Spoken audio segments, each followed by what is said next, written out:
Yeah, it ain't live yet. There, it's live now. I'm gonna have to No. go though pretty soon.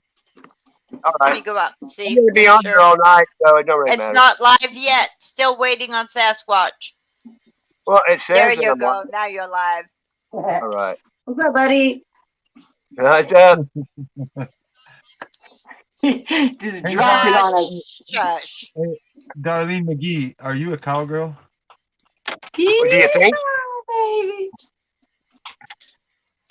No, she's a goat roper. You know, and that that's why men get mad, because women do goat roping instead of cows.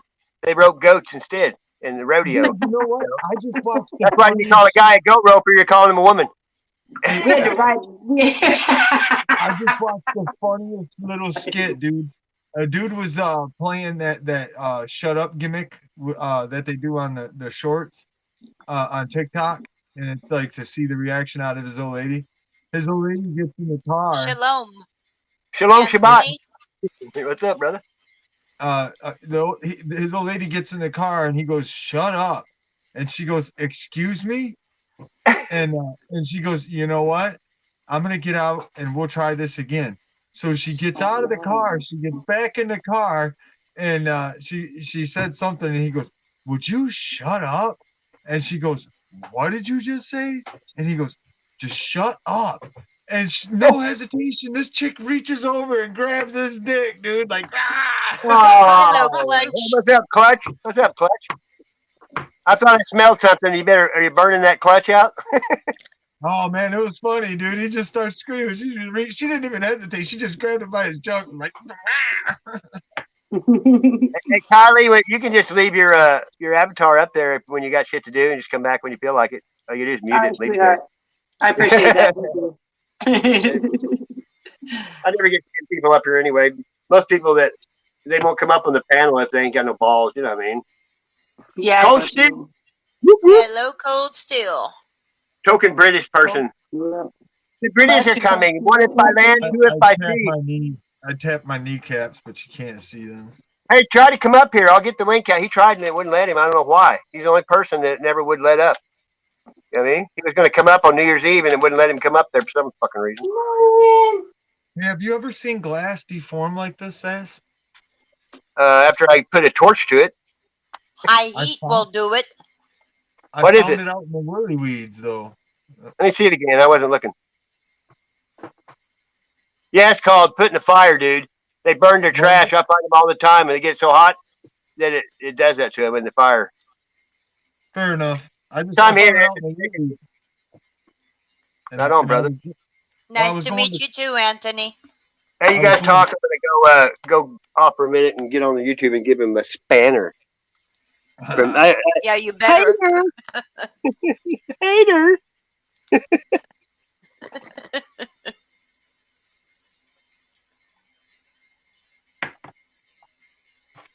You can still hear me.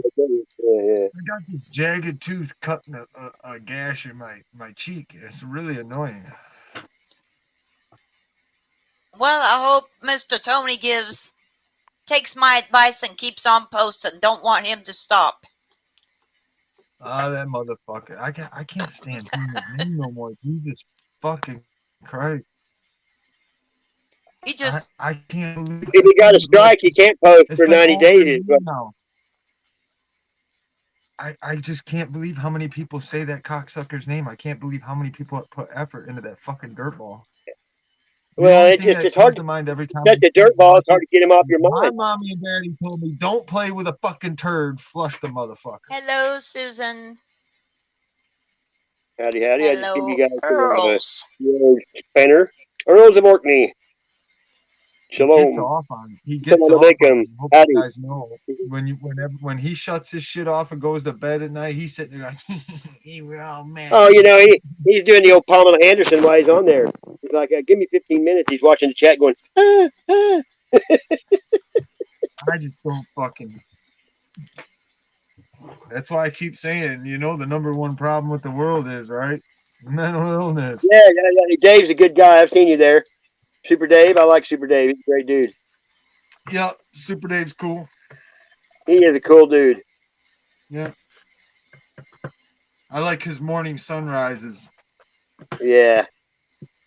I feel sorry for Vincent, you know what I mean? For Daryl going through that bullshit, you know what I mean?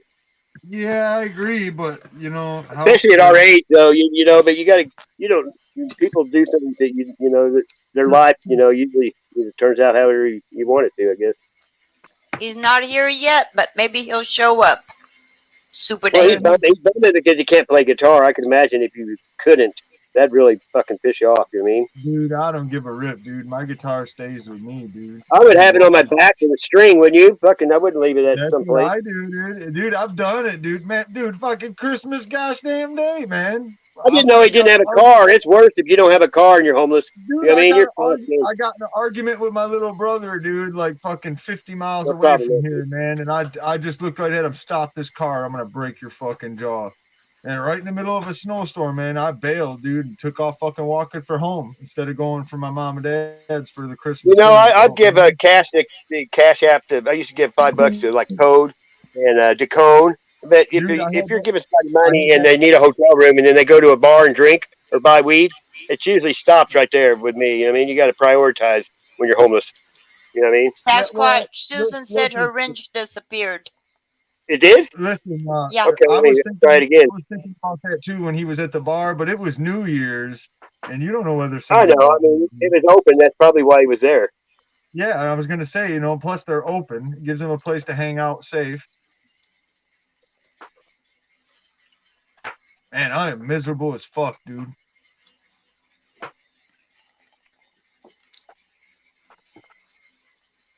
Well, it looks like we're going to have some more snow.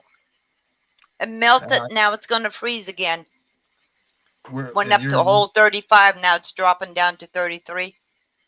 yeah, This you're is the weirdest weather I've ever seen in Idaho. listen, man, it ain't right, and people are calling it out all over. They're just fucking around, man. I I'm more concerned with people getting hurt when they try to cut the power and stuff. I know Right. I-95, I think it is. They were having major issues with fuel and water and shit. I'll be darned. I know Well, they're so asking. far my water hasn't frozen, so thank God for that. Yeah, I that's know a pain in the ass they. when your water freezes. You're screwed. I know they're asking people to be patient with the plow trucks because there's not enough drivers. Yeah, we've got enough plows around here. I mean, they're ready, set to go. Hey, what's up, AJM? What's coming from the Hello, panel? AJM. Give me your cool voice, dude. Oh, he said he's off the bed. I don't even want to eat. I'm kind of hungry again.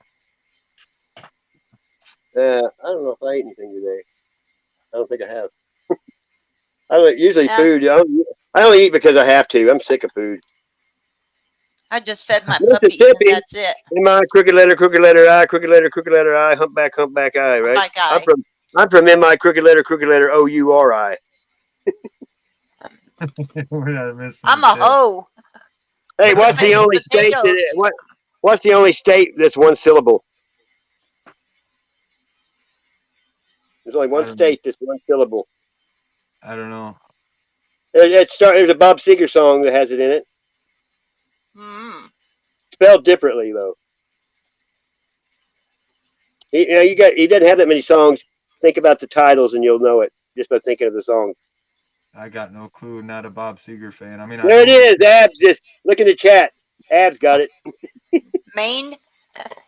He must have been at the. I think he was over at Ross Kahn's chat. Maybe that it was one of her questions in her trivia. Would you say dabs? I don't see no dabs. Oh, No, I Ed. think. Yeah, Gotcha. he didn't really like that. Hey, it's funny because he said shattered is also a dab. Shattered. Scatter. Yeah. The rich means that no one can time you out or fuck with you. It also means you can click on somebody's name, it'll say go to channel. You can find all the people's channels. So now when a troll Right. comes in, you can click on their name, go to their channel, and see if they're a piece of shit or for real. You know what I mean? You know, a lot of times I go to block a troll, and guess what? They're already blocked. All they do is change their name. You know what I mean? So then why would they let him in then? See, that's what I don't get, man. It's like that shit where they make the chat screen just jump and keep jumping with a Well, when bunch you're of blocked, you can still go on the panel though. When that's why he clicks on the link, because he can't go. He can't say nothing because he's blocked. That's when he goes in the back room because he can't talk in the chat because everybody blocks him. Damn, man. I wonder if he really does talk. I don't think his family probably knows how disgusting he is. I don't think they probably watch YouTube. You know what I mean? I think he's a I don't liar. know. Well, when you quit, if people were really harassing your family, why would you keep going on here? So, hey, what's up, Michigan Jims? I Do mean, think you about know it. how to drop your link? He said he's new on YouTube. All you do is go to your channel, hit share, Here, copy let me link, go and drop then you it for him. come back here and hold your finger down where it says comment, and it'll say paste, and you hit paste, and your link's on the chat. It's easy. You know how what's her name, Shannon Honia? She's the one that taught me how to do it. I didn't know a long time ago until she showed me.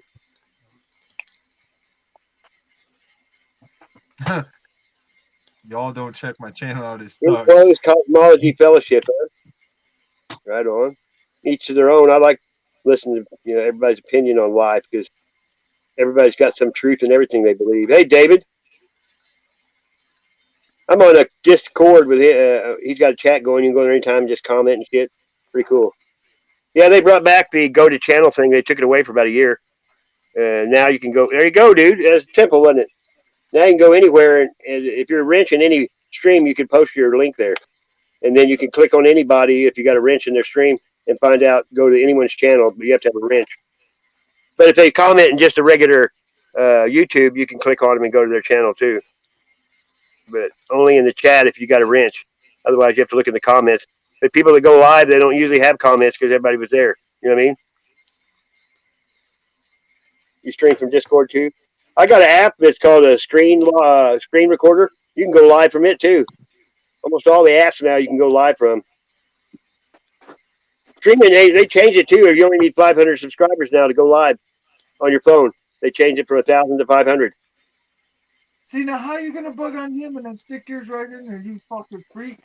What are you doing? What the fuck? You know, what if somebody doesn't know you? They're going to think you're talking to somebody like this. To answer your question, I'm a sky watcher. Sasquatch is sky watching, walks in the woods and looks for Sasquatches. Hey, John Pohl, I've been to his chat. I've got him just recently. I'll go down over here.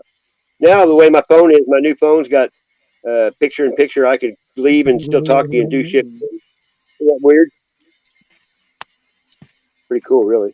You better watch my face, man. You better watch my face. You better watch my face. That's my bone, man. That's my bone, man. Come on, man. Get it on. It's gone.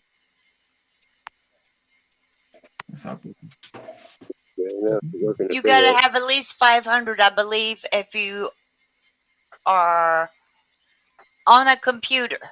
If you're on the phone, you're gonna have to wait until 500. Oh, they didn't change that part? Well, I wonder why. I don't know, but That's I've weird. seen people go live under 500, but well, you can on your computer. You can't be mobile. Right, you can't do it on. Because I was live on YouTube, and then when they changed it, and then I went to live on Facebook until I got 1,000. I didn't know they had apps, but I didn't have a computer anyway. It would have worked. You know what I mean? See, that's what I want to be able to do is take this and go walk around fucking live. But then again, I got to thinking about it. You can on StreamYard. You can on StreamYard. Yeah, but as soon as I go anywhere that I need to go to do my work, I lose signal, so it don't matter. Well, you're way out in the boonies, so. Yeah, I'm way out in the boonies. Yeah, when you live in Bumfuck, Egypt, you don't get. Yeah, it's literally like almost a mile walk from my front door just to the road. There's nothing wrong with that except when you need to go somewhere. That's the only time it sucks. Yeah, then it's Hello, Lady C. It's like 12 Crazy miles. life. It's like 12 miles to the nearest gas station if you go west. And it's like 10 miles to the nearest gas station if you go east. Okay, she needs a spanner too, don't she? Man, it's easy now when you got picture in picture. So simple to do this now. What part of MI, Michigan? Chat wants to know. Oh, what part of Michigan? Osceola County, Reed City, 131 and Highway US 10. I'm literally right smack in the middle. Central Michigan, literally. There's another guy on YouTube called the Michigander. Yeah, that's me, the Michigan. Yeah, there's another one too. I found him the other day. I was just looking for you, and Darlene commented on your second channel, and it popped on the feed. You know what I mean? That's what does that. When somebody comments or likes, then it comes up on your feed. If one of your friends Right. likes on you, you know. The Earth is flat. It's a big rock. Doesn't matter whether it's flat or round. It's fuck. No, I remember seeing that. That's funny Absolutely. shit. Well, it doesn't matter if it's flat or round. You can still get. It's fuck. Yeah, I remember when I read that, dude. The guy's like, it doesn't matter whether the Earth is flat or round. It's fuck. Oh, I don't go for too many. I go for flat Earth, but I don't go for no flat butt. I always get the flat earthers really mad when I said, does it really matter what shape the earth is? It only matters what shape their body's in. I think it all been that, especially Randy. I watch his show once in a while just to hear the flat earth and the round earth argue. Oh, I know, and it's stupid to sit there and. Yeah. Well, that's just it. I know what happens when I ride my bikes through a mud puddle or something like that. The water don't stick to the fucking wheel. No, and you know, water always finds a level, no matter where it is. Like I said, I haven't seen the round earth. I haven't seen the flat earth. But if the earth is spinning 1,000 miles an hour, how can a cannonball shoot a cannonball up in the air and come back and land right in the hole? Well, you know, who knows? One of the biggest things for me to make me believe in the flat earth thing, number one, the firmament that it talks about in the Bible. The waters above and such a below. Well, the thing is, if you go watch the SpaceX launch, you could tell when they hit the firmament because it starts doing that swirly bullshit. Mm-hmm. The thing is, it took me a second to realize what I was looking at. It was the same thing as a wake on the back of a fucking boat as you're going through the lake. Exactly. It's like wave. Yeah, exactly. And then the thing is, when they hit that, you got that wake, and then it shoots another thing again. So what it is he made a double penetrating projectile. Gravity and accuracy. It's called buoyancy and density. Well, that's what I call it. With that being said, then there's another thing that I seen. They usually don't censor shit unless you're speaking the truth. Exactly. You know and this was years ago, but there was a father-son team that was doing an experiment, and they launched a GoPro up on a balloon. Yep. And it was spinning, and it showed both the sun and the moon. The thing is, there was a hot spot from the sun. Yeah, exactly. And it looked like the sun and moon spinning on a pendulum above a plate. That's what it looked like to me in the video. The thing is, since then, there you go. Look at him. He said, because God talks about a solid foundation. There ain't no solid foundation on a spinning ball. Well, since then they've censored that video, and it's popped up. I can't hardly even find the video now, but when I do find the video, they show it, but it's all chopped up, and it doesn't show the sun with the hot spot, and it doesn't show the moon. So they purposely fuck it up so you can't see it no more. Dude, if it's 93 million miles away, I have tons of pictures where you can see the sun ray on the ground coming. There's no way it could be that far away and be that small of a ray. You know what I mean? That's what, and also like what do you call it? Light towers. You know what I mean? How could ships see them that far away? Lighthouses. Somebody was saying Missouri or Kansas or something like Kansas that. Kansas is 99.9% flat. They said it is. Yeah, well, there's no way on a curved ball it can't be that big and not be rounded. I mean, curved. Yeah, but according to how easy it is, I show people. I go, look, here's a basketball. I go, here's where I live, and you can see this far. And if you measure it out on the ball compared to the earth, it's below the curve. How can you see something it should be below that curve by science. That's what got me too. I And just then know they if you look at the planet deal, if you look at what the science says, the planets get bigger and bigger and bigger. So if we were UFO, they wouldn't even see us. We'd be like the size of a pea or an insect compared to them because their planet, if things get bigger, the people got bigger too. It'd be like Horton Hears a Who. We'd be in that little bitty thing around the cat's neck on Men in Black. You know what I mean? We'd be that small to them. Probably we are. And look Petri at dish. planets. When you look at planets and stars, they look like they're behind water. You know what I mean? How they look. That's what it looks like underwater. To me, that's just, hey, Wanda. I mean, I don't. Only time I talk about it is if someone brings it up. I don't bring it up to people out of the blue because most people are too indoctrinated to even think about it. They don't even want to know about it. You know what I mean? Well, no, I already know they lie to us about everything, just about, man. they showed the round Earth. I haven't seen no pictures that Those are all made up. CG. Those are all created. They even say so. They even say that we can't leave Earth orbit now. Does it matter? No, but what matters to me is the $62 million a day they take in taxpayer money to make fake movies that aren't good as all Hollywood. Dude, I mean, and the station, the underwater station up there is so fake. They do all that underwater too. It's like they bust them out with wires hanging on them, harnesses, the green screen. What really did it when George Bush Sr. was there, and they showed the guy supposed to be on the International Space Station was at a green screen right behind him. They kind of busted them out right there. And how they take their hairspray and yeah, he said we didn't go. Yeah, he was. Well, I don't remember what it was. David Letterman. He did a little girl interview, and he said we didn't go. He told her that.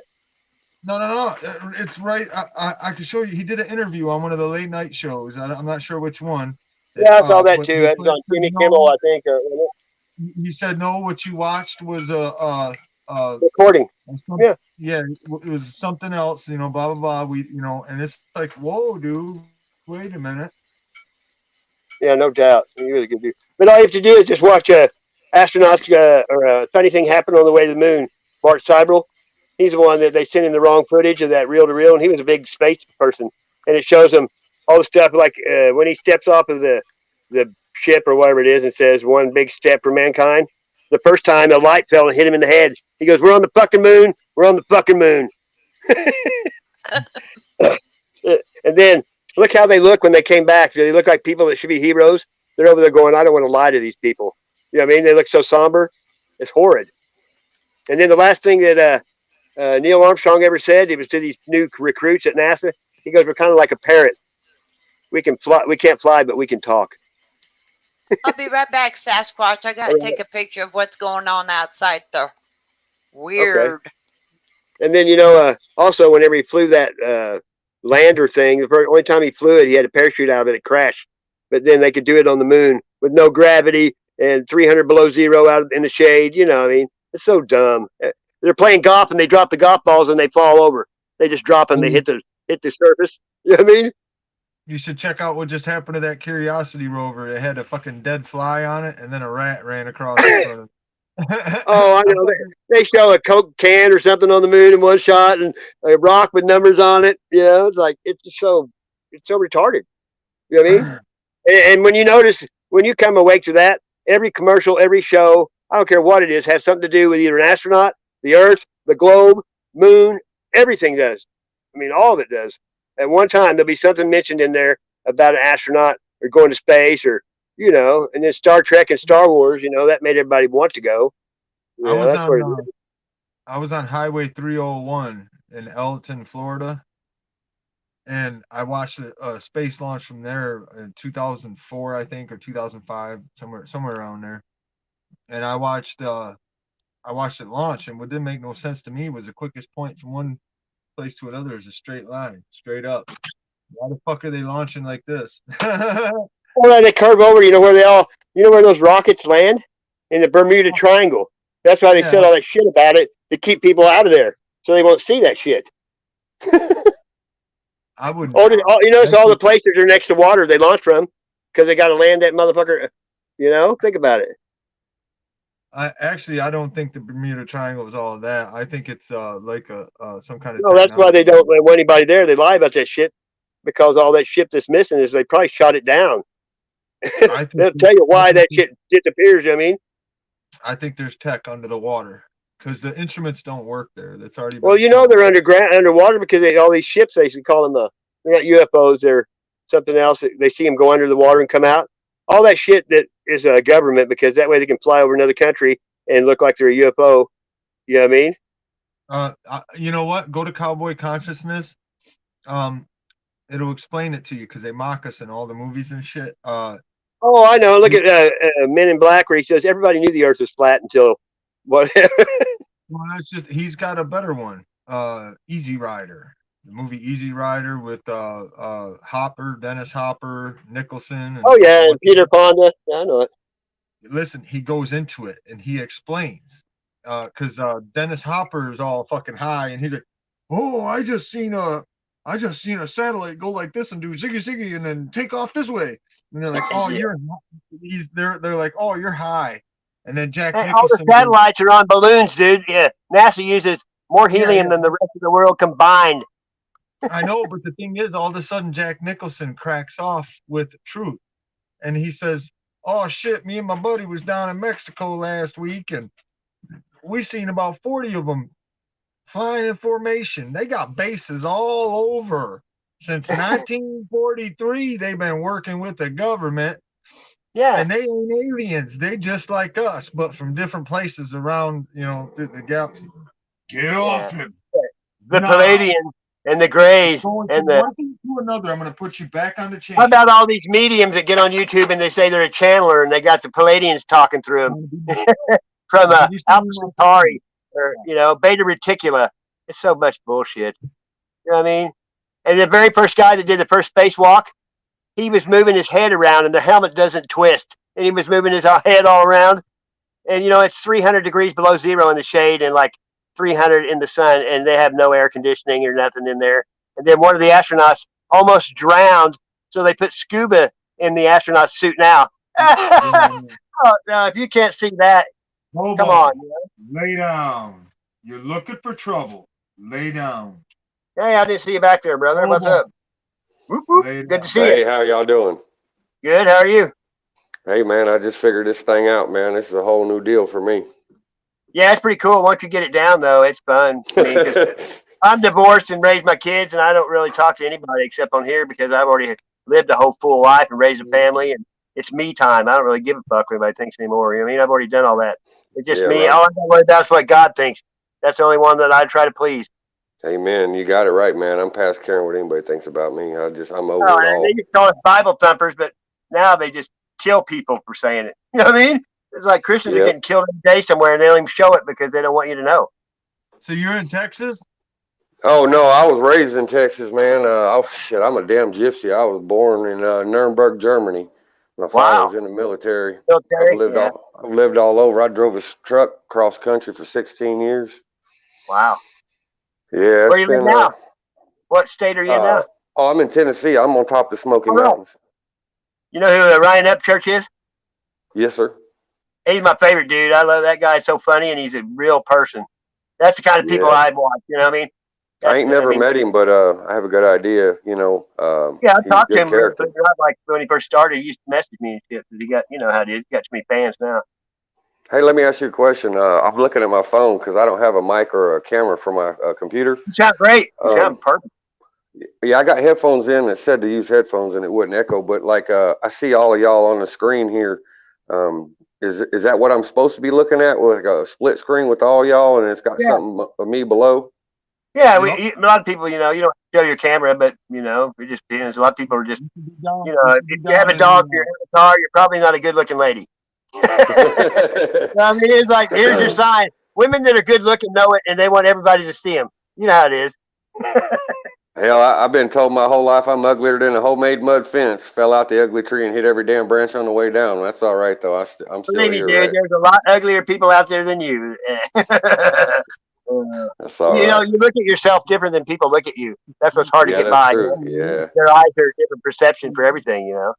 Hey, you know, I don't know if this would be the appropriate time and place, and if it ain't, but Hey, you we're can say talking. whatever you want on here. I ain't Well, scared. I mean, as far as what we talk about religion and God, and one of the things I do on my channel is I talk about hidden history and hidden So signs. do I.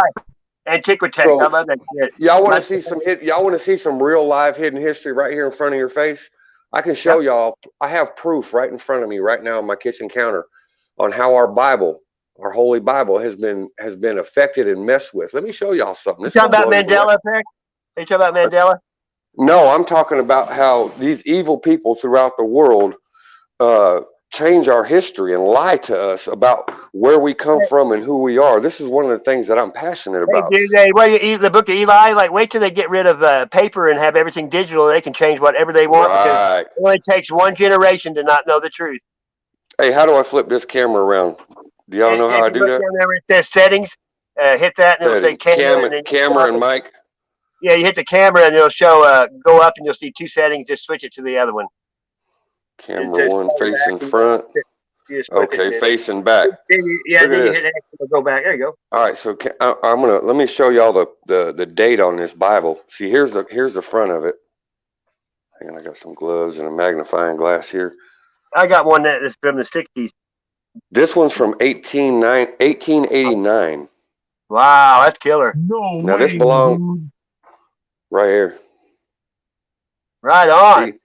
See that 1880s, but it was given to somebody in 1889. Now this belongs to my wife's family. It has 188 though. That's strange how they have it though, isn't it? Look at this. Look at this. Look right here. Now they tell us, and the damn minister down the road told me the other day that the Apocrypha are not considered accepted doctoral scripture. What's this you see right here? The book's called Apocrypha. Yeah, it has the Book of Mary, the Book of Jasher, and does have Enoch and all that stuff.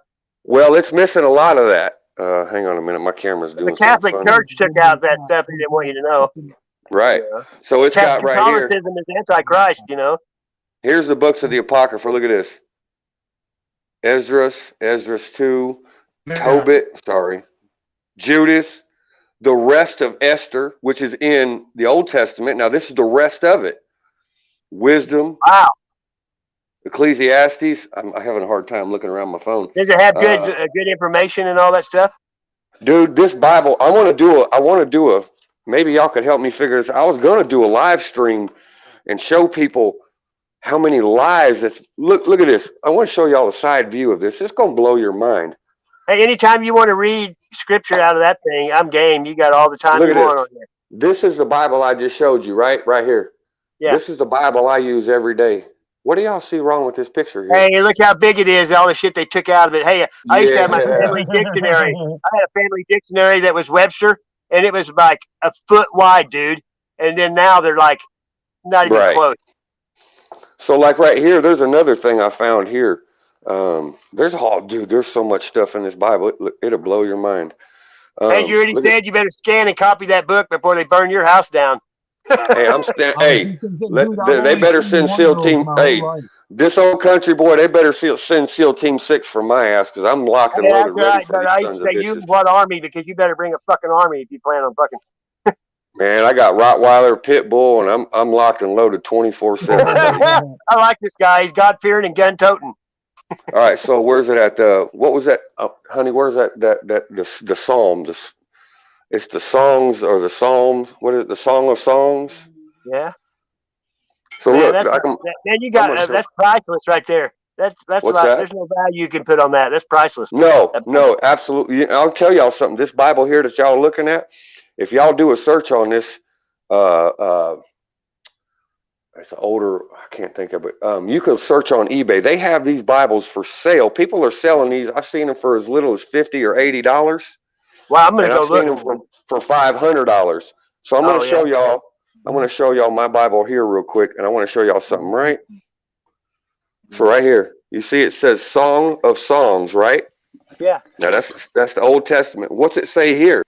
In this is the older Bible.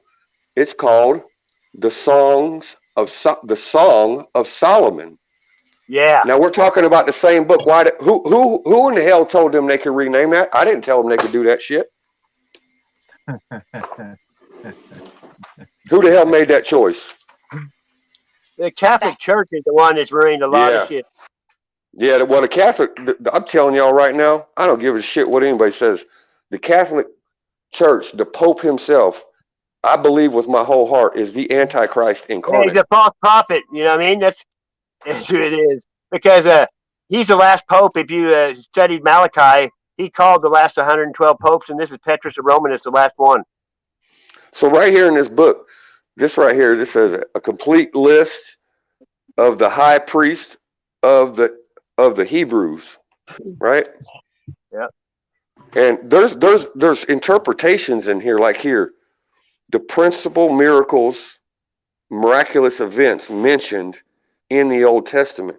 But there's another one here that has let me find it. It tells you what words mean in the Bible, regardless of what text. It has a text. glossary to explain things, huh? Yeah, I got something else I want to show y'all too about a family tree that's going to blow your mind. But I want to show you the Bible. these other things That wasn't written in chapters either. It was all one thing, and they separated for people to learn easier. Look at this: names and titles given to Jesus Christ. Wow, dude! Read them all. Dude, it's going to take a minute, but I'll read them. I don't care. I love hearing stuff like that. But actually, it's here, but that's continued. It starts over here. It says it goes. Adam, advocate. I'm about to keep flipping my doggone phone around. I hate that. I reject technology. I've watched. You can use it for good like this, though, dude. You're getting the word out right here. That's when you can use it for good. Adam, advocate, amen, angel, ancient of days, appointed, apostle, apple tree, author and finisher of faith, babe, beginning of creation of God. These are all names given to Christ. Begotten of our Father, beloved, bishop, blessed. Brazen serpent. Now, I don't understand that, but it says a brazen serpent was a name given to him, and it gives you the reference. Wow. Brazen serpent. And there's scripture? It's in John. Wow. John 14. It looks like I don't even know what the hell that means. That's a lot of people think John the Baptist was, part of it. Part of what? A lot of people thought that Jesus was John the Baptist too. I've heard that. I don't know why. Well, yes. Yeah, hold on. See, let me go over here. Let me find the J's. See if it calls him John over here. You just said John a minute ago. Yeah, right here. Well, it's in John. The name brazen serpent, it references John, whatever that I 14. I don't know what I means. I'm just a simple man. I could try John 3:14. Okay, but it says brazen serpent. But I want to see. So right here, his name is also Jacob. See right here, names and titles given to Christ, Jesus Christ. Jacob. Let me find you some other names. His name is also Gold. His name also looks like Jesus had more than one account. Yeah, it also says that Jesus' name is God. Right there, it says his name is also God. Exactly. He's just a physical form, and he had to come here and see what it was like to be us. That's what I look at it. He had to see how we feel, and then he could relate better to us, when he was here for a while. Michael, like the archangel. Archangel Michael. See, a lot of people say Jesus is the archangel. I've heard that many times. There's some strange stuff in here that I've never heard. How long have you had that book? Is that a Bible from your family? This is my wife's family. Look at this. Look at this counter. Look. This is an old hymnal from I think this is from the 20s or 30s. This is called Christie's Old Organ. It's full of stories. This is a children's book. This thing is tattered. This is in German, by the way. We got several of them, quite a few of them in German text. Talks about the different animals, letters. This is how they would educate their children. They taught their children at home, not in no damn school of indoctrination. Exactly. Right here, this book right here. That's what I call them. Yep, this book right here. I'm gonna set this up here so I can see a little bit better by this light. This is called Tennyson's Idols of the King. And let's see, it was made in 1925. And you know what this thing talks about, man? This blows my mind. This talks about Alfred Lord Tennyson, Idols of the Kings, the coming of Arthur. Now we're talking about King Arthur, mind you. Oh, wow. I'm trying to Gerhardt and Enid, I'm sorry, the marriage, the coming of Arthur, Garrett and Lynette, the marriage of Geraint and Enid, Lancelot and Elaine, the Holy Grail, the last tournament, Guinevere, and the passing of Arthur. Wow. You know, all the mythology is not, it's not mythology. You know what I mean? It's real. No, it's real. Look at this old thing here. It's Look. when the Nephilim started breeding people with animals and Pan and all that. That's why God drowned them because they were doing stupid shit like that. Look at this. This whole book, this is a Bible. It's in German. Wow. Yep, I've got a German Now, Bible too. My And you know, family people, comes. the whole Hitler thing is all messed up. The history of it, you know what I mean? I know there's lots of lies told. It's hard to decipher what's true or not, but I certainly believe that there's many lies told about World War II. It's easy to find. Hey, well, lies. after World War I, they put sanctions on Germany, and they raped their moms and daughters in front of them. And the year before Hitler took over, 750,000 Germans killed themselves. Wow, I didn't know that. The first law he ever passed was no cruelty to animals. Look at this one. Is that crazy? 1890. Hey, I this got a one book that tells it's a censor book from 1890. It's 1880, 1890 to 1900. It tells all the people, how many people. It has Indian territories, and back then there was only like 10,000 natives left. Wow. Yeah, they killed them all off. I know. 10 grand is all that's left on the reservations then. 1952, 1946 is a copyright. This was this book here, this Bible was printed in 1952. Hey, I love it going in old houses and finding stuff still in, condition you can read. Yeah. This is man, dude. I'm glad y'all are interested in this, man, because I've been wanting to do a video on this. Oh, dude. But I don't have much of an audience, I've only got like. Hey, anytime you want to come here, well, I'll plan it ahead of time. I've done 40-hour live streams. You can come over here and stay on here 24 hours and read the whole damn thing because it needs to be out there. How much more proof do you need than that, 1901. That's great. Yeah, and what really bothers me about all this, look at the different sizes of these Bibles here, y'all. That's unbelievable. You know what I mean? It is.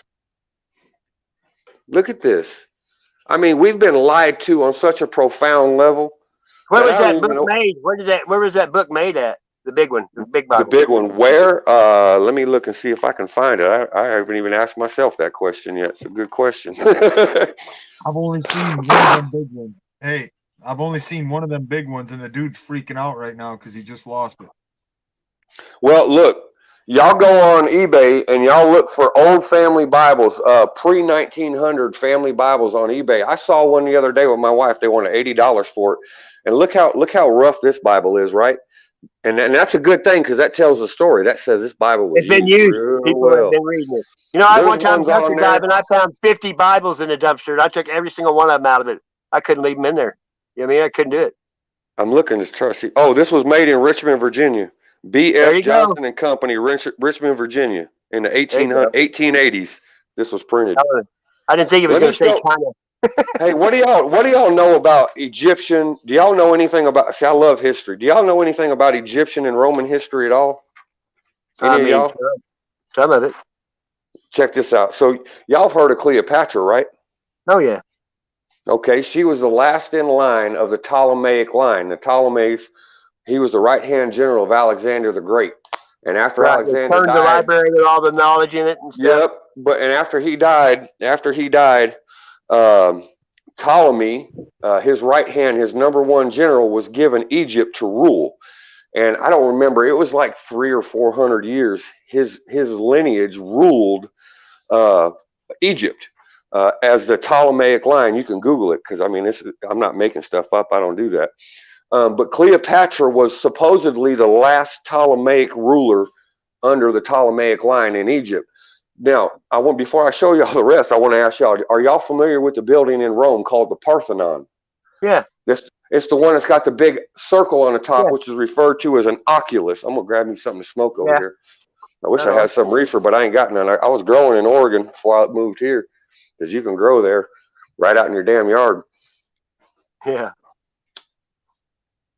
I make my own concentrates and everything, but I use everything. We got medical legal in Missouri now, but you gotta have a license that you can grow it if you've got a medical license. Hey, Stan, so let me show y'all something. I was just going to Go tell ahead, this buddy. fella, hey, listen, make sure to get your link popped in there, and people will sub really fucking fast, dude. My You'll link, enjoy where do I find, I don't even know where to find my link at, y'all. I just Oh, you dropped did? it. Oh, she just dropped it for you.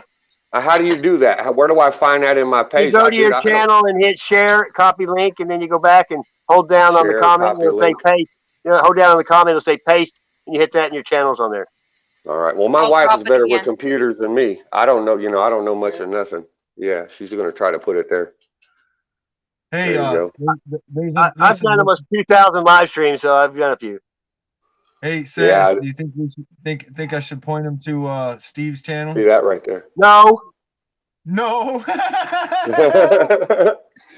All right, so let me show y'all something about history. No. This is gonna blow your mind right here. Family of the Herods, King Herod. He was also called, I believe, the heretic king of Judea.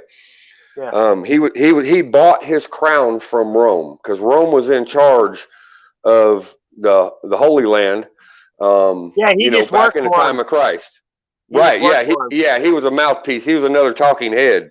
Well, they come in there so and they're like, you can either work for us or we're going to kill you. So, they haven't. now here, get ready to have your mind blown. We talked about Cleopatra and we talked about the Parthenon. The reason I asked you about the Parthenon is because it was built by a gentleman named Agrippa. And if you pull up an image on your computer of the Parthenon and look at the front of it, you'll see his name inscribed on the top of it, above the columns. It says Agrippa. Now, here's what's going to blow your mind. I'm trying to look around my phone while I'm getting close. Where's it at? Hang on, right there. Cleopatra, related to Herod. Lineage. There's only 13 original bloodlines. They're all related. All the, Right. But I've been studying history my whole life, and they have never ever told me that Cleopatra was related to Herod. And guess who else? They don't tell you the truth. That's why. Look right there. Who's that? Agrippa, a Roman. Oh, wow. Related to Cleopatra, related to that piece of garbage right there. That's crazy. Hidden history. Obama's in there too somewhere. He's related to everybody. Yeah. Egypt, how that. Obama's the shit stain that gets on the bottom of my boot. Hey, I have a friend that had knockoff Nikes, and on the bottom had Obama on the bottom, so you could walk on him. Guy. Yeah, buddy. I fucking like this guy, dude. Check this out. Symbolic language used by the poets and prophets. Now, look at this. Streets of gold. Glad you're here, dude, and absorb this information. You're lucky. Watch this. Babylon, right? It says this is a symbol, right? Symbol, and then the meaning. Let me find my here. I'll get this. Be right back, Sasquatch. Go get me my tweet. Okay. You see that? Can you see where it says Babylon? Right there? Yeah. And Babylon means Rome. Rome. Right. Babylon. It's the same thing. So that when it talks about Babylon in ancient times, it ain't talking about Persia or the Middle East. They're talking about Rome, because the Pope and all these other so-called Roman Catholic vicar of Christ on earth, whatever the hell they call themselves, they're the synagogue of Satan, of this evil. Yes, they are the original Satanists, and they've been spreading their lies for millennia. Well, if you see that big scene behind the Pope, it looks like hell. He wears a cross upside down. Yes. It's so obvious, Well, hell, what is that thing? The building he goes and has these audiences in, it's shaped like a serpent. Oh, I know. And then whenever they changed popes last time, lightning hit the top of the dome like 3 times. Really? Yeah. Our Father's getting ready to get them right. He's getting ready. Hey, the time draws near because the scales over people's eyes are getting heavier, and no one can even see the shit. I mean, if eyes to see is not very many people now. It's a few select people. People can be right next to you and not see nothing in the sky. It's like they're blinded by the beast system, Hey, let the boys out here for a minute. I'm going to let y'all see my Rottweiler. When you're in the box, you don't know you're in it until you get out of it and look back in. You don't even realize you were there. You know it? What do you mean by the box, sir? By just like being indoctrinated and living by the lies they've told us and being proud of, all the bullshit. Here, let me show y'all my boys here. Hang on, I'm going to switch the camera again real quick. These are my boys. This is Cain, like Cain from the Bible. Oh yeah, Cain and Abel. He's a 120-pound Rottweiler, and that's Abel right there. That's my little pit bull. My baby sister gave him to me. He's pure white. Wow. Look at his nose. You see that? Look, you see it? Let me turn him around. He's got a perfect shaped heart right on the tip of his nose. Wow, that's cool. Can you see it? Look at that heart. Hey, I had a white miniature real small chihuahuas that had brown hearts on both sides, but at one time, my mom used to raise pit bulls. She had brindles, and they're bad. Come here, let me see that ball. Come here, give me that ball. Drop it. I got a retarded pit bull chained to my front door. Hey, they would put those coyote traps in the fence, and they'd catch one. And my stepdad would hang it in a tree where a limb wouldn't reach the ground, and that pit bull would get a hold of it and hang in that tree for hours. Wouldn't let go. Just shaking the shit out of it. He does everything by hand signals, voice command, or sound. I teach him how to do all kinds of stuff. I like training my dogs with hand signals too. Yeah, it's a lot of fun, man. They're so smart. No, I've seen a guy with 3 of them over where I go all the time walking, and he didn't have to say shit to him. Just like you said, he moved his hands. They went and jumped in the truck. Oh yeah, yep. Yeah, that's but most people nowadays give a pit bull a bad name by raising it thuggery to bite everybody, and then. Yeah, no, I don't. $1 million worth of insurance here to have a pit bull. You have to have $1 million worth of coverage here. Ain't that crazy? I didn't even tell nobody I got a pit bull. They can kiss my entire ass. I don't ask permission for shit. Hi, dude. I'm the same. I'm a nonconformist since day one. Yeah. I've never I learned a long time ago it's easier to ask for forgiveness than permission. Exactly. God will forgive us. If you have to ask for permission, it's not free. And like a lot of Christians, about weed, God put it here. It can't be bad. It's like they said to quit going in the sun. I go in twice as much because God's not going to put something here to hurt us. Cancer isn't from the sun; it's from sunblock causes cancer. Yeah. Not the sun. Yeah, my brother died from skin cancer. He died when he was 29 years old. Left 2 kids behind. Yep. I lost my brother the day Burt Reynolds died, and you don't realize how much they're in your life until they're gone. Hey, have any of y'all seen? I got some crazy stuff, man. Have y'all seen any of my videos on my channel where it talks about the celestial phenomenon in 1561 in Nuremberg, Germany? No, I haven't been on you very long. It's hard, but I know there's so much content. I get it, but so are y'all aware that there was celestial phenomenon? Let me get where's that? Give me those 3 of them, honey. I want to show y'all something here. So now this is crazy, and I don't even know how to explain this because I was born in Nuremberg, Germany, and for some reason my people come. There's a town in Germany named after my family's name. Wow. There's a town in Denmark named. That's why I call myself the Earls of Orkney because that's where my family comes from. My family. It makes it sound like you're from the UK or something, That's right. I understand. Right. I get it. But see, this is my family history. My family history, at least in the Orkneyan saga, right here. This book was written about my people. Let me flip my camera around again. And that's too cool that I can show. Look right here, Orkneyan saga, the history of the Earls of Orkney. Wow. This is my people. Right on. I study language. Sprechen Sie Deutsch? Du hablas español? Yeah. Parlez-vous français? No, not that. I don't know French, but I'm learning Latin and Greek. I know German, Spanish. Wow. I'm learning Gaelic. I'm also learning Japanese. And this was written by one of my forebears. He was a knight, Sir Gerald Clausen, and this is a breakdown of the Turkish and Mongolic, and I can't even say that word. Kalasamari. He wrote these. He was a linguistics expert, and he wrote dictionaries and thesauruses, encyclopedias translating languages. I didn't even know this until here recently. But I mean, the history that's been hidden from me personally and my family is shocking. So right here. I printed this off. My light's piss poor in here. I apologize. Celestial phenomenon over Nuremberg, April 14th, 1561. Now, I was born in this town, by the way. This is the same town where they had the Nazi war crime trials, too. Yeah, in Nuremberg. Yeah, that's where I was born. This is an image. This is called the Nuremberg. It's been referred to as the Nuremberg woodcut, but it's also a print. It's like nuclear war. Well, look at this. Look, there's a town. Let me get some better light so y'all can see this. I got piss poor There's light old in here. towns that have radiation where they were bombed, by something. I've seen that. So look at that. It shows a town on fire. You see, it shows something on fire. I can't get this stupid shadow out of here. It's all right. Right Look there. at it. You see it with that. You Yeah, see that big I've black seen that. spear? Yeah, exactly. And look at it. It's got all this stuff coming up out of the sun. It's talking about, I mean, I could read it to you if you want to hear it. It's called the broadsheet text. Y'all can Google this. It's on Wikipedia. Oh, yeah? I've seen it before. Check this out.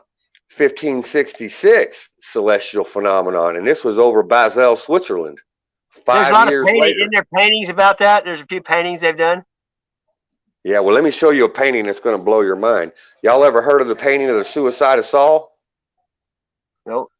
Vaguely. Okay. 1562. 1566.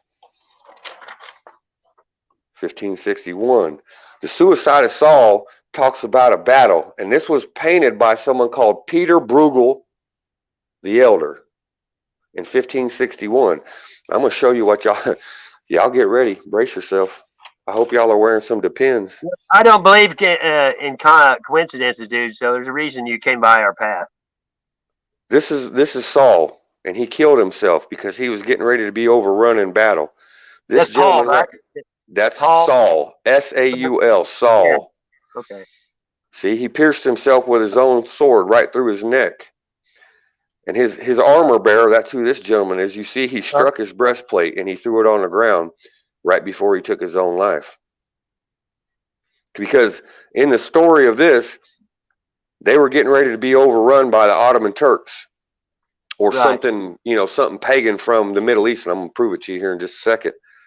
But they were being overrun, and he told his armor bearer to go ahead and strike down his king because he didn't want to be made a spectacle of by these pagans. And the armor bearer says, I cannot raise a hand against my king. So the king did this to himself. And because he failed his king, he took his own life, and he struck his family crest and threw it on the ground and took his own life because he couldn't follow the order to raise a hand against his king. This is an overall picture. It's difficult to see, but you can see right here, there's pagans coming up this mountain after him. I don't know if the lights, this ain't the best image. No, I'm going to find you a better one. At the last moment, he killed himself before he was taken hostage. Right. Do y'all know this painting has pictures of dinosaurs in it? Really? And people riding dinosaurs? Y'all pull this shit up. Right here, look. This painting was made in 1562. How in the hell in 1562 were they aware of brontosaurus? Hey, they never even found any dinosaur bones till the 1800s. Thank you very much. Now look, if you look at the perspective of the people, that fucker right there is a giant, buddy. He's huge. Look how big he is compared to the Nephilim, right? Yeah. Look at that. Dinosaur, same image. Another dinosaur. It shows 3 brontosauruses. Yep. With giants they were riding vegetarians. them. They didn't eat meat. They were vegetarians. Correct. Supposedly. I mean, I don't know about dinosaurs. Look at this. Now, here's the part. Y'all need to look at this online. And y'all look at the Suicide of Saul in Wikipedia. Right here, you see them turbans and shit on their heads? Yep. They're fighting the Middle East the same as today. Look at this. Right here. There's a green serpent emanating up from the middle of these towel heads, for lack of better terms. Ottomans, whatever it's the good versus evil. That's good versus evil right there. When y'all look at this online, y'all find a picture of this. Because right here, it doesn't show it good because this is just a print off. But homeboy, right here, this is a dead knight on the ground. A knight in armor, like a Christian. Now, you don't see none of these boys wearing armor, right? This guy here he's done stripped this guy's armor back across his breastplate, and he's reaching inside of his guts and he's eating this sucker. He's consuming flesh. Look at it for yourself. This little bastard over. Wait a minute. My camera keeps flipping on me because I don't know how to hold it. Don't worry about anything. You take your time, and this is great, dude. So you got the floor. Right here. If y'all look this image up of Suicide of Saul, and you look for this one image and find the clearest image you can, because there's a bunch of them, but this one's real clear. If you look at this boy's hand right here, you can't see it on here because the phone's not focusing right. But this guy right here, if you look close at him on the internet, his hand is completely red. This dude over here is hunched over. There's another dead Christian in armor. He had his hand inside of them, eating them. They're eating him. It's clear what they were trying to portray. Look here in the background. Same picture. Look in the background. There's the damn dinosaurs right there. Cannibalism, is the Nephilim was eating people too, and God. Yes. Yep. Fee, fi, fo, fum. I smell the blood of an Englishman. Yeah, we're on the same track. You're in the same. This is the same stuff, dude. I'm so tired of being lied to. I'm so tired of being lied to by people. But it's good to find like-minded people and grow. That's what you have to do. Napoleon Bonaparte said it best. Could you imagine fighting a 14 to 20 foot motherfucker? Could you imagine that? Hey, I got 1 ounce deer slugs in my 12 gauge. I invite that son of a bitch to show up here. You just got to make sure you shoot them in the head because they regenerate. You know what I mean? Like the Kandahar giant. If you don't shoot them in the brain, they grow back quick. I mean. Yeah, I hear that. That is legend about the giants, that they can self-regenerate. Yep. Why couldn't they? They're like demigods, is what the Greeks called them. You know, I don't care. I ain't got no fear in my heart. I ain't never bowed my knee to no man. I am the same way, dude, and I won't either. I will die before I deny my maker. Thank you. You're right. I'll accept my fate. I'll accept my fate before I bend my knee to anybody. Hey, what a way to go, standing up for God. What do you think of this jab bullshit? What do you think of this vaccine bullshit? It's a fucking bioweapon. It is. Right on. I don't know if I should say that on live stream. I don't really know all the rules. People that don't see it can't see it. That's why they can't. Hey, look, let me tell you something. I don't even know. Maybe we should have this conversation in private and not put it out there. But I'm just going to say real simply, I have done some research on. Now, see, I sound like a hick and a redneck, and because I am, but I have a unique mind, and I have a curious mind, and I've read extensive doctoral study research that relates to this very thing we're talking about. And I have in my possession, but it's out there in cyberspace, and I can show y'all the links. Actually, I might have my wife put the link up for you. Right. I don't know if y'all want to get into it, but it took me and my wife together a total of 16 man hours to read through these documents and define some of these $2 words these so-called smart fuckers want to put in there so they can confuse people like you and me. Hey, I'm all about wordplay, dude, and there's just tons of it everywhere. I know how to read, but I'm talking about like the big $2 scientific words and medical terminology. There is on the internet all the information that you could possibly want to know about what this stuff is. I found the doctoral research on how this thing was developed and who developed it. And it talks about graphene oxide. It talks about nanolipid particles. It talks about, matter of fact, I'm going to go ahead and blast this shit out there. Y'all don't care. Hey, go for it, dude. I've been reading about graphene for a while. All right. So right here, this was done North Carolina State University, right? And this is delayed dissolution and small molecular release of atomic layered, deposition coated electrospun nanofibers. When is that? Now, how long ago was that? This stuff was started, to the best of my knowledge, back around 2009. Now, right here, here's the next one. Silodextrin facilitated electrospun cytosine nanofibers, right? This is all the shit we're talking about. Furan mediated sequential delivery of anti-cancer cytokine and small molecular drug shuttled by graphene. Yeah, graphene I know it's crazy stuff. I mean, and when you read this research here, this doctoral research and study, it talks about the micro, what do you call it? It's like think of it like charcoal, where it's got tons and tons of tiny little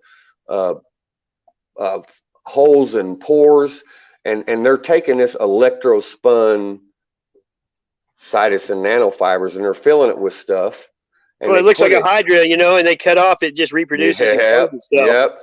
So they can embed the hydra, they can embed anything they want in these nanospun things, and then they embed it down in the graphene oxide. But if you do a search on graphene oxide, if y'all haven't, graphene oxide is considered toxic to humans. Yep. It's in Improved, the Gabby Wobby too. Look at this shit. Improved cell infiltration of highly porous 3D highly porous 3D spun nanofiber scaffolds formed by combined fiber charge repulsions and ultrasonication. They can take your DNA and change it when you got that in you with radio waves and all kinds of different ways, you know. Nano diamond gels. Y'all heard of the hydrogel? Yep. There you go, right there. In non-polar media. Once you get it in your body, it can reproduce, but also it clones itself usually, and you can't kill it. You cut it off, it makes another one. You know what I mean? Yep. Rapidly dissolving polyvinyl alcohol, cytodextrin, electrospun nanofibrous membranes, the membranes that hold that shit together. I studied all this stuff, dude. No one wants to hear it, though. No one even can really, most people don't understand any of that. Right. But, well, see, I don't understand it either. But what I can do is I can pick up a fucking dictionary at the source and I can figure it all out in short order. Hey, you can use the internet if you go about it like you're looking for stuff for knowledge instead of debunking it. You get a lot of stuff if you go in the right way. They'll show you if they think you're part of it.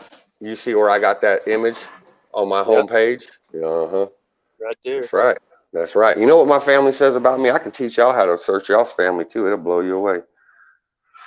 Well, you know, they said that we're teaching AI by what we ask it on the internet. So I ask it Bible scriptures, compassion, things that, you know, just to keep that in there too. You know. So what I did to find out who my family was is I did a search on my family name and I started digging into it. And what you run into is, you know, what do they call that? Oh. Say that again.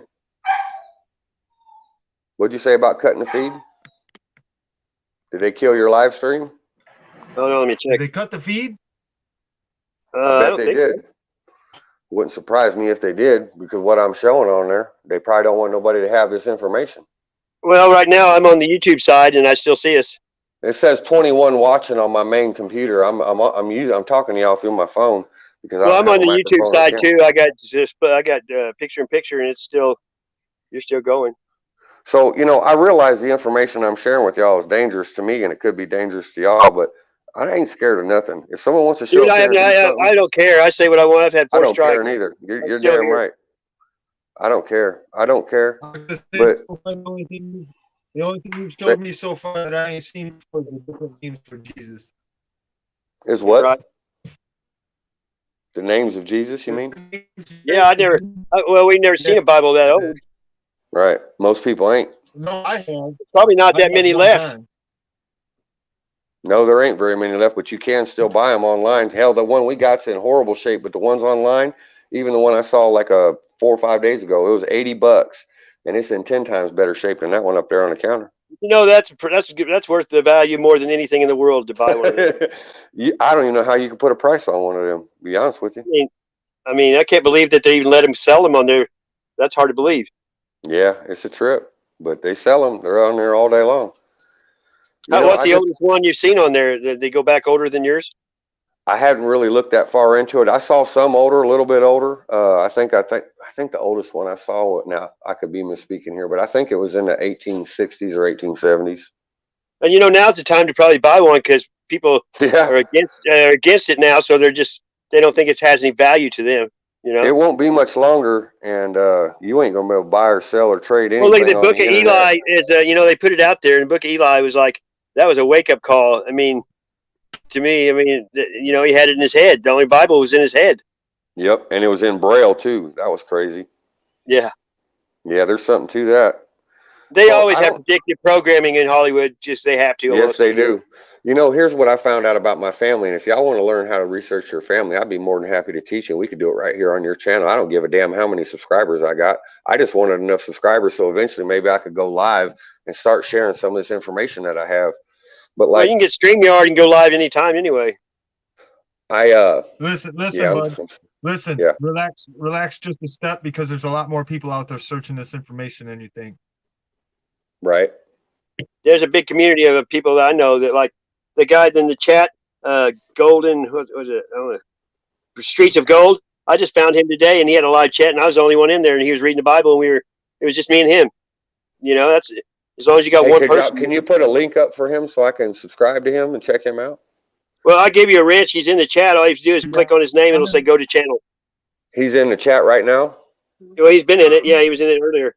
Well, I just met him today, and he's a good dude. Gold. What is his Golden something? If it's the Golden Ladle, Streets of Gold. It says Streets of Gold. Find Streets of Gold. She's gonna look for me while I'm talking to y'all. Yeah, he was reading the Bible today, and I was the only one there the whole time. But click on that. He said, click on the wrench or click on the icon. And it'll say go to channel on it. Click on it. It won't. She's saying so. If you hold down on it, it'll say right there. Yep. Go to channel. We got it. There you go. Go to channel. All right. See, they took that away a year ago, but now with trolls come in, you can go to their channel. You know, it helps with the trolls. Okay. So I mean, we can do it whenever y'all want, man. But whoever's talking in the background, I can't. It sounds. There you go. He lives in the sticks. He has problems with him. You know, he lives in the middle of nowhere out off the grid. Yeah, that's cool. I just can't hear him. It sounds like you're dead on the money. You just need to calm down here so that you're not getting ahead of yourself. Seems like you're really ramping. Yeah, you're safe here, dude. Yeah. Most of the people that come here are open-minded, and you got no worries. Yeah. You know, I agree because I ain't never met people like y'all until I started getting on this YouTube thing, and my whole life, people have told me that. We're Chicken Little. The sky's falling. They were the few, the proud, because I went through hundreds of people to get a few. I mean, a lot of people don't show their colors until you say something they don't like or don't agree with their narrative. Then, you can get along with anybody as long as you agree with them. You have to test them and see what their true colors are. I do it all the time. And then most of the time they don't come back, dude, because they're not really, they're a serpent and the snake in the grass. You know what I mean? They're not really what they're, But I test people at the first because I don't want to waste time on lame people. I don't want I tell them to kick rocks because I don't want pebbles in my stream. There's so much information that I have in front of me. The things that I research and my wife research, we spend anywhere from 12 to 16 hours a day on average. Yeah, but don't you retain it though when you want it, you retain it now. Pretty good, yeah. I have an amazing memory. It's not photographic. It's near photographic, but that's the way mine is. Memory, yeah, mine's like a Dewey Decimal System or a Rolodex. I can file through it and pull out what I want, reference it to a point in history, and then all I got to do is look up relevant information, and I can tell you. You know what I do? Everything I research, I write, and I got tons of notebooks full of information, and I write them in there, and then I use them, and then pretty soon I don't even need them anymore. It's in my head. Right. Yep. That's exactly right. Once you put it to paper and you put a little bit of effort to it, it makes it so. It's read, write, and recite. That's the way you learn. That's what I was taught. Yeah. Now, see, I don't know. I'll say that again because I ain't heard that, but I read, write, and recite. Yeah, read, write, and recite. So I have a 3-step process I developed on my own as a young man, and it's exactly what you're saying, but I didn't know what to call it. It's a 3-step process that I use. Well, we make a habit. Our subconscious mind runs 90% of the show, and it runs on emotions, not logic. So anytime you cut yourself down, the warrior inside you takes it literally. You can't be making fun of yourself. And we learn by repetition and also by habit. So whatever you feed your head, if you do it too much, your subconscious will make it a habit where you don't even think about it. You do it automatically. So you can fight with your old lady or you can be good. It just depends on how many times. If you do things over and over, you will learn it without even trying because you're doing repetition. And people don't realize that. You just got to do it over and over and it sticks. If you don't, it's like getting in shape. If you jog a couple of days, your body's not going to do nothing. But if you do it for a month, it's going to say, wait, he's going to keep doing it. They'll make a habit of it. It'll start breaking down fat.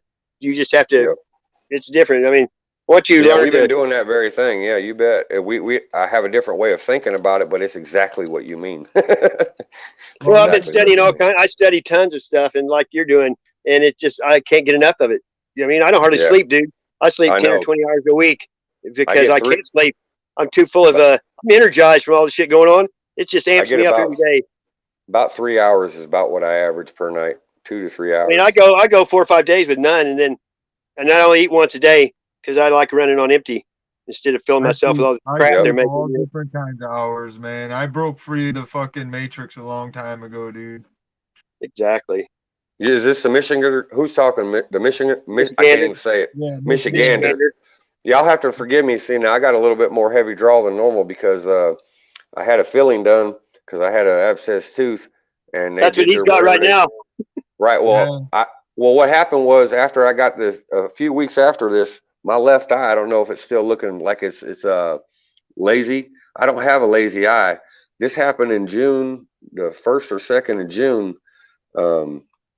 I had some dental work done about a month previous, and then in June, my left eye swelled shut, and I had a headache that lasted for 28 days because of what that dentist, that evil son of a bitch, did to me. So I had to go back in, and they were wanting to fix it, and I said, no, snatch it out of there. I said, you snatch it out, or I'll do it myself, but I got to get it up out of my head. And I've been slowly recovering ever since I had them pull it out. But it's been a tough process, man, because I'm still suffering from headaches. Well, it's so close to your brain. You know, your teeth are right next to your brain. That's why you gotta be careful. Yep. I got all my teeth pulled out, and then the COVID thing happened. It took me a year and a half to get dentures. I almost died from that shit out here last year, dude. Right. Yeah. Man, there's some crazy stuff going on, but you know, at some point, we don't have to get ahead of ourselves, like you suggested, sir. And I agree, you're correct. I just live in the moment. You know what I mean? I put myself in God's hands, and I'm here, and whenever He sends me which way, I just live by day to day. Don't make plans. I just live in the moment. Collective and precise. If we say that again. I mean, it's got to be. You can't make no mistakes because these guys are expecting that shit. Right. I mean, look how twisted these fuckers are. They're hurting kids, dude. I mean, flat the fuck out. Well, God loves the family and children. That's why Satan goes after him, because then he knows it affects him the most, you know. I'd like to show y'all how to research at some point, how to research your own family lineage. Hey, tonight you got the floor, dude. Hey, I just streamed because this is what it's for. You can do tonight. You got the floor. You can do whatever you want here. Let me. Can y'all do a search on Google while y'all are on this live stream, or do y'all? I don't even know if that's even possible. Okay, so you don't have to put your name out there. But what you do is you pull up a search bar, and you type in your last name, the way it is, your paternal, you know, your father's last name, the name you carry. You type it in exactly the way it's spelled, and then you put a space, and you write family space crest, family crest, your name and family crest. And when it comes up, click on it where it says, you know, like all images, video, click on images. And if you are of royal descent, which most of us Christians are, by the way, it'll show you what your family crest looks like. And that's how you I've already seen mine. My sister got mine in Ireland. Okay, well, you might have now. See, my family only has a few iterations of their family crest, but something like my wife, for example, her family is a large family name, and they got dozens upon dozens of iterations of her royal family crest. But what I found out about my family is shocking. I found out, now this ain't what I say, this is what history says when you search my family name. I'm descended from 4 separate royal bloodlines. The pagan Vikings who converted under Rollo. Y'all know who Rollo and Ragnar are? Yeah, I have that. Okay. All right, so Rollo was the one who turned against Ragnar when they were fighting the French Merovingian king. Rollo, I'm a direct descendant of Rollo. That's Scandinavian, right? Yeah. I have that too in my blood. Dude. My people hail from Denmark, and if you look up Denmark, look up the town of Clauston, Clauston, and it tells you, if you research it, the town of Clauston was named after my royal people that came from there, from Rollo. Rollo, during the Viking wars against the British Isles, and then when they went to the French king and his kingdom, Rollo turned his back on his paganism, signed up to Christianity, and under the Treaty of St. Clair, Rollo became the first Norman king, the king of Normandy, right? And you know who his great grandson had one religion, one God, right? Yep. You know who Rollo's grandson was? William the Conqueror, or Braveheart, Sir William Wallace, also one of my forebears. But you know, when they mixed in the religion, the Christianity, they kept the pagan holidays and stuff so the people wouldn't go astray. You know, they wanted to keep them all together. So they blended in all the pagan stuff. Yep. They had to compromise here and there, but the thing is history says that he turned his back on paganism and signed up with the French Merovingian king. And the ironic thing about the French Merovingian king is, y'all probably know it, but they claim direct descendant from Jesus and Mary Magdalene. They also trace their lineage all the way back to Adam and Eve direct. Now, when Rollo was given the kingship under the Treaty of St. Clair, he was given the kingship of Normandy from the French king. He served the king, but he had his own kingdom, and it was called the Duke of Normandy. Now, he was a duke, but he was his own king in his own right. He was a duke to the French king, but he was his own king and had his own kingdom. His great grandson went to the British Isles and evicted the rest of the pagan Vikings from the British Isles. And history says, not me, but history says that William the Conqueror was the first recognized unifying king of the British Isles in history. Now, I'm descended from him. Now, when he signed the Treaty of St. Clair, now my forebears, he signed the Treaty of St. Clair with the Merovingian king, and because he did, and because of how powerful he was as a warrior, he married the king's daughter, which they claim lineage all the way back to Adam and Eve. Now that means his children, William the Conqueror, is a blend between Norwegian Vikings and the Merovingian line. So when William the Conqueror, his great grandson, goes to the British Isles, evicts the Vikings, he also unifies the whole country, which is England, Scotland, Ireland, the Shetland Islands. There's a place called the Inner and Outer Hebrides or Hebrides, and there's the Orkneyan Islands. Now, in the Celts, when he unified this area, as he had his wife was he was of direct descendant of his grandfather and the Merovingian princess. He unified all the British Isles, and there's a kingdom that was already there called the Houri, Hourie, and they come from the Inner and Outer Hebrides off the west coast of Scotland.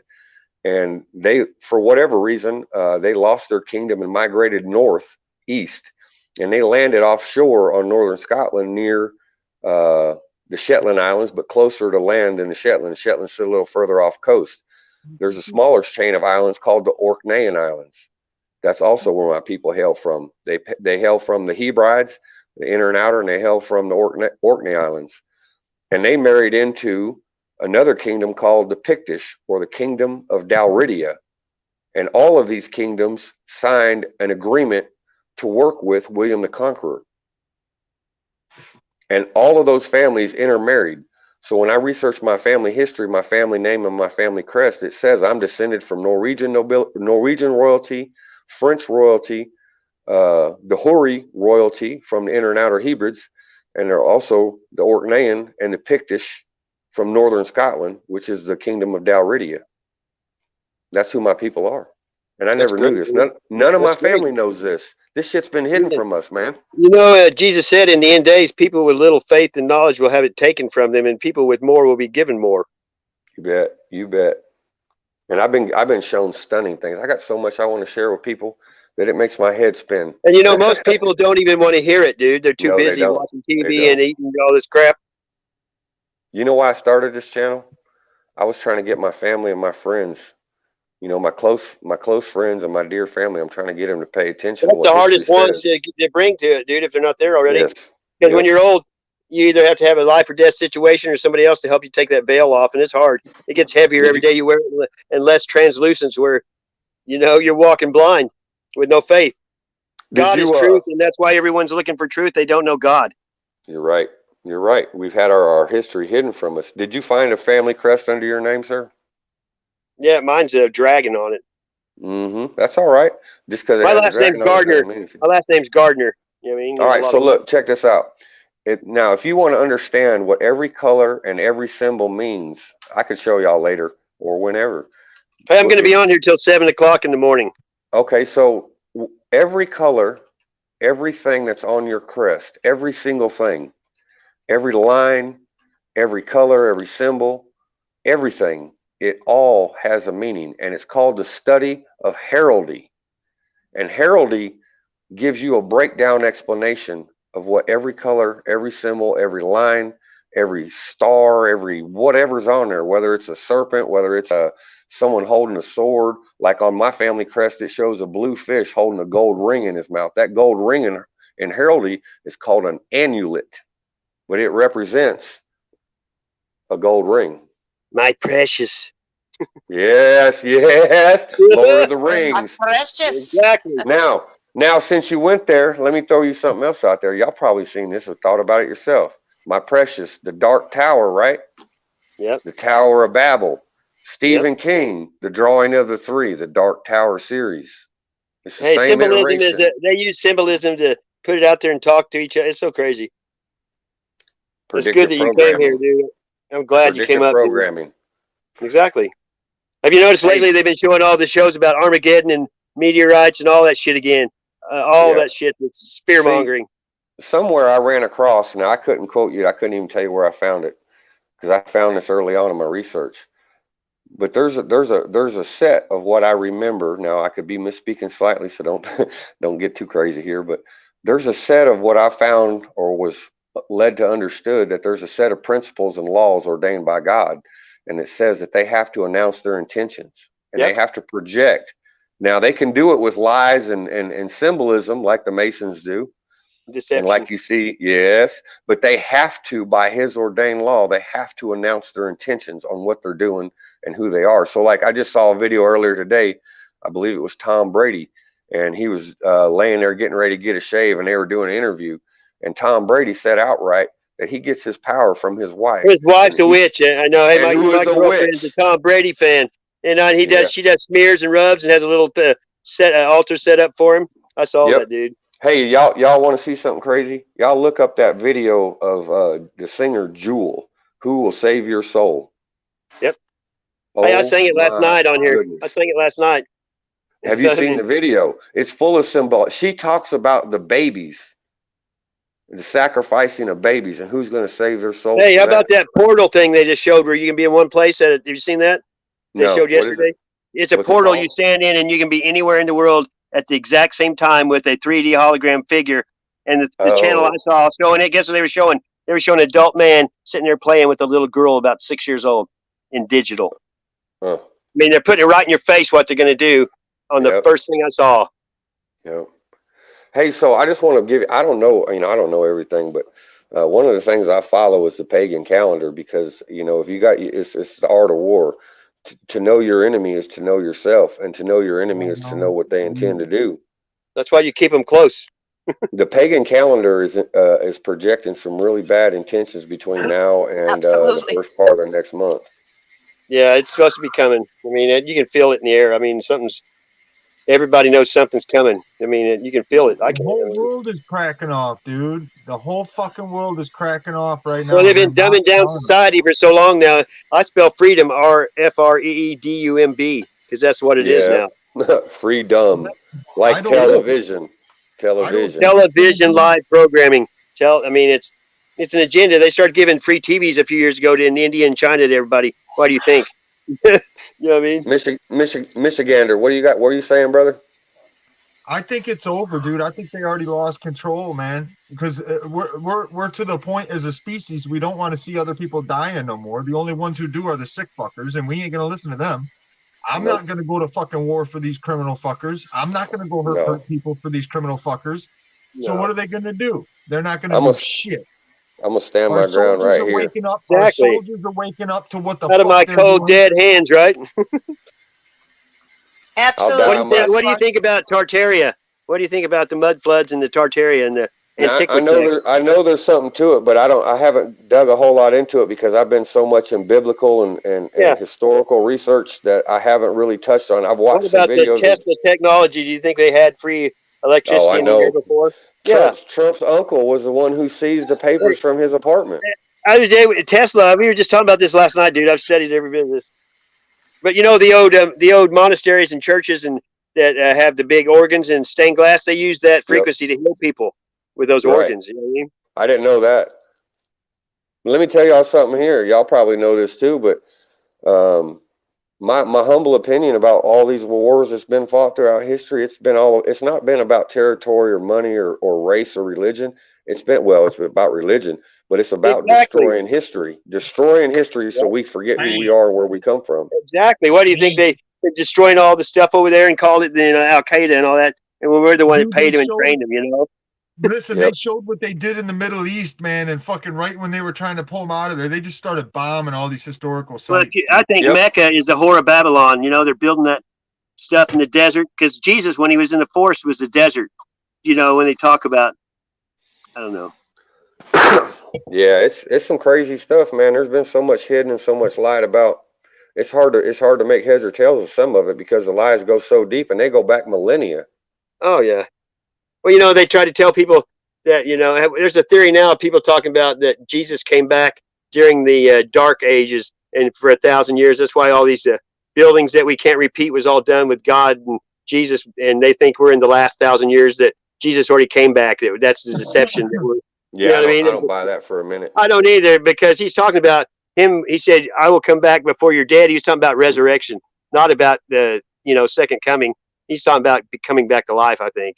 And people have gotten it misconstrued. And there's people we know in here that were Christians now. They think God's an evil God and they flipped him. And it's unbelievable. You know what I mean? No, it's just part of the great deception is all that is. Exactly. And, you know, the scale's way heavy. This is what it is. Hey, if Christ had came, then we wouldn't be living in the crazy times that we're living in. Well, the sun and the moon, you know, it says watch the sky. The signs are there. They haven't happened yet. Are y'all familiar with the celestial phenomenon or the celestial event that occurred 2017? The fake eclipse? I heard that the Hopi went fucking stir back crazy when it happened, though. So the Hopi, whenever the Christians came here, the Hopi already had the same stories out of the Bible without even reading the Bible. Right. Yeah, I heard the Hopi started fucking getting ready when that happened. What he's talking. So Nez, you showed up at the right time, Nez. Thank you. It happened on September 23rd, 2017, and if you read Revelations 12, it talks about there was a great miraculous sign that appeared in the heavens, and the woman was clothed in the sun with the moon at her feet. Now, there are thousands upon thousands and thousands of devout Christians that believe that this was the sign that occurred that set wheels in motion for the end of days to start occurring. What about the temple? The temple being built is another one, right? Yep. That's coming. Now, there's a group of... Now, see, I don't even know how to decipher all this, but I can tell you one thing. If you do a Wikipedia search on the difference between a Jew and a Hebrew Israelite, to call someone who modern day considers themselves a Jew, if you call them a Hebrew or an Israelite, it's like calling a black man by the N-word. They take deep offense. A Jew, someone who calls themselves a Jew for real, they take offense to being referred to as a Hebrew or Israelite. It says that right on the damn computer. Wow. Absolutely. Now, also, where was that verse at, Jody, where it says the false Jews? Is that the synagogue of Satan? It's not the right people there now. Yes, No, exactly correct. The synagogue of Satan, and that's in Revelations 2, I believe. It's not the same tribe. And the tribes of Abraham and all that is all of it. False Jews. You know what I mean? It's all of it. It's not just one people. Exactly. Right there, right here. I'll read you the verse. Revelations 2, verse 9. I know the slander of those who say they are Jews and are not, but are a synagogue of Satan. Exactly. And look what they're doing over there. The Israelites they shoot kids. I mean, they're not showing you the whole picture. And there's a bunch of oil underneath there where they're fighting over too, just like a big oil reserve there too, underground. They don't tell you that shit. Let me tell y'all something crazy about my family name, because I don't care. I'll put it out there. I don't give a damn. Anybody can show up here. They're going to get past my Rottweilers, and then they're going to get past the hail of gunfire. I'll tell you that right now. My family name, Clausen, Clauson. Klaus is the root of my name. The meaning of the name Clausen means son of Klaus. Klaus son of Klaus.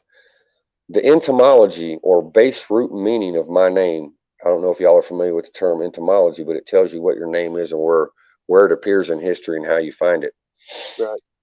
This is what I'd like to teach people like y'all, so y'all can understand who y'all really are. Because what I found out about my family name and my wife's family name and a few other people that I've looked up and helped research their family name is stunning. But my family name, Klaus, son of Klaus, Santa Claus. The root Yeah. meaning of the name Santa Claus is Klaus. That is my family name, and it was named after my people for some reason that I've yet to uncover. Also, Saint Nicholas Klaus. The base root old English version of my name, as it came from Scandinavia up there in Denmark, is spelled with a K. Klaus Tar. Klaus. Still the base root etymology. Klaus. Saint Nicholas is named after my family name. Santa Claus is named after my family name. I don't know what it means, but that's what history tells me as a matter of fact, not as a matter of conjecture or speculation. Yeah. My son's name is Nicholas. There's some crazy stuff that's been hidden from us all, y'all. And I'm working day and night to try to uncover as much as I can so I can help enlighten my brothers and sisters of what's out there. God bless you, man, because you came here for a reason. Because we're just as people here that are just sucking this up and loving it, because that's what we want. You don't get this from anybody. Usually, you get people on here to go, "You low life." Yeah, you're going a little bit more in depth than some of the stuff that I've studied, but I'm also trying to do it with a bullshit telephone out in the middle of the fucking sticks. So it's hard. Well, he's here for a reason, and you got to believe that, because nothing's a coincidence in these days. I'm not gonna go into it, but something happened out to me out in the woods here last year, and fucking all I know is I'm to protect his flock. Yes, sir. He tells us he's going to protect us, doesn't he? Yeah, we have a guardian angel with us always. It's in the Bible. They're always guarding us. Protect his flock. That's all I fucking know. I'm not gonna fucking go into it. When you have faith in God and you get the authority of Jesus, He gave it to all the apostles. They healed with His authority. You know what I mean? All I know, dude, is I was raised in the hood with some of the shittiest fucking education in the country, and I've studied stuff and educated myself to where I've been around, college degree people, and it's like, dude, you're fucking dumb, dude. Yes. That don't even fucking make sense. Dude. I can't handle ignorance anymore. People are so dumbed down now. It's unbelievable. I think I'm smarter than anybody or anything like that, but fucking dude, man. But some of us are, dude, though. Some of us have knowledge, but it will be given more. That's what it says. Michigander, let me tell you, I agree with you wholeheartedly, and I'll tell you why. I've sat down and talked with theologians, people with doctorates, and I talk circles around these people, and I make them look. I had a conversation with my minister the other day, the church that I started to attend, which I'm no longer going to attend because he revealed his own ignorance to me. And he's trying to tell me about this versus that. And I kept referring back to different scriptures and different parts in history, and he had no argument left to offer. And that tells me that he's been so narrow-minded and so closed-minded that he calls himself a leader of church, a leader of men, and he doesn't even know. Do y'all know in the 10 Commandments, it says if you build an altar, pick up your Bible and look at it. It says if you build an altar in a church, it should be built out of earth and stone. And no tool should ever be used to make that altar. Y'all know that? Wow. No shit. You walk into every church. It's in the damn commandments. I do. And you walk into any most church preachers anywhere. don't have any peripheral view now because they want to stay on that line and not make anyone leave the church. They're just all about, it's not the same meaning anymore. You walk into any church anywhere, and they have these fancy, elaborate altars built out of all these different things, and it says right there in the 10 Commandments, don't do that. Don't call anyone father but our Father. And look at the Catholic religions, all fathers. Let me tell you, I'm going to read you verbatim what it says in my Bible, this modern version, but it's still clear and unambiguous. You don't need a degree in theology to figure this one out. I mean, hell, if fifth grader could figure this one out. Where did this cat come from, Sass? Where did this cat come from, man? Just poof! Look at this shit. I don't know. Me and him crossed paths somewhere. I don't know. Look at it. Just recently, we came across each other in the last week. Yes, sir. That's correct. Kind of a rough day, dude, and I was just about to say fuck it and go to fucking bed, dude. Check this out. Exodus 20, verse 25. If you make now this is right with the 10 Commandments, mind you. If you make an altar of stone for me, here's my Bible. Get it in front of the camera. Right there. I got it highlighted. If you make an altar of stone for me, do not build it with dressed stone. Dressed meaning cut or shaped by man. For you will defile it if you use a tool on it. And do not go up on the altar on the steps, least your nakedness be exposed on it. So if you elevate yourself on top of that altar or the steps around it, you're going to put yourself in a higher position, where back in ancient times, men and women both wore long flowing robes to keep cool and to have freedom of movement.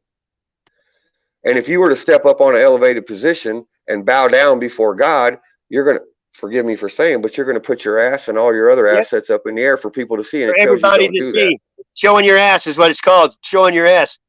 Yes, sir. Yes, sir. And it's right there in full plain of English. allegories, you know. The Bible's full of allegories that people don't understand. But you know, the other part about the Bible that's been shocking to me is so much of the Bible, people place so much mystery on what's written in there. And the problem that I found is, if you read most of the Bible literally for what it says, literally, just look at it for what it says, like the 10 Commandments I just read to you. There's no mystery attached to that. It just says flat out, don't do this. You know, the more you read the Bible, the more God gives it understanding to you and your own understanding. You know what I mean? It's like the more you read, the easier it is. It's like just talking to somebody. I got you, When I read it now, seen that. it's just like reading a regular book to anybody. It's in my understanding, and it just like it's there.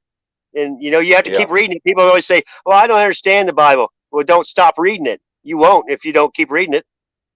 So Michigan, I can't say your name because my tongue is swollen, sir. Michigander. Yeah. I got the worst yeast infection. My tongue is white as snow. I do too. It's called cottonmouth. Well, I ran out of pot yesterday. If I had some smoke, buddy, I'd be probably drooling on myself right about now.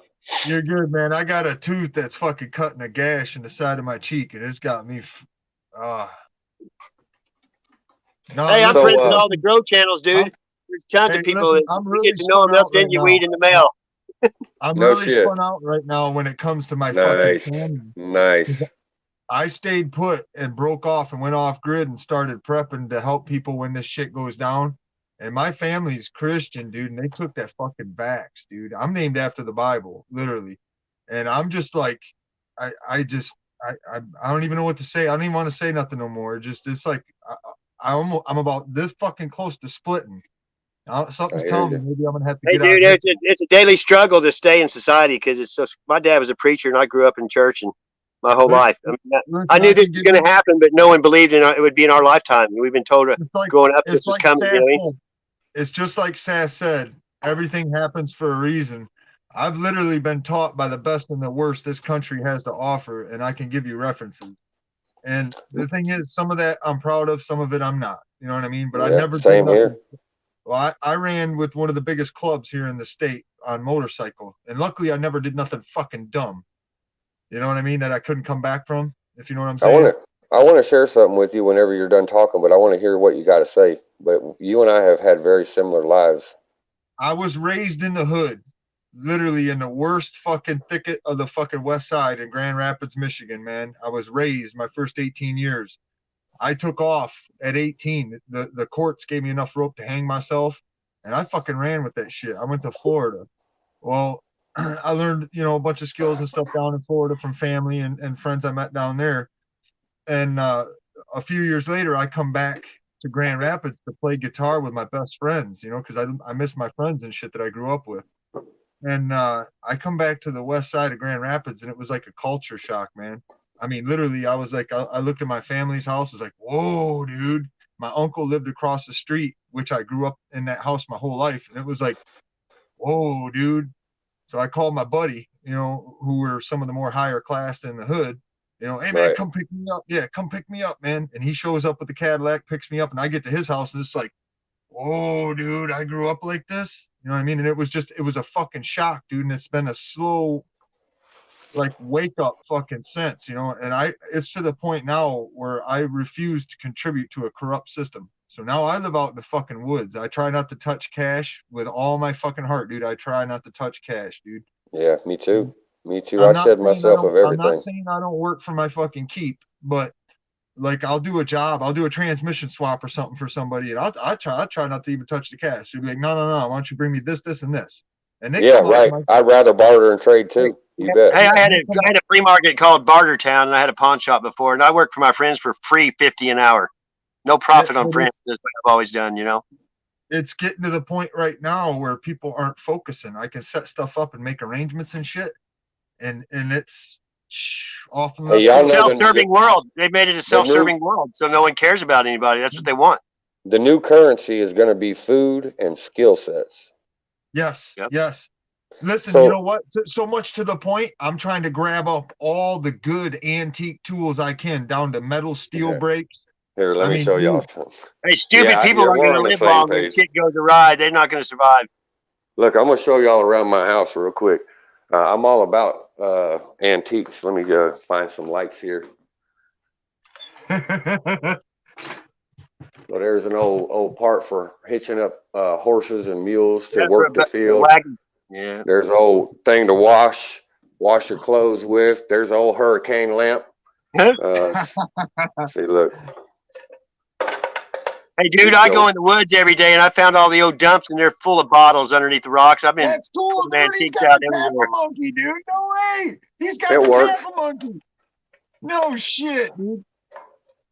I think it works. Hang on. It worked last time I rounded up. Let me set this phone down real quick. Hey, I got the hillbilly made in Korea that he's winding its head bobs up and down. You know what I'm talking about? Yeah. Well, he's acting a little funny right now. He's not wanting to cooperate, but y'all know what he is. Look, there's the old butter churn right there. Yep. No fucking shit. Yup, I'm doing the same thing, dude. I got This antique one-man saws. I got antique two-man saws. Dude, I've been grabbing up all kinds, just anything that is going to be feasible when there's no power. Here, let me show y'all my back. I'll show you on my back porch, Michigander. You're gonna love this. Well, here, there's something else up here in this room. This old blowtorch works off gasoline. Yeah. Did I show you? Did I show you This that old. yet, Seth? That's the old scale. Triple beams. Yep, this is called an OHOS, and here's the calibration weight set that goes with it. Yeah. It's not just a weight set, but it's a calibration set. I know somebody who used to sell weed to me that had that. Yeah. Let me show y'all what's on the back. I'll show you what's on the back porch, Michigander. You're gonna dig it. I got a bunch of stuff up in my shop that ain't even out. I got stuff piled up everywhere. Pretty nice house, man. This all I kept. I sold. Y'all are gonna get a kick out. I sold everything I owned except for my antiques. I left Oregon. This come off my wife's great uncle's farm. Look at this big old saw. Oh yeah, I used to paint two-handle jobs. Hey, I got that saw right now, dude. I have that saw right now. You got the handles for it? Everybody had them saws and I the blades up there, and all the old stuff's killer. The handles are rare. They're harder to find. Yes, I'm trying. I got another one right now that's sitting up above, and I'm trying to find the tip handle either. And they said they're best to make it. Do you have any of the old milk bottles that have a metal handle on them? No, I've seen them, but I ain't got none. I found dumps. I got tons of those metal handles where they were broke. You know, and I'm just trying to. Yeah, but even if he's got gear that's broke, Sass, he can use it as a template to make a new one. Look at these old mallets and stuff. This old kettle. These are old wood carvers mallets. This is an old fire extinguisher, old hand pump fire extinguisher. I make tomahawks out of deer bones and native rocks. You know, I'm making dream catchers right now. Oh, my man's got a freaking dream catcher hanging, dude. Look at how big this wrench is. Oh yeah. Hey, you know, I found some of those were made just for one train. Well, I had some that were they were one wrench on both sides. They were thick enough. It had different sizes on one end, but it was for trains. Hey, you know, for trains. I keep one of those on the front of my guitar amp, dude. That's old lantern off of a ship. It's got a handle on the bottom and the top, so you can lash it down so it don't beat against the side of the ship. I got one of those just like that, dude. Here's an old red. I live with one of them oil lamps, dude. This is let me grab my flashlight because my lighting out here is terrible. There's so much. I love this stuff. My wife and I, we retired when I was 42 years old. But we didn't retire because we're wealthy, because we ain't. I got a nice piece of land, and every penny we've ever made has went to our land. Everything, because just like you, Michigander, I can't be in town because it makes me crazy. But we opened a farm. I'm just going to talk to you while I show you some of this stuff. We opened a farm in Oregon as our retirement. And the whole purpose of our farm was to teach people how to grow their own food so they could support themselves and their families when things go sideways. And that was the whole point. We ran it for 4 years. And I got that lamp right there. I got that red lamp right now, dude. I got like 20 of them. This one, where's this one? This one's an old railroad lantern. It's got a red lens. You know, there's a guy looking for that'll pay so much money for Hey, that. I found one of those in a dump the other day, but it still had like type C batteries in it that are all corroded. No, this is the real deal. It works. Yeah, I It's know. old school. But it looks, it is a railroad one, but probably from like the 60s. Yeah. Anything to do with the railroad, man, there's people will buy up for a big. Yeah, Well, we last had time I- Frisco and Burlington Northern here, so there's a lot of people that collect all that old vintage train Last time stuff. I looked at it, they said this was worth about $500. There's an old Yankee screwdriver. I got 2 of those. There's a I brace, got a box with antique bits. a bit and brace. Yep, I got one of those too. You I ever got seen a that. brace? Yep. Hey, you ever seen a Yankee screwdriver with a shoulder a pad on it so you can bury your Wow, shoulder that's down cool. in on it? No, I was looking at that. Right. That's pretty cool. I ain't never seen one of those. Yeah, that's the only one I ever seen. Hey, Look at I all live these- down the road from Branson, and that you go down there, that stuff's everywhere. Look at these copper kettles. I have a whole series of them. Wow. That's Do cool. you cooking cast iron? We cooking whatever. Cast iron, I mean- stainless. I live off cast iron off a wood stove, dude. Hey, Yeah, I found crap the other day that was still like up by a creek from the 60s for getting stuff, Y'all know what these are? Y'all see that little thing there? Y'all know what this A is? butt plug.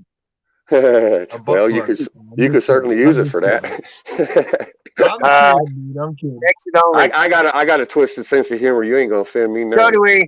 You ain't gonna hurt So us. these right here. Those look familiar, but I can't place what they're for. So they would use these when they used to fell timber and drop it down into riverways and transport it down the river. They'd pound one of these into a log and lash them together and make rafts out of There them. you That's go. what these are for. Yeah. See, look at this. Huh. Sickle, nice. The Yeah. other curved one that you had, that's what I'm looking for. Is one of them sickles right there. But This those one? little sickles you had hanging up, yeah, I just bought a whole stack of them for Yep. $1.50. I You take know, I it had you're a out in whole the bunch. country. You're out in the country, Yup. not the city, right? No, I ain't been in the city for a long time, bud. I can't do it, man. It makes me crazy in my head. It makes me feel like I'm literally losing my mind. No, I live on. My wife and I. It ain't We you. bought. It ain't you, my friend. It ain't you. I know. Yeah, that's right. I It's know. them. We bought. I made this sign right here in Oregon. I can do wood carving. I did this whole sign here out of a piece of busted myrtle wood, and I did it Right on. with a wood router because I was just doing something for fun. It took me about 45 minutes. And this is all. Hey, I'm dude, doing I this one, built but limousines 25 years. I'm a craftsman, too. I use my hands. I don't use power tools. I do everything by hand. This was our farm we opened in 2017. It's called Coos River Ranch. Right on.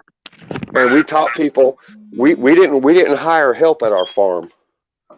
What we did was we asked for community volunteers to come and help us for free, but in turn we would give them all the produce that they could carry out every week, a whole box, as much as they could carry in a box. Right on. And we would teach them how to grow their own food. We showed them how to grow food without any fertilizers or pesticides, fungicides, any of that stuff. And we were teaching people how to use heirloom, non-GMO seeds and why it's Do important. you know what dock and poke and lamb's quarters is? No. Oh yeah, I've heard of lamb's It's all quarters. greens that you can eat like dandelions. You know what I mean? Yeah. Yep, dandelions. What's the other one? Stinging nettles are edible if you blanch them. I'm a forager, dude. I live on half the year on mushrooms that come up. Yeah. Yep. We got books on all that stuff. we have spent the last 20 years as a couple preparing for this very thing with seed stocks and all that stuff. Everything that you'd need, hand tools.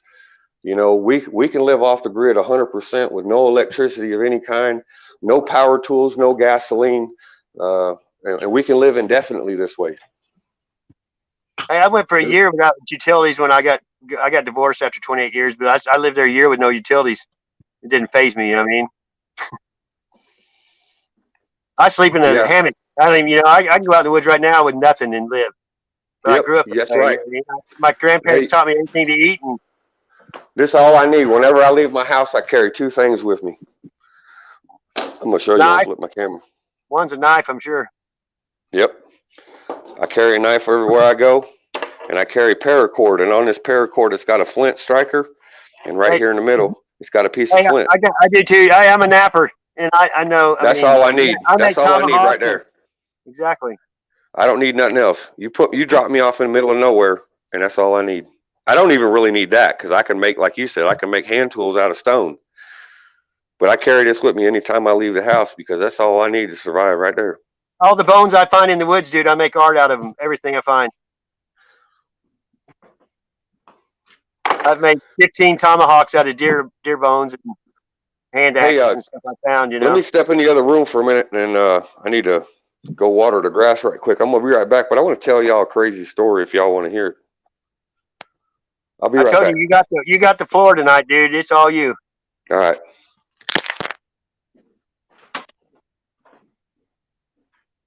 We're in class, and you're the teacher.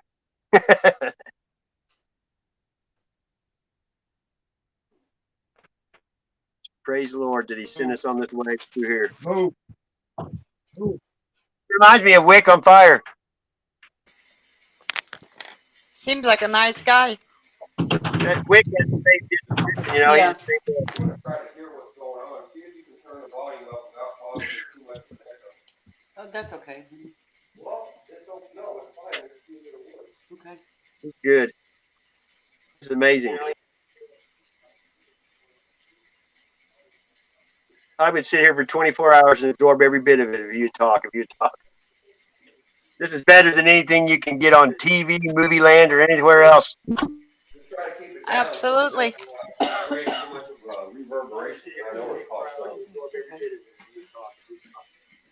It's a good thing that you're on the side of God. You could be a cult leader. There you go. I'm back, y'all. Hey, I asked my wife to turn the speaker up on the television, or on the computer. So if it causes an echo, y'all tell me and I'll turn it back down. You sound fine, dude. We can hear you. Okay. So I'm going to tell y'all something I've only told a couple people in my life. And I'm not going to get into the detail now. We can do it later if y'all want, but it's difficult. And if I start crying, y'all have to make some allowances here. Hey, dude, at my age, I'm emotional fool. It's the pain of the earth. It's just, I'm the same way, dude. And I've never cried my whole life. I didn't cry when my mom died. But I'm not a crier neither. I'm not a crier neither, but I want to share this mostly with Michigander because my life has been a strange series of events that read worse than a horror and sci-fi novel combined. And I've had difficulty telling people these things because people don't believe me. If I told you the whole story, my guess is you probably wouldn't believe half of it, and by default you'd probably, say the rest of it's all bullshit too. I have no reason not to believe anything you say, dude. I started having visions when I was 5, and it occurred right after my mother and father divorced. They divorced when I was 5 years old. I'm the youngest of 6 kids. I have a brother and sister, and I have two half brothers, or 2 half sisters and a half brother. And I'm the youngest of all. And my folks divorced when I was 5 years old. And shortly thereafter, I was visited in a dream. Now, and when I say dream, I say that word loosely, because you could call it a dream, you could call it a hallucination, or you could call it a manifestation of evil. But the Egyptian, I don't even know, I hate to even say the words, but I don't know how else to explain it. The Egyptian god Anubis came to visit me. And I remember it. I was 5 years old. I remember the dream like it happened 5 minutes ago. And I'm not going to go into that. I'm just going to put that as a point of reference. But he manifested in front of me. What a trip, and I remember it. But that's not the only time I've had evil manifest in front of me. It happened in front of my wife, and it's happened several other times. I know 4 for sure, and I would speculate 5 or 6, where I've had actual demons and evil manifest directly in front of me. And I don't know why. I know it has something to do with my family name and my connection in history, but I don't know the meanings of it all yet. But from 5 when the vision started, by the age of 8, At 6 years old, so I'm going to tell you what happened leading up to the age 8. By 6 years old, I had slept on the streets by myself, alone. I was stealing food to eat. Before I was 8 years old, I was raped by 3 separate grown men.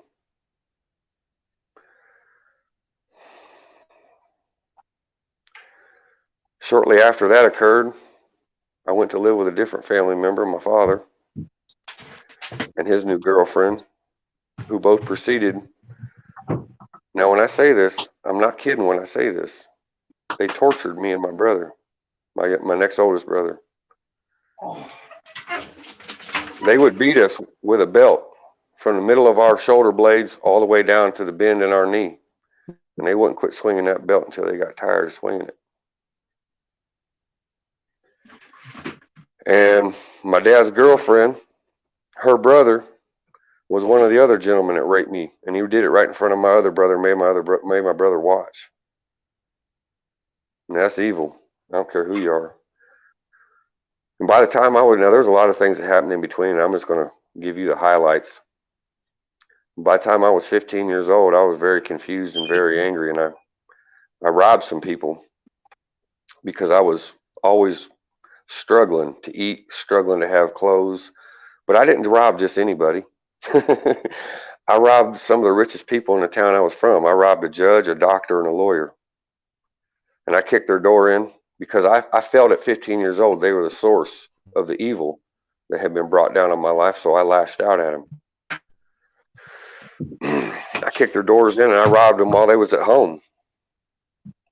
Went in there with brute force with a few of my buddy and my brother, and we took from them what we felt they had taken from us with their illegitimate laws and the way that they had oppressed me and my family.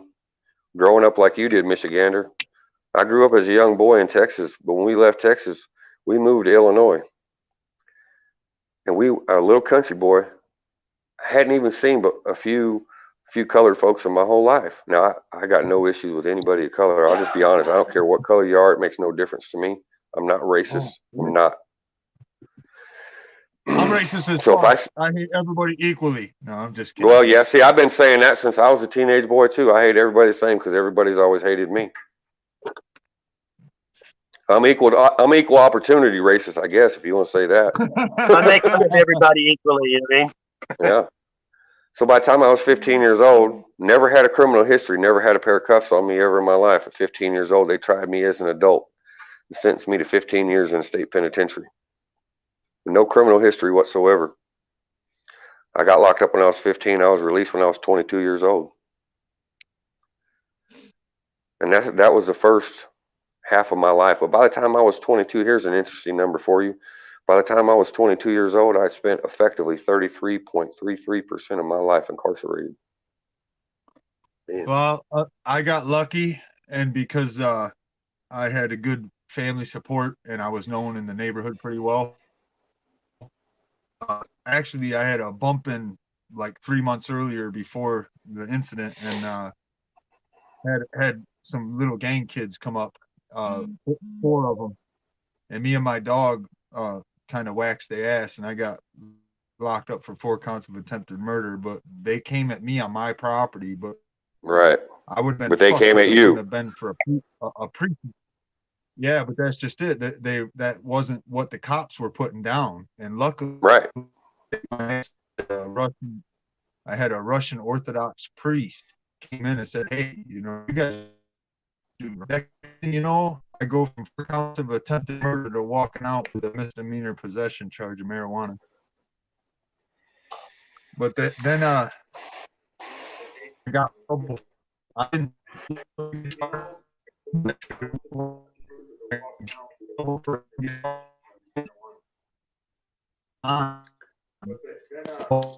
Your service is bad as all. It's okay, leave it up. Michigander, you're breaking up big time. Yeah, buffering or something. There you are. I got lucky, and in lieu of 10 to 15 years in prison, they sent me to a boot camp, to a military. Yeah, they boot wouldn't camp. do that for me. They refuse to do that to me. Yeah, and I did the military boot camp, graduated, and I haven't had any real trouble since. I got 2 misdemeanor DUIs. Other than that, I've been home for 25 years come May, and I've never had a set of handcuffs on me or never had another charge laid against me. I figured out how to stay out of town and stay away from people, and ever since then, I've been doing good. those were supposed to be the last set of cuffs put on me, but it ain't worked out that way. You're okay, Jody. You can turn it back up. I just got to get away from the TV so it ain't causing. Yeah. Here, I'll show y'all something. Here, hold on. Let me pull my headphones off. I see it. Yep. Hang on. Let me pull my hat off. I'm gonna show y'all something. I really like that ceiling, that ceiling fan. The way that light is wild. Hold on. Let me pull my headphones off. I see it. Yep. Hang on. Let me pull my hat off. I'm gonna show y'all something. I really like that ceiling. I put that on my arm right there to remind me of the evil that lies within. Oh, what I just do? I just clicked my phone off. You'll be all right. We ain't going nowhere, bud. Yeah, I hit the little button on the side. I'm not real. I put this on me to remind myself of the evil that lies within us if we let it go. This right here, there's a barb on there for every year I spent in the penitentiary. Damn. This was also to help see that demonic clown. And then these skulls and tribal art, this was also to remind me of the evil that's in with all of us if we let it loose, when the evil around us, that surround us everywhere we go. And on my stomach, I got a green dragon.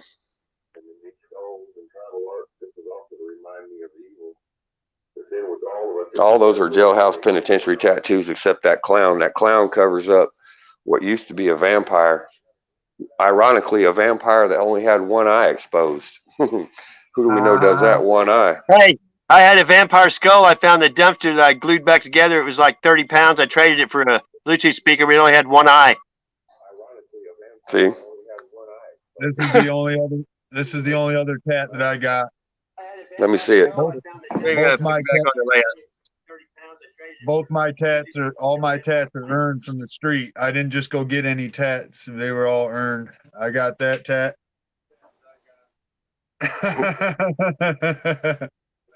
And then I got the cuffs. That's it. That's all I got. Yeah, my son's a tattoo artist, and he's in a halfway house right now for a year. He's been in prison like 4.5 years and he just right now though he found God, and he's at a place that's religious based, and he's working for. I mean, he's doing good. You know what I mean? That's good deal, man. Y'all know that it says over and over again in the Bible that God's faithful will be imprisoned. Yeah. Well, I can tell you one thing right now. I grew up watching everybody getting dumbass tattoos starting at like 13 years old, and I didn't get. Well, I've always felt that our generation won't die; we'll be killed. Well, I didn't get my first tattoo until I was 24. I got my first tattoo. See, when I was incarcerated, I had to go to a juvenile because I was only 15. But in Illinois, there's a whole bunch of facilities for juveniles. There was back in the 90s when I went to the penitentiary. I think there were 6 or 7 of them just for juveniles alone. But for whatever reason, they didn't feel that it was appropriate to send me to what they would call a medium or minimum security. They sent me right into the fire, and they sent me to the only juvenile maximum security place in Illinois called IYC Joliet. You can look it up. Now, back then, if y'all ever watched Mad Max, they called this prison for juveniles something. They called it the Thunderdome. Yep. 2 men enter, 1 man leave. That's right. And there's only 2 kinds of young boys that come out of that place: faggots and fighters. There's no gray area. Nope. So you come out of there. Hey, Cowboy, you came here at the right time, brother. Hey, Cowboy's a great Christian dude, and he's had his channel taken down. He's a fighter. Yeah, he's a warrior of God. Yeah, he showed up. Isn't that crazy? I just heard from him yesterday, brother. He commented on one of my videos or something. We were chatting yesterday. Hey, Cowboy, what's up, brother? Hey, can I say I tried something to real share quick to it out Cowboy? to everybody. That way you can find Yeah. people. Hey, I want to say something to Cowboy real quick. Listen, Cowboy, I take that as a privilege. You put your neck out and put your telephone out for me today. To do that out in the public like that meant a lot, because I remember the first time we met, I spooked you away. So thank you, Cowboy. Thank Shit, you, I'll give Cowboy. y'all my number right now. I don't care who calls me. I Hey, don't care I who shows put up my at my phone house. number, my name, everything on here because I ain't scared of nothing, and God's got my back. That's the way I look at it. Yeah, but with all the hubbub and huff going on around here for that dude to put his number out on his channel like that, There you for me, go. dude, There's my number right there. I was kind of impressed. I'll have to That's wait me. to get it, buddy. I gotta wait to get it because I can't do a live thing, and it is what it is. Actually, you know what? Yeah. I ain't afraid of no man. I don't bend my knee to nobody. Dude, there's a shouldn't reason you have to came be. here. Because, you know, if we start getting enough people that are like this, we're going to have Yeah, to you fight. shouldn't have to be afraid. There's Listen, strength in numbers and fellowship and stuff. if we were all acting human to each other, there shouldn't be a need to be afraid of anybody. Nope. You're Wouldn't supposed be to no love your need for neighbor firearms like either. you love yourself, because so many people now, I don't think any people two alike have the same perception or understanding. It's like everything is, each person sees things different nowadays. Yeah, everybody's got to live in their own little bubble, and they don't think about their neighbors. But you know what? The house I live in right now, I've only been here for about 6 months, and I've made a personal effort to go out and meet every one of my neighbors. I tell them, if you ever need anything, if you have a tree fall down, block your driveway. Most of my neighbors are a lot older Amen. than me. Hey, I mowed when I had a house I lost. I mowed everyone's yard in my neighbor on my street and every Yep. nasty. And I just Yep. did it We've because been doing that our I'm whole a lives. giver. There's givers and Right. takers. You know what I mean? You're either one or the other. You're either built that way or you ain't. You know what I'm saying? Yeah, it goes back to your bloodline. It's all about hereditary. I mean, It's who it you is. are. It's not where I you're from, too. It's where you're at. You know what I mean? It's not where you've been. It's where you're at now. Yeah, I remember the first time I met Cowboy, and we were yakking on, well, trying to talk on fucking that messenger, or not messenger, but the little. I'm trying to read the comments while y'all are talking, so forgive me if I'm looking like a dumbass I over kind here. of spooked because they had deleted that channel on me. But the first time I met Cowboy, I tried yakking at him, and I spooked him a little. Yeah, well, sometimes, you know, the way we grow up and the things we've experienced as we grow up, it's hard to trust anybody. It's hard to put your faith in anybody. And sometimes when you meet someone of very similar like mind, you're not sure if what you're hearing and seeing is real. So, you know, sometimes it'll rub you the wrong way because you're not sure what to expect. Hey, I rub people wrong way a lot at first because they don't know me. I mean, I do. I've always been that way.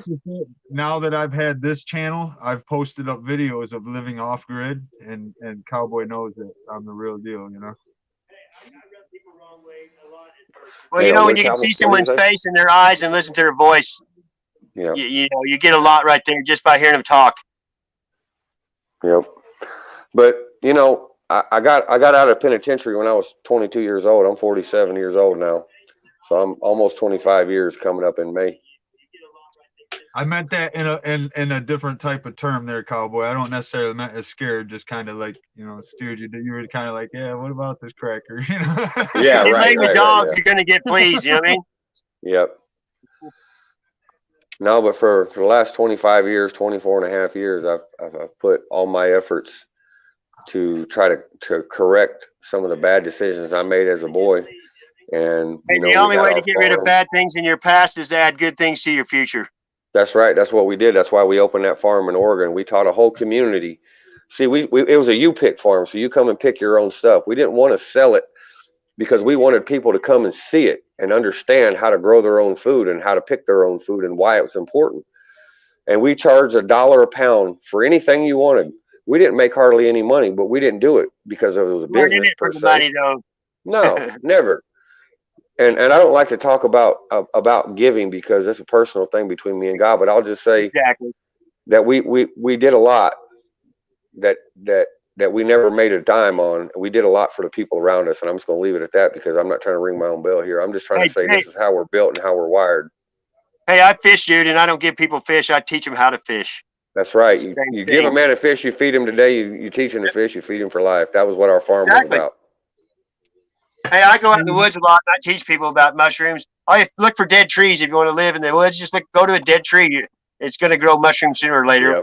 Yep. Each one. I love morels are my favorite. Well, me too, but I eat chicken in the woods. I eat oysters. I eat every kind. I mean, I eat them all. Yeah. check this out. I sat here for like 6 months telling everybody just go into the woods. The creator will point you in the right direction. And the thing is, all of a sudden, here it is. I'm finding all these edible veggies and shit that are wild out in the woods, and I started showing Sass, "What the fuck, dude?" It's like he Hey, was dude, pointing me. hey, you can ask these people. The stuff that I come across in my path is unbelievable.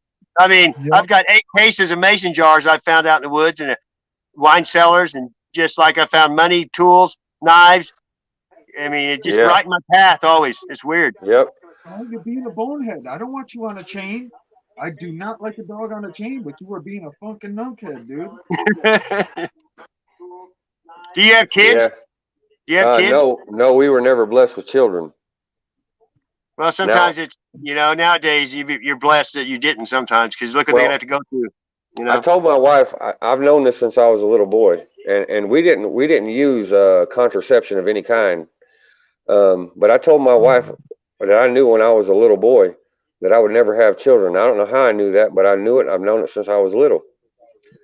I've had premonitions of accidents and things. I don't know what you call all this stuff, man, because it's not something. It sounds like to me though that you've been fathering a lot of people, dude, since you turned the right way. I got 69 nieces and nephews and great nieces and nephews. There's 69 nieces and nephews alone.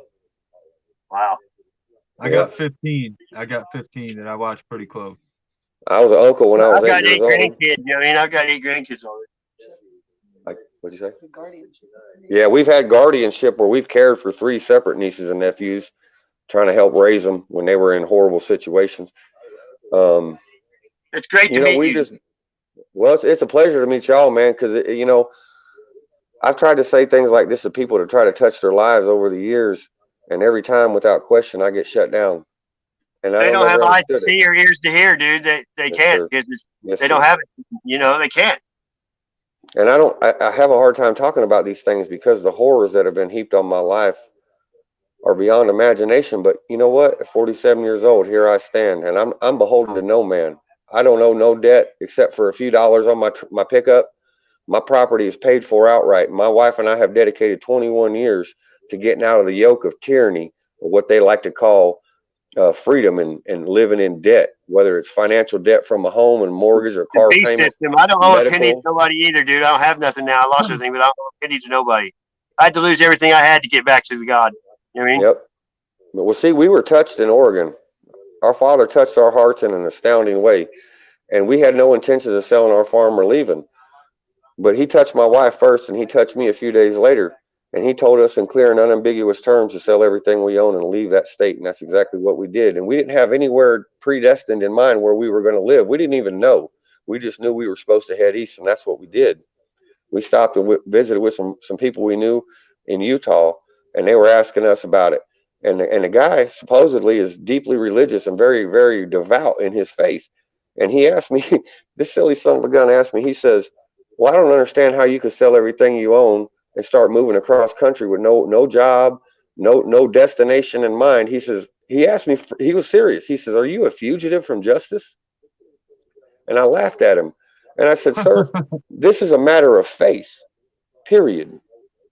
I'm doing this on faith alone. And I sold every possession I owned except family heirlooms and antiques that my wife and I have collected. We sold every stick of furniture. I had over $30,000 worth of brand new woodworking carpentry tools, and I sold every damn one of them. At least you got smart and sold it. I had 4 storages full from the divorce, and I just got tired of paying it and just let it all go for nothing. I paid money to lose my shit. You know what I mean? We started shedding material wealth and material possessions back in 2012. Now that's a funny year too, ain't it? 2011 is when I started, dude. 2011 is when I started all this mission, more or less. We started getting rid of everything in 2012. We reduced by half. And by 2017, when we moved from Illinois to Oregon, we reduced by half again. And when I left Oregon, we sold 95% of everything that we had left in our possession. And I shed it all. We bought this house in Tennessee sitting on 13 acres, 12.8 something. Everything that we had sold, everything that we had done on that farm, we put money into that farm. We put our life savings into that farm, and we're not farmers, mind you. Now, I worked on farms as a kid, but we don't come from farming families. We're not, this ain't something that we've done in previous generations, at least in recent memory.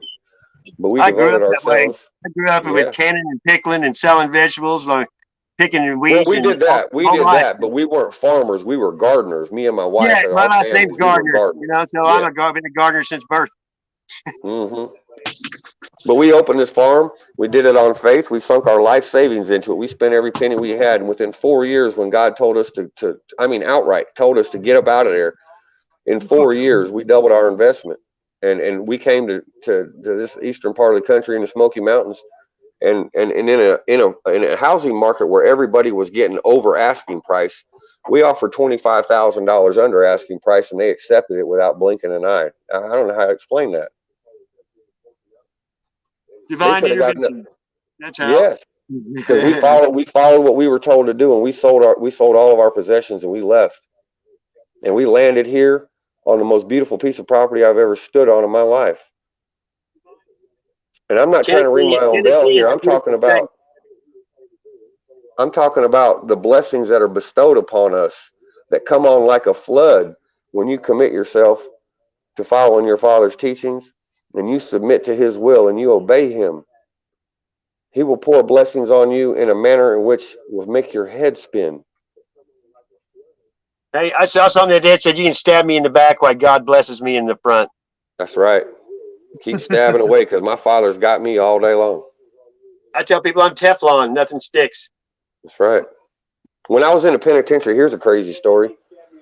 I'm a little country white boy, and I go to the penitentiary in Illinois. Now, I'm just going to tell you some statistics. In Illinois, 85% of the inmate population is black, and most of them, almost 90% of the 85% of blacks that are in penitentiary in Illinois come from the city of Chicago. And if y'all look at the statistics of Chicago right now, it's the most violent city in the country. 187 every day. Yep. Now, at 15 years old, they locked me up with all these guys. Now, in Illinois at the time, the ratio of black to white, 85% black, 13% Hispanic, 1.4% Asian, and 1.3 or 1.2% Caucasian or other. So I was an abject minority across the board without question. Now, I stood on my own for 4 years, and I never joined any kind of gang or organization while I was in there. But one of my dear friends had got himself into a situation, and the only way to get him out of that situation was for me to organize myself amongst these gang members, because I wanted to keep my dear friend from being hurt or killed. But I told them, because they had been after me for years, to join the organization and be part of it, because I have a very violent nature when I'm pushed in a corner. And I've been in literally, I've been in hundreds of fights. And they knew that, and they knew I had a reputation as what they called a neutral or a neutron, because I was not affiliated. Yep. But when I decided to become affiliated, I told them people up front, I said, y'all don't know what y'all are asking. I said, because I'm telling y'all, if I join your organization, not only am I going to join your organization, but I'm going to take it over and I'm going to run it. And they laughed. They laughed, and they thought it was funny, this little skinny ass country white boy telling them how things was going to be. Well, guess what? By the time I was 20 years old, they were answering to me. They did what the fuck I said. That's the truth. I'm not making this shit up. I was appointed one of the few white people in Illinois history. I was in charge of a predominantly all Hispanic gang out of the city of Chicago. Equate to MS-13, violent murderers, drug dealers, organized crime, money laundering, human trafficking. And because of my nature, those boys reported to me. And I didn't allow none of that nonsense to go on around me. Now, we sold drugs in the penitentiary. We made knives, and we hurt people. But I didn't allow nobody to be killed. And at the end of the day, they did what the hell I said. And that's just the truth of it. And I'm not ringing my own bell. I'm just telling y'all a story about my life, because my life is so bizarre that most people, they laugh at me and they don't believe shit I have to say. But, it is what it is. And my channel, by the way, will never, ever be monetized. I don't care if I have 10 million subscribers. I will never take a penny from them evil sons of bitches that want to censor our words and our thoughts. So I'll be clear about that. Nor will I take donations from nobody. I stand on my own like I always have. So I have nothing to benefit to lie to y'all. And I'm not trying to ring my own bell. I ain't got shit to prove to people I don't know. I'm just sharing a story with y'all. So I just say anybody else that's listening that might have doubts on what I'm saying, you know, they're welcome to think whatever they like. I don't care. People have been laughing and scoffing at me since I was a little boy when I started having visions. I was chuckling at the chat. We've been No, I don't take no offense. No, I know you're chuckling. I'm with you, brother. Don't sweat it. I mean, I'm just in general, you know, when I try to share. I know you're laughing because of the irony, right? We all been through our trials and tribulations. Yep. I mean, it's just different wherever you're at. You know, I mean, it is what it is. Like you said, the biggest thing is coming over it and not falling back into that same pattern. That's right. But you know, go ahead, sir. It's not easy staying away from that shit, man. No, you know what? I miss riding with the crews so fucking bad, but I couldn't go back to it even if you paid me, because you're supposed to trust this cat with your life. You're supposed, you know, and you call him brother, and he'll turn right around and try to stick you in the back to fuck your pussy. You know what I mean? And 6 months before I came home, they tried to have me murdered. Yeah. My own boys, because they didn't like taking orders. They didn't like taking orders from this little white boy. Hey, would you go grab my those pictures that are up there in the closet? There's 2 packs of them. I'm gonna show y'all a picture of what I looked like back when I was 20 years old when I took over this organization. It ain't gonna look shit like me, but you'll see the dragon tattoo on my stomach. You'll know it was me.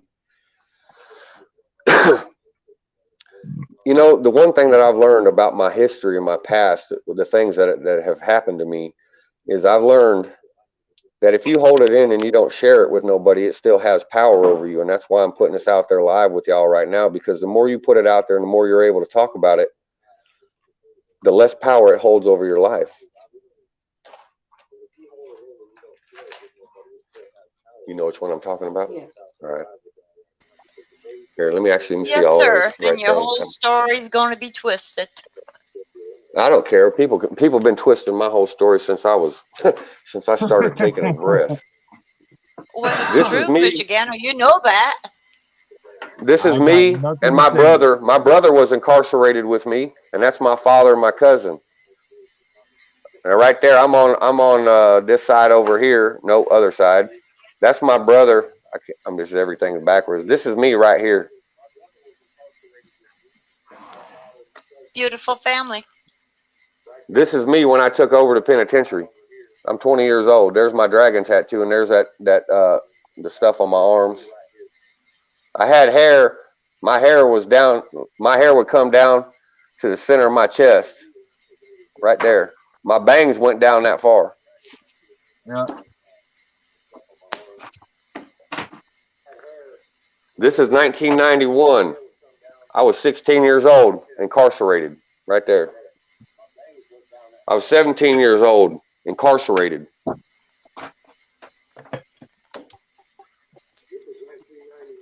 That's me and my sister. She come to visit me. You see how long my hair is there. You know why my hair was that long? This is funny. I don't like long hair. You see my head? I like short hair. Always have. I lost a bet to my brother when I was in a penitentiary. And the bet was that if I lost, I had to let my grow hair until the day I went home. And I had to wait 4 years to cut my hair, and I never broke my word to my brother. That's a true story. And I hate long hair. Can't stand it. That's me and my mother. That's me and my sister. That's another one of my brother. You know? But this is what they do. This is what they do to God's children, because they want to break your will and break your spirit. They don't want you to know who you are. This is my brother and his son. It's me and my brother. We were in the same prison. We were roommates in the same prison. That's my brother's son. This little boy was born 1 month after we were incarcerated. My brother never got to see him outside of penitentiary walls until that little boy was 8 years old. This is another picture of me when I was in juvenile, 17 years old. You see that swimming pool in the background? Yep. This prison had a swimming pool in it, and it had never been opened the whole time I was there. And I filed a grievance with the administration. And I said, you got this swimming pool here and you don't never let us go in it. and you need to open it up and let us go in. And they said, no, y'all can't use it because y'all are too violent, this and that and the other. And I said, nope. I said, y'all can't do that. I filed another grievance. I said, y'all can't do that. I said, this pool is here for our use. It's paid for by state tax dollars, and you cannot discipline us for what other people have done. And I forced their hand, and I made them open that pool, and they took a picture of me next to it because of my tenacity. That's cool. Isn't that crazy? Isn't that crazy? It's just a weirdness of my life. It's just what it is. I don't know. I don't know why everything is the way it is, but I know the evil's been attaching itself to me.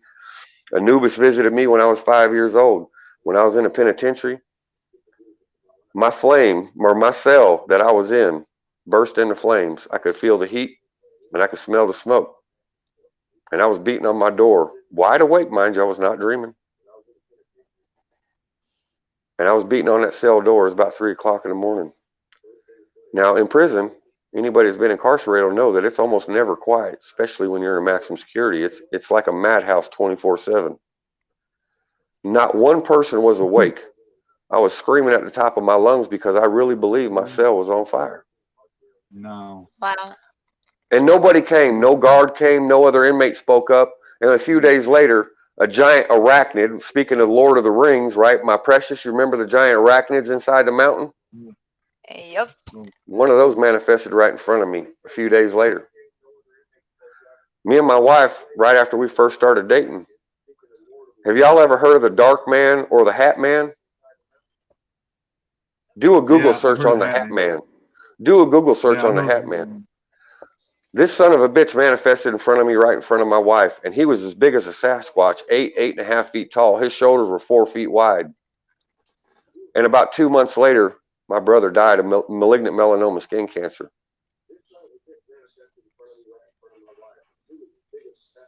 That's the truth. It's what happened. Wow. And I've had other evil things manifest in front of me. My sister will attest to this, and I'll get her on live at some point if y'all want to hear her story of it too. When I was 10 years old, I started having premonitions. I had a premonition that my sister and my brother and her son, her 2-year-old son, was going to be in a car accident. And I was freaking out in the car. We were driving through Fayetteville, North Carolina. And I started screaming at my brother and sister to put your seatbelt on. Mind you, this is like 1983. Nobody wore seatbelts. Hell, people took their infants in a little bassinet and just set them in the back seat. You know, people didn't wear seatbelts. I told them everybody put their seatbelt on. By the time we all got our seatbelts on, within about 30 seconds, we were hit from behind. Would have launched my little ass right through the windshield. And I've been having premonitions like that all my life. I don't have no control over it. I don't even understand it. When I touch people, sometimes I feel their emotions inside them, and I don't even understand that neither. And I have no control over it. I don't read people's minds, and I don't claim to. But I can feel people's emotions sometimes, but I can't control it. But I know, especially if a child or a person has been beaten or tortured or molested or raped, I can see right into their soul. And I can physically feel their pain. I can physically feel their pain and suffering. And I don't even know what that means, but it happens. Truth is always stranger than fiction. Streets of gold. Pretty wild, Sass. My whole life is a testament to that. My whole life has been a testament to that. Now this is a live panel. No fucking bickering, no picking, no fucking bullshit. I like it's this. Okay. People can talk whatever they want to about me, brother. I'm past caring what people say or think about Amen. me. They can call me a homosexual. They can call me a racist. They can call me whatever. I don't say that again. I'm losing your. Most of these panels. Oh, what are you saying? They just sit there. Most of these panels, the people are picking each other apart and just fucking pecking at each other instead of trying to get somewhere. Yeah, you know I'm just saying I don't mind. If they start pecking at me, let them peck at me. I don't care. I'm just saying, dude, I surf the webs for information and good information all the time. And so much of it is just fucking lies and shit like that. Or you run across panels where they're just pecking at each other, you know, with just dumb shit. And it's like, man, come on, man. Yeah, I hear people are petty. Well, I stick with some of them because I run across them through people that I know. And, you know what I mean? For every 10 bad people, you got 15 or 20 good people. You know what I mean? You can never tell. You can never, I guess you can tell, but you know, like right now, all of us come in here and we run into you, you know? Hey, I feel honored and blessed to have met y'all, and I try not to throw myself out there too quick because people usually recoil from me. But I've been trying to feel y'all out, and I've been paying attention, watching in the background to see what y'all spirits are made of, and that's why I decided to come forward and let me put myself out there. I don't think it's going to be all you know, that fucking crazy. But it's definitely going to be something. It's definitely going to be something because it can't keep going away with it. No. This will never stand. Somebody's got an echo. That's me, I think. Let me back away from the television or the computer screen here because I'm trying to let my wife hear what's going on because I got headphones in and I don't want to exclude her because she's been with me for 21 years. Is that better? Oh, sass a lot, you know? Yes, it is. Thank you. Yes, ma'am. You're most welcome. It's my pleasure to speak to y'all. I'm humbled talking to y'all, like-minded people. I rarely meet people like this, almost Pleasure is never. ours. Yes, ma'am. I got a funny feeling it's going to blossom. I'll take my hat off to you, ma'am, because that's what I should have done when I first introduced myself to y'all, and I apologize for my rudeness. No problem. You're all good here, brother. It's a strange world we live in. The way I think and the way I behave sometimes is out of character because of the strangeness of the times we're living in. We're going to see things like never before. Oh, yes. Ain't no doubt. I've had some things shown to me, and I'm not going to get into them tonight, but we can talk about them another time. And I don't even know how to explain why they've been shown to me, but they've been shown to me with stunning clarity, like how I explained to you about what the study of heraldry and how to look up your history. That's not something I figured out on my own. That's something that was Well, you know, revealed you to me. only get knowledge if God feels you can understand it and handle it. You know what I mean? You've been through a lot in your life, probably for a reason. So you're tempered, and some of this stuff won't affect you like it does people that live in the, the beast system where they, people will die. People's hearts will give out just from it. You know that when you're already this way, it won't affect you like it will them, especially when you got God on your side. I agree wholeheartedly, sir. Sass, you got somebody asking to come up on the panel. Oh, I put it out there. Is that Bright? He's got his accents. After having him on the other night though, and staying on him for hours, I could understand him perfect. It's just you have to get used to the way people talk. It's funny you mentioned that. I was a little boy. I come to Illinois from Texas, and I talk like a straight up hayseed. And even the teachers, even Jody, take the gun and go outside. Hang on, I got my dog reacting. I'm gonna have to go shoot somebody, or maybe I don't know what they're growling at. You're good. Just bear with me. I'm gonna take y'all with me just for fun. Yeah, I was born in Louisiana myself. Get him, boy. Watch him. I do the same shit, dude. I do the Good same. Boy. Watch him. Watch him. That 120-pound Rottweiler that don't take shit from nobody. I used to put a lot of time into training my German Shepherds, and I had them trained on hand signs and German warfare.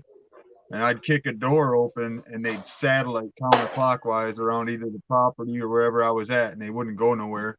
One time I forgot one of my dogs.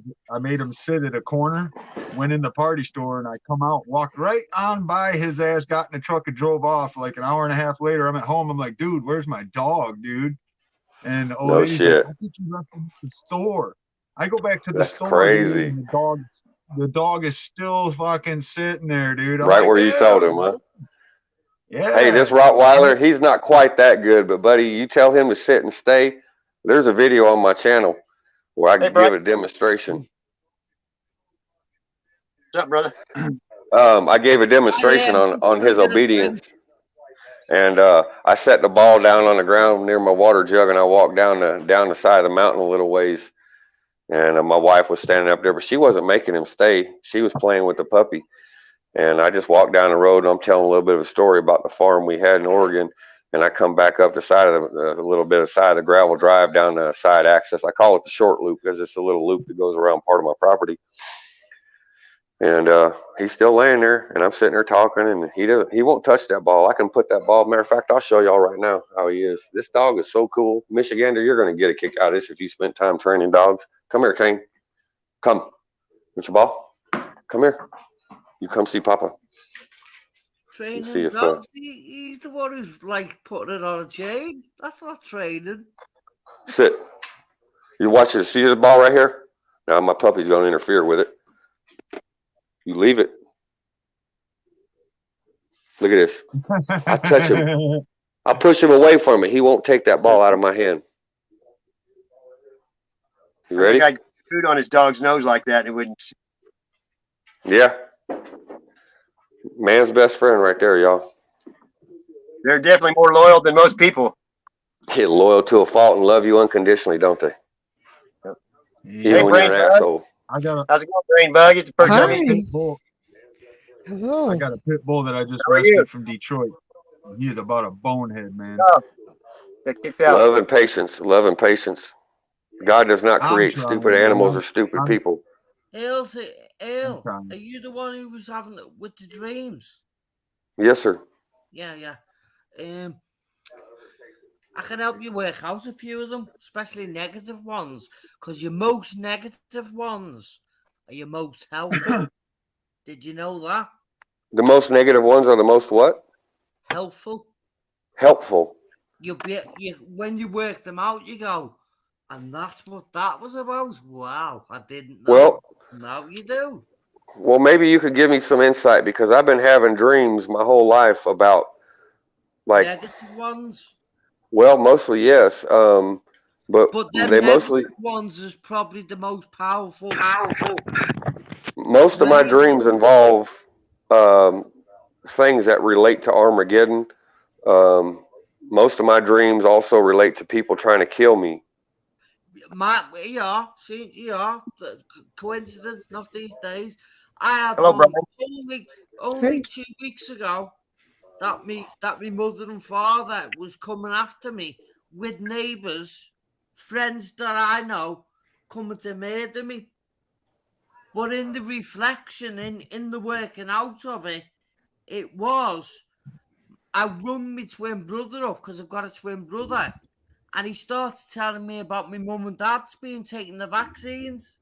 So in that instant, I worked it out instantly. Well, that's what that dream's telling me. They want to kill themselves. They're not recognising it. Yep. Instead of them coming after me, they're talking to me, not telling me that they've taken the jabs. But my twin brother tells me they're taking the jabs. And I got very angry and upset about it because I'm talking to them and they're taking it in one ear and it's going out the other. Right. They like us telling them what we want, but they don't like us ramming it down the throat. So they're saying to me, stop ramming it down. We hear what you're saying, but we don't. Stop ramming it down our throat. And I said, well, do us a favour. You know, the next time you watch your television, think of that, what you've just said. Television, yeah, yes, sir. Exactly. So where my mother and father are saying, stop ramming it down our throats. Think of that. What part of the Commonwealth are you from, sir? Commonwealth. Are you not from England or the Commonwealth? Yeah, I'm in England. Yeah. Yeah. Do you know the Orkney Islands up north of Scotland? No, I don't know anywhere near Scotland. No. I know you're not there. I'm saying, are you familiar with the Orkney Islands? Hey, we have a guy named Richard Diddler that comes in here from Scotland, and so maybe he'll show up tonight. My surname's Scottish. This right here is my people. I know you were explaining before. I was a bit wary with what you were saying. I was going, I'm sure he's getting misled and manhandled himself. You think I'm misled? Tell me how. You might be, because we're not sitting back and questioning it all the time. Up here, gonna try and help you work out these dreams. Right, Yeah. There's one that I've worked out. Here's another one. couple of months ago, I had a very, very negative sexual dream where I was being it had to be me because it was me dreaming it, but I was being a paedophile with a young girl. Listen to me, a young girl that me brother was his daughter, sort of thing, but it wasn't his daughter, it was the girl he was with, and I used to babysit for them, and that's how my twin brother got with the woman, and I was being sexually naughty with her in the now 2020, 2020, 2021, but this is I used to babysit for them years ago, but I was telling my brother-in-law all about the dream because I always tell my brother-in-law everything what goes on in my life. And he come back a week later and he said, "What do you know about Epstein Island?" And I said, "They're full of paedophiles." And he went, "You know who's just told me that?" And I went, "No." He went, "You're Alan, me twin." I went, "There you go, Dave. There's another one worked out." And he went, "That's why I've just told you." You know, there's a lot of things about our lives and about our history that's been hidden. Were you on here earlier when I showed the Bible? You need to show that again because there's a lot of good people in here that weren't here. Like Jack I'll just show got it to y'all here. right now. Let me Nez show it to y'all and again. do it, dude. Bagger Spells, Kaylee, DK, you got to see this. He's got an old Bible that show him how thick it is compared to the this gentleman from he was showing them Bibles, yeah. You were watching it, and what's your name? What do you go by? You're from Liverpool. What do you go by, sir? What do you mean? What do I go by? Your name. What name? Your name. I'm saying. Robert, right? How do I address you, sir? Well, it's there, isn't it? Bright means Robert if you work it out. Bright. Okay. No, I'm not bright. I'm the slowest out of us all. Don't tell yourself that. Don't tell yourself that. I don't buy that for a minute. I've got to take the piss out of myself because I am slow. But I take the piss this way. I'm slow, but aren't we all? We all have our own faults and our shortcomings, but we are all special in His creation. I'm the slow one, but aren't we all? My phone's gonna die. You got a charger over here, Joe? Let me grab this charger, y'all. My phone's about ready to take a dive on me. Yeah, what version of the stream? And they really drain it when you're doing this. Yeah, I see that. I've never done live stream ever. What version of the Bible is that? I'm sorry. Say that again. Is that a King James Bible? I believe so. I'll look at it. I'm 90% certain it's King James. It's just unbelievable the stuff it has in it. Has King James got a verse in there from James 7-10 about persons? About peasants? Persons. Yeah. Well, read it to your listeners. Okay. Because your reading's probably better than mine. This is priceless stuff tonight. It's unbelievable. All right, so look, here's the date. Look at that, 1889. 1880. That looks like 1880. You see, well, 1808. See, it was printed in the 1880s, but when it was given and presented, they filled in the last day. Yeah, 1889. Yeah. Well, yeah. I have to accept that, don't I? This is love into that. They really did. This is right here. This is shimmers. It shimmers like it's got metallic fleck in it. It's like got a. You know what you've just sounded like? Just sounded like. What's that? A guy off Toffee TV selling beer bottles with full of masonry all over. Well, I tend to be a little colorful with my vocabulary from time to time, even though I sound like a damn dumb hillbilly. No, I'm not saying it like that. The way you were rubbing it is if like you were, but the blind people have got the blinkers on. And look, Toffee TV showing to me beer bottles. And you could offer me $50,000 or 65,000 British pounds sterling, and I'd laugh at you if you offered me that money for this book right here. Hey, Josh. I haven't even got that kind of money to offer you. Oh, I'm just saying, anybody in general, I wouldn't give up this book for nothing. This, look at this, y'all, right here. Go on, then go to James chapter 7 to 10. James chapter 7. Let me find it for you. I'll flip back to this in a minute, but he's asking me to read him something, so I'm not going to deny him. Read it out and then you'll recognize, wow, persons is blatantly there in our face, isn't it? We're being James 7, chapter 7 to 10. Well, I'm looking for James and I don't see it. James chapter 2, 7 to 10. Sorry. All right, so you're going to have to help my ignorant self. Is it New Testament or Old Testament? Because I don't see James in here. John. It'll be New Testament, won't it?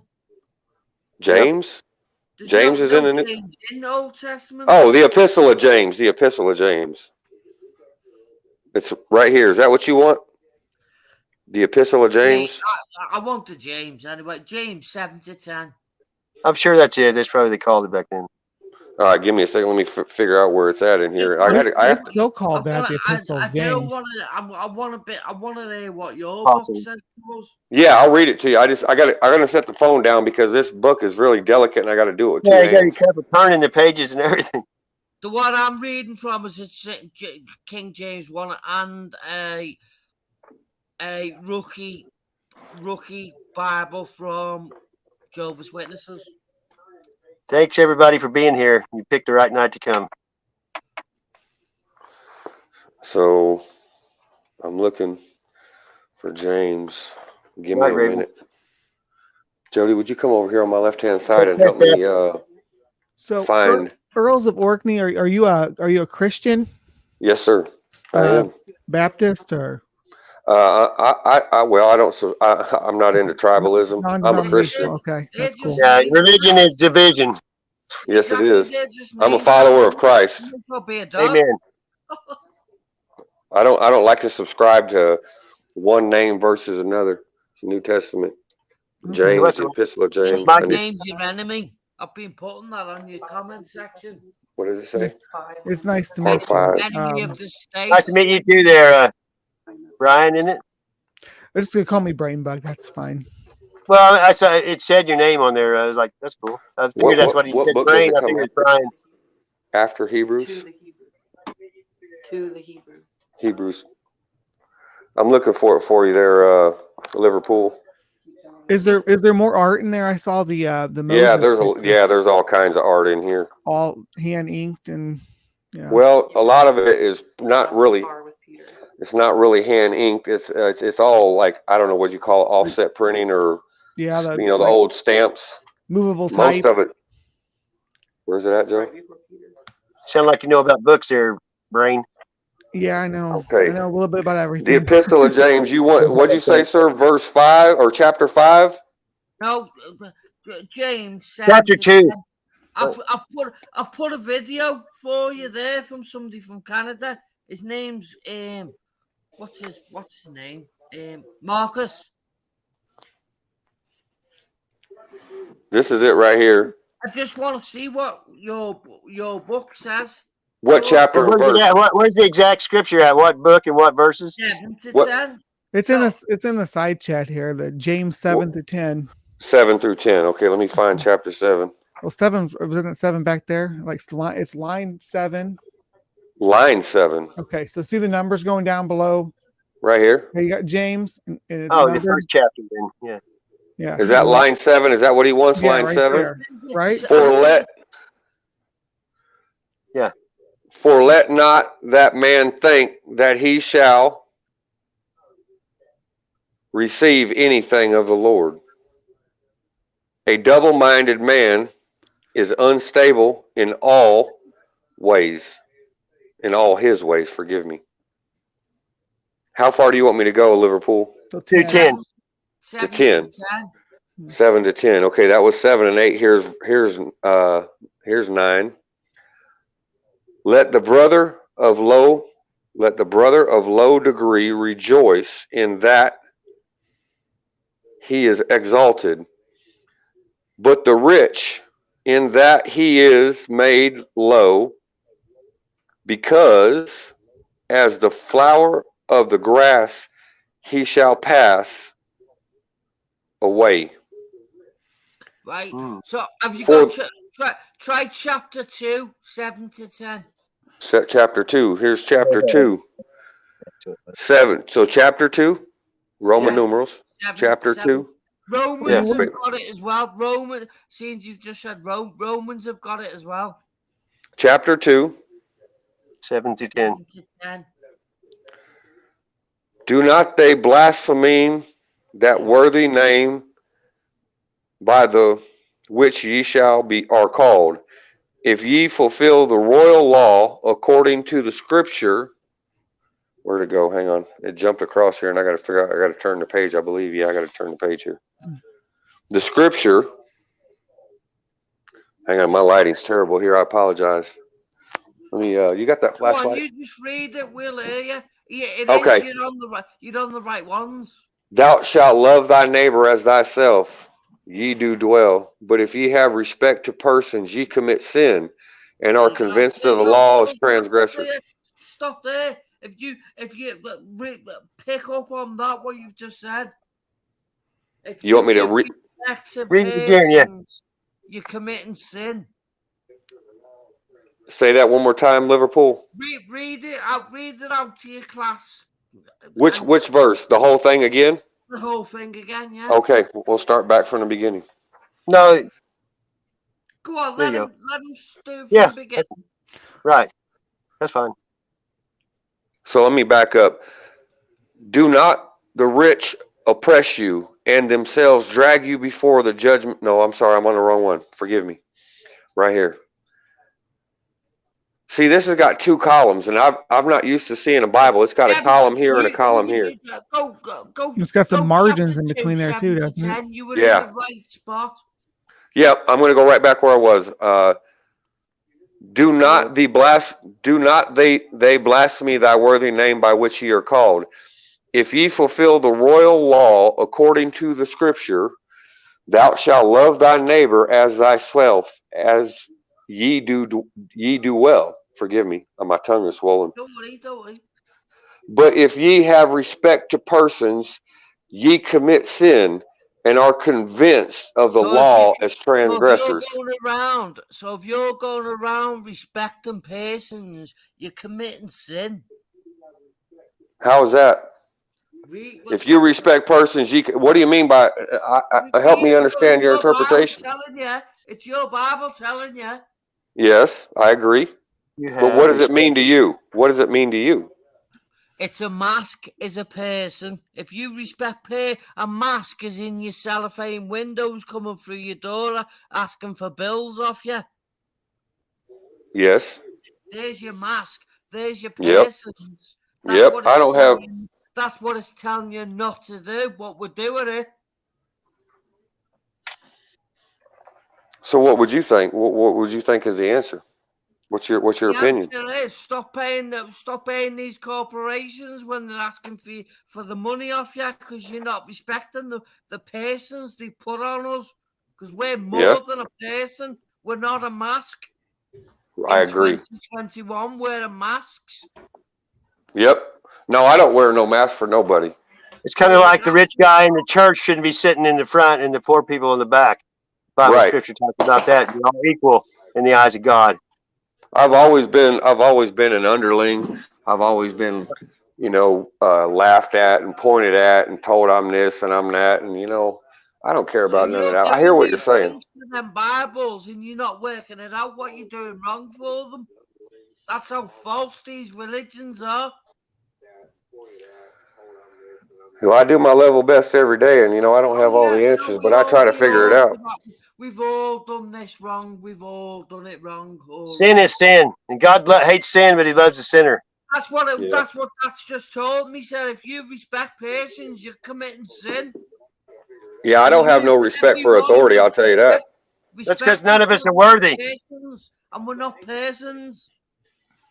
Because we're not masks, are we? But people will. We don't go to heaven by our works. It's by God's grace and through the blood of Jesus, and keeping your faith strong and trying not to just to do good. So you save this because this will help people out. That'll help this guy out. I want to show y'all some more of these. Are you all Christians then? I'm just Yep. wondering. I don't know. I don't know everybody here. I just met these I'm folks. not a Christian. I'm a Christian because it's got Christ's name in it only. I mean, I follow Christ, Okay. you know. Yeah, A know, follower of Christ, let though. me ask you Okay. this simple Yeah. question. What does Christ mean? Well, to me, he means he's my Lord and Savior, and he died on the cross in flesh and blood and rose 3 days later to atone for man's sins. And outside of that, I don't know what to say. But it means oil, doesn't it? Well, I can tell you, I was reading oil. I'll look at that because I have in this old book right here. Let me face my camera. You're the one with the ass. Means anointed. Christ Anointed. Oil. Yes. What is oil good for? It's to function everything. We're functioning. We're sinning for these synagogues of Bibles. We're the sinners. I believe we're doing Jesus knows where your heart is. God knows your heart, though. Exactly. That's why we're all waking up to the nonsense of these Bibles. Oh no! My whole point. The Bible wasn't written by man; it was only through the Holy Ghost, through God, to man. It wasn't. It was wrote by man. Yeah, but they weren't writing out inspired. No one wrote the Bible because man's mishandled it anyway. Every time he grabs hold of the book, I agree. He writes another one. Don't be silly, sass. The whole reason I believe in the Bible 100%. The whole reason I'm showing all this is because I have myself, like Liverpool is referring to, in slightly different contexts. But I'm open to people having different opinions, because difference of opinion and talking about these things calmly and rationally is how we get to some answers, right? Yeah. Well, I appreciate you guys letting me in. I'm not a Christian, so it's. Well, you know, if you don't come around us, you're not going to get told about it by anybody. So there's nothing wrong with that. But what'd you say, Liverpool? I'm not a Christian. I don't take kindly to dog tags. Yeah, I hear you. That's why when someone asks me if I'm this denomination or that denomination, I don't subscribe to any of it. I'm a follower of my Father in heaven. It's not even for. Amen. It's not even an Amen Ra, that is. Amen. Religion is division. Isn't it just? Yep. So you said something about oil and anointing. So right here, names, and now this Bible, for anybody who didn't catch it, this Bible is from 1889. Yeah. Names and titles given to Jesus Christ. Right, like names and titles. You're not supposed to be giving titles to anybody. Just looking at that book, I can. Well, I'm talking about it from a historical perspective. Mistakes blatantly to the people. Thank you very much. I'm simply speaking. I'm sorry for calling you a you. You're not a female sheep, kiddo. I'm not offended by anything you say. I'll just put that out there. But what I'm saying is, I'm trying to point out some things in history that I can see, and this is why I'm showing these Bibles, because in these Bibles, this Bible here, I want y'all to look at this. Anybody who hasn't seen this already, this is a Bible. This one right here is a Bible from 1889. This is a Bible that my wife bought me for my birthday in 2009. Look at the difference. Absolutely beautiful. Look how much they've taken away from it. Look how much they've hidden from us. Look at that. It's all indoctrination. That's all. It's all. Yes, I agree, and that's why I'm showing it. I agree. There's been plenty of indoctrination and lots of lies, and I don't claim to have all the answers to nothing. I'm simply pointing out. No, we're not. Brilliant. Hey, Bright. This is my chat, and I'm not here for any arguments tonight or any negative vibration. So if you don't have nothing good to say, don't argue with it. I know you're not trying to, but I just don't want any beef. I want to learn tonight. I'm hearing what you're saying. Don't worry. Okay, I just want to hear what he's saying. I don't feel confrontational. I don't either, but I just don't want it to get that way. That's why I'm saying it now. Yeah, I mean, you just do that, so it makes me sit back and go, yeah, he's right. The books of the Old Testament. I'm talking about history. I'm talking about what I can prove. I can't prove the Bible, right? None of us can prove it. It's a matter of faith. But what I can prove outright is in this Bible, the Old Testament and New Testament, and right here, the books of the Old Testament, and they're all the same, except the only difference that I found in here is it says right here, let me point it to you. Give me a second here. I got to hold this right. The Song of Solomon. right? So in the Old Testament, in my Bible, my new Bible, 2009, it doesn't say the Song of Solomon. Exactly, messing with it all the time, aren't they? Song of Songs. Song of Songs. They renamed it. Who told them they could do that? No one's doing it. What? Can I ask you a question? Do you know anything about Jehovah's Witnesses? Nope, I do not. Well, do you know what a Jehovah's Witness? Do you know what their avatar is? The No. 124,000. I know that about it. Their avatar is a rookie. You can play chess, can't you? Yes, a rook. A rook. What way does a rook move? On an L shape, right? No, that's the knight. Up and down and left and right. Up and down, left and right. Yeah, I'm not a great chess player, but you know, I like to play other games. But there's your checkmate. So in here, You've been all doing with us. the books of the Old Testament, and it goes right down the books called Apocrypha, and then it says the books of the New Testament. Now, I want to look at this. The books called Apocrypha. Now, I'm going to show you my new Bible. Now, by the way, this was at one time accepted scriptural doctrine. Now, you flash forward 100 and some odd years. See right here. I'm going to show you the date. That's my birthday. My wife gave me this in 2009 on my birthday. 2009, yeah. Okay. You know, let me. Do you see the books of the Apocrypha in here anywhere? I only see Old Testament, New Testament. I don't see the Apocrypha. What if I said to you, black ink, white paper? What would that be telling you? Black ink and white paper. Black and white talks about the duality of good and evil. Masonry all to a T there, isn't it? Tut, Rockefeller Francis. Say that one more time, sir. Tut, Rockefeller Francis. I apologize. I cannot understand what you're saying to me. What? I don't know what that means anyway. You heard of Rockefellers, haven't you? Rockefellers. Oh, Rockefeller. Oh, the Rockefellers. Yes, the shapeshifters. I twist the names like they twist the words and say I know what you're saying now. Those shapeshifters, the demonic ones. Yeah, the sons of the Nephilim. The reptilian. Exactly. Hey, if y'all want to see a reptilian for real, y'all go to my channel and y'all look for the video called Pfizer Demon. Now, I was watching the news, just paying attention to the business network, and I was watching a video of the CEO of Pfizer being interviewed by Bloomberg News. Now, I did not find this video on some other conspiracy site. I found this shit watching the news on YouTube, the little short clips that each station puts out. Bloomberg put one out, and I'm like, whoa, here's old boy from Pfizer, right? And he's the one making all this money from all these damn vaccines. I said, I better pay attention, see what he's got to say. Hey, in this video that I posted on my channel, you can hear this son of a bitch growl like a demon.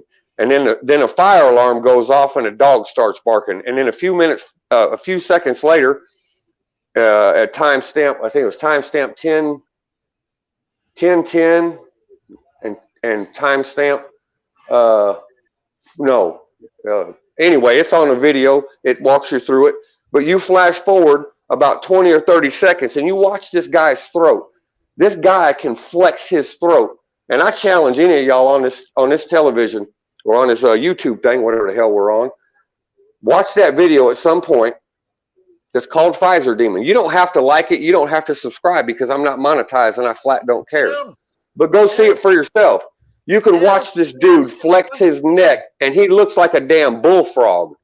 And I challenge any one of y'all to watch that video and go in the bathroom and make your neck flex like Homeboy does. Hey, can I ask you a question? Can I ask a question? I mean, just real quick. Yeah. Is Enoch in that Bible? No, it's not in this. And I'll show you the book's called Apocrypha. It's not in here. See, when we did research on the Apocrypha, we found out that there was about 75 books that have been removed from the Bible of the Apocrypha. Have you now, read I don't know. I've read some of it. My wife has read some the book of it. of Enoch is not inspired from God. Two men wrote it and said that Enoch came to them.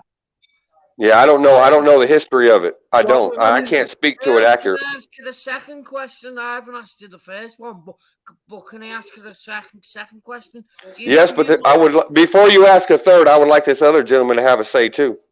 Yeah, Bright, you're getting kind of Bright. You're used to yakking. I know, but just be calm and let the other people talk too, dude. No problem. I know how you are, though. You're excited. I get the same way. Go on, the other blokes. Go on, you carry on speaking. He's the first time he's ever been up here too, and And he said he's not a Christian, but he has questions, and I think his questions are probably more relevant than anybody here speaking. Thank you. Oh yeah, I engage with I spend a lot of my time on YouTube talking about the Bible and stuff. We used to do a video series called Monsters in the Bible, and we talked about some of the creatures that make an appearance in the Old Testament. We only covered the Old Testament, but when we talked about it, but I had a Dr. Josh Bowen on, then he's an Assyriologist, so he's the ancient Near East. He's really knowledgeable about their religions and the origins of them. So we had a really good time talking about these different creatures and stuff that pop up in the Bible. And actually, he came on to talk to us about the old pantheon. Like when you look into some of the older pantheon. Are you talking about Greece or the Parthenon in Rome? What are you referring to, sir? I'm talking about the ancient Near East that the God of the Bible used to be part of. When you look at the Old Testament, the oldest versions of the Old Testament, the Word of God is written in a we sense. He's talking about himself and the others that are there with him. Well, it says that in Genesis. It says that in Genesis outright. Right. So he's not alone. Is no. What I'm saying. Yeah. So he came and talked about some of the other because all these religions in the ancient Near East were kind of linked together. They shared gods. They believed in each other's gods. Each little city had its god, and Judea, of course, had Yahweh, which is the God in the Bible. So we have this kind of ancient pantheon of ancient Near East gods, and then there's El, and then there's Yahweh.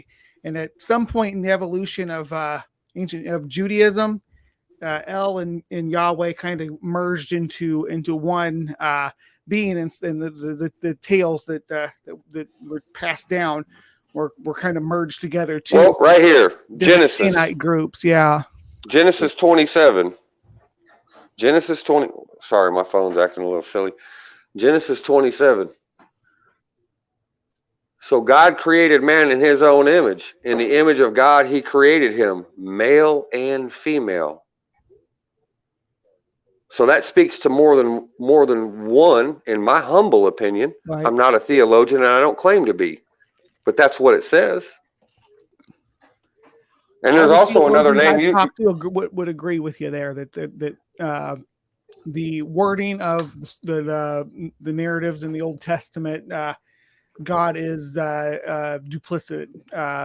There's at least one other entity on par. Yeah. Can I read y'all some research? Are you finished talking, or I'd like to let you have your say? Yeah, go ahead. Because if you're not, I want you to have your say. It's not even my channel. Just thinking about the oldest versions of the Bible that we have, the Dead Sea Scrolls. Yes, exactly. You know what they 80 AD to 300 AD. You know what they include? The Book of Enoch. The Book of Enoch, the Book of Mary Magdalene. Yeah, there's a lot of that apocryphal stuff. So, I mean, more hidden history, maybe hidden for a reason. So Yahweh, you talk about. When I was doing research, now I'm not saying this is all right. Hell, these could be more lies, but I'm just telling you what research I found. Yahweh is equivalent to Elohim. Y'all ever heard Elohim? Yeah. Elohim. Has anybody heard the word LOL? Elohim in their eyes? Yeah. They're laughing at us while we're putting it. Yes, they do. They laugh at us in our face every time we turn around. You know, everybody's putting the word LOL. Yeah, right. It used to be hidden in plain sight. Then it was in plain sight. Now it's in your face. Here, let me show y'all something that's in plain sight that makes my stomach turn every time I look at it. Let me pull out. Let me find something. I got my camera laying down. Just bear with me. I'm digging for stuff here. Can I ask you them 2 questions before I forget them? Yes, please. Wait, the first one, well, I forgot the first one, but I jumped me onto the second one. Does the other bloke who doesn't read the Bible, does he know, do you all know your Lord's Prayer? You talking to your brain? Gentlemen, All he is, do you all know the Lord's Prayer? I don't Yeah. know it by heart. I don't know it by heart. I'll Yeah, admit that, but I know how to read it. I know how to read it. Thy will be done on earth as it is in heaven. Give us this day our daily bread. Wait, Forgive us do our me a favour. Write that What? down, because you can all grammar better than me, spelled correctly. Like, I'm not a witch or a wizard, so that's why I've got a gift called dyslexia. Brilliant. But write the word, write the thingy. But what way?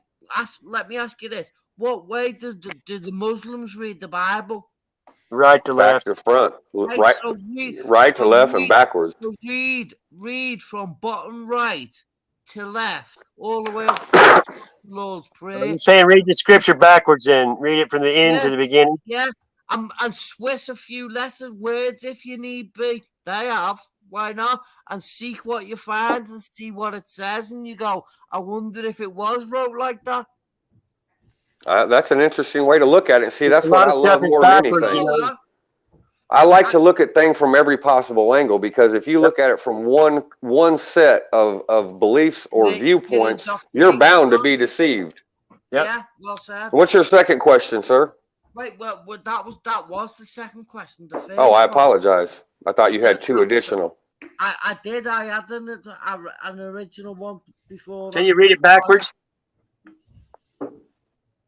I'm No, curious what but, it says. but I've got a philosophy book where he's talking to you back to front. Hey, When Cowboy, what's the scripture to it talks about what is it changed in the Bible? There's a lot of scriptures that's changed in the Bible, and I wonder if it's in there. Like the try the Lord's Prayer. the lion and and the lamb. Yeah, and then like the what is it? It says bottles now instead of I mean, there's a few that's changed. Sass, you've heard the Suicide assault. Sass, you've heard the Wikipedia. saying. We've all heard the saying 2020. Sass, They call it lampstands or something. What they said, I think. I want to show y'all something. I'm going to pull something up here. We've all heard the saying 2020 vision. Yep. When you open a book, when you open any Bible, plain side is always 2020. Sass, let me say this. When you open a Bible, just open it. Whatever you're first looking at, go 20 scriptures before it and 20 after, and see what it's wholly saying. Wow, that's a good concept. See, this is why we need to be talking, because we need to be thinking about things in a different light. Different eyes, different perceptions. Do y'all have this on the screen? Hey, Sats, could you put this full screen for a minute so people can see this real good? So if somebody you're talking to is religious and gives you what are they called? Scripture. Go, okay, then I'll look at that scripture, but you do one better. Go 20 before it and 20 after what they've given you to look at. So I'll give you the hint. The Lord's Prayer, go 20 before the Lord's Prayer, 20 after. 20 words? 20 words before? 20 scripture, no, 20 scriptures.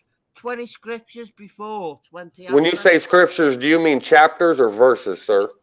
Verses. Verses, 20 verses before and 20 verses after. Go deeper than that. You could go deeper than that the way you've just said it all. You're the boss in this world. You could do it in scripture or probably verse, huh? Is that what you're saying? All right. So y'all check this out. I just want to show y'all something. I want to show y'all something that I find personally offensive as far as my feeble understanding of Christianity goes. This is Wikipedia. Right. This talks about the suicide of Saul. And y'all read this line with me. From Wikipedia, the Free Encyclopedia. The suicide of Saul is an oil on panel by the Netherlandish Renaissance artist Peter Bruegel the Elder, painted in 1562. Now, this is about the suicide of Saul, and I'm going to click on a picture so y'all can see it. And this is on my webpage. This is how my heading is on my webpage. That's Saul right there, the king. Okay? Now, what do y'all know about the suicide king? Stabbing himself in the head. The king of hearts. I'll tell you what I know about the two jesters in a pack of cards. Tell me, I don't know anything about them other than we're the jokers and we're the only damn fools. No, they're the ones protecting the Vatican, aren't they? The two jesters in the pack of cards. Oh yeah, the Swiss Guard. The Swiss Guard. There's one on each side of the Pope. Yes, sir. That is a great way to look at it. Thank you for that, sir. Because that's something I've never considered. You know, we all heard different things like that passed down from people that, you know, we're all from different places, different everything. That's great. Look at this. We're all one. We're all that king or the queen. We're all what they're trying to manipulate us and follow false Yes. Let me share something with y'all real quick, and I just want to get this out. Because there's a whole thing. Every time I see this picture of Saul right here, and every time I look at a playing card, some things start happening to me, and I can't control it. But I keep hearing that song from the 80s. I'm going to sing it because I can't sing, but playing with the Queen of Hearts. Joker's the only fool. Right? Yeah. Well, it's an American song. And there's also another one. What's the other one? Post that another song Queen in of the Hearts. private chat and the comments. It's right here, baby. Open it. Let me tell you the name of the other song. It's there's a bunch of them. There's a bunch of them that relate to the Queen of Hearts, but there's two of them that play over in my head, and I can hear them. I just can't think of the name because I struggle with names. Right here, it is Joyce Newton, the Queen of Hearts, and then Owner of a Lonely Heart by Yes. You should know Yes, sir, that's a great song too. Yeah, I've heard that one. Yeah. Why don't y'all pull that video up? Pull that video up, and it shows serpents and all kinds of stuff flashing around in that video. And you don't think that they're doing a little bit of predictive programming with that video? Yeah. Okay, but here's what I think of when I think of the suicide of Saul, which, by the way, he's mentioned in the Bible. Okay, I believe it is in Corinthians, maybe. I don't know. I got it marked somewhere. What do you hear? Something, Joe? Yeah. First Samuel. Well, take the shotgun if you need to. Yeah, okay, 1 Samuel, right. And it talks about the suicide of Saul in there. But what I think, as I hear these two songs playing simultaneously in my head when I think about this, and then I see this card right here, and I think about the suicide king, because that's what we call this, right? In playing cards in America anyway, we call this a suicide king. I've known this since I was a little boy. And then we also have, let me find the other card. Here we go. Alice in Wonderland. Alice in Wonderland, the Queen of Hearts. Guess what I've just been doing? How far down the hole you want to go? What I think is pretty interesting about this. Guess what I've just been doing 10 minutes before I jumped on you, jumped up for 2 years. I've just been playing poker, but it's all hidden in plain sight. You know, the full stars, full tilt, poker stars. So right, but let me tell y'all something. See, this is my version of what playing cards mean, and I got it. This is on my. This is on my channel, which, like I said, I don't care if y'all look at it or if you like it or subscribe. It don't make no difference to me because I ain't never going to make a penny off of it. But in my humble opinion, the Ace of Hearts represents God and His eternal love. This is the pagans making fun of Saul because he took his own life because he refused to be captured by these pagans. And by the way, this pagan right here, let me see if I can zoom in on it, if it'll let me. He's throwing up the signs of Baphomet. Pause there. Right, let me show you Baphomet in a hashtag. You've seen a picture of the hashtag, haven't you? The hashtag? No. Yeah, hashtag symbolism. The number sign, you know, it used to be. Oh, okay, I got you. AI 19. There's your Baphomet. Sin dancers of the NHS, aren't they, worldwide? Right there. He's throwing up the Baphomet, the Lucifer horns, or whatever you want to call it. Have you just said what I said there? It's interesting they decided to Baphomet is your AI. in your David Yates shape shifting of the hashtag. It's there. Do it. Hidden Do it in again. plain I want to go sight. under images. I want to show y'all some images here because y'all need to see this. But I want to finish this little story here real quick, if y'all don't mind. And the other gentleman, I know you have another question. Write your question down or just hang on to it so you don't forget, because I don't want to discount nobody, including myself. I forgot what the fuck. You No, probably not you, Liverpool. The other gentleman that was speaking up. What's your name, he's sir? not religious, but he sounds Brain bug. religious. Say your Brain name. bug. Brain Brain bug. Mm-hmm. Okay, so to me, this Ace of Hearts represents God's eternal love. Okay, now I'm humble here and I don't know everything, but I just want to say what it means to me personally. This isn't a this. Creator.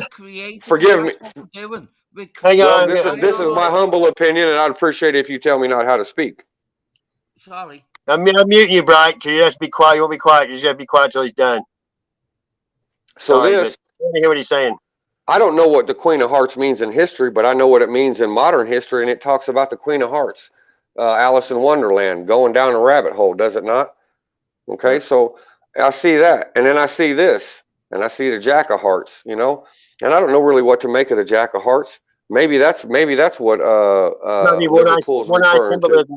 One eye symbolism. Right, one eye, carrying a pike, like the guys at the Vatican carry when they stand next to the Pope. A poleaxe. Okay, Yeah. poleaxe, yeah, pike. My terminology is slightly off, but yes, it's roughly the same thing, is it not? What the Swiss guards carry? It's a pole arm. Yeah, they're fighting. Right, one eye of Freemasonry right there, and this was represented right here in our face. And every time that, in my humble opinion, mind you, this is not. I'm not leveling accusations here when I say this. This is my humble opinion. But we play cards with these things, and we gamble, or we just entertain ourselves, and we sometimes go to places where gambling's allowed, and different kinds of vice like prostitution, gambling, drugs, and things like that. And I don't mean smoking a little reefer, because I don't think that's harmful at all, but that's also my humble opinion. But what I want to say is when you engage in gambling, it leads to other things like prostitution and things like this. And the whole time, this is being put in our damn faces, ladies and gentlemen. This is being put in our faces as an abomination as to what we believe as Christians. So that's my opinion. On these cards, do you ever do you look at any of the numerology associated with the positions and everything? And I know almost nothing about numerology, sir. On their crowns, and yeah, like the Jack there, he has the 3 rectangles on his crown. Yeah, I know there's symbolism behind that, and if you study the heraldry as it relates to royal family crests, it gives you a lot of explanations of what these things mean. There used to be it's kind of like we were talking about the Bible. There used to be a lot more face cards too that were included in a deck.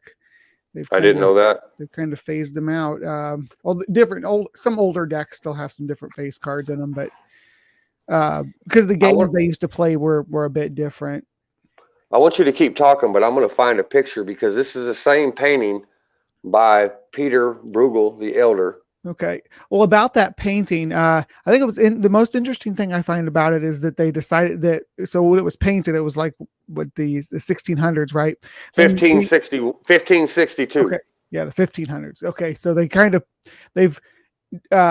dressed them and armored them in kind of contemporary garb, because that's what people were wearing at that time to protect themselves. But at the time of Saul, in the Philistines and those wars, was the Bronze Age. There wasn't a lot of iron or steel to make any kind of shiny. Well, that's what we've been told. That's what we've been told. Well, I mean, I don't know. Does it make it true though? Does it? Because we do find bronze weapons from that time. Well, let me ask you this, sir. Let me interrupt you real quick since you're talking about history. What about the iron dagger that was found in Akhenaten's tomb? How do you reconcile that? You can call it meteoric iron if you like.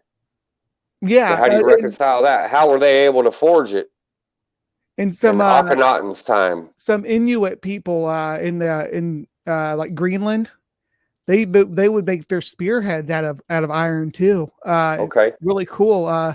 They would make meteoric iron was the easiest to harvest because it's right there on the surface as opposed to. So let me ask you a question now about Mhm. history, and we're talking this painting, the Suicide of Saul. I'm going to go right back and toggle back to this page. Let me find the date right there. Painted in 1562 by Peter Bruegel the Elder. And let me toggle back here. Long before modern paleontology was existing, why are there pictures of giants riding on top of brontosauruses in a picture that was painted in 1562? Can you reconcile that? Brontosauruses? This is right here. Yeah. What do you see? Do you see it? This is on that painting. See, there's an overview of the painting right there. Peter Bruegel the Elder, painted in 1562. You see those red arrows? Yeah. Here's the zoom in of what those arrows are. People riding brontosauruses, painted in 1562. And if you look at this one that I got center frame, look at the size proportion of this person or thing on top of this dinosaur, and look at the perspective and size to this thing. So that to me says that this person here or thing here is a giant riding a damn brontosaurus next to people that are normal size like you and me. How do you reconcile this painting painted in 1562, long before modern paleontology? How do you reconcile that? That's called the most frightening painting ever made. It's called the 1562 Zombie Apocalypse. Mm-hmm. So Because they're eating people in it, so it's like it says it's the most frightening painting ever made. Let me show you where they're. Is there a reason that we don't think that these are camels? I mean, I just want to clarify. Have you ever seen a camel with a neck proportionate to its body like that? Are you serious? I would say the person painting it maybe had never seen a camel, but was painting. It almost looks like maybe a giraffe. Look, here's the thing. You're entitled to look at this however you like, and that's the interesting thing about freedom of choice and free will. But right there, everything I've learned in my whole adult life in 47 years, I studied paleontology as a child because I was deeply interested in dinosaurs like most children are taught to do in school. Now that to me is clearly a brontosaurus. Can I just clarify that the sauropods in general and brontosaurus specifically couldn't swan their necks, like they weren't swans. They had very stiff, rigid necks.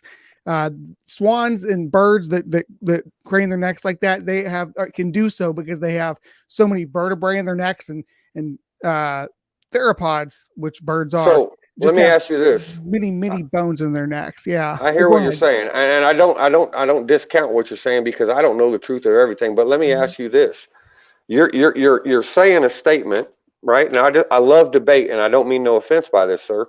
But I love debate, and I love philosophy, and I love psychology. I love a lot of different arts that I've studied devoutly my whole life. They tell us that dinosaurs are reptiles, right? Do you agree with that? When you say reptiles, do you mean diapsids? Oh, I don't know what that term means. I mean, just in generic terms, they say dinosaurs were some sort of a reptile. Okay, so tetrapods, we're tetrapods. Yes.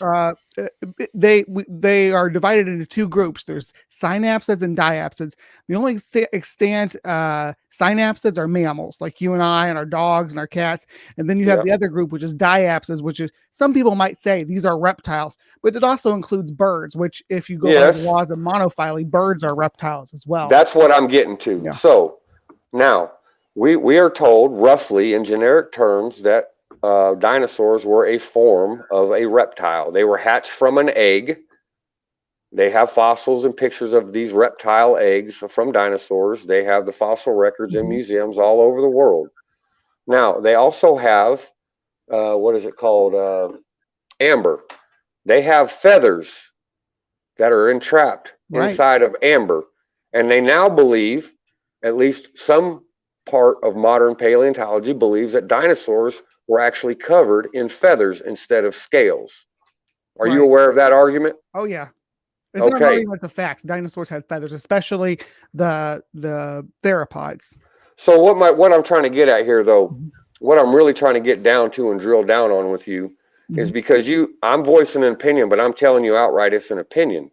And you're quoting, in my humble opinion, forgive me and don't take offense, but you're quoting something that's been indoctrinated through schools of indoctrination. And they tell us that dinosaurs, until here recently, had skin and scales, and now they're telling us they got feathers. And you're also in the same breath telling me that a brontosaurus can't articulate its neck like a swan or something else. When was the last time you saw a brontosaurus alive walking, sir?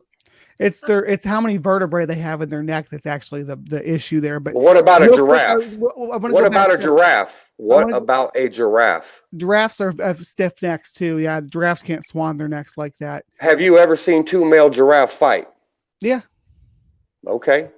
Well, just because a giraffe can't swan his neck doesn't mean a brontosaurus can't, because we've never seen a brontosaurus walk the earth, have we? No, but we've seen. So you're repeating, in my humble opinion, sir, you're repeating something that's been taught by schools of indoctrination. And anybody who has any sense in their head knows that these schools of indoctrination that like to tell us these things are the same people that are pushing this vaccine. They're the same people that are pushing this, what do they call this, Black Lives Matter, or you need to apologize for your whiteness.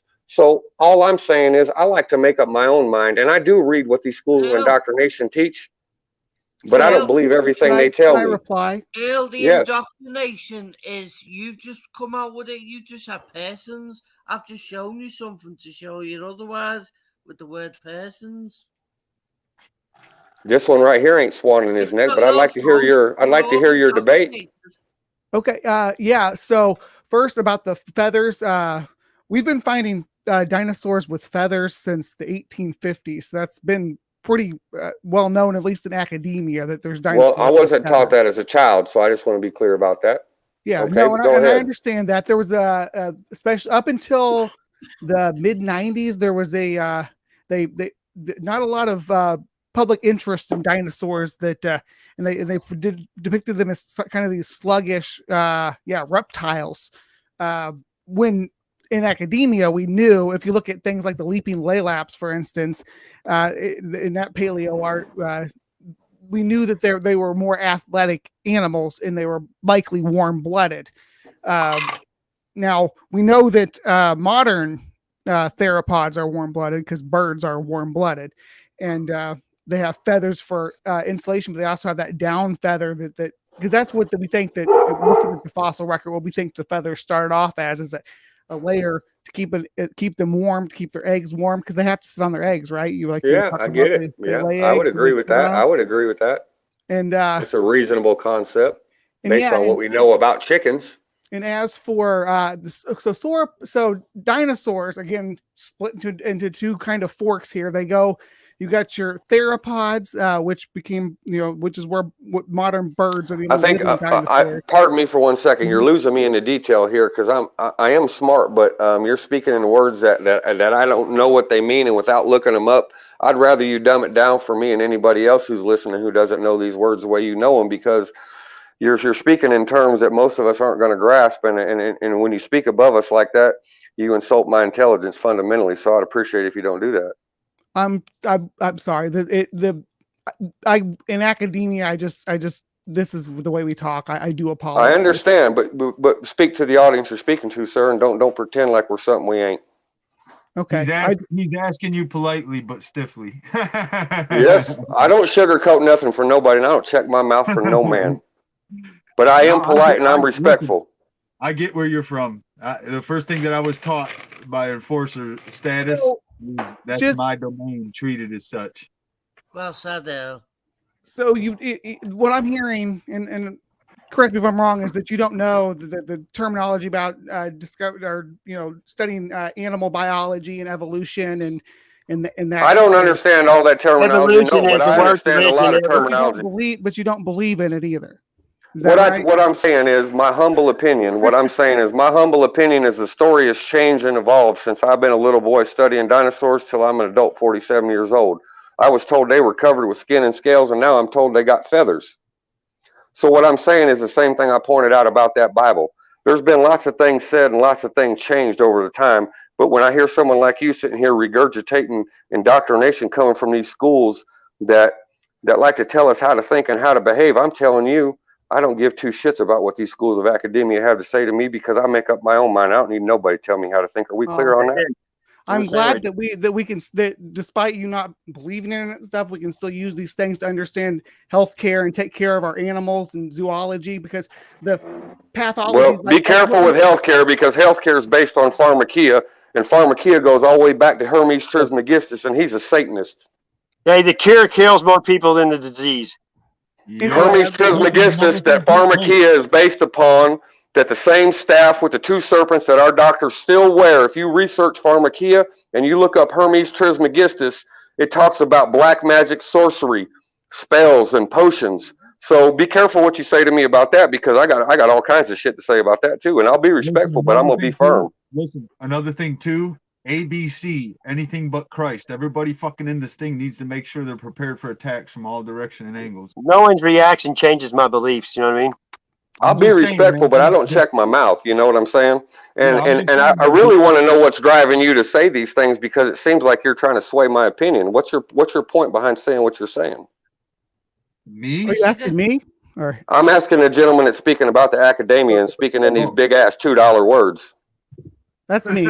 I don't think they're big words, just normal words to describe biology. Well, if you want to use a $2 word with a normal people that are not of academia, maybe you could apply an accompanying definition, or tell us where to look for it ourselves, because we like to make up our own minds. You'd be able to put it in layman's terms. I don't layman's think I terms. used any terms that you wouldn't hear in a high school biology class. I dropped out of school when I was 15 years old, and I went to prison. And when I was in the 6th grade, I realized what a farce education was, and I quit engaging in school in the 6th grade. So I didn't make it to high school. I dropped out my first semester, my freshman year. So there again, you're assuming things about me you don't have no idea about. Well, I just assume that most people have finished. Well, you shouldn't assume, is my point. Assuming just makes an ass out of you and me, they always say. So now answer my question. What's your point for pushing back? Do you have something value to add, or do you just like pushing back? Talk about science. That's what I do. Okay, great. So what's your point behind talking about it? Because you're pushing back, and it's great, because I want you to have your opinion, but what's your driving factor here? To engage with you. Okay. Well, so you just want to present an opposing argument, is what you're saying. I just want to engage. Well, that's fine. But that's what I'm asking. Yeah, but that's what I'm asking. If you're just opposing an opposing argument, that's fine, because I can accept debate on any level, and I'll debate with you or any doctorate or any theologian. I don't have all the answers, but I have my own opinions, and I ain't afraid to voice them. But you have and to ain't nobody going to change it. Matter too, right? You have to understand the topic before you can debate about it. If you Says don't know, who? Says who? You? Scientific Says you? understanding, then how can you debate about science? Because I have my own personal feelings and opinions on everything, regardless of whether you think I'm educated or not. I don't give a damn what you think. Feelings and opinions aren't science. They aren't demonstrable. They're not evident. I know how to read. Mm-hmm. And if I want to learn more about something, like the suicide of Saul, let me change my camera angle. Now, I hear what you're saying, and I can't speak to everything that you can speak to. But what I can speak to is my own ability to read something. And if I want to know about something like you're referring to, I just look this shit up, bud.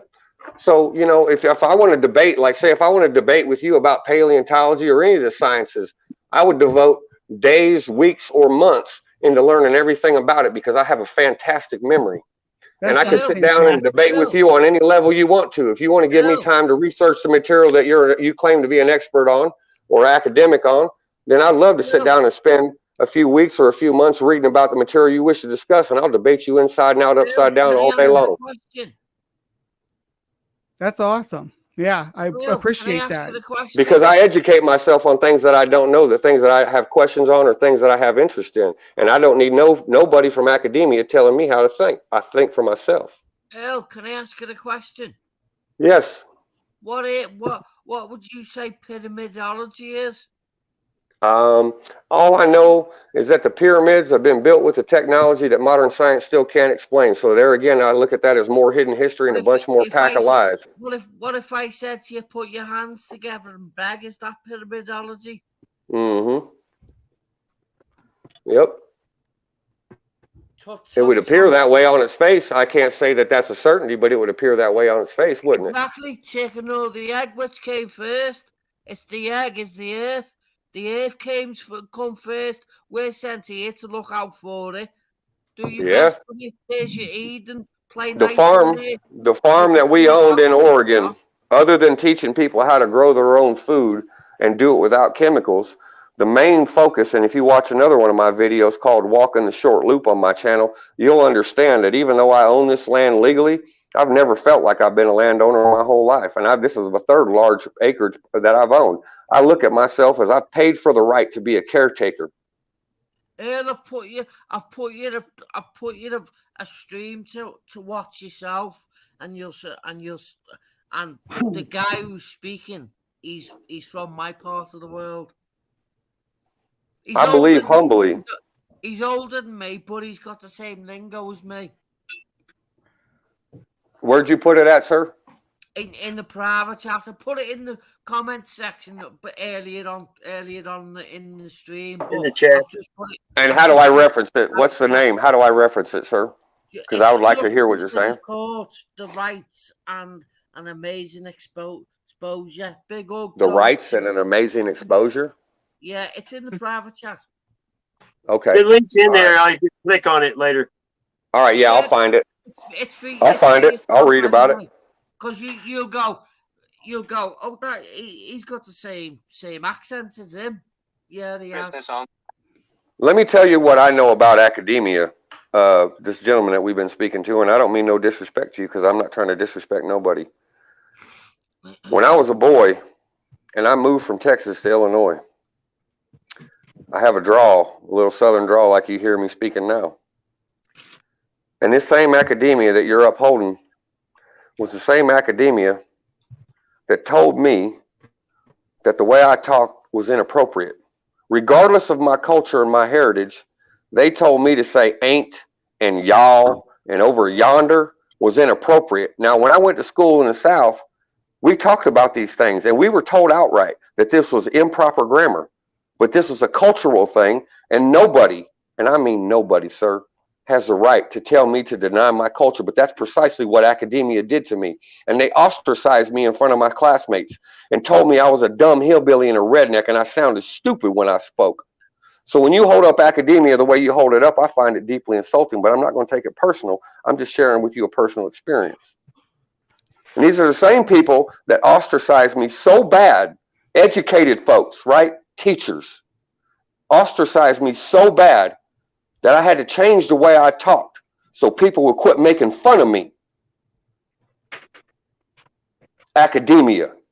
That's not academia. That's just the school system. And no, sir, I lived it my whole life. So if you ain't lived my life, don't tell me. I don't think that you're using the word academia correctly. Well, tell me how to use it correctly. If you think that I'm talking about educated professionals that come from the school of academia, brutalizing and making fun of a small child. That's what I'm talking about. So teachers, then, not like primary school teachers. The products of academia is what I'm saying, bud. Because they got teaching degrees to educate children. Because they went to the schools of indoctrination that I reject on its face because of how they are. And these are the same people from the people who go to learn that. We educate ourselves, though. We don't need no teachers telling us nothing. All we need to do is learn how to read. I don't need nobody to tell me how to think. We need doctors to know how to. I don't agree with that at all. If you're a Christian and you believe in Christianity the way I believe in it, God heals you. I don't believe in Christianity. I do. And I don't need no doctor to heal me. I understand that, but if you get sick, if you get hurt, I don't go to no doctor. If you're in an auto accident, who's going to save your life? Well, God's got you before. If it's my time to check out, buddy, I'm ready to meet my maker any day. So you'd rather lay on the pavement and bleed out than have a doctor treat you? Depends on the circumstance, but in most cases, I'd rather not have a doctor touch me. That is correct. I wouldn't go. I don't take medication. To a hospital if you give me a fucking $1 million. I don't take medication since 1971. $1 million. I don't take medications. I don't take vaccinations. Nope. I've never had any prescriptions in my life. I don't go. So none of you use a doctor. None of you have a doctor. Nope.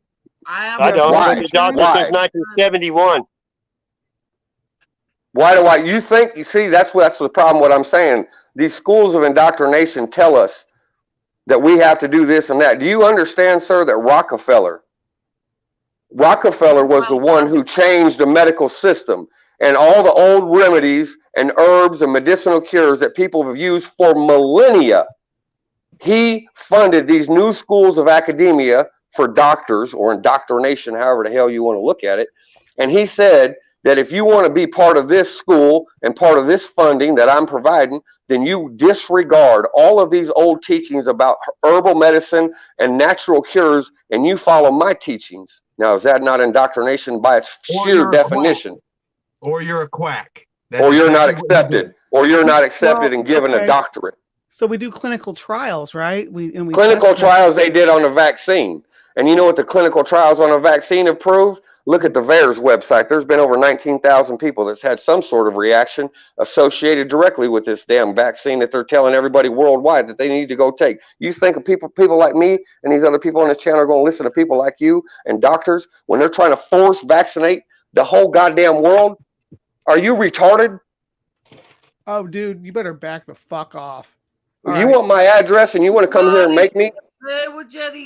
No sense in fighting. Hey, no, I'm being I straight took him up. off here because I don't want to listen to him anymore. I knew he was building up to do this. I could tell. Let him stay on there. You want my address? You got something to say to me, bud? You can show up. Yeah, but I don't want him to start saying you better back the fuck off. That right there is just saying. I don't take threats from nobody. I'll give homeboy my address and dare him to show the fuck up here and tell me what to say. I just didn't want the tension to be like this tonight. No, I'm good. I can back down. I'm just saying. I know. I have nothing against you. I'm gonna put it back up there right now. There you go. Just keep it simple. I don't tolerate that word. I don't want it to be like every other stream that I leave every night. I don't want to care what. You don't get to decide what I say and how I say it. It is not up to you to decide what words come out of my mouth, and you're inappropriate. Why would you want to shame people with a mental disability? Why would you? I'm not shaming nobody with disability. You're putting words in my mouth. I called you retarded. I don't have a mental disability, so you sound like you have you're one. Thinking that believing the mainstream is right when we all know that it's bullshit. You sound like you have a serious mental disability, which therefore, by my humble definition, would make you a fucking retard. Wow. Yeah, wow. You're spouting all your schools of indoctrination at me, and you're telling me how to think and how to speak. What's wrong with you? That's why I'm getting hostile. You're telling me what words to use and how to use them, and that's exactly how academia tells the rest of us how to think. And you're inappropriate and out of line. You got no right to tell me how to think or how to speak. What is wrong with you? You told me not to use that word. Yeah. Did you not? I asked you not to use that word. No, you didn't. Please. You said it in a threatening manner. If you want my address, so you can come here and threaten me to my face. I'm not going to threaten anybody. I want you to be respectful and not use the word retard. I choose to use the words I want, and I don't ask your permission for none of it. How about that? You said back the fuck off or something when you said that. Yeah, wow. It's words though. And I don't care if it offends your delicate sensibilities, sweetheart. I say what I think. We live in a polite society where you don't talk like that. What's it? Where's that? According to whose definition? Academia? I don't want to live in a society where you the world's the worst it's been late. The society has went to shit, and it's worst it's ever been in my lifetime. See, look, all I'm going to say here is you're welcome to have your opinion like the rest of us, but don't tell me how to think or how to talk, because I'm going to tell you right quick to go fuck yourself. Is this a girl that we're speaking with? It sounds like a female, but I'm not sure. The female. Do you realize that science is a cult? No, it's not. Yes, of course it ain't. In the box. You're not going to tell him anything. He's in the box, so you're not going to. Hey, Squatch, believe anything you say because you can't. Look, he's trying to control this whole conversation. Why don't you go ahead and shut this phony down? That's what a cult does. I thought you all wanted to engage with the other side. But you're trying to tell people how to talk and how to think, and we're trying to have open discussion. Engage with people. You need to be respectful to their spaces. That you're going to come into our space and engage. But I can leave it. Then don't tell me how to talk and how to think, because that's not what I'm telling nobody. I tell everybody I don't have all the answers and I don't know everything. I just want people to think for themselves, and you're trying to tell me to think like academia thinks, and I take offense. And you already knew we were all Christians. You asked us that a while ago, so you already knew how we think. And we've already tested your spirit, and your spirit spoke loud and clear to me. Don't This is label me Sassy's a domain. Christian. What I'm he not I says know Christ. goes. plenty of Christians who get vaccinated and believe in. Yeah, well, they're a science. bunch of damn idiots, just like you, in my humble opinion. It doesn't take that edge off when you say, "In my humble opinion." I don't care. I don't care if you like my edge or not. I don't care who likes my edge or not. That's Well, I what's don't know why unique you about keep me. saying it if you don't care whether it yeah. Because I mean it when I say it, whether you believe it or not. In your humble opinion. In my humble opinion, because I don't have all the answers. I don't know everything, and I'll say it right now in front of everybody and God and everybody. I don't have all the answers. That's why it's my humble opinion. That's And okay. it's my freedom to express my humble opinion however I see fit, is it not? Right, yeah, and I think you should be able to engage with somebody without getting all hurt about it. I see you're all up in your. I'm not hurt about it, bud. But you're telling me how to think. You're telling me how to think, and you're telling me how to speak. And nobody tells me how to think or speak, and that's the whole point of the conversation we're having. But yet you're trying to fill our ears with your poison. What did I tell you how to think about?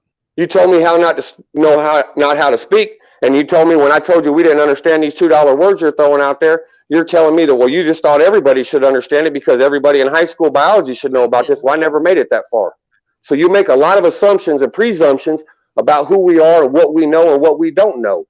Therefore, you just assume. And that's why I say, in my humble opinion, because I'm not assuming nothing. I'm saying this is my humble opinion. Humble opinion. I don't need to think learn. That's too high of a standard to assume that most people have had a basic high school education. You've been dumbing down society for a long time. It is a bridge too far to assume anything about anybody, and I'm guilty of it myself, and I could admit that too. Can you? Education system was taken over 100 years ago by the Rockefellers. You're only Yes, taught it was. what they want. All they do is teach you to memorize what they want you to do. Recite the same regurgitated garbage that you're reciting and regurgitating back to me. You guys are deep, huh? We like to think for ourselves. But we were talking about Baphomet and stuff. I guess I should have figured it was you all went really deep. And we're independent thinkers. We have critical thinking that we apply to our own lives without people like you telling us how to do it. Why is that a problem? Why is that a threat to you? Okay, but I'm not threatened. I come here and I, as a person on the mainstream, to engage with you guys because I like what you guys talk about. I'm not trying to get you all up in your feelings. I'm not trying to upset you. You ain't in my feelings, buddy. I'm just going to voice my opinion. I can see you getting all worked up. It's okay. We all have feelings. It's all right. That's what it is. It's okay. Go ahead and keep labeling me and talk to me like I'm a child. No, nobody I'm not cares. talking about you're a child. It's okay. I have feelings too. Hey, I got a question for you. We're feeling creatures. I got a feeling for you. I got a feeling that you're a homosexual. Are you a homosexual? No, I'm married. You are? Well, why do you talk like a female? Because why can't I talk like a female? I'm just asking. I'm asking you. I didn't say you can't. I asked you why you did. Didn't you go on a big spiel about people talking about and engaging you and putting you down and getting you in your feelings about how you talk? Yes, I did. Now you're going to flip that around on me about I'm asking you a question on why you talk like a female. I said, are you a homosexual? You said you are not. So then I asked you another question. I didn't tell you what you were. I asked you a question. Quit twisting my words. I said, why do you talk like a female if you are not a homosexual? That's a question. It's not an accusation. Understand the difference. How do you talk like a female? Can you explain? You talk like a delicate female. You talk like a woman. Asked if you were a woman. This is just the way we're raised, and men are masculine and women are. And Bright asked if you're a female. That's just because the way you're toned, you have a higher pitch, and you're more of a sensitive dude. That's biology. I was born that way. I was born with a pitch of voice. Well, I just asked you. I didn't know if you did it on purpose. That's the question. Is this one answering the question to who we're talking to as a male? That's what I'm trying to understand. Am I talking to a male? Am I talking to a female? He showed himself to a homosexual? I don't know. You want to know about me? Ask me. I don't. Turn your camera on, and it's a lot easier to see you. And you're talking to people instead of looking at an object on a screen. I mean, I ain't scared. I got mine on all the time. There's some indoctrination on his image right there. It's a question mark in the shape of a human face. What do you mean by that? That's Bright. That's Bright. I'm the Bright. bug. I thought I was talking to Bright. Who am I talking to? Brain Bug? Who am I talking to? Brain Bug's the one that's Bright's the one. What do you got? A hornet on there? Yeah, it's a yellow jacket. A yellow jacket. Yeah, it's a family of the hornets, is it not? Or is it its own subspecies? Yep, it sure is. Okay. That's one of my favorite. I personally, now being a farmer and knowing how important honeybees are, I also know that hornets and wasps like to attack and kill honeybees. And I look at hornets and wasps as parasites. Are you a parasite? Hornets and wasps, they generally eat sweet stuff. They will attack honeybees. Yes, they do. And do you realize without honeybees, 80% of our food that we eat would go away? Do you know that the European honeybee that we have here in North America is invasive and actually wiped out the native honeybees? Yes, I do. So and now we have Africanized bees too coming up from Mexico, migrating north. Did you see the murder hornets coming over? Yes, murder hornets, exactly. And they kill honeybees by the droves. And without honeybees, humankind ceases to exist. So I'm curious why you have a wasp or a yellow jacket or a hornet that I personally consider parasitic. I consider wasps and hornets a parasitic because they don't do anything that I recognize that benefits mankind but sting the shit out of us. I can walk up to a whole hive of honeybees and stick my hand in there and won't one of them sting me. Hey, I got stung by a whole thing of hornets out of a cowbell I rang when I was a kid, right in the face. Oh, yeah, I know what you mean. Yeah. I have hummingbirds that will come up to me and land on me. You explain that. Every time a wasp or hornet comes near me, it stings the shit out of me. Explain that. Won't they die after they sting too? Not hornets and wasps. No, honeybees do. When they sting you, their barbs lock in, and when they pull away from you, it pulls their insides out of them. They die. A hornet and a wasp can sting you over and over and over and over again. Wow. Earl, can I ask you a question? Parasitic by nature. Not all wasps are parasitic. Well, that's my humble opinion. I'm not a biologist. Some of them feed on nectar and. Yes, I agree. I would agree with that. Who hunt most of them are actually predators. The whole point of the conversation here, sir, is to let people have freedom of thought without putting labels and telling people how to think. And that's what you seem to be doing. You don't appear to be engaging in open dialect. You keep trying to tell us how to think and how to speak because you don't like what we have to say. What was I telling you how to think about? You're telling me not to call you a retard, but if I want to call you a retard or a motherfucker or an asshole, I'll call you whatever I please because I have freedom of speech. The host of the shows to be concerned about the language because you can get the show pulled for language.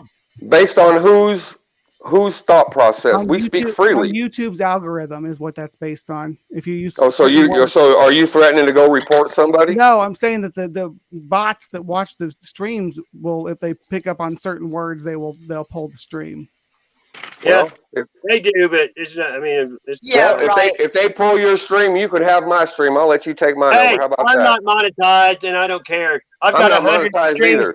Blocked worldwide by YouTube. I was 3.5. I've only been on YouTube for about 3 weeks, and 3.5 days in, they already started giving me warnings, pulling my videos down. And that has nothing to do with free speech. That has everything to do with censorship and control. And I don't run in fear of nothing. Censorship, control. Y'all can ban me off the damn internet for life, and I'm gonna keep running my mouth. Is it the reptilian stuff that they're pulling? Dude, no, they pulled something down because I voiced my opinion. My humble opinion about what I thought a vaccine was. Brain, you live in the United States, don't you, Brain? Are you in the United States, Brain? Yeah, I live in the U.S. Okay, I was just checking. I was voicing a humble opinion, which I prefaced as an opinion. And even though it was an opinion, they felt threatened by my opinion, took my video down, took another video down that they didn't even tell me about, and then gave me a warning and told me if I did it again that I was going to get a week with nothing, and then they was going to give me another strike and remove me altogether. So you call that freedom of speech and freedom of engagement? I call that schools of indoctrination and controlling the narrative. I call capitalism. And that whole thought process comes from the school of academia. Well, it comes from capitalism. Hey, when you came up here, you said, I'm surprised you let me up here. Remember that? You said, I'm surprised you let me on here. Why were you saying that when you didn't know it? Yeah, I was just curious. Put my picture up so the fella can read it. Hey, Sass, put my picture up big so Oh, the speller can read why it. would Maybe what? Bill, can I ask Why was him I a surprised you question, let me on? please? Yeah, because I mean, I didn't know anything about you or anything. You said you were surprised we let you on because I didn't Oh, know because how you felt. I'm a skeptic. But I wouldn't know that though because I didn't know you. But see, it's okay to be a skeptic, man, but it's not okay to tell people how to think. And it's Are not you- okay to tell people how to talk just because your delicate little sensibilities are offended by a word I use. Get over Thank you, yourself sir. for a minute. Have you ever been a Christian? That's just. I just want you to be respectful to me. Is all. That's Have not you ever Well, been I a will Christian be before, though? respectful as long as you don't tell me how to think. Respectful. That's why I said that. Because you're trying to tell me how to think, and I don't like nobody I'm trying telling me tell how you to be think. respectful to me, and you're wanting to call me what names, basically. I'll call you all the names I want when you step on my toes. Why are you not a respectful person? Because you stepped on my toes by telling me how to think. What I tell And you? I don't When appreciate did I tell you how to think? Look, I'm not going to sit here and split hairs with you, bud. You offended me by the words out of your mouth, and I offended you back on purpose. Instead of Why just did you going come? along with what you're saying, I wanted to push back and say, "Hey, what about these ideas?" And have a But you conversation. didn't come at me like, You want "Hey, what about these ideas?" Everybody to pat you on the back and tell you, "Oh, you're right about all this stuff," instead of I'm giving not you right any about shit. feedback. I never said I was right. I keep Right. telling you I don't know I everything, know. so you keep putting words in my mouth. Who gave you any kind of pushback? And look at you. You're all I like fired up pushback, about but it. you keep putting words in my mouth, and you need to quit doing that. Calm down and have a conversation with I'm people. calm, bud. I'm That's how you passionate. do There's this. a difference Thank you, between sir. passionate and upset, and I'm not upset. I'm passionate. So there again, you're You don't still. call someone a retard because you're passionate. You call that. I call someone a retard when they act like one. Well, how do they act like one? Question. You're still doing it, Well, how so? buddy. If you can't see it for what it is, I can't help you see it. No, I'm asking you a question. And I answered your question. Make your observation. What have I said? You can only make one first impression. You know what I mean? Hey, do me a favor. I'm going to go ahead and disengage because he's talking in circles and he's talking out of the side of his head, and I don't wish to engage with this fella because he Okay. let me ask you the question, and then it'll change the subject. I know. That's what he keeps doing, and I'm not interested in it because he's not interested in open debate. He's trying to bat somebody into a corner and make someone look foolish because he thinks he's got more brains than me.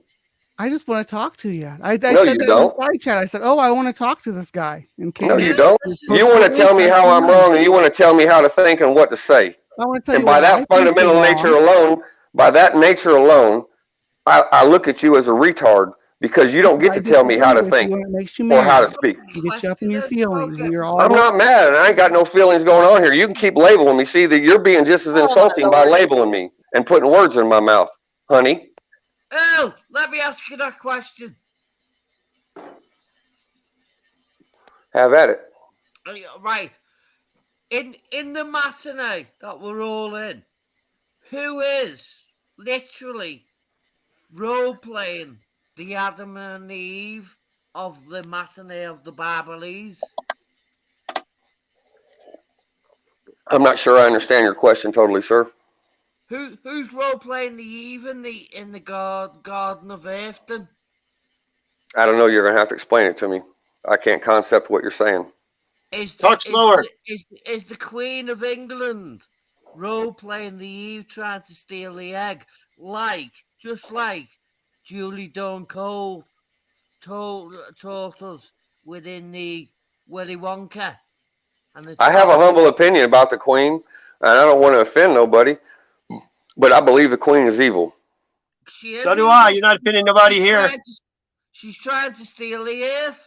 And she's a lizard lady. Ignorant people. I believe she is a shapeshifter. You bet. So I do believe I. that. No, They eat babies. What David Icke should be telling us, she's role-playing the Eve of the world. Mm-hmm. Yeah, I wouldn't disagree with that. I wouldn't disagree with that at all, sir. Exactly. It's the answers are plain and simply there. Hey, let me ask you. You should know this. You should know this, Liverpool. Y'all. We talk about this over here in the States. We talk about the cabal, right? Yeah. All right. So if y'all want to know about the origins of the cabal, as far as I can find, humbly, right? Because I don't know everything. I'm gonna say it again. I don't know everything. But when I started researching the cabal, I ran across a name, a British royal name or noble name called the Cavendish. You heard of the Cavendish? I have subtly. So if you read about the Cavendish, there's a name directly associated with the Cavendish family, and it's associated with the Cavendish royal family crest that I was speaking about earlier, the family crest and family lineage of heraldry.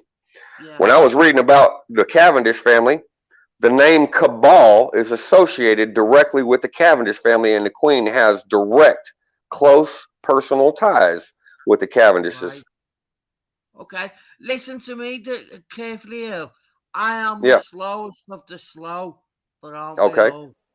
I'm slow. I'm slow. I'm not telling you lies there. I've got water on the brain. I went to slow school when I was young. When I was younger, I'm slower than you. I'm slower than the girl who's here. But that's okay because we're all unique. Yeah, we're all you. Yeah, thanks for that. We're all unique. Slow. And just because you're slower or faster than the next man does not make you any lesser of a man, because you have respect. I can show you things and you'll go, well, I didn't see it like that. Well, yes, because I'm dyslexic. I'm dyslexic and what's the other one? ADHD. I'm both. I'm dyslexic and ADHD, both. I haven't got ADHD, but when people talk about it, I sit there and got pondered within myself going, have I got that? And somebody's even said to me, we're going to go and get tested, and go, don't need to. I just feel it the way I feel it. But when I hear people talk about certain things of scenario, I go, have I got that? If I read something, if I read a paragraph in anything, it don't matter what it is, I have to read that paragraph 3 or 4 times before it'll make sense to me. Yeah, same here. And when I write letters and numbers, sometimes I write them backwards. Yeah. Right. And I don't mean to do it, but I can't help it. Philosophy, even they've done wrong. Philosophy's done sinful things because I was given a book called Sophie's World by Justine Gaudet, but I've watched Globe Trekker that was hosted from America with a girl called Sophie, Justine, but the book writer of the philosopher is called Justine also. Oslo, I always put. When I say also, and you see me inside chats, I always put Oslo to make out the point. Go and look up Oslo, Justine Gaudet, of that book, what they've been naughty with, especially with Globe Trekker host Justine Shapiro. I've watched Globe Trekker a lot because I like travel. I was born in Germany. That's why I watched it. I was fascinated with it. But when I watched one episode where they visited the Sonora Desert and she's doing what she was doing, I went, now that is disgusting, hidden in plain sight. What was she doing? Her name's Justine. The book writer, the philosopher, Justine Gaudet, Sophie's World. It's disgusting what the girls have been manipulating the men with, but in reverse, it's yes, the same with the men. I agree. I agree. Women, we've been doing each other very, very vastly wrong for these in the Vatican. I agree. I agree because we're taught to think wrong. But we're told by that other asshole who was on here telling me what words to use and how to think and what terminology I should be using. I reject it on its face because I can have an open debate with anybody, but I don't need nobody telling me how to think and come up to my own conclusions and to follow the schools of indoctrination. The girls got to sit there and work things out ourselves. We're all doing that, sitting there working it out, going, is he right or is she right or is she wrong? Well, let's show them where they are wrong and let them be humble enough to go, yeah, they're right there. Or no, they're wrong there. Let me show them where they're wrong. I'm wrong about stuff all the time, and I'll be the first one to admit it. And sometimes my opinions change and evolve over time as I learn more. But I'm also not afraid to admit that either. That's the only reason he asked the individual. Does he recognize or she recognize? No, that other dude don't recognize nothing. He wants you to follow his way of thinking. Science is a cult. They're all cults in, no matter what uniform they put on. A cult I agree. tells somebody what to do. That's a cult. I agree. Yes, I agree. Telling people how to think, how to behave, how to act, and how to speak. The Bible does it. Say that again. The Bible does it. That's the worst cult of them all. The Bible. Well, that's one way to look at it. If you're That's looking one way to for look at it. Babylon, the Babylon's the whole of the religions. Every single religion is Babylon. In the Bible that I have now, there again, this is what I see. The Bible that I have says Babylon means Rome. The way you see it, but you're right. All roads lead to Rome, but let's go. Yes.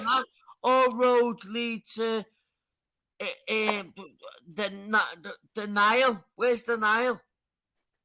Which Nile do you refer to? The Nile, the River Nile from the Bible. The River Nile. I thought you said nail. The River Nile. Not Israel. Where's that place? Egypt. Egypt. All roads lead to Egypt. Full stop. Well, yeah, there's plenty of paganism and evil that's been going there back far before recorded history, just about as far back. Well, the only one that goes back further than that is Göbekli Tepe in Turkey, and that's about 6,000 years older than the pyramids. That was my original. When I'm 44.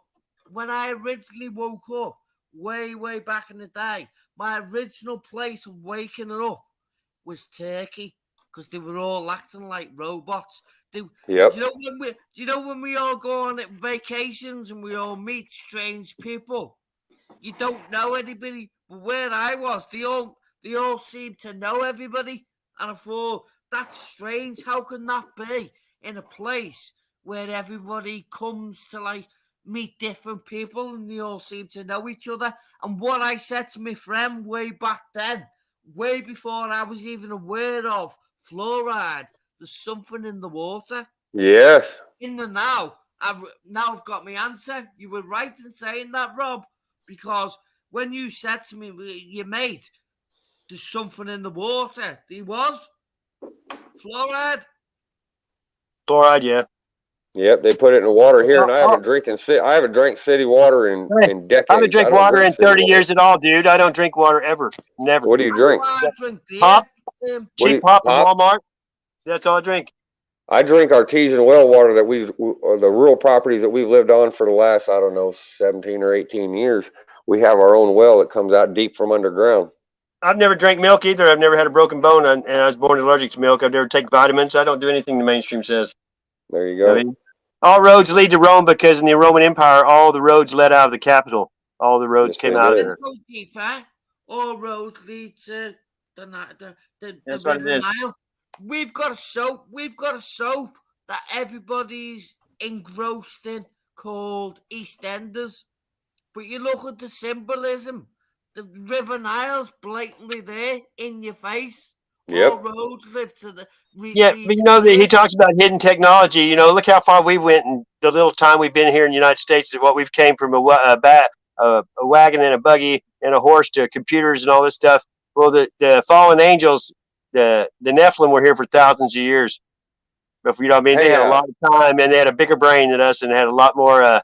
You're I got a question for you, Sass. Yeah. You don't know that because you wasn't there. I would agree. We just know what we've been told and what history says. But I can tell you something that we can all prove when it comes to technology. Have any of y'all ever seen a picture of the Great Pyramid of Giza during I believe it's either the summer or spring solstice? If you look at it from above, do you realize it's not a 4-sided pyramid but an 8-sided pyramid? Yeah. And you can only see it once a year. I'll have to look that. Yes, you're right. You can only see it once a year. And above, right? From above, it can only be seen from above, and it can only be seen once a year. And the interesting thing about that is, why would you spend that much that much effort and manpower to design a feature into a pyramid of that size that can only be seen once a year, and it only can be seen from the air? And it's the ignorant people doing it for them. And it was actually discovered on accident. There was a pilot flying over it on this day, and he realized that he was seeing that the 4-sided pyramid actually had 8 sides, and he took a picture of it. And that's what sparked this whole conversation about an 8-sided versus a 4-sided pyramid that you can only see once a year. Earl, can I just go back to the previous before the Yeah, what? was called? Do you remember when you were showing your cards? Yeah, Well, just before that, I was on Poker Stars playing poker. Right. And I can work out things in there, and they're listening to my mind within there. They know exactly what I'm knowing. And what I've picked up on from Poker Stars, they've got another website that they're connected to is called Full Tilt. I've heard of it. But you look at Full Tilt pictures, the octagons there blatantly looking at you. And what they do is they join together. We're not playing 52 cards. It's 52 times 2. So they know exactly, like a fruit machine does, like a slot machine, know exactly your moves before you do. So that's what I'm sitting there working out. Statistical probability, card counting. People are saying that to me. Well, can you card count? And I go, no, not really. But I can do things with the numbers. I can say things in my mind, and then suddenly it starts happening. And I go, are they listening to me? Yes, they are, Rob. I believe you, because I don't know. I can't read nobody's mind, but I know that there's statistical probability. With that, Earl. Say that again. But I can help you one day with that, because I've tested it with one of my some people call it the law of attraction, manifesting, but it's all we create everything. We create our future. You know. It's called thing, isn't it? Telepathy. Oh yeah, mind speak, whatever you want to call it. Well, I can tell you, I can't.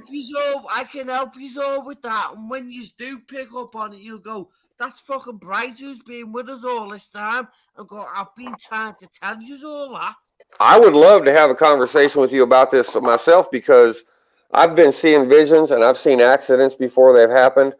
I've seen a lot of things, but I don't know what it means and I don't know how to control it. Let me tell you the very, very, very first dream that I worked out.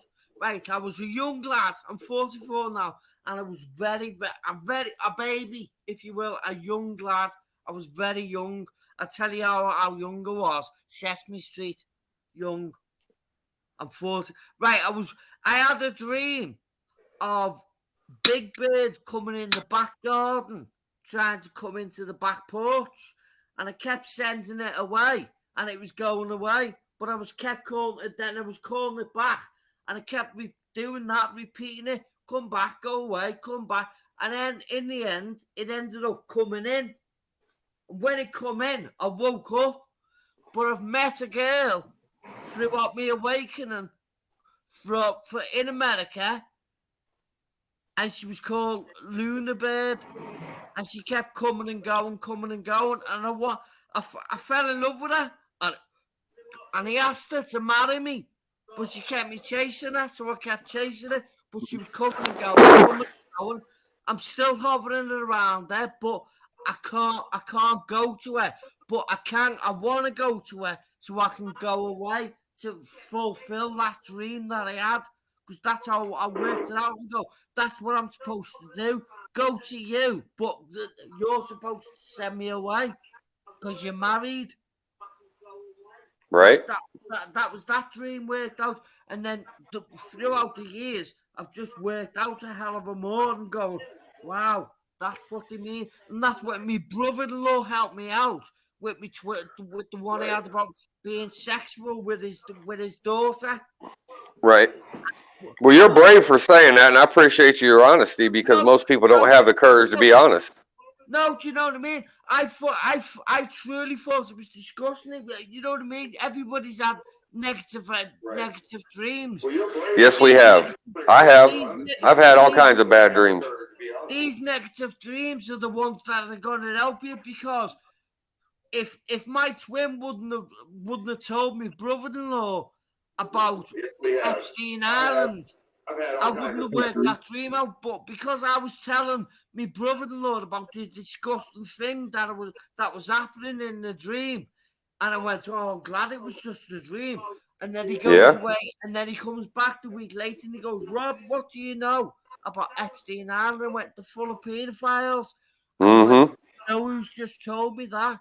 And I went, who? And he went, you're Alan. And I went, yeah, all day, there's the dream worked out. And he went, that's what I've just told you. Because he worked it out straight away. The problem that I have with my dreams is I remember most of my dreams being violent or being about end of the world stuff, but I can't remember. When I wake up, I can't remember the context of my dreams, but I just I wake up and I feel the dread or I feel the impending doom, but I rarely can remember my dreams unless. From what I'm saying to you of them 3 dreams. So, do Sass, make sure you rewatch this again and listen through it again. And then when you next have a dream, like me mother's one, only last week, she's been listening to me filling her head full of shit. She always has been doing for years. She doesn't like it, but she didn't have the decency to say to me, Rob, shut up, will ya? We've already taken the jab. She kept the hush hush, but my twin told me, and I had a dream that my mum and dad and neighbours around who we know come and looking to murder me. But when my twin tells me about my mother taking the jabs that she wouldn't tell me, I went to your day. There's another dream worked out. She's asking for her own death. I understand what you're saying. I got you. I just have a problem. I have a problem remembering my dream, though. I remember the feeling of doom or the feeling of death or the feeling of someone or something trying to kill me. But I don't know, like what you're saying, I don't remember the context of most of my dreams because sometimes my dreams. Why? Because I'm in the now. In the last few years, I'm like half asleep dreaming it and half awake listening to people on the internet. Have you ever, what's them dreams called where you half dreaming but you... Yeah, I call it a waking dream. I've had plenty of those too. Yeah, they're the ones I'm having now. Say that again, sir.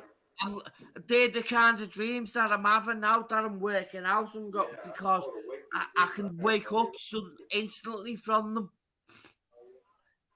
And then I'm walking to the bathroom to go to the loo, and I'm going, what was that all about? And then I'm on a mission with my own self. I haven't had a dream in the last probably, I don't know, I would say 2 months that I can even remember having. My dreams, even my wife mentioned it to me, because I'll wake up because of the crazy dreams that I have. I'll wake up swinging and cussing and like throwing punches and kicks. And I'll wake up ready to fight. And she said that not only do I not do that anymore, but I also quit snoring. And this all started happening about 2 months ago when I really, really started waking up. And I don't know what to make of that, but that's what's happened. Hey.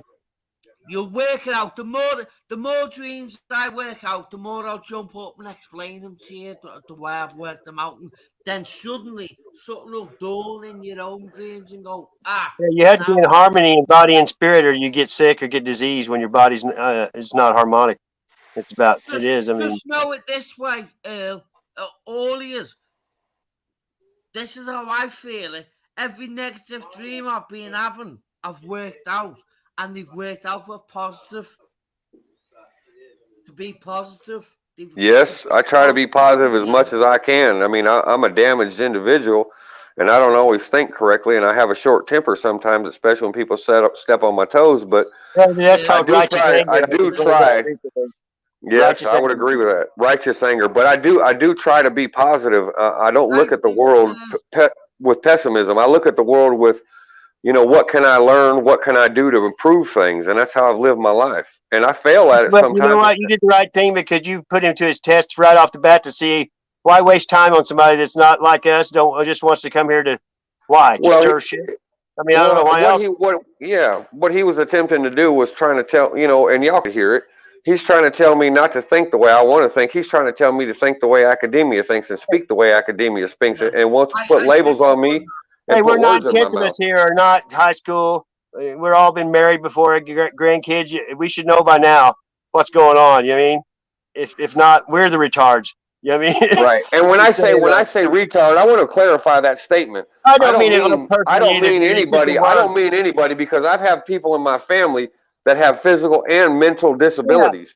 And I never look at them or refer to them as retard. What I mean by my definition of retard is someone who acts like a complete buffoon and has no concept I know what you're saying. of what freedom of thought or critical thinking means. So by that definition, by my definition, he is a fucking retard because his way of trying to tell me how to think and how to speak is completely bastardized from what I think. Yeah. Saska, sorry to go off topic, but how have I done on your stream, Sask? Because I'm a noisy bastard. I'm a loudmouth, get. It don't bother me none. I like you, man. I like you. I like because you like to say what you think, and you don't tell other people how bad they're. He's like us. He rubs. First, me and him, but we finally had a live like you are with us, and me and him just me and him for a while. We had a great time. I like him. I like him. Thanks both of you, because I need to ask it that way. So that energy comes back at me and goes, right, you done all right. Go back to them again then, because you were all right there now. Because I can be a twat in streams myself. I can't help it sometimes because people wind me up. I have brief moments of insanity, but they're getting farther apart. That's what. Can I say something, Liverpool? It's helping me. Use it out. People are helping me out because when they're telling me, you tell me, show me where my wrongs are. When you pick up on them, say you done wrong there, Bright. Okay, then let me think about. Yeah, you're right there. Bright, let me share something with you. Your opinion. You know, your maturity is when you can listen to somebody and not change. You know, not let it change. Yeah. How you feel about things. Some people, anyone tells me anything, they go, okay, you're right. And they start believing that way because they're simple. You know what I mean? Let me tell you something, Bright. This is my humble opinion. You like you said, I say you think you take a piss on yourself every once in a while. But let me tell you what my opinion is. And I don't know you and I've never met you, but I've listened to you for a while now. And I think you're a brilliant, intelligent man.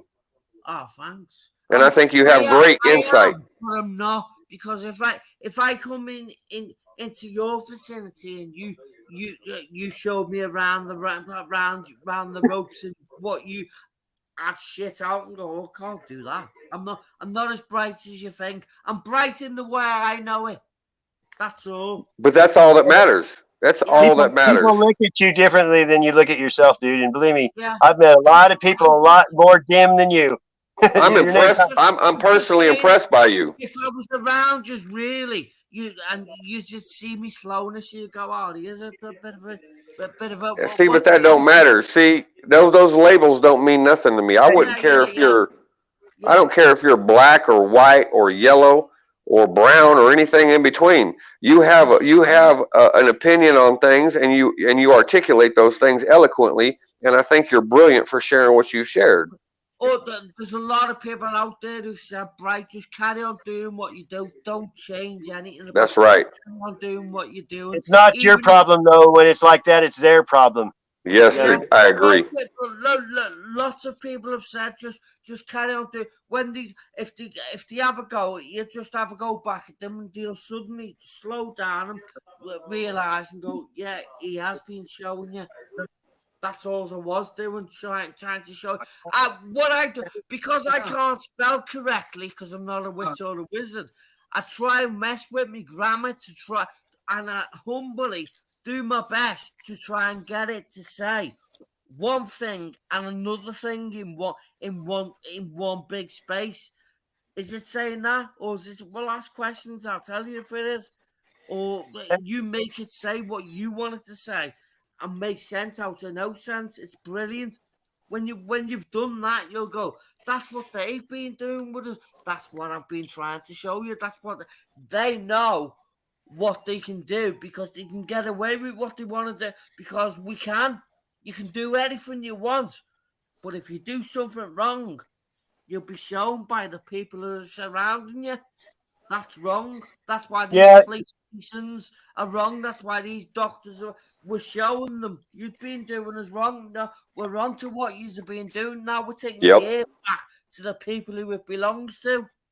And taking our birthright back, our birthright to think freely and act freely without people telling us how to do it. Well said. Amen.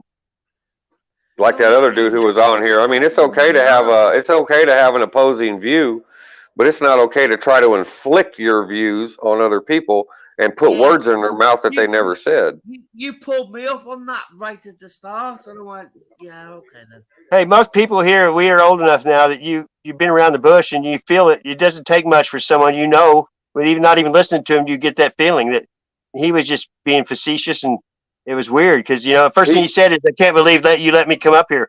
Well, he is admitting guilt right there. He reflected, "I shouldn't be up here." That's what he's saying. He thinks because he has an education that he can get on a channel with someone and berate them and belittle them and make them look foolish because he kept trying to say my emotion, and I'm getting upset. And he's there again. He's putting words and attaching labels to me that aren't accurate, because being passionate and being emotional are two different things. And I'm passionate, but I'm not emotional.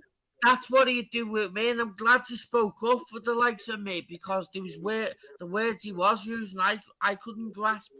I couldn't either, but I can pick up a dictionary and I can figure it out. But if you're going to throw down $2 words, maybe you should throw out a definition. That's what you were saying to him. Just explain it and to the simple people.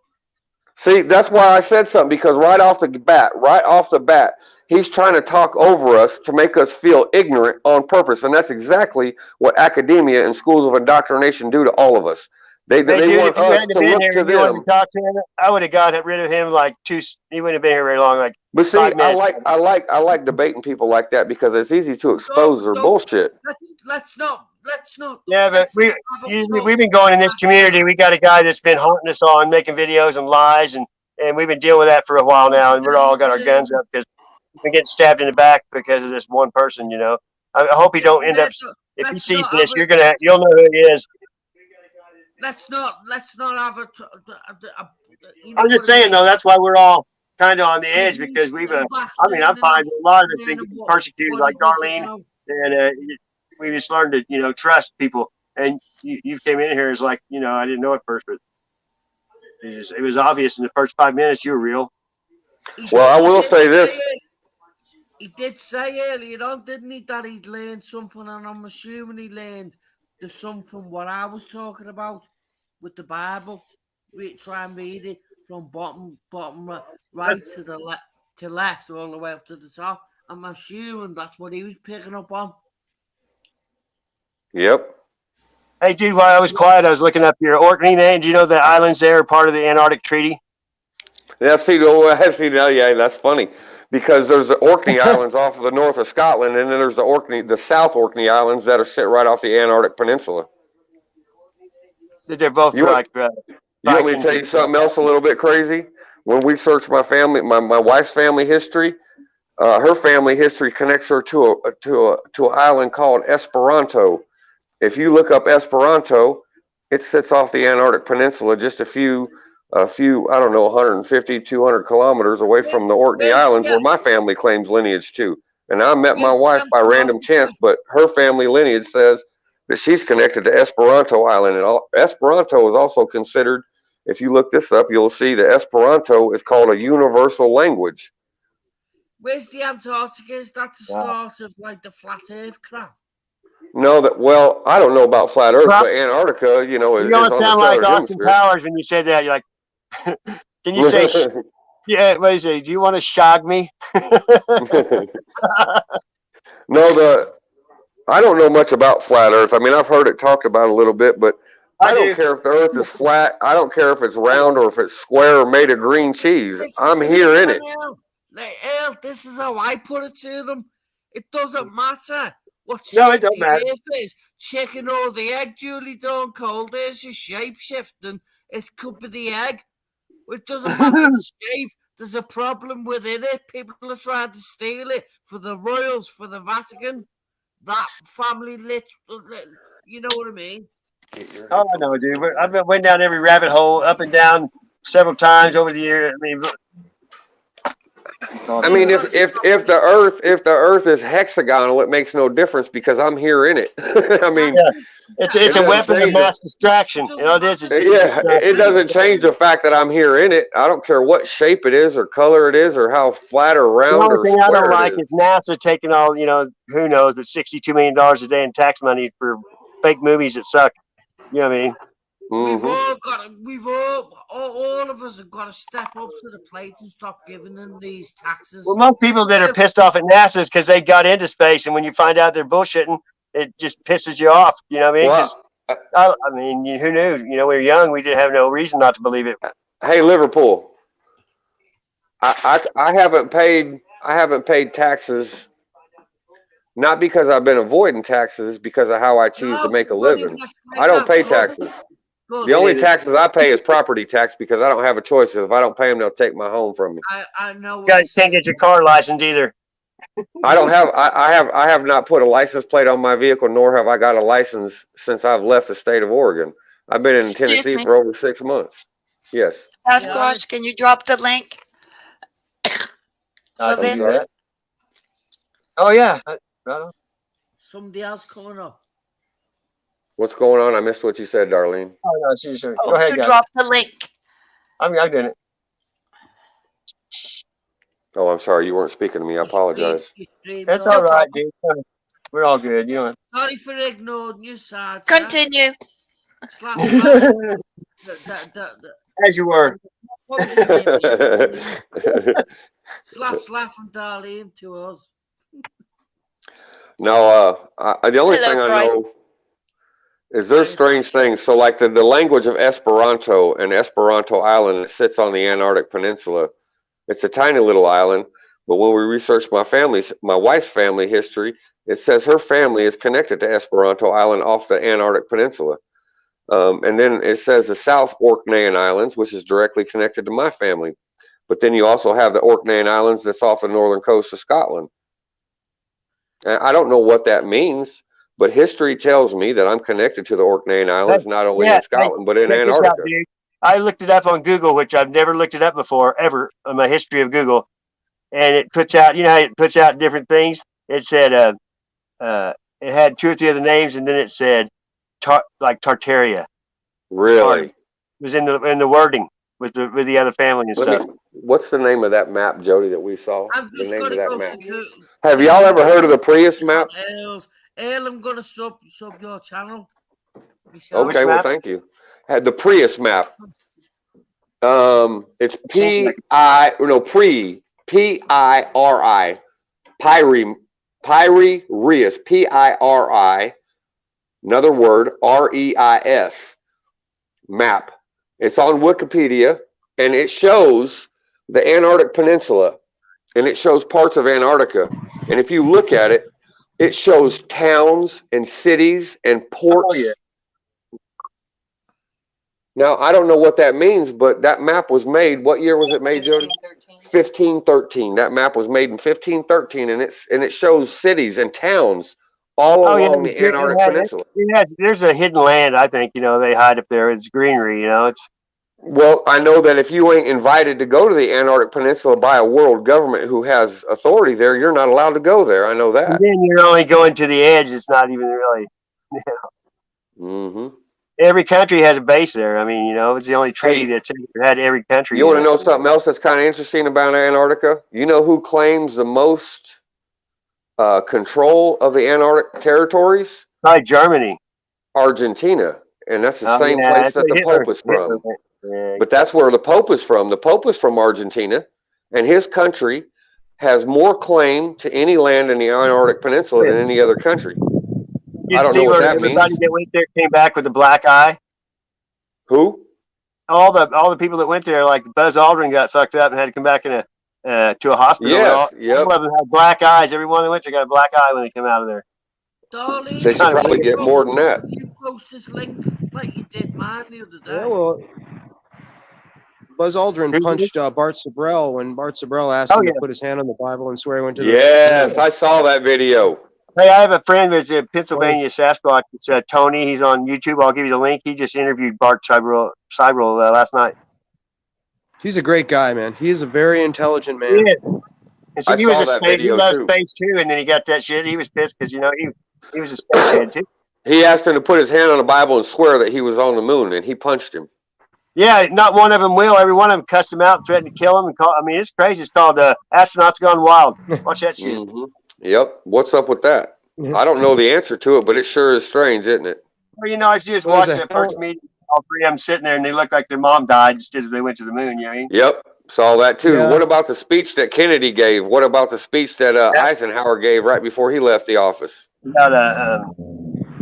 There was I don't want to take up the chat, but you guys were talking about dreams, and I have a very specific series of dreams that I've gone to over the course of my life, and I remember this place. Well, there's two places. There's a painter named H.R. Giger. Do you know this person? They used the biomechanical kind of style to make the xenomorph, the alien in the Alien films. The acid for blood. Yeah. You know those? Let me I'm tell you sorry, something. I didn't hear you. What did you say? Would you please repeat it for me, sir? Because my wife said something to me, and I didn't want to ignore her, but I don't want to ignore you neither, because you deserve to be heard like everybody. H.R. Giger said that H.R. Giger's art was okay. Go ahead and talk. I'm sorry. I'll wait. Hang on real quick. Who do you want me to post links to what? That was me interrupting, sorry. Go ahead, Daryl. I apologize if I stepped on anybody. No, you didn't. No, you didn't. I stepped on you, and I wasn't listening. I apologize for my lack of attention, because you need to be heard as well as I do, or anybody else. No, but H.R. Giger said that he got these creatures from his dreams, and that he would go to this place. And I just need to say that the breath of one of those organisms is like sulfur. That's all. What organisms do you refer to? Are you trying to talk Are you trying to talk non-specific here? Well, I'm just saying that the creatures in the Alien films, the H.R. Giger, they used his. I'm not even familiar with her. I'm not, or that gentleman. I'm not familiar with who he is, or in what context you speak of. He's an Austrian painter, and in the first film, Alien, in 1979, when they were trying to figure out what this organism was going to be like, they saw his artwork, and all the films that have been made since then have been either loosely or specifically based on his artwork, but he got them from a place he visited when he slept. Prometheus was based on it. All the Aliens was based on it. The Alien movies. There was Prometheus another one. that's Necronomicon or something. His book was Necronomicon, right? Yeah. There's another one. It was made right around the time of Prometheus, and it talks about the aliens, but I can't remember what it was called. And there's the other one with the astronauts in space. I'm just saying, I understand where Giger was coming from about, when you really, I'm an artist type of person, and there's certain, if you're able to tap into that when you're sleeping, it can be. I'll be honest with you, I don't want to really tap into what you're saying. I appreciate you listening. Yeah, I agree with what you're saying, but from my humble perspective, as it relates to my dreams, when I do remember them, I remember them forever. And the dreams, like the dream I had when I was 5 years old, when Anubis visited me, I don't like to think about it because it was evil. And when the more you think, at least from my humble opinion, the more you think and focus on evil, the more it gets a hold of you. Yes, I agree. And that's why I don't like to dive into my dreams. My wife tries to ask me all the time, "What were you dreaming about?" And even if I remember, I won't talk about it, because to talk about it like that in that dream state. Go ahead. Go ahead, Derek. I think he's had a connection. Maybe so. Name is it sounded like it was breaking up. I can't hear nothing.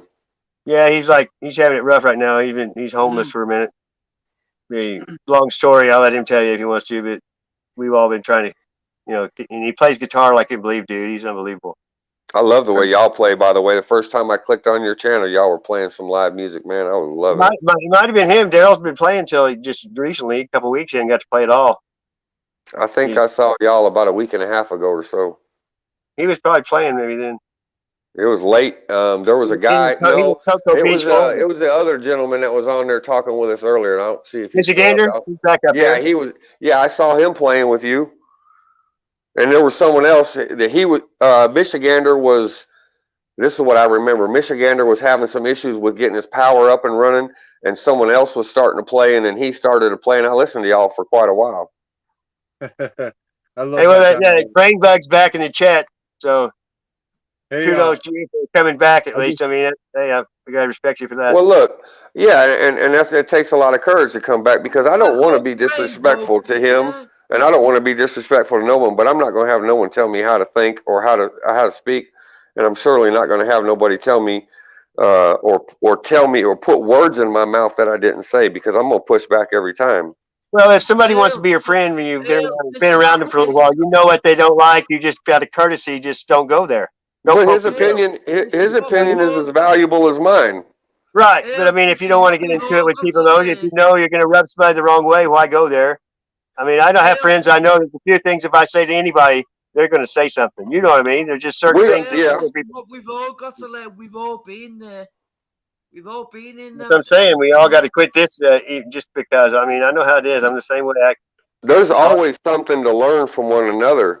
Yeah, we all, like myself, I have a short temper, and I don't like people telling me how to think or how to speak, and that is one of my big faults, is I have a short temper. Okay. But what I will say is, even if I don't agree with him, what he has to say is important, because regardless of whether I feel he's right or wrong, his opinion and view on the world matters to me, because it gives me a better perspective on how other people think, even if they think completely different from me. So his opinion about what he thinks and believes, and either whether it relates to me or history or biology or paleontology or any of that stuff, his opinion does matter to me. And his opinion is as important as anybody else's opinion. But at the end of the day, my whole point when he was pushing back, my whole point is that none of us know for sure any of this stuff. Nope. And he's saying, as a matter of fact, that a brontosaurus can or cannot articulate its neck in a certain way. And when was the last time we saw one that we can know to a certainty that it can't do that? So that's all I'm trying to say, is we don't know. When was the last time? When was it we ever seen one? When's the last ostrich? The way you've just said that, when was the last time we've ever seen one? You got that wrong. Where is it we've ever seen one? That's what I mean, though. That's what I mean. All we have is fossil records. And based on fossil records alone, we cannot ultimately 100% conclude one way or the other anything other than that they existed.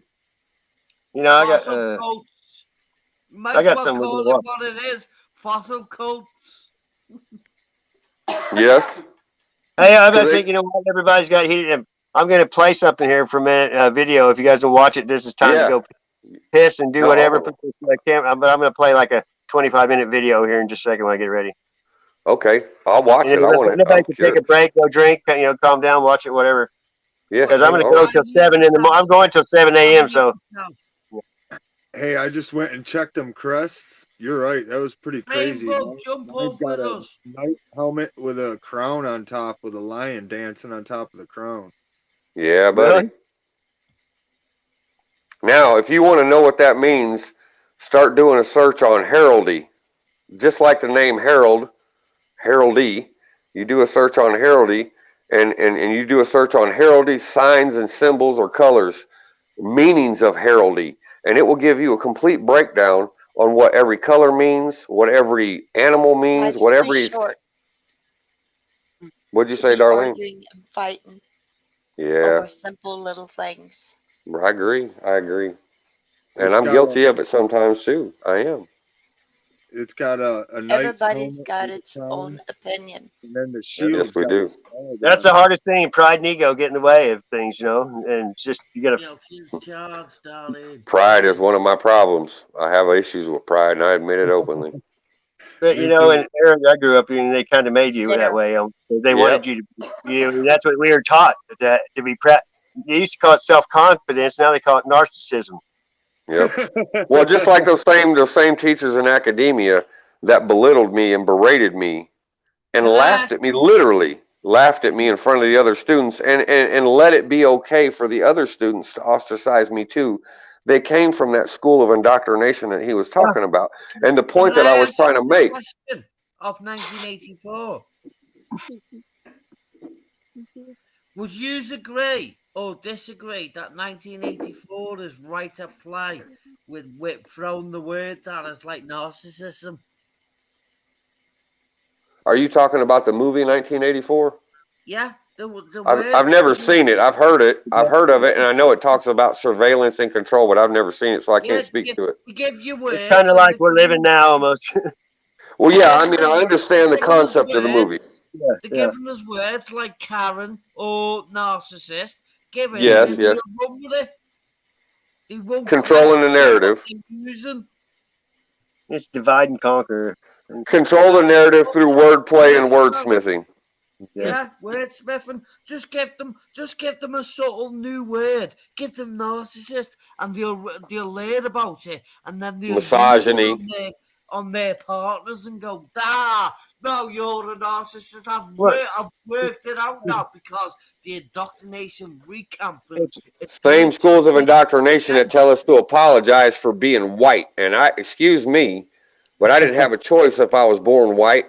And as far as slavery relates to Europeans, I've never owned a slave, and I'm not going to apologize for something I didn't do. All of us, the same. We're all. I wouldn't suffer a slave if you gave me 1,000,000 of them. I'd let them all go. And I don't care what color you are. Nobody should be enslaved. But I'm not going to apologize for something I didn't do, and I'm not going to feel guilty about something that people in history did. Racism is only created by the media, and that's what keeps it going. That same thought process comes from these 6 schools of indoctrination that like to tell people how to think and how to speak, where they have their free speech zones in school. Please, please. Hey, you want to hear something? I was at my daughter's. She lived right outside of Kansas City, and one time I went with her to pick up my granddaughter. She was in kindergarten, and we got there right before they go inside from recess. They were playing, and check this out. They blew a whistle. All the kids went and stood in a line and put their hands interlocked behind their head, above their head. And then, why? Because that's what they teach them to do. What the hell for? Look like somebody was getting the cops and say, "Put your hands above your head." That's what they all these kids in kindergarten lined up and did that. Because that's what they're trained to do in kindergarten. That's a damn shame. Listen and my daughter thought it was okay. She goes, "Look how they do all that." And I'm like, "Oh my God." She didn't really realize that she didn't see it like I did. She thought it was like teaching them to be, they want you to mind and do what they tell you, and they tell you to memorize. You don't really get knowledge. You just learn how to memorize shit that's stupid. Yeah. Regurgitate the same bullshit that's been forced in your head. They still teach them that we had a tail in school. Listen to this one then. Yeah. Right, the reason I've just said chose the word Karen and narcissist. Listen to this one then. Religion. I helped my sister-in-law called Karen pull away from the Jehovah's Witnesses. But if she hears that meme, Karen this, Karen that, that's going to push her back to the religion. Oh, you're all right. What are they saying about me? Have you heard what they say calling me? There is another Karen. It's sickening what they're doing. Yes. Yeah, they Goodfellas, remember? Karen, I needed that. Yes, yes. I can hear it playing in my head. They wouldn't have found it. She's flushing. Karen! Karen! It's called Karen, and that was my mission of me wake up to get her away from Jehovah's Witnesses, and I've done it right. She's away from them. But if she hears these terms called Karen, it's gonna push her back to them. Yep. Hey, something funny? This is a little off topic, but I woke up Christmas morning You know how I said earlier, when I talk about the playing cards, I hear the Queen of Hearts, and I hear the other song playing in my head I from like Yes. that little explanation before. When I woke up Christmas morning, I heard the song of Amazing Grace playing in my head as if someone had a Bluetooth speaker sitting right next to me. Wow. And that's never happened to me before in my life, but I could hear it as loud as if it was playing on the radio. I've sang that song the last week, You and know I what's sang it coming to the at me there, Coca-Cola thing. Earl? Do you know what's coming Yeah. at me there, Earl? Yeah, What's that? Amazing Grace, how sweet the sound that saved a wretch You know like me. I once was lost, but now I'm found, was blind, but now I see. See, that's to the Sash, Coca-Cola you know thing. what's just been coming at me then? What else has been talking about? What? Individuals. What are you saying there, Liverpool? You've heard that meme, haven't you? Targeted individual TIs. No, I don't. Targeted individuals. You've heard that meme going around. But Oh, that's yes. that is 1984 at play again, yet again.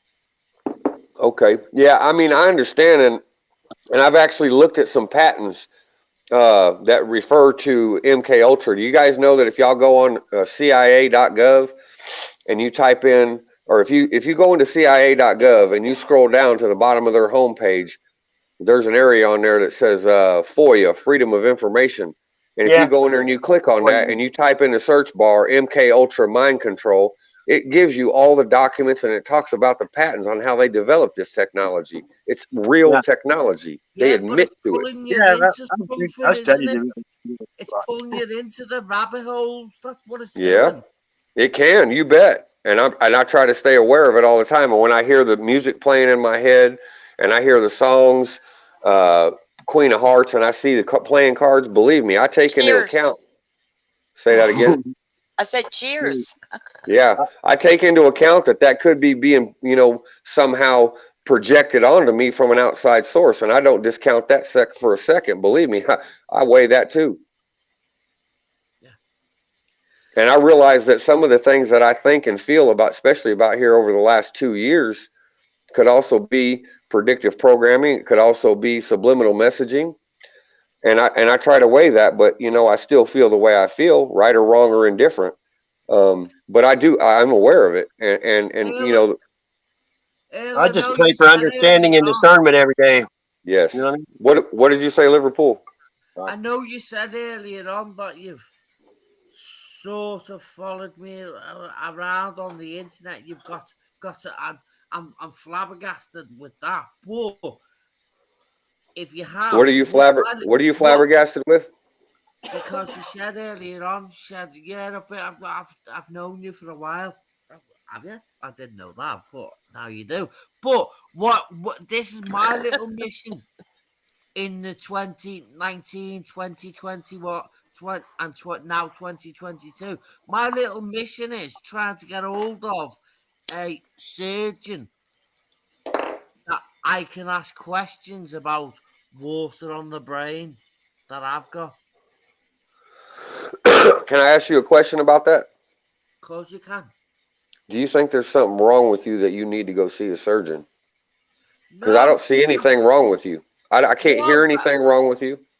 I know that's what this Heather, the Luna Bird said to me. Wait, I won't wait until you meet me. You'll soon pick up the vibe. Going on, he is a little bit slow, isn't he?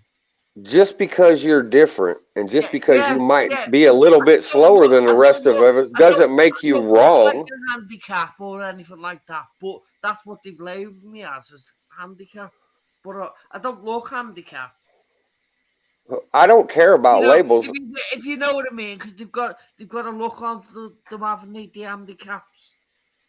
If you've managed to live 44 years and you've developed the level of opinion and intelligence that you have expressed on this gentleman's network, Sasquatch, what's it called? What's your channel? Show me Sasquatch. Show me Sasquatch. I have a problem with names sometimes because of my dyslexia. I'm in Missouri. It's a show me state. So right. I've seen them around in Code Dean's stream. Code. That's like a year ago, maybe. Yeah, that's how I'm aware of Sash. And then he subbed me a couple of months ago. Yeah, a couple of months. It was a couple of months ago, wasn't it? So Yeah, but I've seen you around for a couple of years though. yeah, same here with yourself. All I know is, when it comes to the individual, whether Individual. one person is smarter than the other is irrelevant. What matters is that we have enough brains to have our own opinions and our own thoughts about things without people telling us. And you expressed that beautifully there, Liverpool. So my humble opinion is that you don't need to seek any help, but that's my opinion. You do what you feel free to do. I just want to ask them questions because I've got subtleties the way I think. I'm assuming that shunt is controlling all of us. Absolutely. The sun? I'm going deep with it. I'm going deep with everything I do. I think it's the moon. Do y'all know what's happening with the sun right now? Has anybody been following the solar activity? Because I have been. I have. I've been videotaping it since 2011. I've put Let me stuff up say every it day. this way, since the girls just said the moon, I think it's the moon. How far past the Van Allen belt does the information go through the shunt? There's something happened on the sun just a couple days ago. There was a big, and then what was comes it? back at all So look, and CMI? us doing what we're doing. Coronal mass ejection, but there's a lot more going on with the sun than just coronal mass ejections. There's charged particle streams, there's solar wind. And look, if y'all go onto NASA JPL and you type in their search bar on NASA JPL the effects of solar radiation, whether it's a coronal mass ejection, a charged particle stream, or solar wind, these things have a profound effect on human physiology or any kind of biologic creature for that matter, from a single-celled organism all the way up to a human. And because the sun is currently in what's called a solar minimum, but it's leaving a solar minimum and it's going into a solar maximum, which means it has more activity than it typically does. And right now, we have been getting hit and bombarded. Matter of fact, let me pull it up. She's typing something. This is for Darla. Darla, are you re-indoctrinated by saying that's the moon? It's the moon, Malarkey? I don't know what. But the moon has lots to do with it. Have you noticed every time there's a full moon, people go crazy? Yep. Darla, have you been the moon? Have I been to the moon? Yeah. Sure. I've been mooned though. There you go. All right. Don't accept everything you hear and make sure you question it for Darla.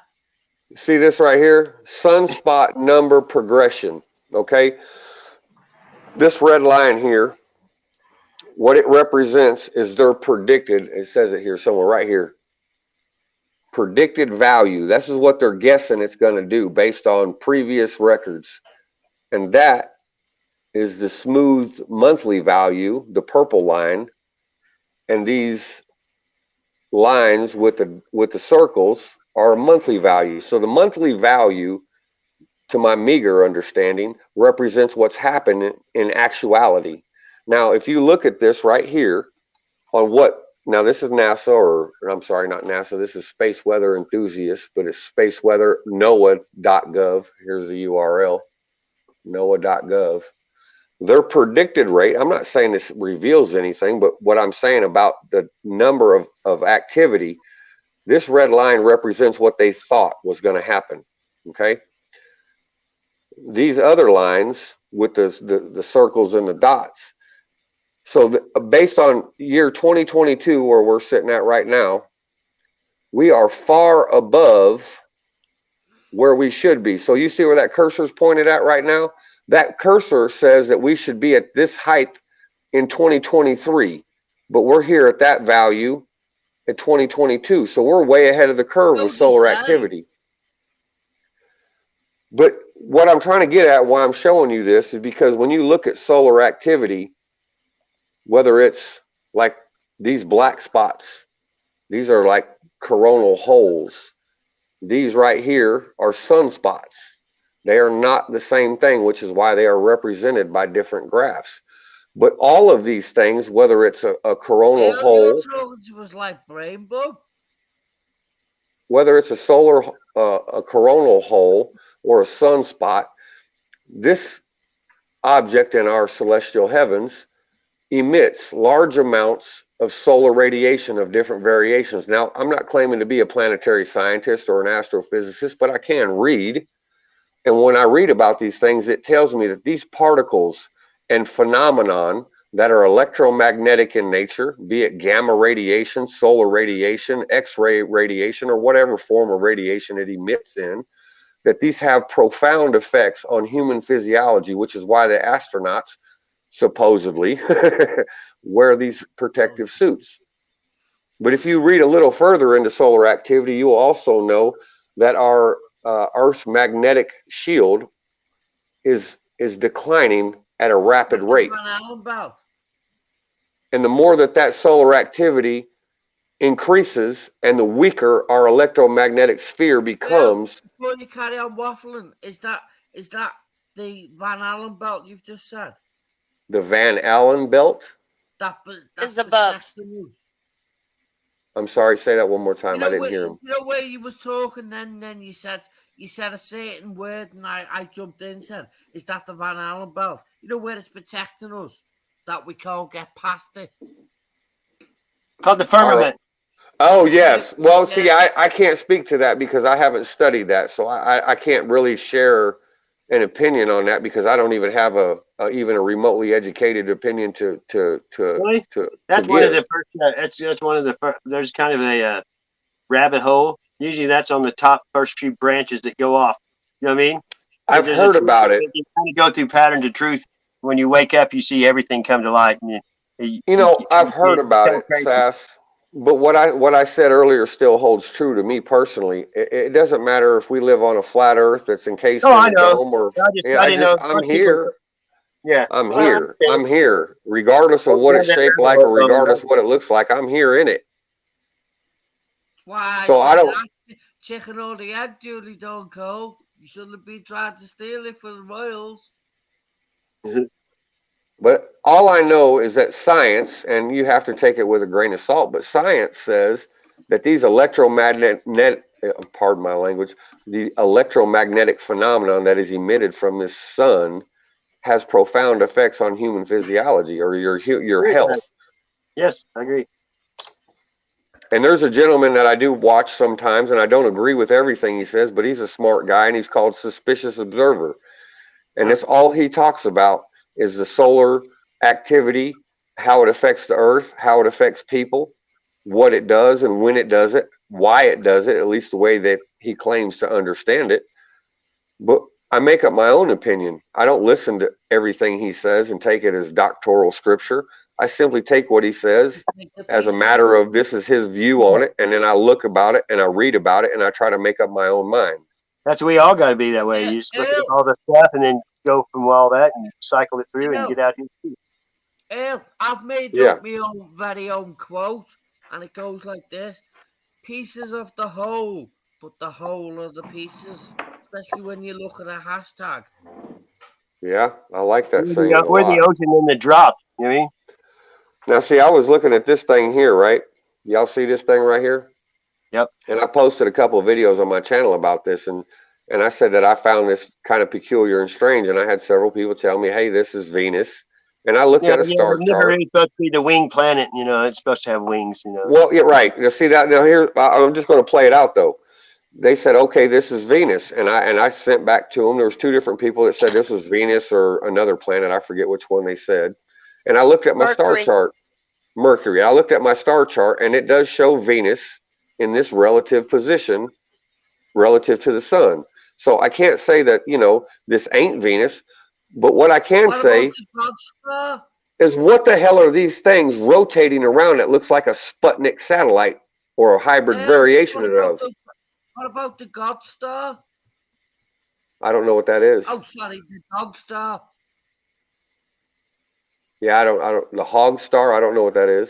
The God Star. The God Star. The Dog Star. The Dog Star. I don't know what that is. Like David Boy. What? In other words, the Dark Star. Okay, what is a Dark Star? What is it? From a movie. It's a planet. The only thing that I can relate Dark Star to is there was a Grateful Dead album many years ago that one whole side of the album was one song, and it was called Dark Star. That's the only thing I can relate to Dark Star. We're just all duped still today in 2022. But what I was saying about this here, and someone said that this was Venus, what are these long things here rotating? If that's a planet, what is that? I don't know. I'm not an astrophysicist, but that does not look normal. And I know about a month ago, I was watching this same graph, which I've seen hundreds of times. I've seen a similar object just like this. Y'all see what I'm pointing at? That object was right here, and it went towards the sun. The same object processed away from the sun, processed back towards it, and then processed back away from it. Now, that does not seem normal because planets should process in elliptical orbit the way I've been explained to and the way I've researched it. They should process in a circular motion. And I personally, with my wife, watched a very similar thing that looks like it's got little damn antennas coming off the side. It hovered in this general vicinity for nearly 2 weeks. And slowly over 2 weeks, it processed this way and this way and this way and this way. You know that place that you're watching them on? That could be just Hollywood, couldn't it? I agree. I agree totally. I agree that this whole thing could be a farce. But what I'm saying is when I point it out and someone tells me with matter of fact, with no supporting anything, just says, oh, well, I say this is Venus because NASA says it's Venus. Well, okay, I hear you, but I don't take that as truth because this whole damn thing right here could be a simulation. I don't know. And that's what I'm saying. I don't know. Right, this is too big to be Venus. What's that? That's too big to be Venus. Well, I know it looks like it's bigger than the sun. If you remove that little circular thing from the middle, if you remove that, it's, I mean, have you been to Venus? The perspective doesn't look appropriate to me. Let's be real, Darla. Have you been to Venus? Have I been to Venus? Yeah. No. So how do you know what you've just stated to because I can see Venus, which is our northern star. As well. It's our northern star. Oh, the dog star. It's the Star of Bethlehem if you want to really go into it. Yeah, well, we can't go. I can go really deep into it. You're saying Venus is the Star of Bethlehem? Yes, sir. It's I didn't the know morning that. star and the evening star. Yeah, I didn't know that. You just taught me something. No, I did not. What he knows doesn't know yourself. But the one who doesn't know knows everything. You get to know something you didn't know when you start questioning what you don't know. Okay, read the Bible. Venus that you assume that you do read know the Bible. Where at? Read the Bible. I don't know where it's at, but it's in there. Oh, okay. Instruction manual. When Jesus was born. Yeah, I know about the Star of Bethlehem. I know about the Star of Bethlehem. I just didn't know it was associated. The Star of Bethlehem is Venus. Okay, I didn't know that. Which is the northern star, the morning star, and the evening star. Okay, good. I'll look that up and research it because I wasn't aware. Okay. That bigger dick, hasn't it, Darla? I beg your pardon? Vagina in the Vatican, especially when you go looking at their pictionaries and say, come in, let me fuck you all. I wasn't talking about no religion. No, you wasn't. You were asking me where to find it, and I told you it's in the Bible. To try and wake people up myself. It's not just he's asleep, Darla. I.e. brain bug.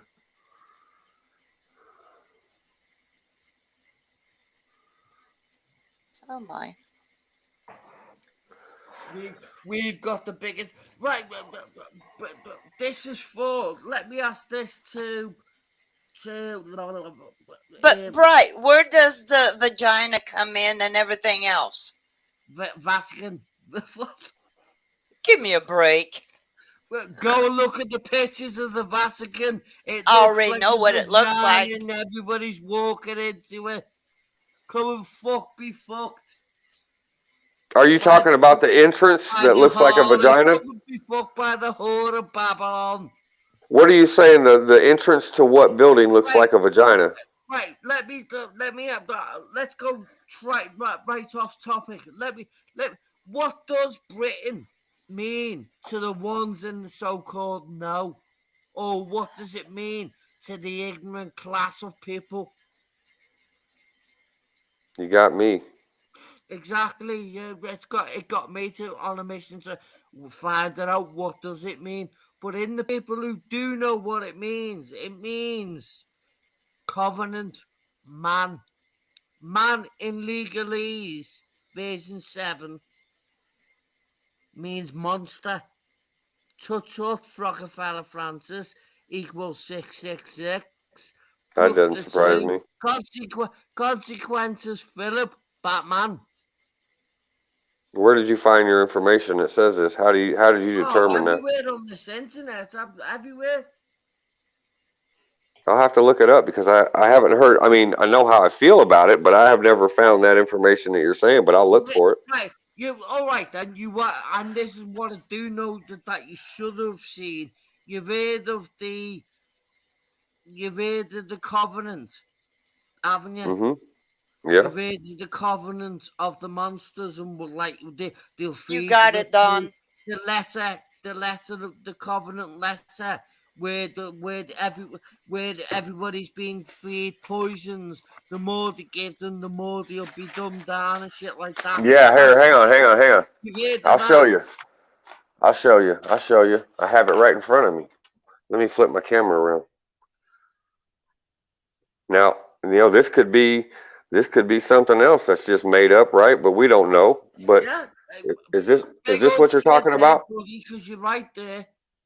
That right there, the secret covenant. The secret covenant, yeah. An illusion it will be, so large, so vast, it will escape their. God, I can't see it. Their perception.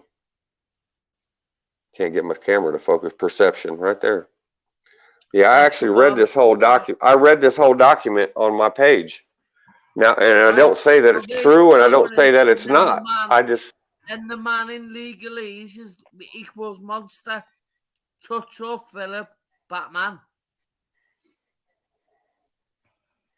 Batman and Robin. That makes me think of something. The Joker. What's my name?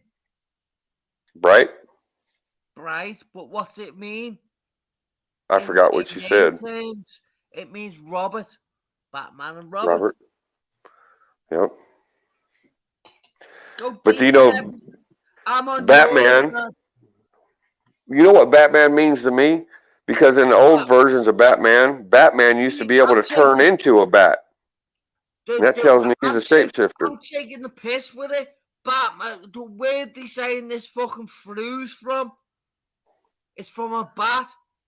Well, what did Philip want to come back as? A virus. So fuck off, Batman. Philip. Right. Batman and Robin of Gotham City, and who's their nemesis? The Joker. The Joker's the only fool, and they sing songs about the Joker being the only fool. Yeah, Joker's the only fool. Yeah, I know that song. Intertwined. You get that. You're getting there, buddy. I've subbed it anyway. Stay around me. You'll go. He's full. That's it. I'm to what and that's why he's been doing what he's been doing. Awesome. He's bloody awesome. That's what you'll say in the end. And if you look up awesome, it's an idea to look up awesome. When you listen to the song, it's called something other than awesome, the song. And when you see it, you'll recognize why I chose what I chose. But I didn't just choose it for that. I looked into my name and thought, what does my name mean? So I looked it up and it said what it said. So I went, right, I'll use that. And I used 2 T's because I've got a twin. There you go. And I was born in 77. There's symbology and meaning behind everything. Exactly. I'm not 77 Brigade that some have put at me. I don't trust you because you're wrong. Stop questioning me. You won't get no bullshit from me. Are you talking to me? I missed what you said, No, sir. well, everybody and the people who have communicated in the past who've done me wrong, who've Yeah. got me so wrong without question, because we woke up to start questioning things. Yep. Darla, Critical you need to thinking. question this Venus. You haven't been there, so stop assuming what you don't know. Well, I don't think she was assuming anything. I don't think that she was speaking. She was saying that it's blah blah. It's big. It's Well, yeah, but we can only say what we know. We doesn't mean it's true. She's just repeating what science says. Exactly, repeating the school ways. But yes, but she doesn't. She never said that she subscribes and believes it.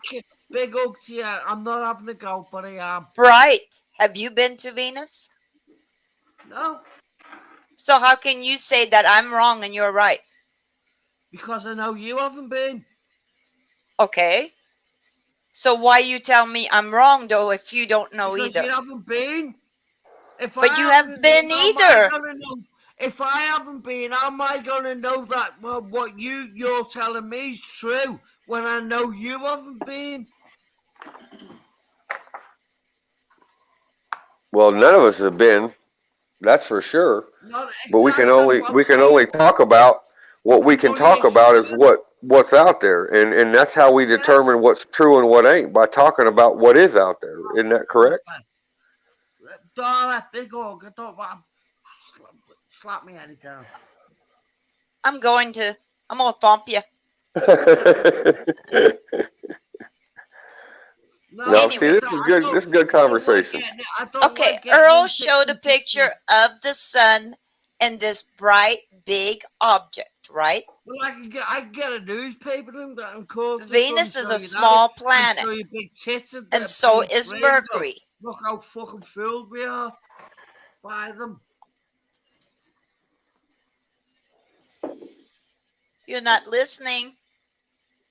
I am. No, you're not. I am. You're not. I am. You're gonna show me the sun. Okay, he was showing the sun. And there was this bright object that's almost as big as the sun. Right? Yeah. Now, Venus and Mercury are little planets. They're smaller than we are. That's what they tell us. That's what they tell us. Yeah. It's smaller than the Earth. So those two together would probably make that big bright light. Did they come together? Because it wasn't Venus. Venus would be a little... It's Star Regulus is the one that was the Bethlehem star. Right, when both of them join together, when they pass each other. It's its own star, though. Lola, can I say this to you? This is how sure, we go ahead. manipulate the sexes. Yeah, and leave the vaginas and the dicks alone, okay? Yeah, let's give the girls. Let's give the girls astrology and we'll give the blokes religion. That's how it's working on us. There'll be no sleep tonight. I think a lot of this stuff is meant intentionally to confuse people. And I think that's why academia uses all these big $2 words to make us feel stupid and make us look to them for the answers. Yeah. Well, smart people look crazy to stupid people because they don't understand what they're saying. Yep.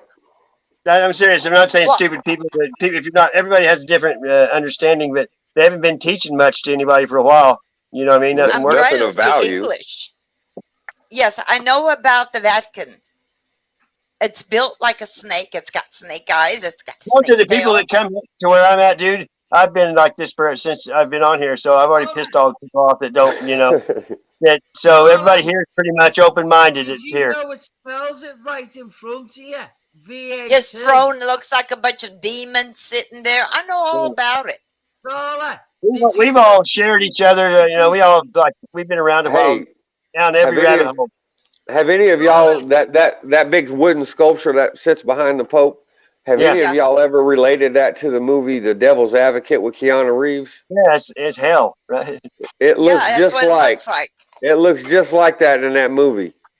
Yeah, with Al And then- Pacino up in his office, and that thing comes to life and starts moving around. That's what it looks like. It looks just like that. You know, I've had dreams before where you're like going down, and I'm a spunker. I like caving, but where the caves were like on fire and all the walls were people too. You know, like just Really. embraided, Wow. where they couldn't stuck there. They couldn't move. They were all like smashed together. I mean, what? Am I the only one that's ever made that connection with that sculpture behind the Pope, or No, am I alone in that? No, I've thought. No, I've but thought- what it's supposed to represent is the tree of life. Yeah. That's that Well, I new, like that. new age old crypt. You know, that's that Gaia, I Gaia, like Gaia. Hey, are you guys ever, any of y'all ever heard of the apostolic letters written by the Pope that he revised in 2016, 2017, and 2018? Yes. I mean, well, Have yeah. you read them? Have you read the No, I apostolic didn't read letter? them. Okay, well, go on the Vatican website and look up the apostolic letters. And when you find the apostolic letter, there's one that's worded, what's it say, Jody? It says, What? the apostolic letters, it says offer of life or martyrdom.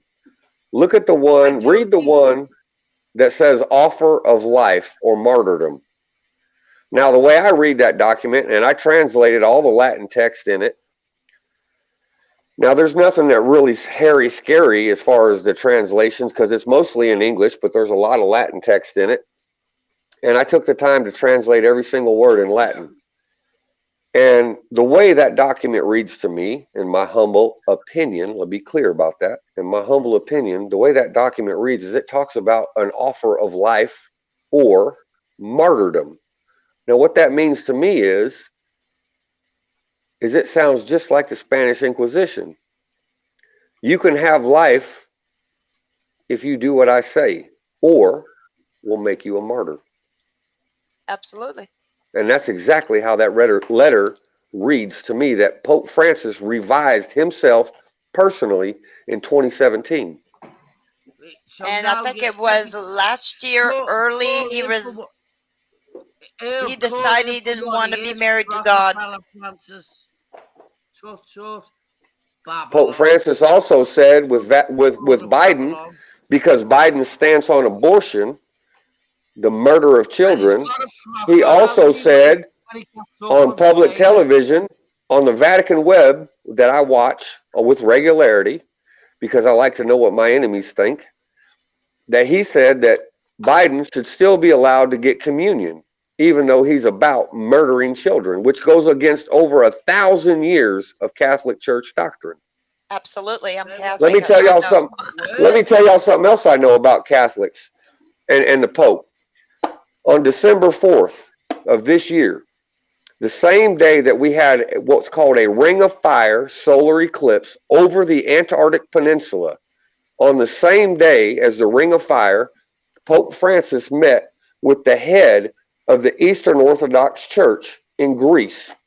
And they had a long conversation. At the end of that conversation, which they broadcast live because I watched it, and you can still see it because it's still out there. The Eastern Orthodox Church leader, I forget what he's called, doesn't matter, y'all know what I'm talking about. They've had over 1,000 years of division on how they look at Christianity. And they have had fierce opposition on how they look and view Christianity. Now, all of a sudden, on the same day, December 4th, there's a ring of fire solar eclipse over the Antarctic Peninsula. This church leader from the Eastern Orthodox religion, this gentleman was based in Greece. He met with the Pope. They broadcast it live, and on television, after more than 1,000 years of division between these two churches, the head of the Eastern Orthodox Church in Greece literally bowed his head in front of the Pope and kissed the Pope's Roman Catholic Bible and did it live. What does that say to you? Yep. It strikes me as very, very peculiar. Well, he got every religion together for the first time in I don't know how many eons. All Yeah, in one place. Dubai, the Abrahamic churches. Yeah, in they had Dubai. the dudes. Everybody was all in one place. They're wanting one. Yeah, they got 3 churches, and they're all based on what they say is the Abrahamic religions, the 3 main religions: Christianity, Judaism, and Islam. And they want to put them all together and have one. No, they don't want to. They are. Well, I mean, The church, that place is being built right now as we speak, and it's supposed to come open this year, 2022. And doesn't when he the did it, Bible I seen speak? they met out there by the obelisk in the, the Washington Monument. That's Yep. where they did right A there. phallus. Yep, that's part of it. Venus. But here's what I find disturbing, because the Bible talks about a one world religion. And now that one world religion appears, at least on its surface, appears to be being established in the country of Dubai, which has nothing to do with Christianity in any form. So why would the Pope co-sign this bullshit? Why would he sit there and say, let's establish Abrahamic? What do Freemasons believe in? As far as I know, they're Satanists. Exactly. Luciferians. Yes. Let me ask the question. That was poignant. That's why I'm asking. What do the 33-degree Masons believe in? Believe in nothing. Paganism, Satanism, No, believe. They got the hive mind. Is what they got. Listen. Lie about Eve. Lie about Eve. They believe in Allah. How disgusting is your royals now? Yeah, I hear you. I hear you. Saying God is God. God and all are two different things. In the Muslim religion, you can't get close to be one-on-one with God. You can't even draw him, or nope. they don't believe you can have a relationship with him. If y'all Google a picture of the Prophet Muhammad, or if you Google the Prophet Muhammad and click on images, there's not a single picture that shows the Prophet Muhammad's face. But one thing you will find, and not every picture, but one thing you will find, is in most representations of the Prophet Muhammad, his head is surrounded in flames and his face is covered with a veil. Do you know what I shout out to the brown people? Saladins, we need you. They've been doing us all wrong.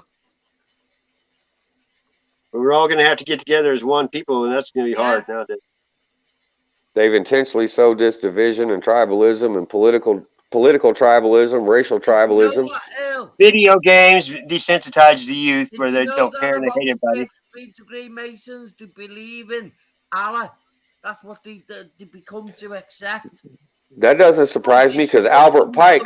How disgusting is your queen? Can I get in here? All right, I want to show y'all something. Jody, where's that?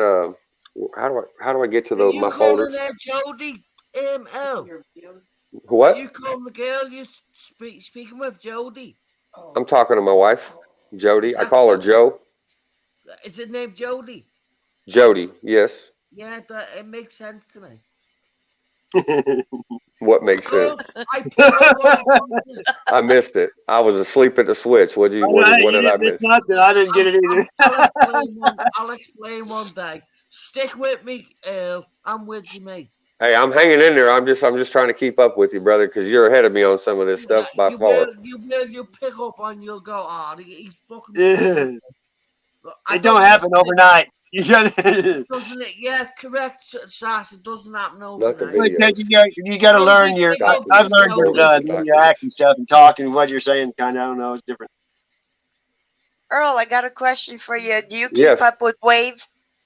Wave? Wave. I don't know what Wave is, honey. It's that telescope they sent up about a week ago. That's I know the name of it. It's got a different name. 100 times stronger. But they call it Wave though. Do you keep up with it? No, I haven't done much following on it. I haven't. Okay. Why would they have 12 bishops keeping an eye on it and using Lucifer? Yeah, Lucifers are big. They're big. Still the biggest thing. 12 disciples. It's all a load of fucking shit. It's all about symbology. It's all about numbers and symbols. That's how they communicate and make things happen.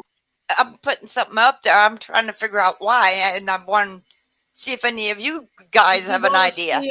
No, that's above my pay grade. Is using the people to do it for them. What I'm looking for. Well, they have ceremonies every halftime show or any kind of award show. They have some kind of. They do it. They're on TV in front of you. All their. All of my folders. Area where you're from, America, okay. Barack Obama stated Yeah. way back in the day, they'll do it for us. And when they've done it, well, all we have to do is say, well, thank you. You've done it for They made us. everybody stay in the house without shooting one gun. You know what I mean? False flag gone right for Not once. that They one. said run with it, you That's know? Art of War. Yeah. We've just all They're got to making be weed careful legal, so that we're not still doing their trick for I'm them trying to remember because without I've been us recognising, because we won't question nothing. no. I question everything. Just some things you can't really, Good. you can't save the world by yourself. I know, but big hug to your sass. That's exactly what I can't do, can I? I can't do it on my own. No, and if you concentrate on trying to save everybody, you're going to drown yourself. You got to Yeah, just pick I and choose your battles, and you know, make sure they're the ones you think you can change people when you know, or something. Yeah. I don't know. I do. Look, there's plenty of people have like come back to me and go, and why have you unsub me? And they went, I'm on to how you've been doing at last. Hey, the only drama I have in my life's on YouTube. I could just stay off here, but I can't. It just there's a reason we're all here. That's the way I look at it.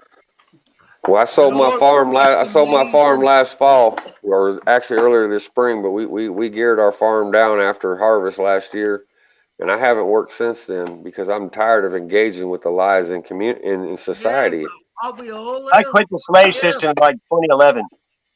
Yeah. Well, I've been disengaging from it. I sold. One day, we're all just gonna within ourselves. Do you talk to yourself, El? I hope you do. I do out loud, yeah, you bet, because it helps me rationalize thought. You know what I mean? I hope you do talk to you, because that's the essence of it. They're not stealing from us. You know, hey, do you think Betty White was a sacrifice at 99? I've seen that going around. Yeah, I'm just curious what you think about that. Betty White, a sacrifice in 99. What does that mean? They always try to say that all these stars, like sometimes they do it on dates, and you know. Oh like, yeah. Right. And I mean, I don't know. I thought it was crazy that she didn't make it. My wife mentioned something that she just died recently, and people are supposedly saying that because she died, there's something big coming. I don't know what that means. I mean, there's always comes in threes, but you can do that with anything. I mean, if you watch something close enough, you can come up with anything you freaking want out of it. If you know what I mean. Oh yeah, yeah, you can. You want a song about it? Freeze the magic number. One is the loneliest number. Yes, it is. If you curse, you're last. Number one. Hold on, I'll get you the song. Remember ABC? Still the one. Yes. That was old school. Yeah, you know, there's a lot of things out there that we don't understand. There's a lot of things out there we probably never will understand. You know, you talk about indoctrination with TV. You know, you can mention like 2 or 3 words, and everybody knows what you're talking about. Movie, cartoon, or a TV show. You know, it's embedded. It's embedded in your psyche. Exists. Even if you're not looking at it, just hearing it. Even because I've worked places where I didn't like country music. I liked rock and roll when I was younger. But if I worked there long enough, I catch myself singing that shit like. I got friends in low place, Yeah. I like Garth Brooks, but just hearing it over and over like Pavlov's theory, you ring that bell, after a while they're going to want to eat, Oh, yeah. It's you too start simple. Drooling. You just hear the bell and you start drooling, just like the dog. I've been telling some people a story here. I've been this guy went to a doctor's office and they planned this thing out. Well, when he rang this bell, he would stand up. So after a couple of times, people started standing up in the doctor's office too. So he left and he came back at the end of the day, and there's people in there that are still standing up when the bell rang. Yeah. Yep. They didn't even know why. They just did it. Yes. Yep. Hey, did y'all see what was happening up in New York City a couple weeks ago, where people were out eating and they were being arrested because they were sitting at Applebee's and other restaurants and they didn't have a one of those passport deals? Oh, they were arresting them. No. I did a video in on Australia, they were talking about they put them in a FEMA camp thing. If you're not, oh yeah, not only Australia, New Zealand, and also Switzerland, and I think Denmark. But I'm not 100% on all those, but I know it's happening in more than one country, but it's here on our Well, shores. comparable is we have guns. That's the only difference. And everybody has guns. Not That's just, right. I've been saying that for a long time, but what I think how many am aren't saying is registered. You know, there's more guns now than any ever before. The ammo there's more companies guns can't than keep there up are with people. demand. There's no There's more shells. guns in this country than there are people. They can't keep up with the demand. Is why there ain't no shells, because they can't make them fast enough. Obama, you can thank him for one thing. He fucking he caused everybody to get more guns. Yep. No, what I was saying Right. about New York is really frightening. From Obama, he In did it, state the subtleties of like they'll carry on doing it, and when they've done it, we take it from them and just say. Well, he's probably the one holding the strings above Biden right now. hey, have y'all heard of House Resolution Bill 666? Uh-oh. Y'all ought to Google it. Google HR 666. It came right out of our Congress. Rockefeller Francis, tut tut. If y'all ain't looked at it, y'all need to Google HR 666. They actually voted on this bill. It's supposed to be about racial equity. But they did vote. They created a bill, voted on it, and passed it in the House and in the Senate. And it's House Resolution Bill 666. They always use that. I'm just, I'm not saying I know what it means, but it's there all the same, isn't it? And the Bible tells us to calculate the number of his name, 666. Speaks about it in Revelations.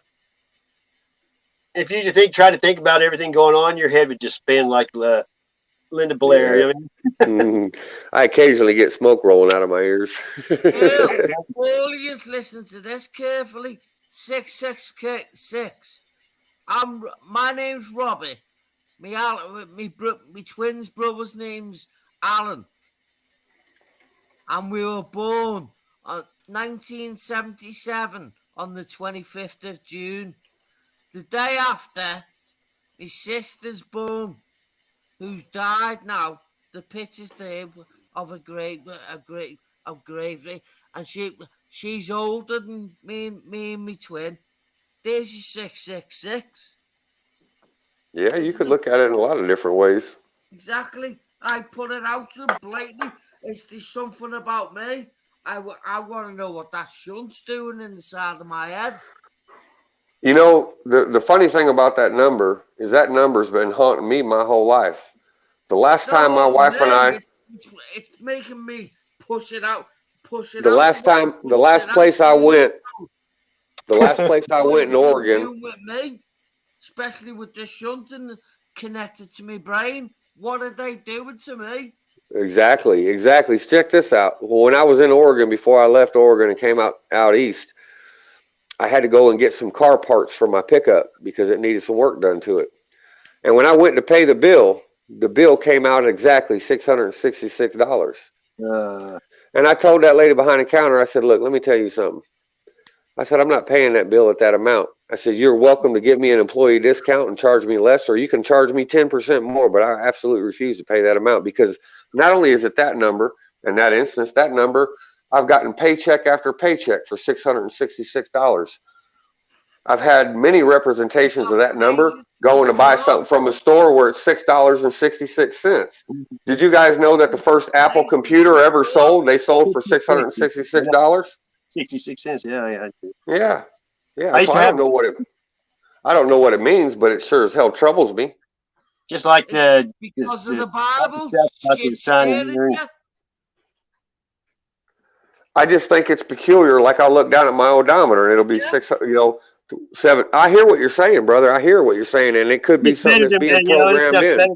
TV. What I'm doing is I'm pointing out something that seems obvious to me, that that number follows me, and I'm not in fear of that number. I'm not in fear of anything associated with it. When the odds are 20 billion to 1, there's usually something wrong. Well, that's what I'm saying. The statistical probability of that number popping up in front of me all the time, as frequently as it does, I find stunning. Very well said. My sister was born in 1972, on the 26th of June. She died in 86. Me and Alan was born in 77. We're still living. There's your 666. Yeah. Was it the wreck I of see. the Edmund Fitzgerald? No. I can see what you're saying. What It's is that trying strange. to do it? So, but if other people picked up on it, they go, "Yeah, we've got. No, you're not going to use me as the catalyst as fit 77 Brigade. I know what he's a fucking. What is the 77 Brigade, though? I don't even know what that is myself. I didn't even entertain it because as soon as I heard about it, I went to know exactly what they're fucking playing at. I don't know what it is, though. It's some sort of like what's he called, the Marine, what's he called? Oh, Navy, like the Green Berets, army, SEAL? some sort of Special army, Forces? some sort of army in England or something like that. I haven't looked into it myself. I'm just onto what they're trying to do. I'll tell you in a couple of seconds. More predictive programming, brainwashing, Yeah, subliminal all that messaging. crap. Yeah. Predictive program to the people, so they go, "Oh, we've got the villain," and then the traitors in the background are laughing at everybody, going, "Look, they're doing it for us still." Barack Obama's laughing at us. I'm onto the fucking game. What they're doing. Oh yeah, I'm onto it too. I've been onto this shit since I was a little boy because I've been seeing things about It's this. definitely indoctrinated. We just got formed in 2015, so it'll be the new, the new wave bullshit. 2015, they just started the 77th Brigade. That thanks, that's when it did come out, because somebody told me, "Well, change your avatar name instead of fucking boat. I was here before then." It's kind of like the Rangers, you know what I mean? Army Rangers, you know. Yeah, Rangers lead the way. I know. Thanks for saying that, Sass. Thanks. Well, it just means it's elite. It's elite people that, they do things beyond normal people do. No, that's deep. Just because in their training, they train them to do it. If they don't make it there, they're not there, you know. My nephew's a Navy SEAL, and he's as bad as some of it, let me tell you. They give him a different mindset, They give him a mindset that works until they leave, and then when they leave, they turn it off. Before, sorry for interrupting it. I created my account in 2008. How dare they come along in 2015 and manipulate people's minds? And people have accused me of it. Well, no, I'm iffy about you. I think you're 77. No, stop questioning what you don't know then. Hey, I'm going to play a song real quick. Just go to the bathroom and you get a break. Play that song, freeze the magic. No, I got one put down already. This is called Brainwash. Listen. She fell asleep, but they screamed. We're distracted by vaccines and TV shows, politics, celebrity gossip, popular neat quotes, black lives, white lives, which lives mean most? We only dedicate one day to remember our fallen soldiers, men and women who died young. But if you come out the closet as Caitlyn Jenner, you're a hero and you get a whole Pride Month. The most dangerous pandemic's propaganda from these clowns. Only masses gonna save us is duct tape on their mouths. Don't speak.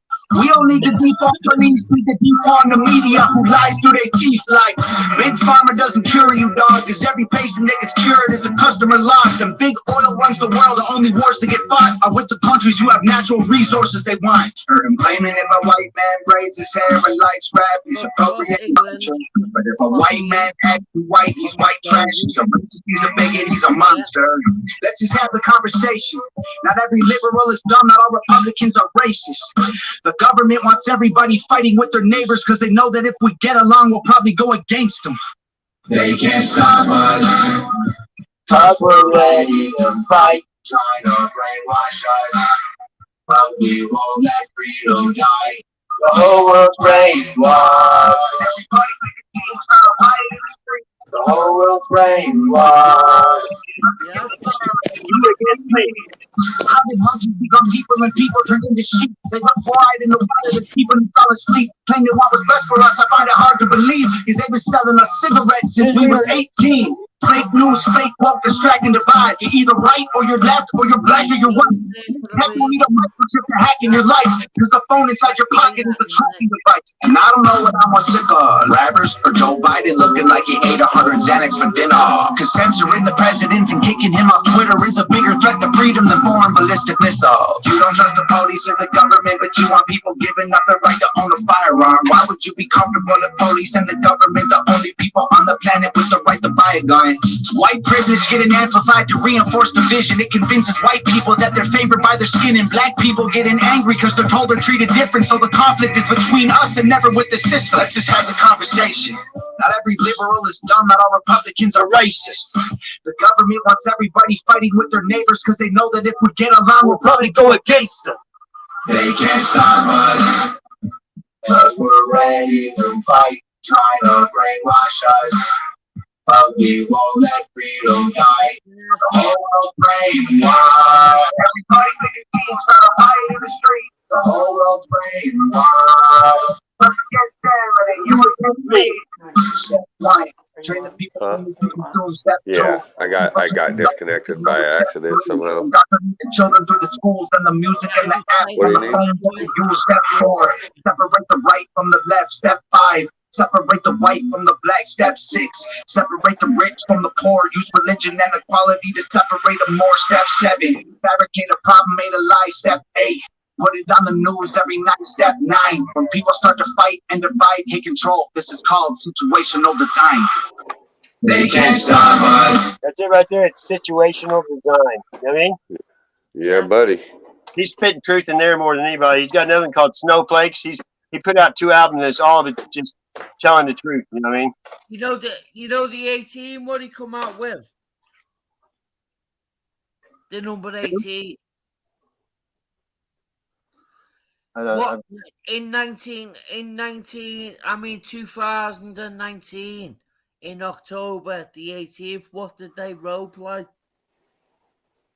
The traitors I'm talking about. Event 201, wasn't it? I can't hear you very well, sorry. Event 201, the role play. Oh yeah. At John Hopkins. Yeah. Right? What happened that year in my scenario? My brother died and was getting buried. So they were, while we were getting like closed eyes, going through. My brother died in my brother died in 2019 too. Yeah, I didn't go because I've always been stuck in my flat trying to get on to what's going on. What I say about that, they put that out to distract my family. Earl? Yeah. Brainbug wants to ask you a question. Oh, I don't even look at the comments. Where are we at? He wants to know what's the best video to watch for his time. What is on that? Your channel? The best video to watch on my channel for his time? Yes, sir. I'll tell you one thing. Go watch Eric Dubay. I will say, to me, the most profound thing that I found was that Pfizer CEO. I was literally sitting there just watching a news program, and because I sometimes am hard of hearing, I had the volume turned all the way up, and it's one of the older videos. It's one of the first ones that I posted. It's probably about, I don't know, I have to guess, roughly 3 weeks ago. So, anywhere from 18 to 22 days ago, approximately. But it's labeled Pfizer Demon. And I didn't find this on a conspiracy theory website. I literally found this video watching a news clip from Bloomberg News. Was it Bloomberg News? Yeah, I believe it, Bloomberg Financial Network. And I heard something in the background that growled, sounded like, I don't know, a dragon or a demon or a tiger, but it didn't sound like a tiger or a lion, but you can hear it. And within a few seconds of that sound happening, a fire alarm goes off and a dog starts barking, and the host makes fun of the fact that the dog is barking, and the CEO of Pfizer is like, oh, it's just my dog. Oh yeah, blah, blah, blah. We love your dog. They don't mention the fire alarm or smoke detector that's buzzing in the background. They completely ignore it. The Pfizer guy sitting at the desk doesn't even react to the sound of that smoke alarm, fire alarm going off in the background. But they talk about the dog, and they don't talk about the growling noise, and they don't talk about the fire alarm or smoke detector alarm going off. But then within a few seconds of that, if you look at the guy's throat, the guy looks like a damn bullfrog. And I went and stood in front of the mirror because I was questioning what I was seeing. And I stood in front of the mirror, and I tried every which way from Sunday to make my neck flex the way this dude made his neck flex. And I just don't see how it's possible. So when you hear the growling, you hear the smoke detector going off, and you hear the dog barking, and they make fun of the dog, but they don't talk about the growling. They don't talk about the fire alarm going off.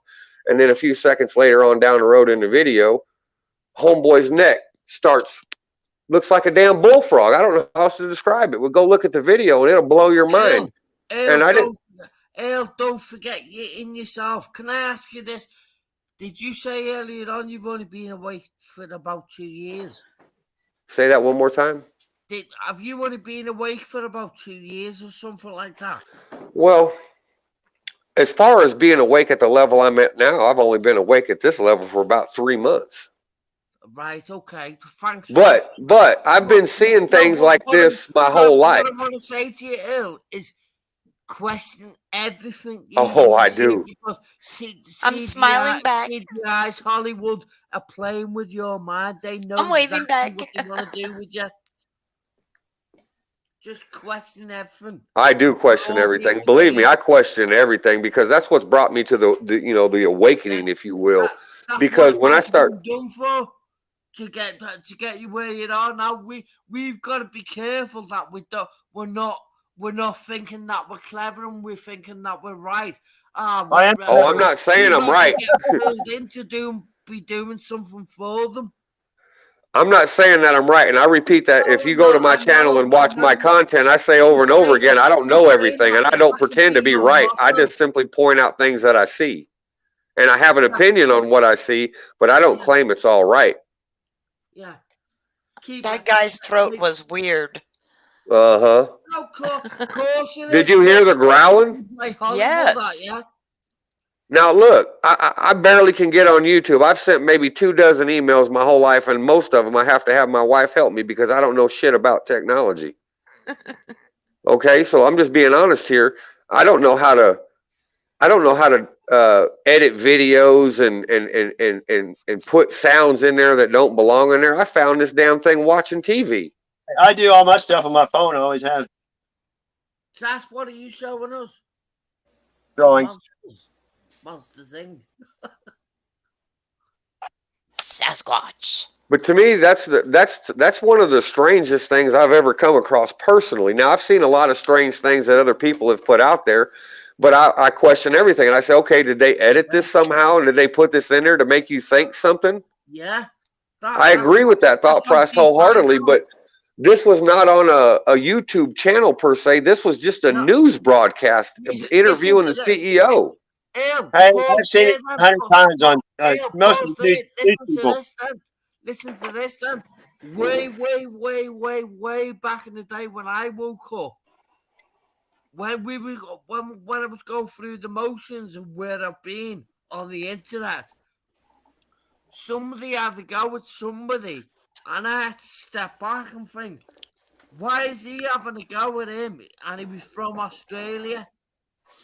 Why is he having to go with him when before I become aware of it all, I was fixing computers and I was watching it, and suddenly there was an advert there and I just clicked on it to just see what it was all about, and it was the one who had to go with somebody else who I never thought, hey, now I've been pulled into what's he doing to me, this Australian bloke.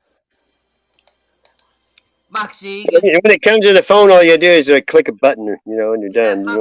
I was fixing computers and watching Max Egan. Got nothing to do with fixing computers. Yeah, I've heard a few things from Max Egan. He's got some interesting perspective on things. I'd advise you to stay away from him. Oh, I do. I actually I actually came to that conclusion over a month ago that what he had to say was not necessarily lining up with what I think. Yeah. Let me ask you. I used to follow him, but soon as he had to go with somebody that I was communicating with, I thought, how dare you do that?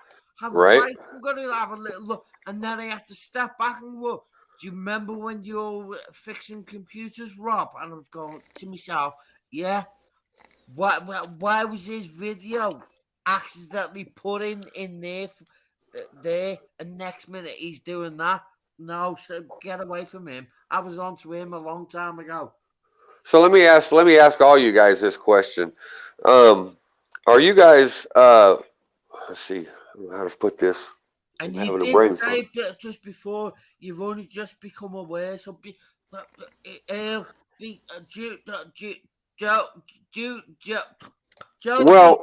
very careful and wary of everything. I am, but let me tell you where I'm coming from though. When I say, awake, at least in my humble opinion of awake, I've come to a lot more realizations in the last few months. But I'll give you an example of what I mean by I've been seeing things my whole life. Look at that, ambidextrous. That is a unique talent right there. Actually, that's pretty. Do that again, Sass. I didn't see that then. That's a rare talent right there. Yeah, if you just got that right, what you've just said, ambidextrous. Do that again. Swap hands.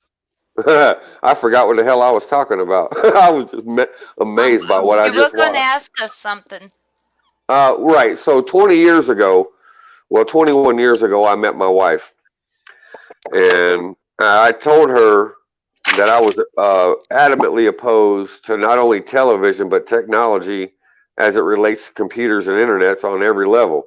And I told her back in 2000, the year 2000, I met her. I told her that there's already been proof out there in the public forum. Now, mind you, I read this when I was in the penitentiary, and it talked about embedded imagery, embedded sounds, embedded, repetitive words, repetitive tones.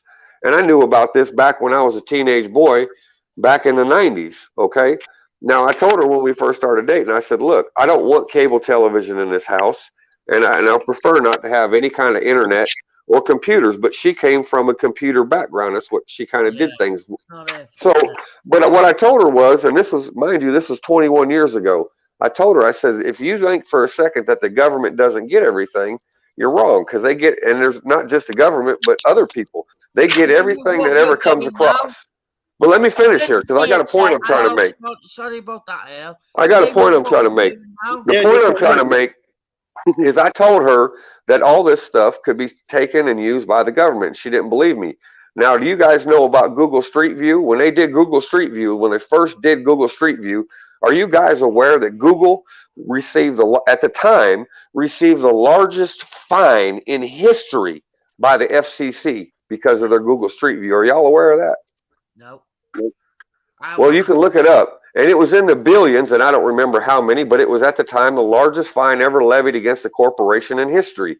And the reason that fine was levied against them, because when they drove around this country and did Google Street View, it was revealed that the technology that was in those vehicles that they were doing all these images of also captured and stole every person's personal PIN numbers and downloaded everybody's computers as they drove by the houses. And not one person went to jail, but they were levied the largest fine in American history by the FCC at the time. And so basically, it was the largest hack in human history, and not one person was held accountable. Not one. Nicely put, that. Considering you've only I heard of it, but I never paid that much attention. But that's what I'm saying. I've been awake my whole life, but I've been awake at different levels because I've been seeing things and I've known things even since I was a little boy. But I couldn't make sense of it because I reject technology and have for most of my life. But here lately, in the last 3 months, not wish we all did now, because we all are gonna, because we're not gonna let them role play Yes. that movie they put out years ago at the early. What was that movie called? They can see or something. All of us know that movie. Do not be role playing that for them. Consume. No, we're like they were on radio stations, like saying there's aliens here and everybody. Are you talking about War of the Worlds? War of the Worlds, that's the one. H.G. Wells. Oh yeah, H.G. Wells. Do not role play that for them. Oh, are you talking about the movie or the radio broadcast? Yeah, Crazy. Are you talking? War of the Worlds. Are you talking about the radio broadcast or the first movie they made? Both of them. Both of them. Because the radio broadcast caused panic in the streets. Yeah. That's what you're talking about. Don't get deceived. You know what I mean? Yes. Oh, I agree wholeheartedly. Yeah, I agree wholeheartedly. Hey, dude, I was listening to that painting you showed. That one that considered the scariest thing. I saw a breakdown on it. It has the 4 horses of the apocalypse in it. Does it really? I didn't know that. Yeah, and a real skinny. Where'd you find it at? Where'd you find it at? Just on YouTube, and it has a skeleton with a pierce, lancing something with a. Yeah, I mean, I could play it if you want. Yeah, play it. I want to see it, dude. I've never heard of that part because that's part I haven't found yet. That's pretty cool. I've never erased any history on my Google or my anything, so it knows me real well. You know what I mean? Oh yeah. See, I every couple of days I wipe my phone clean. Everything. I don't, and believe it or not, though, you can. I've never erased it. I've never. Listen to what he's saying. Leave it there.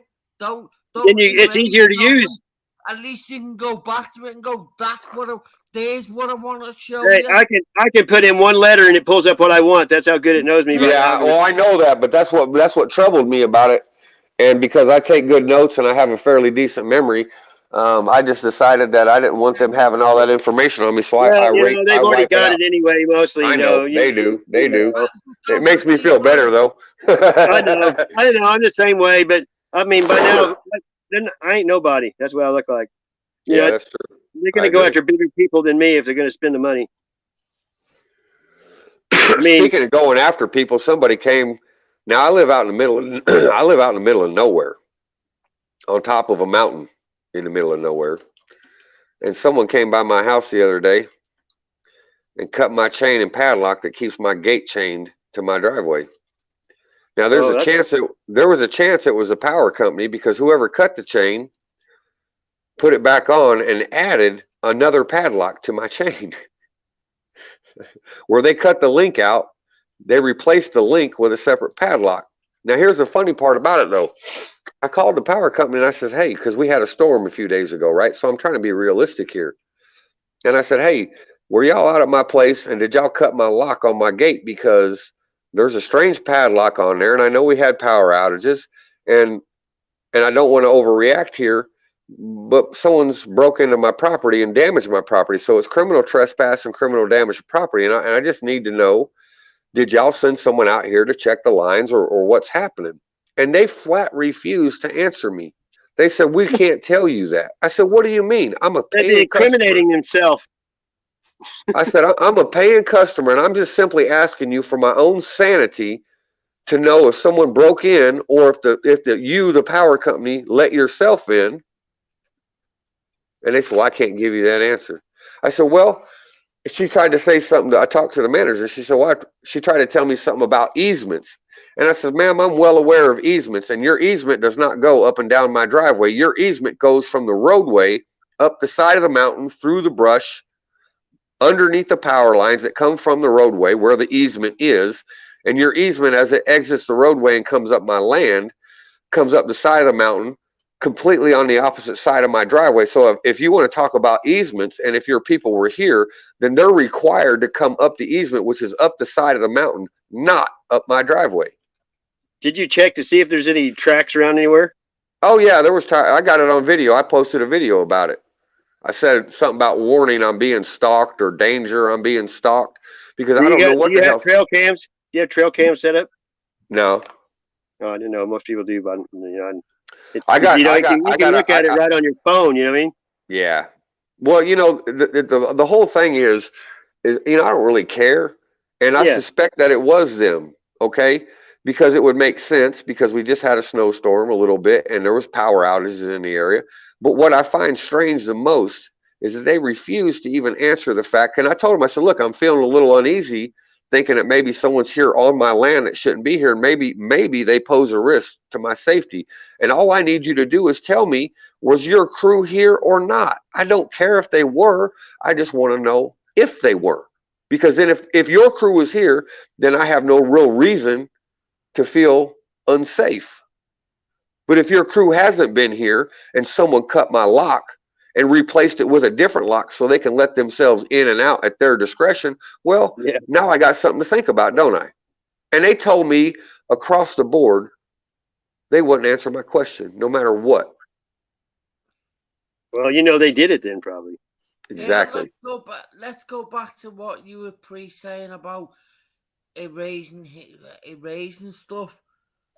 It's not worth erasing it, because when you think it's gone, it's not gone. And if we want to play Barbalese wise, we've not gone, have we? They never take anything. They use it against us. So whatever, like this will be used against us in another area somewhere else. Oh, I don't disagree with that at all. I just, like I said, for me, it just makes me feel better, you know? Yeah. It's just, you know, coming to terms with certain things. And hey, do you want to watch this video while I still got Wi-Fi and everything's working good? Yeah, put it up. I'd like to hear it.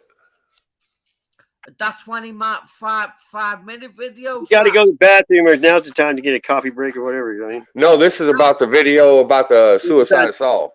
That picture. Yeah, I want to see it. Pretty deep. Put it up, man. I want to check it out. Is this what Sas was going to show earlier on? 25 minutes of it.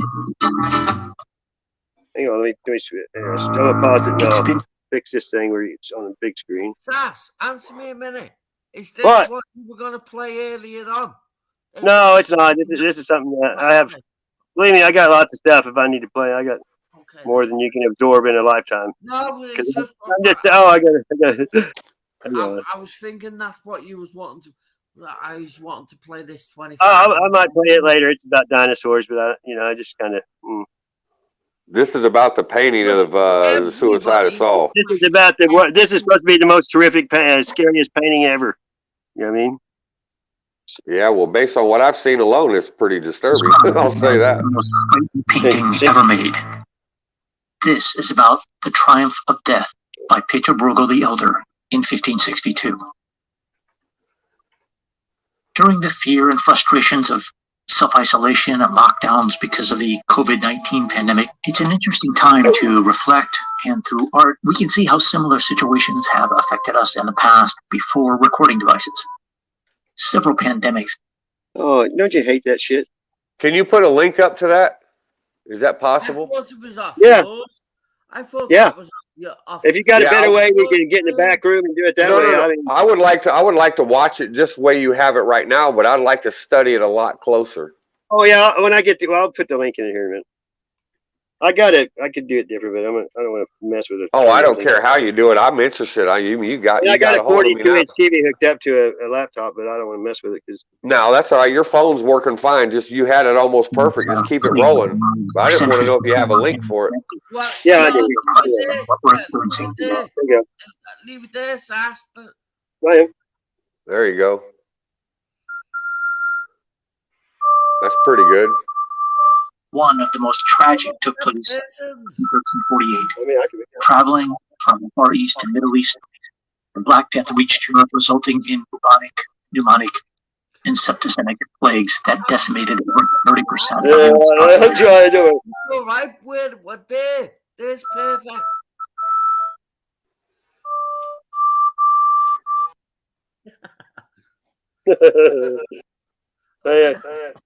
I'm kind of anal when it comes to shit being symmetric. Of this loss of life brought further suffering for the survivors, who watched a little bit more down. Go down towards the bottom of the screen, just a little more, and it'll be centered. The population of the world experienced a shared state of despair and emotional trauma that would last for generations to follow, as other plagues continue to emerge centuries later.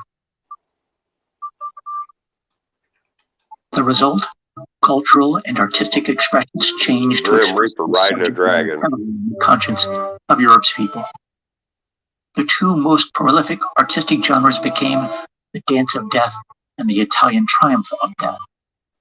The most powerful of these is depicted horrifically in the painting we're about to explore.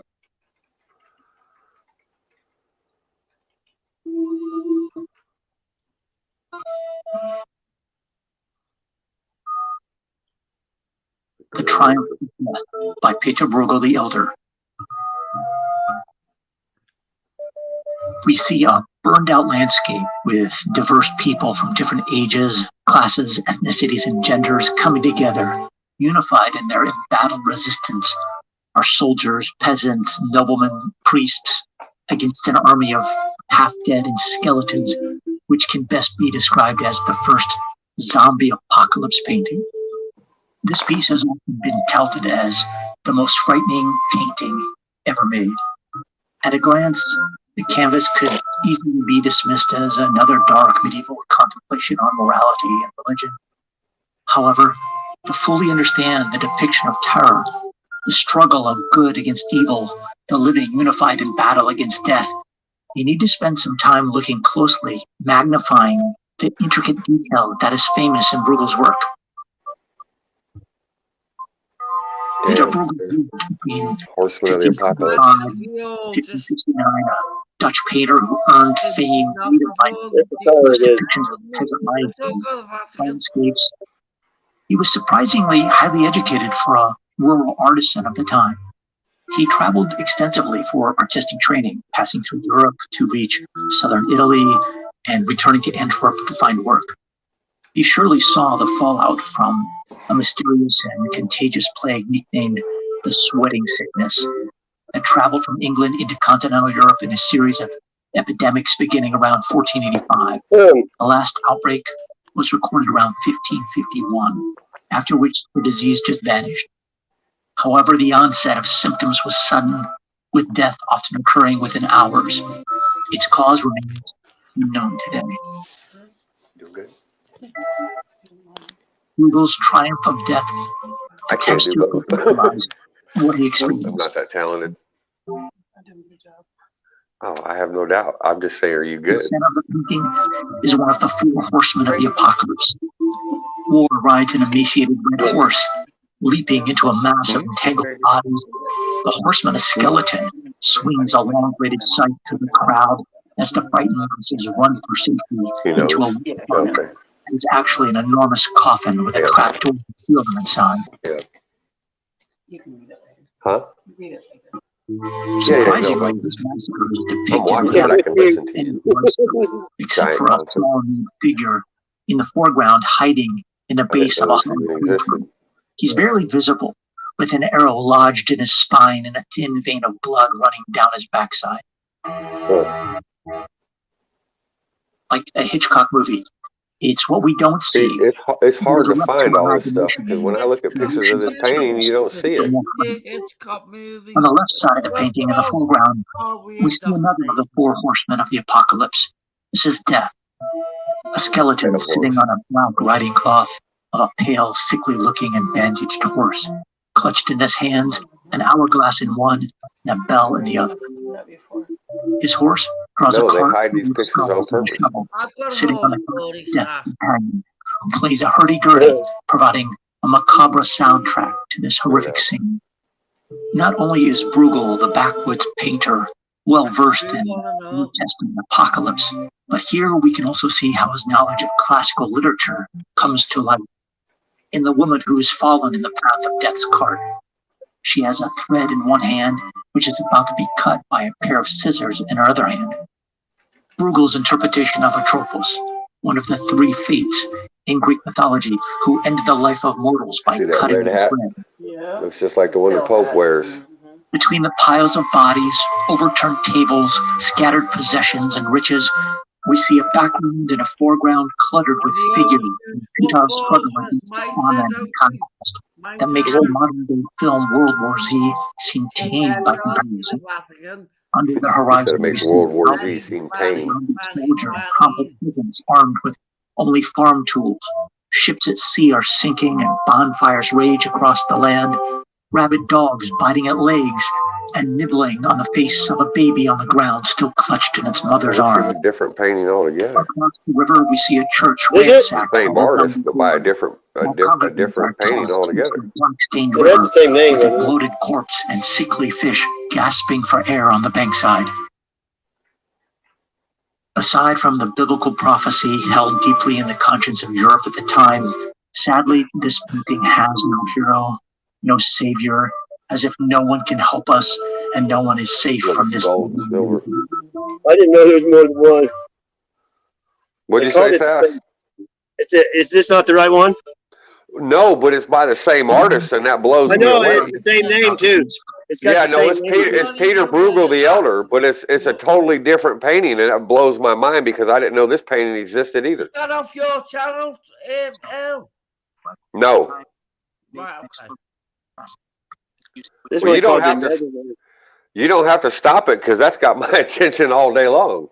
Oh, I think it was done showing the painting. It was going into more talk. Oh, okay, yeah, that's trying to find wild, man. I guess he did a lot of them.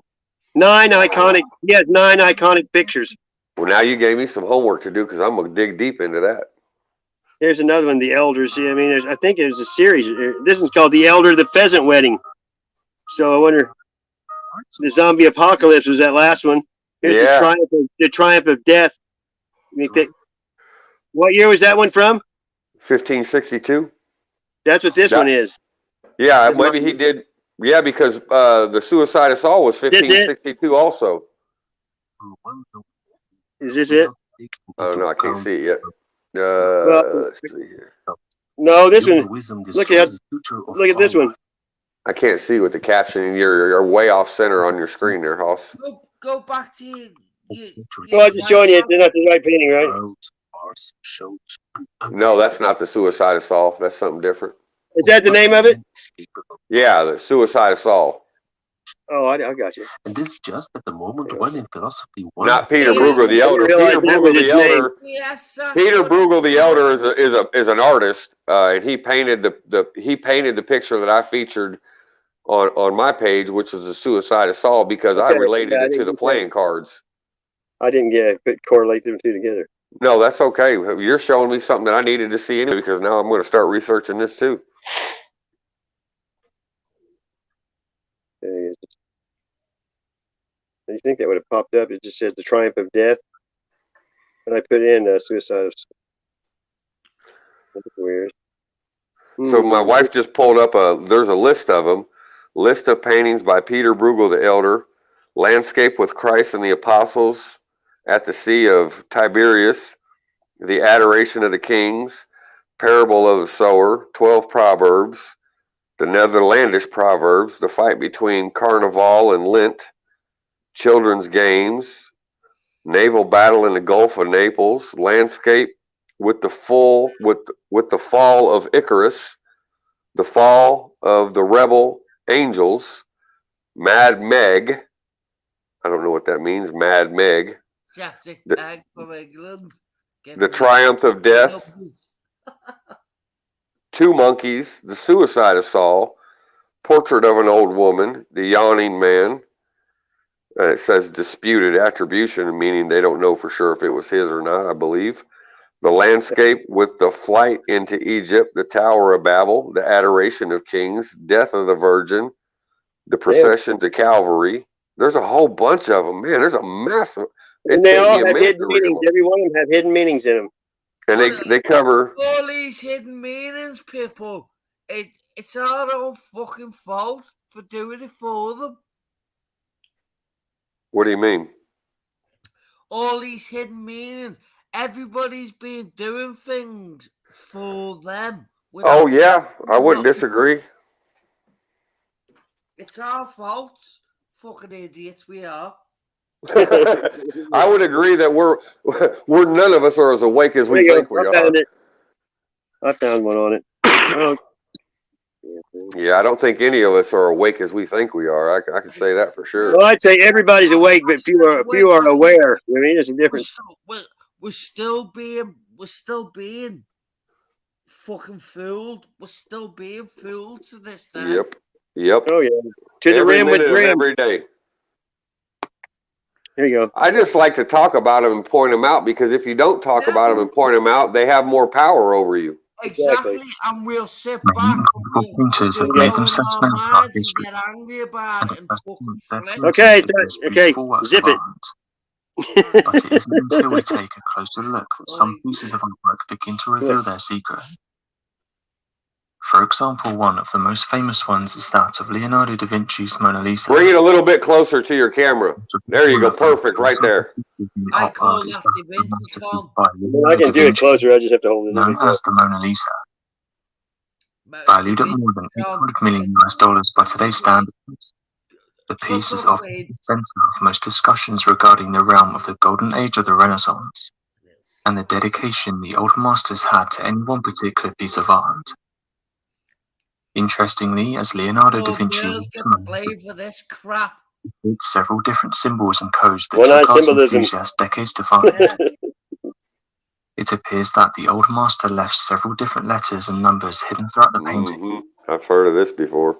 Viewing the piece under a microscope, The Da Vinci Code. Italian scholars discovered the letters LV hidden in Mona Lisa's right eye and the letters CE in the left eye. He would use paint that would fade away and show a different painting afterwards. The background landscape of the painting bears the inscription 72 and a hidden date that starts with 149, but leaves the last number completely scratched out. Although researchers believe the larger number to represent the year in which the piece was originally started, no one knows what these other numbers and letters hidden throughout the painting could mean. It was after these discoveries that people started to comb through other paintings, in the hopes of finding other undiscovered secrets. It turns out that others do have strange markings and symbols, but one that's interested many people is that of Dutch Renaissance artist Peter Bruegel. The painting in question shows a battle, but it's what's in the background that's caught people's attention. Those who look closely have claimed they can see people riding dinosaurs, and that whatever these creatures are, they don't resemble modern-day animals. Some have noted how the dinosaur-looking creatures and have noted that only 3 of them can be seen in the painting. One of the reasons these creatures It kind of looks like a camel up close. Look. They are towards the back of the painting. I ain't never seen a camel with a neck. No, but I mean, just right there, it looks like, but they're not on the hump. You know what I mean? Yeah, I hear what you're saying, but look at Google a picture of a person riding a camel, and you tell me that their neck extends that far above the person riding that camel. No, but most likely a giant asteroid that made contact with our When I planet. first saw this, I thought they were camels too, until I looked at them a little closer. That That one right there has got a beak like a bird. Look at its face. This doesn't Look, it's got a pointed beak on it like a damn bird with 4 legs. You know what it looks like to me? An ostrich. Giant Kinda. ostriches. With 4 legs instead of 2. Right. Well, it looks like some of them, if you look closer to that one, they almost look like 2 wings. We're most likely seeing here as camels. That's all I'm saying, is I'm just trying to point out things that I Oh, I find know. very It strange. said in it's history. dinosaur as soon as it came These on. are definitely not Yeah, dinosaurs. I know. You see why people would think this. Also, the size of the creatures matches that of the planet. And many people would like to Why believe would these someone go into creatures that are much dinosaurs detail and that stretch live its in neck out operations. like a giraffe? You know what I mean? Hey, Seth, check this out. Have you seen the stones that they found in South America that have people riding dinosaurs, a triceratops? The basic idea It's was on the that black those stones? dinosaurs that were Yes, the andesite stones. Yeah, I've seen them. There's the family that make. There's still people making them now. T-Rex dinosaurs. You know what I mean? Oh, okay, I didn't know that. But I mean, there's old ones, but they still make them like they did back. I mean, Yeah, that's what I'm talking about. The ones that they found, the archaeologists found decades and decades ago. Yeah, I see, but they still do it. They're in a tribe or whatever. It's pretty crazy. Yeah. This to Earl. Earl, you know Yeah. my name now. You know my name now. You say that I dinosaurs hope didn't you 6,000 heard or you've seen me and write the people word think "we it's are." debate. So look it up if you're nosy on Facebook. Was the dries. I don't have Facebook. I never have. No, okay, that's okay. That's okay. I do. Most people, The idea of there most being pictures are there. mountains didn't happen. Stating that What do you want me to look up? on this planet to do Uh, something like You can look at where I create picture birds. And Like that is even shifting them. those coexist. I'm gonna put the links in the. That's what shape shifting's all about, David Yikes. Say that again. What do you want me to look at? I might be able to find it with. My name on Facebook, but if you don't use Facebook, you're okay. Well, my wife does, but I don't. What's your last engage. name though? I know your first name, but I never hear your last name. Just be absolutely nosy. Who? Okay. You can put it in the back chat. You know I can see it. Where me Facebook? Well, you can look at me. I'll put my link in here on Facebook. No. Just you do what you do. If you like, he's already said his wife uses. Well, I ain't scared though. I put my link on here all the time to everything. I wish somebody would come and try something. They can do that because when I've walked away from Facebook, I don't use it, but the pictures are. Oh, okay. I use Messenger more than anything. I don't. Pittsburgh, I've renamed it as Bilderberg. In Old German means Picture Mountain. Means pretty mountain. Picture Mountain. Picture mountain. What is it? Red Cross means something like that too. One of them. No, Red Cross means that naughty individual, doesn't it? I'll share my Facebook link, and I've got no problems with Facebook. Hey, y'all. You want to? Just not just for you, dude. For anybody, it don't matter. So let's talk about the Red Cross for a minute, because in one of the videos that I did. What's his name? We need to get the conch out and pass it around. If you don't have the conch, you can't talk. Lord of the Flies. There's even a rate that. So if you look at my pictures, you'll see it there. It's okay. I've done one with it. So what I want to tell you though is in the one video I do about the celestial phenomenon in 1561 in Nuremberg, Germany.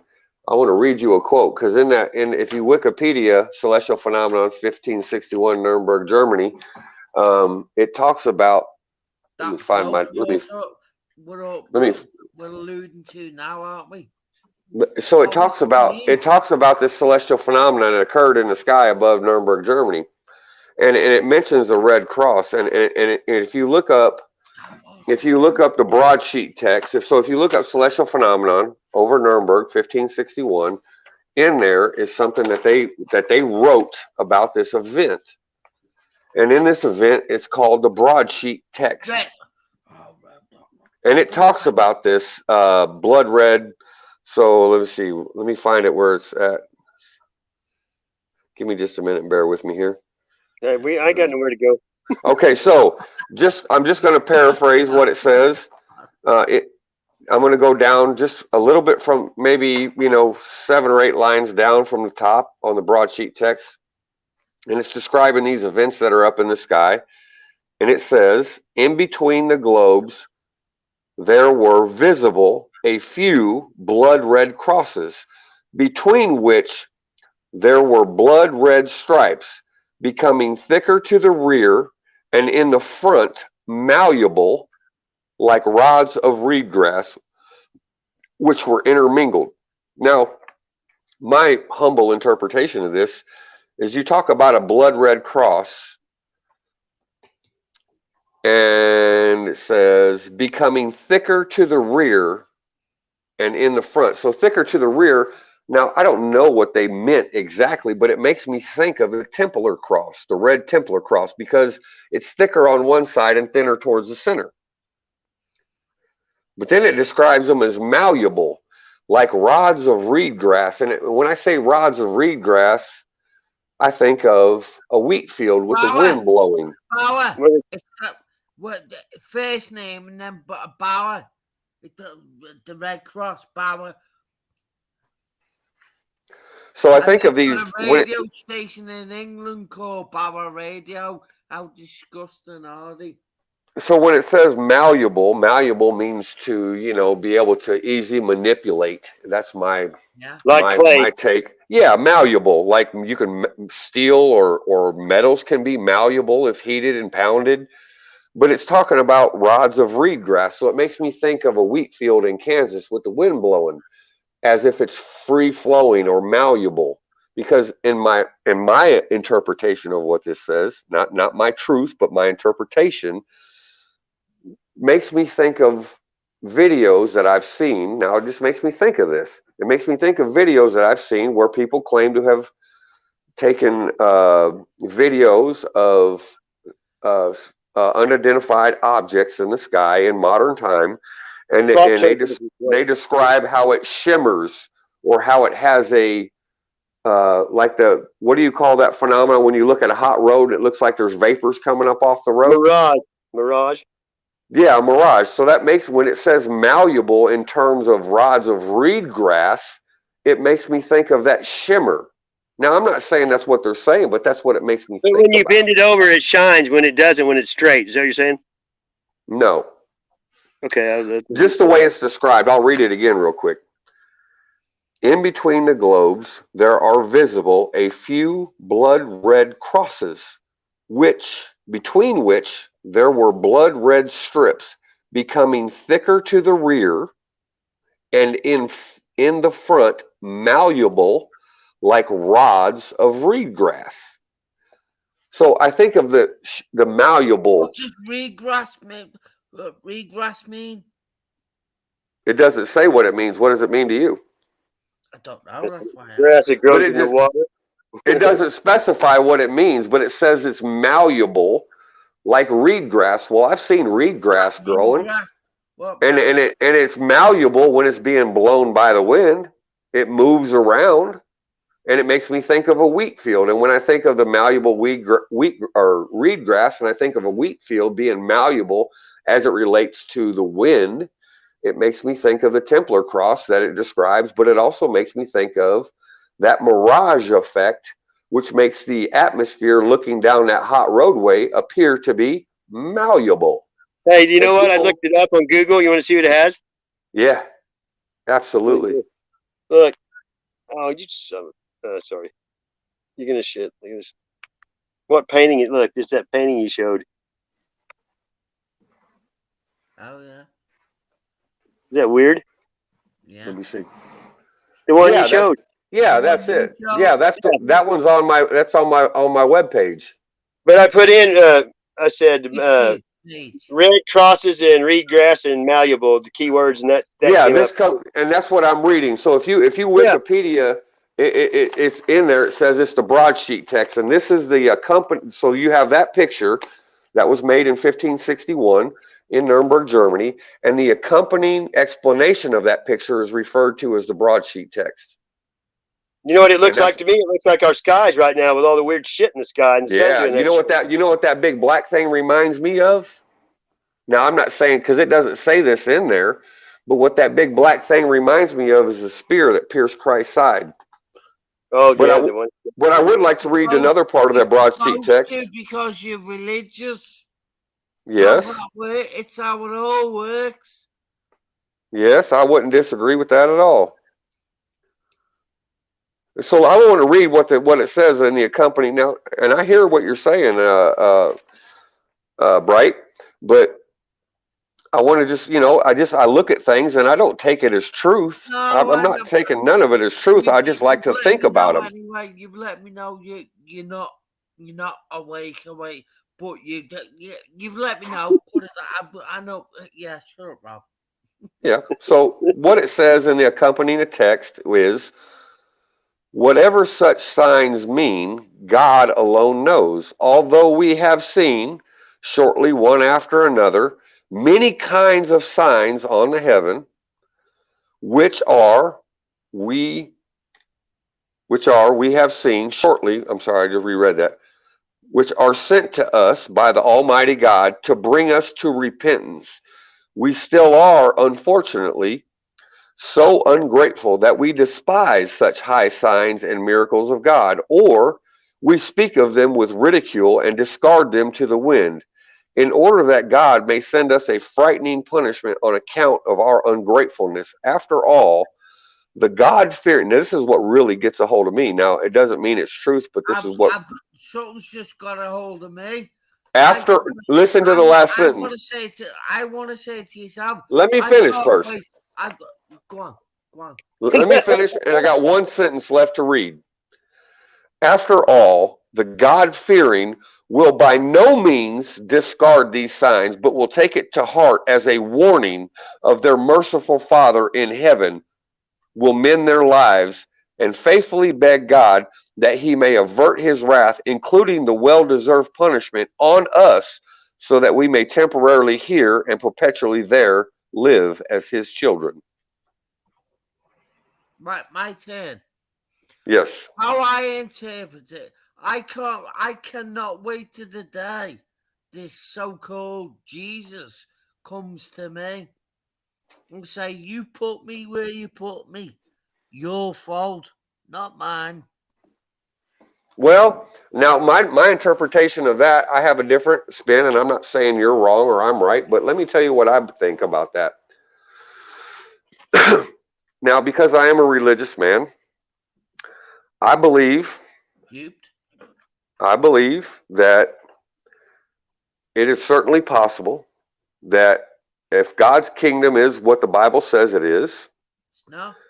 Well, I'm just saying, I'm just trying to put a perspective out here, that if it is what it says it is, and that this world and this realm is ruled by an evil force called Lucifer or Satan, and God's kingdom is as perfect and beautiful as the Bible says it is, then how could God's angels, the rest of God's kingdom, ever know what pain and suffering and evil is about unless we came here to experience it ourselves and exercise free will, like Genesis says, and choose which kingdom we want to be a part of?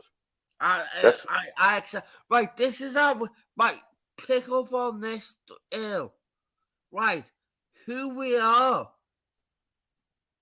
is the devil and the God intertwined in everything. Yes, I think I don't look at myself as God, but I look at myself I know as you don't, and we're capable. We're not supposed to, but we're getting told to. Yeah, no, I don't think of myself as a God. I think of myself as a simple man. Individually spectacular, sent here to take care of the egg, take care of the earth, wherever we are from, whoever we are, wherever we're from, we're sent here. So we could be the aliens. We could be Area 51. Well, if you look at the sheer definition, hear me out a minute. We could be all of that, and we get taken out. How did you do? Did you take? We don't know that because we're not on the other realm yet. We've not been sent out. We've not been killed off and sent out back home. How did you do? We don't know anything about. But while we are here, we're to take fucking heed and look out for the place. Well, that's what I've done my whole life. Yeah, that's what I'm saying. We don't need a false God. We don't need a false entity called Jesus, Allah, Buddha. We need ourselves. Well, but that's what the Bible preaches exactly. If you look at it from my perspective, and my perspective says that we're here to exercise free will, free choice, and do we decide to destroy what's in front of us, or do we decide to be caretakers of what's in front of us for the future generations? Let's take care of it, please. I do, and I don't look at myself as a landowner, morally speaking. Legally speaking, I'm a landowner, but morally speaking, I paid for the right to be a caretaker because I care about this earth and I care about the people that come after me. And how dare you, royals, queen, role play the Eve? How dare you, getting the poor women of the world thinking they're the Eve, especially where Bright has a go with them.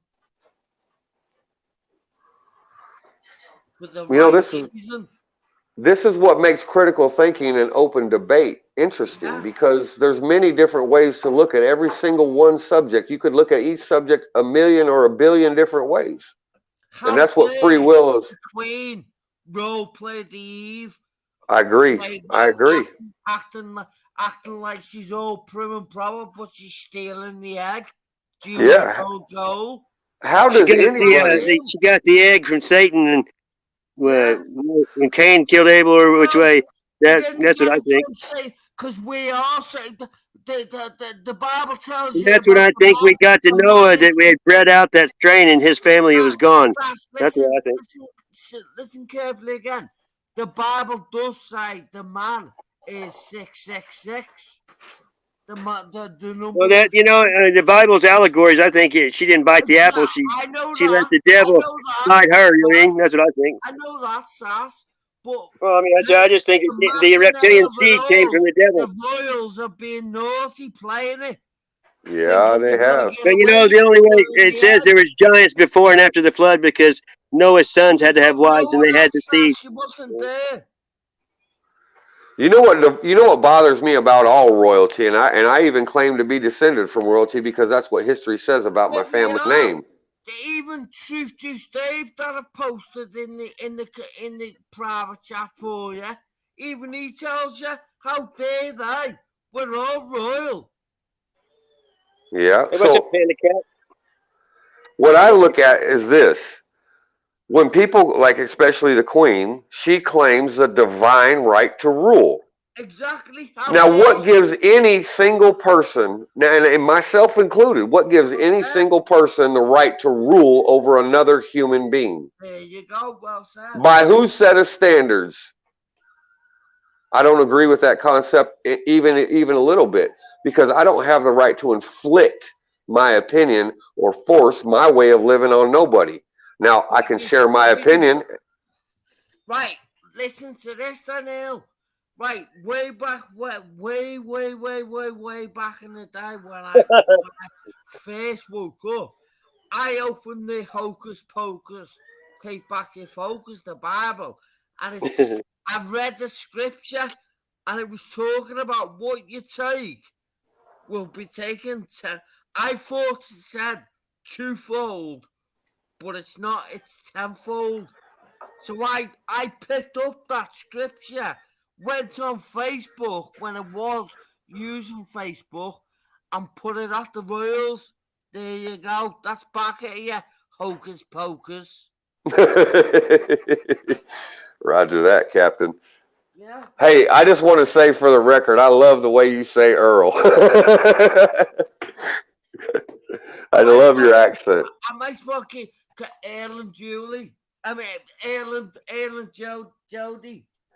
Because here's the reality about the guy that you're talking to. I'm just a simple man. I'm an ex-convict. I'm a high school dropout. Okay? I'm not royal, and I don't hold sway over nobody. We are royal. That's what Truth Juice Dave will tell you. I hope you've opened them for you to watch them all again when we're not here, if you get what I mean. Open them. Open what? Pause them. Open the pages that I've give you. Watch them, and then you'll go.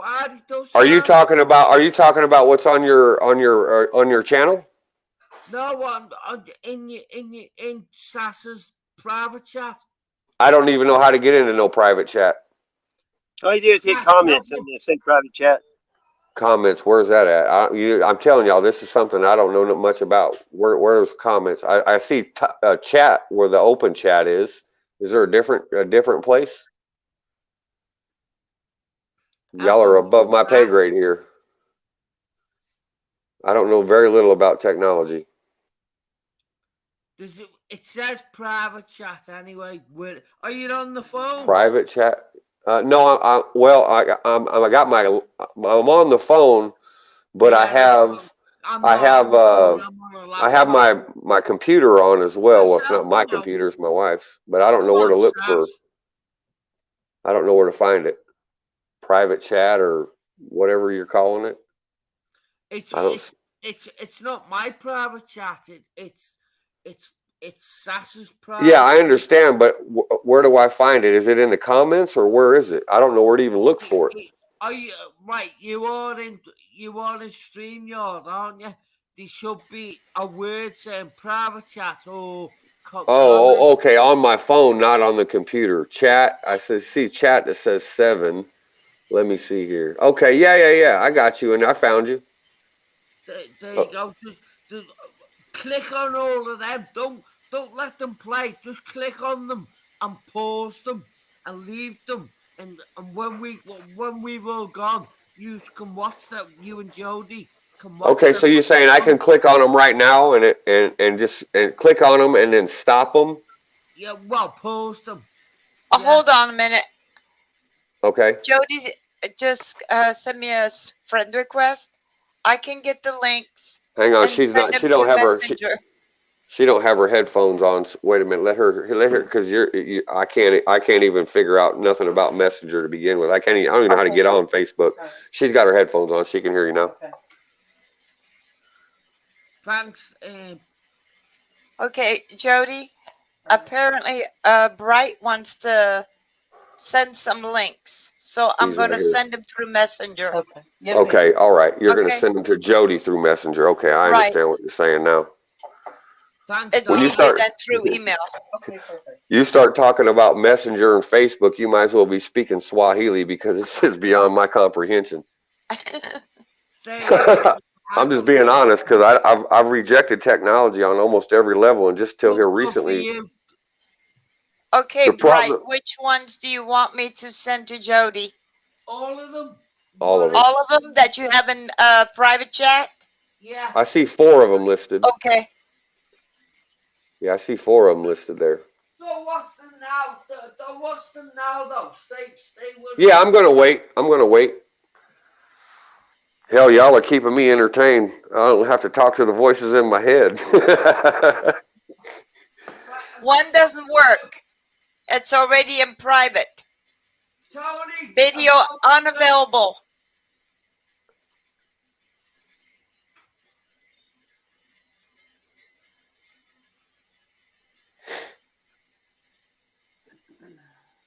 Did you hear me, Bright? It sounded like he walked out of the room for a minute, like he was going to the bathroom. It's already put in private. You can't play it. What does that mean, put in private? They put it in private so nobody else can watch it. Oh, whoever posted it? Okay, yeah. They restricted viewership to it then. Okay. Right. I got you now. Okay, the second one. That one works. Okay. So let me open up that page, go to Facebook, go find Jody.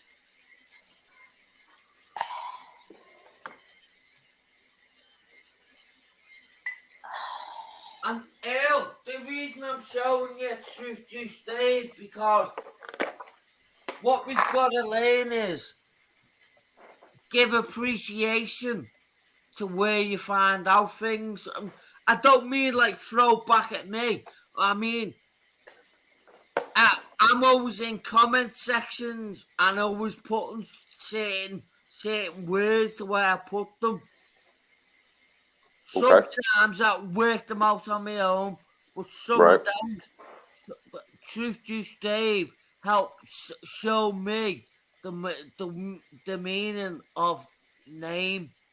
Your name's your enemy of the state. Yeah. So I'm giving him a shout out because he showed me that. I didn't work that out.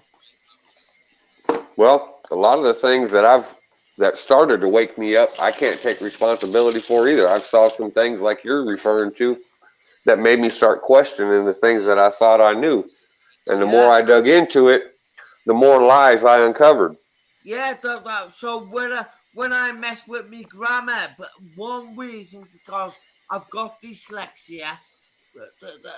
The other reason is I'm trying to put two messages in one, and when you pick up on that 2 messages in one, you go, I get what he's doing, and then you should realize that's what they've been doing to us all that time. Yeah. Well, I know I heard a British saying that I just absolutely love. There's some serious fuckery afoot. No, listen, British, you've just said it again. What does British mean to them? It's not nice. It's disgusting. It means to them that English people, Irish people, Welsh people, Scottish people don't even know. It means to them in the know, covenant man. Right. Man in legalese is monster. Tough, Philip. Yeah, there's a lot that's been hidden from us in plain sight, right in our faces. Yeah. Just like the playing cards. Yeah. You're welcome. The Thank you for your help there, Darlene.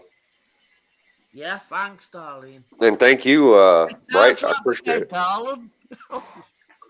the fourth video is in private, so you can't watch it. I Can only guess he see a didn't couple of them. realize that. There's 3 of them. Oh, so she's got 3 of them, she says. Okay.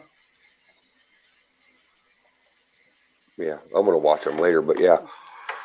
Okay, Bright, the video there on the magic number has been pulled. It's only that's nothing now. It's only a song. Oh, okay. The other ones are more important than that. Alrighty. Because the one that says 3 is the magic number, it doesn't work. It's in private. Oh, right. Why? It's not odd. It shouldn't be. Well, you look up the group called. The group's called Embrace. Freeze the magic number.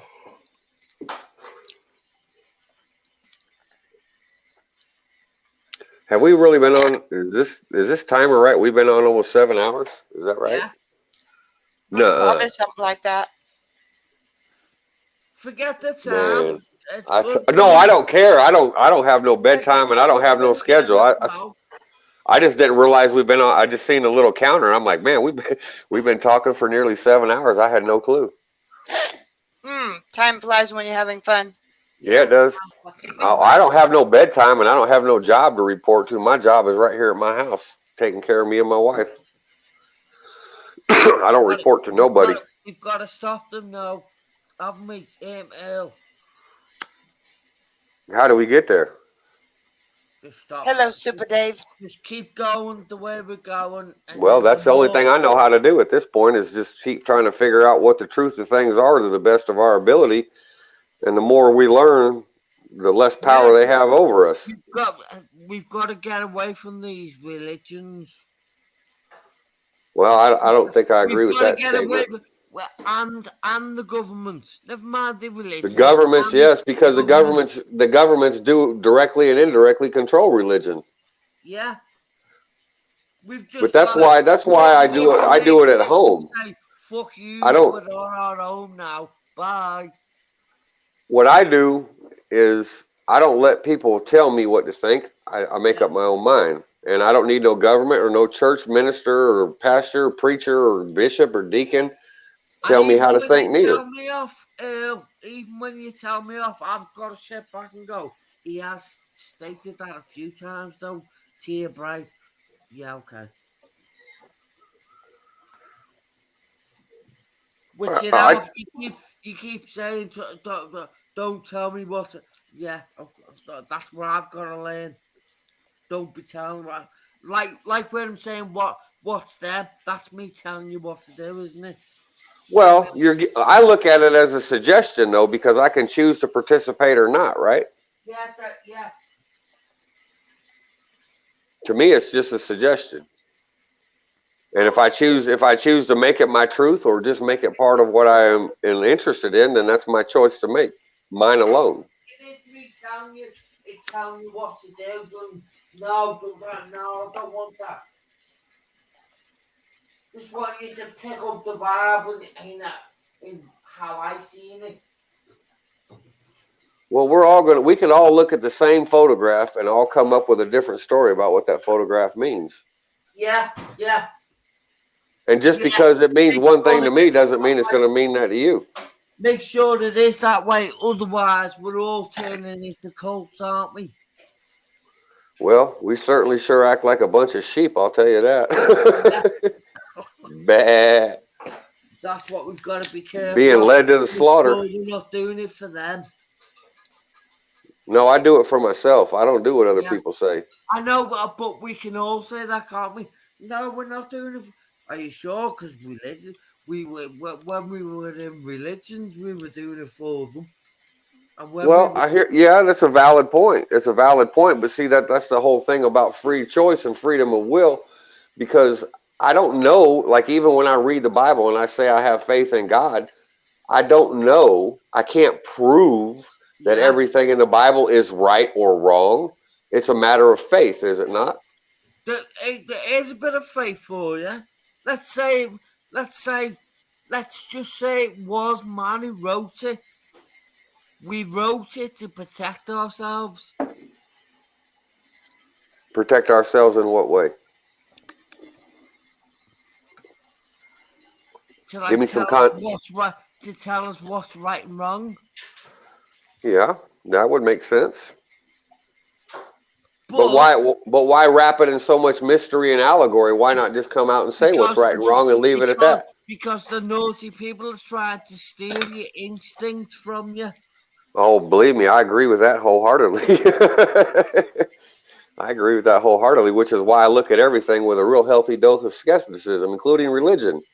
But I do believe in a creator, because I do not believe in Darwinism. I do. This is right.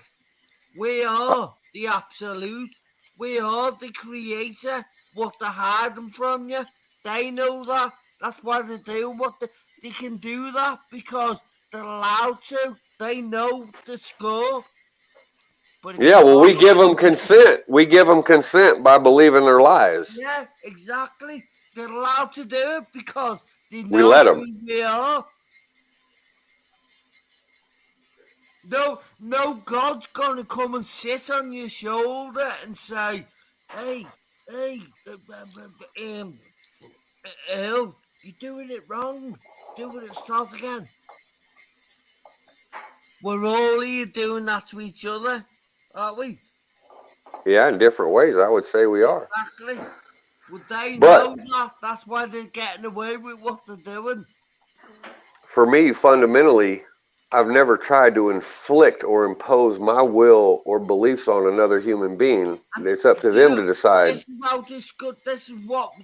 what's disgusting about it. The royals.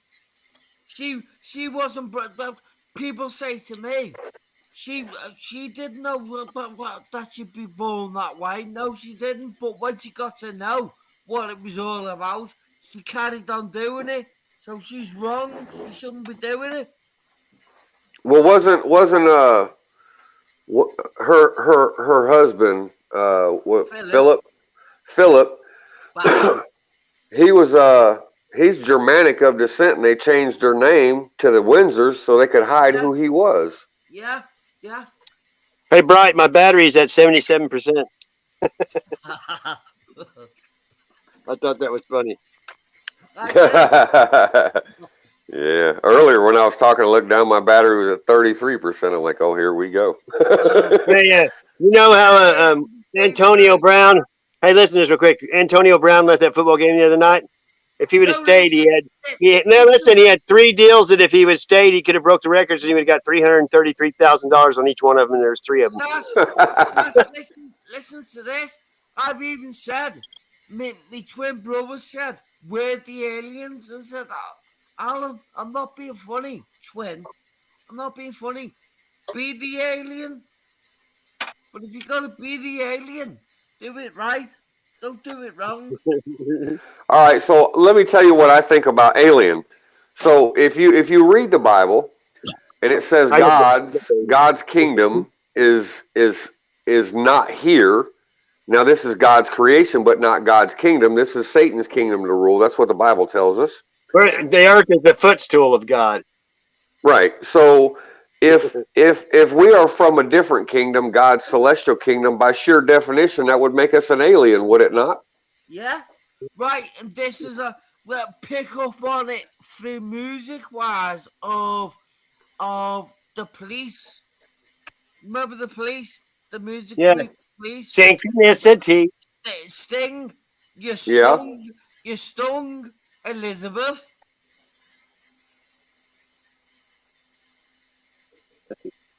You play it back at them and go, now you say, no, we didn't see what you were doing. Now you get the sting back. Message in a bottle. Hey, you know that you know the stone that You're sits the boss, underneath Bill. what? Sass, you're the boss. I'm the You know, boss. go ahead. Della's the boss. Wait, it's amazing when you figure out what you can do in your own mind and you can do it and it works. Yeah, I've been teaching myself language since I was a teenager. I've been teaching myself sciences and arts. You know what you can do. Don't abuse it, because they've abused it, haven't they? Yeah, I don't want to abuse nothing or nobody because I don't like. I've had so much pain inflicted on me in my life. I don't want nobody to feel pain for me ever. Wait until the gifts come back to you. Wait until you find your gifts that you recognise that you were using, but you didn't know what it was about, and you go, "I was already using that." Okay, we're getting ready to watch something. I got the 42-inch TV hooked up to the laptop. You know, I want to let me tell you. Let me. Go ahead. It's only like 3 minutes long or something. So go ahead. What is it? It's just a video. It's like 3.5 minutes long. Let me tell you what I know about some gifts that I possess. I learned when I was 18 years old, 19 years old. Now you can take this for what it's worth, but I've lived it and I've experienced it. And you've got gifts that you haven't even recognized yet. I understand that. I do I agree with that statement, but I can tell you one gift that I have that I know works. Yeah. And one gift that I possess is if I walk into a room full of people, just by my presence alone and my sheer force of will, I can change the mood of that room just by standing in it. Yeah, we can all do that. Some people are just. No, I don't mean. I mean just by focusing your thoughts about it. Yeah. Be careful what you wish for. And I also know. I also learned the hard way that this gift. I learned the hard way when I was young that this gift is dangerous because if you don't have a good mindset when you apply this gift, you can make people do things that they would never otherwise do. Thank you very much. And I don't use that gift ever because it is dangerous. And that's the last thing that the mainstream says it would be. You know what I mean? Sass, absolutely. And Earl, I could do that, but I'm not. No, that's not my mission. No, it's not mine either, which is why I refuse to partake in that gift because I don't think any one of us alive currently, my humble opinion is I don't think any one of us alive today are moral enough to use a gift like that in a way that would benefit mankind and not benefit themselves because eventually you're going to get full of yourself and you're going to use something like that in a way that is going to be to the detriment of another person in the benefit of yourself. Big old, big old. You're going to let your guard down when you get that big head going and the evil will get in. That's exactly right. That's exactly correct. You won't even know that they're running your thoughts. Which is why I refuse to engage in it. I won't. I recognized it when I was young, and I disregarded it, and I put it away in a lock safe, and I threw away the key. If I get around negative people, guess what? I'm going to start being negative if I don't leave. You know? Yeah. I learned about narcissism. Put it in the bin. Well, I can still be narcissistic, and I can still be prideful. Hey, Frank, they say make your bed, now lay in it, but you know, you don't usually lay in your bed after you make it, do you? Listen, Sash, please put narcissism in the bin. If you don't like somebody, call them a shit. Don't go delving into like that. What's control? That's a control mechanism. But learn about it and delete it, because if you start falling out with your Jody, and Jody starts for that's what you start throwing on each other, and it's not the way. Yes, I agree, and I'm guilty of that very thing. You bet your butt, and I'm the first one to admit it. And I work on that kind of thing every day, like you say, to recognize it and throw it in the bin. And I believe that's where it belongs. But you know, it's a daily struggle to figure out where your faults are, and if you're smart enough and willing enough to look at those faults and change them. We argue with each other. That's our fault. Yes. Yes, it's a big fault. Pride, narcissists, pride and narcissism, all of it. Pride and ego are the two biggest enemies of truth. Yeah. Mm-hmm. Now we're That's gonna watch why when I'm talking about this stuff, I'll be the first one to say I got many faults. But I do strive my level best every day to work on those faults and be better. Exactly. Learning from my mistakes instead of defining insanity and repeating those same mistakes over and over again, expecting a different result. Like I always say, when you try to find happiness with other people, you find yourself. Oh, I'll carry on doing it then. No, don't. That's not. I'm going to play a video, so mute there. Go ahead. I'm gonna listen. There you go. Has the potential to bring about positive change on an unprecedented level. Like a balloon held underwater for 500 years, the momentum of truth rising to the surface is causing and will continue to cause huge ripples in the control system. As the spinning ball Earth is finally being exposed worldwide for the 500-year deception it was, Earth's entire population is suddenly being faced with the reality that every government, every space agency, university, secret society, religious organization, mainstream and alternative media outlet have all been duplicitous in propping up a monstrous manipulation to fleece and control the masses. Yep. The resulting mass mental exodus away from the control system is exactly what humanity needs. Once the flat earth truth gets out, these lying politicians, spokesmen, reporters, and teachers suddenly change from being heralded voices of authority to being ridiculed, shunned, and denounced as they deserve. Once the flat earth truth gets out, these governments, universities, media outlets, and other entangled organizations, which have long been hard at work weaving this multi-generational cosmological myth, suddenly and completely lose all credibility. Once the truth of our flat earth gets out, so does the truth of these few elite families and societies who have kept this most important and fundamental reality from us for these hundreds of years. Essentially, once the flat earth truth gets out, so does every other important truth by proxy, because this mother of all conspiracies holds under its umbrella literally all of the other conspiracies and exposes them. Why does it matter? How does it change my life? I still have to go to work in the morning. So why does it even matter? I don't really care either way. So now suddenly, it doesn't matter to their life if the entire world has been lied to about something as fundamental as where we are.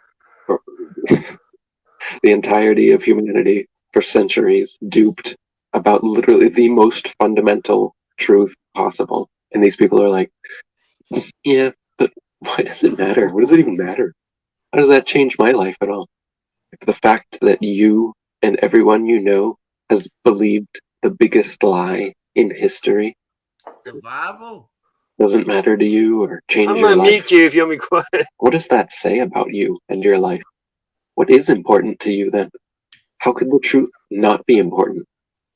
Hey Eric, why does it even matter if the world is drawn to platter? We revolve around the sun, or if the sun revolves This is how I say it. And so I fail to see your logic. Stop adding to the Bible on you. Use the back Hey, do you know what spontaneous combustion is? Yep. Yeah, I've heard of it. You wonder what happens. Let me say that again, Sass. Ew. It's okay. I was being an ass. Bible on us. Use it back at them then. But do it right. Hey, Bright, did you know we were in an atom? The atom. Atom. Elaborate.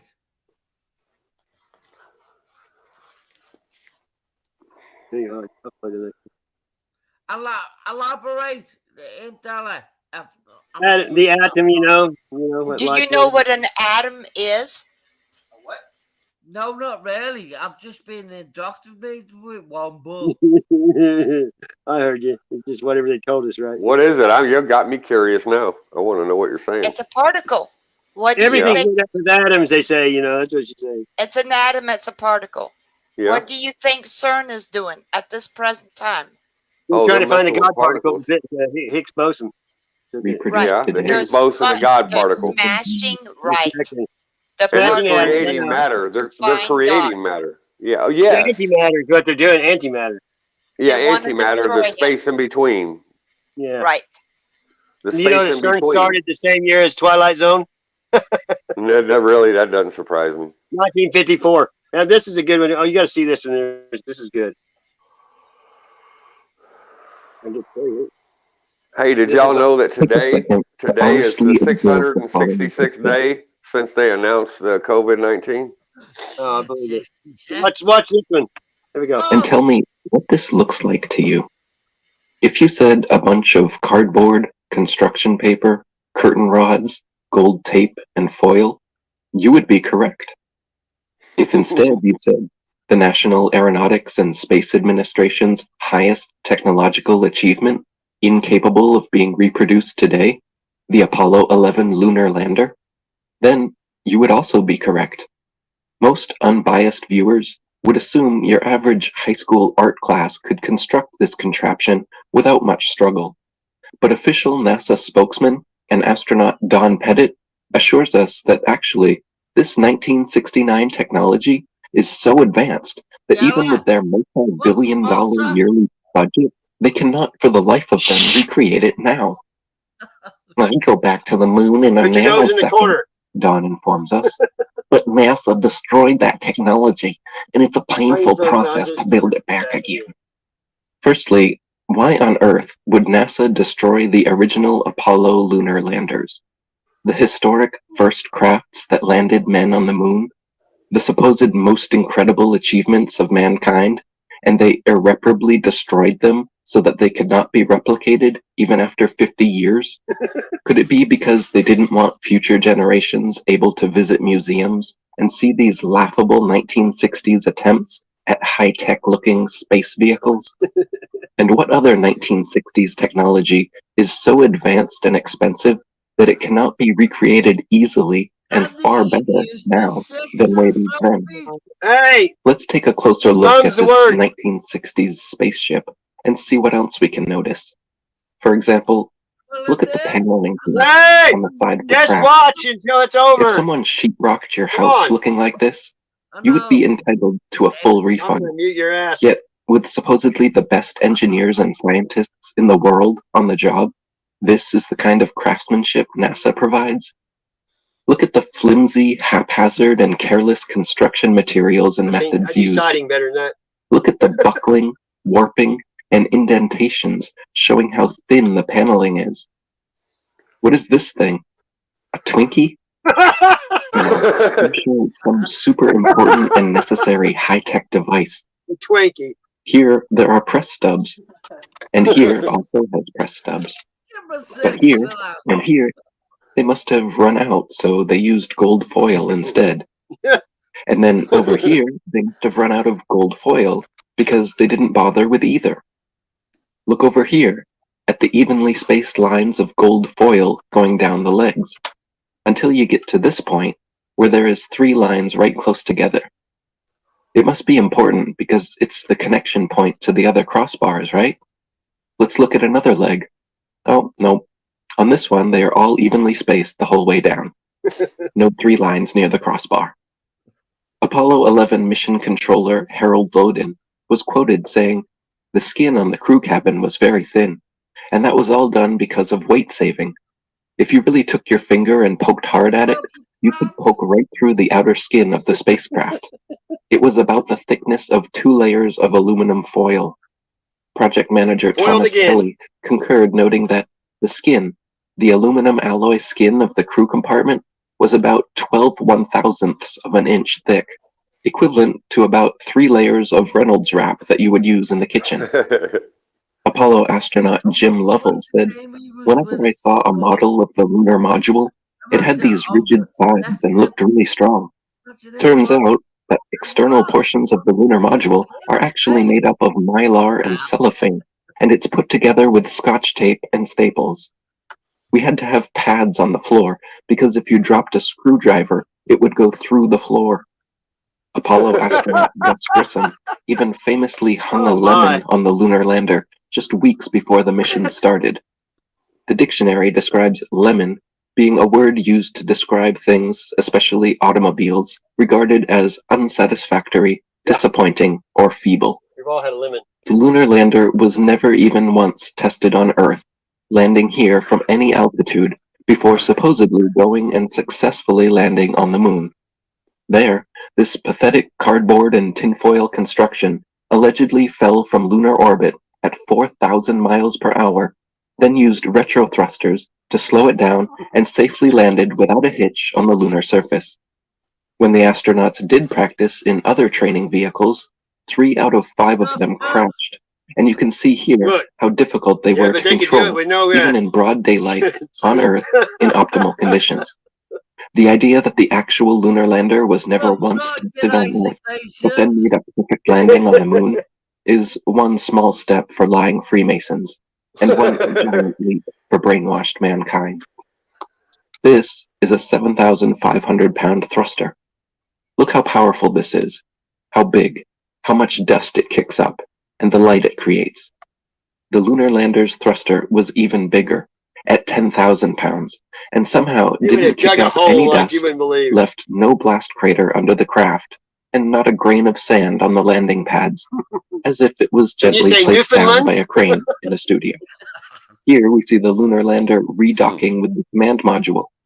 This is clearly fake and made with props, models, and footage similar to the Hollywood creations of the day, such as Stanley Kubrick's 2001 Space Odyssey, created in 1968, the year before the first supposed moon landing.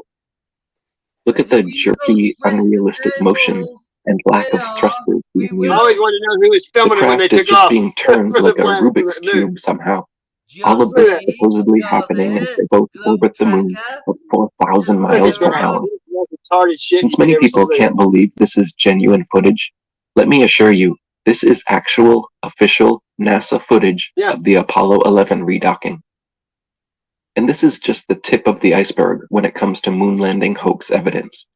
If you still believe man has actually walked on the moon and rovers are on Mars, please do me, yourself, and the rest of humanity a favor, and watch my following presentation, link in the description box, the NASA Moon and Mars landing hoaxes. Hey, that's Eric Dubay. He's my favorite. I mean, he lives in What if you could make a full? He lives in he lives in Taiwan. I don't know. He lives overseas, Thailand, and he's a teacher, and he does yoga. He does teaches yoga, martial arts.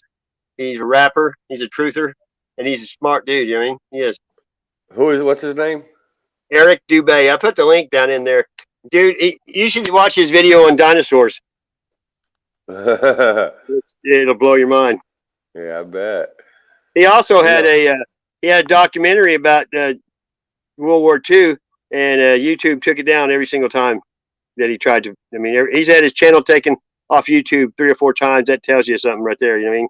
Yeah. Well, if he was just a crackpot, why would they bother censoring him? Exactly, I mean, there's a lot of people that they have paid opposition lying about him on the internet and picking some guy's name that just has the same name, you know, just all kinds of stuff. But I've been following him for a long time, and he actually responds to me on some of his videos. It depends, you know, you got to be pretty tricky and say the right thing. But, you know, I told him, I said, your truth movement woke up more people in the 80s than cocaine did. That's wrong. Listen to how wrong this is, because you all these years I've been away, YouTube was allowing me to grammatize the way I was doing it. Suddenly 2021 comes, they've stopped hiding me comments from. That's because Google bought YouTube and changed everything. Yeah, exactly. Because they've been observing it all these years. Hey, there's only 3 people that own all that shit, and they Now own do you know 25 what in I'm me. They know saying? everything you do and your DNA. You know what I mean? Exactly. Now do you know what I'm saying? Oops, he's right there, but we'll hide it from Here, you. hey, I haven't talked all night long. Give me 2 seconds. Hey. Here's my theory. What they've been doing to us, they've been spraying metals in the air with chemtrails forever, in the water, in the food, and it's in the trees. That's why trees burn so much. And that this 5G grid and this shot they're giving you, when they turn all that shit on and you're underneath that grid, they're going to be able to control your thoughts. That's what I think. Thank you. But here's where I could step up to the plate, Sass. What is that shunt doing truly in the side of my head? Well, even though it don't make you sick now, they can turn that shit on whenever they want because those nanotechnology is in there and you can't stop it. That's what I'm trying to. I might. Why do you think they use the Hydra? Because it already has meaning too. It's got all the hate.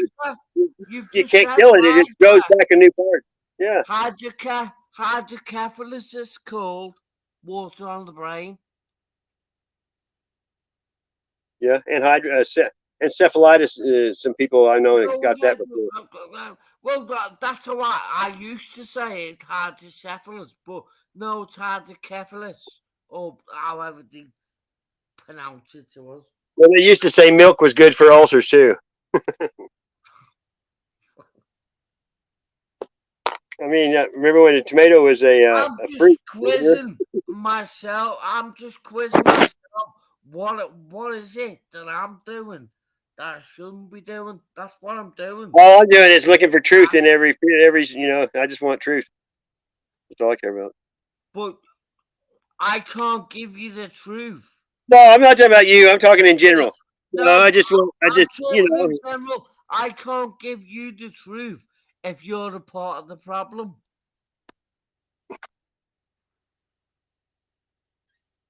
Okay.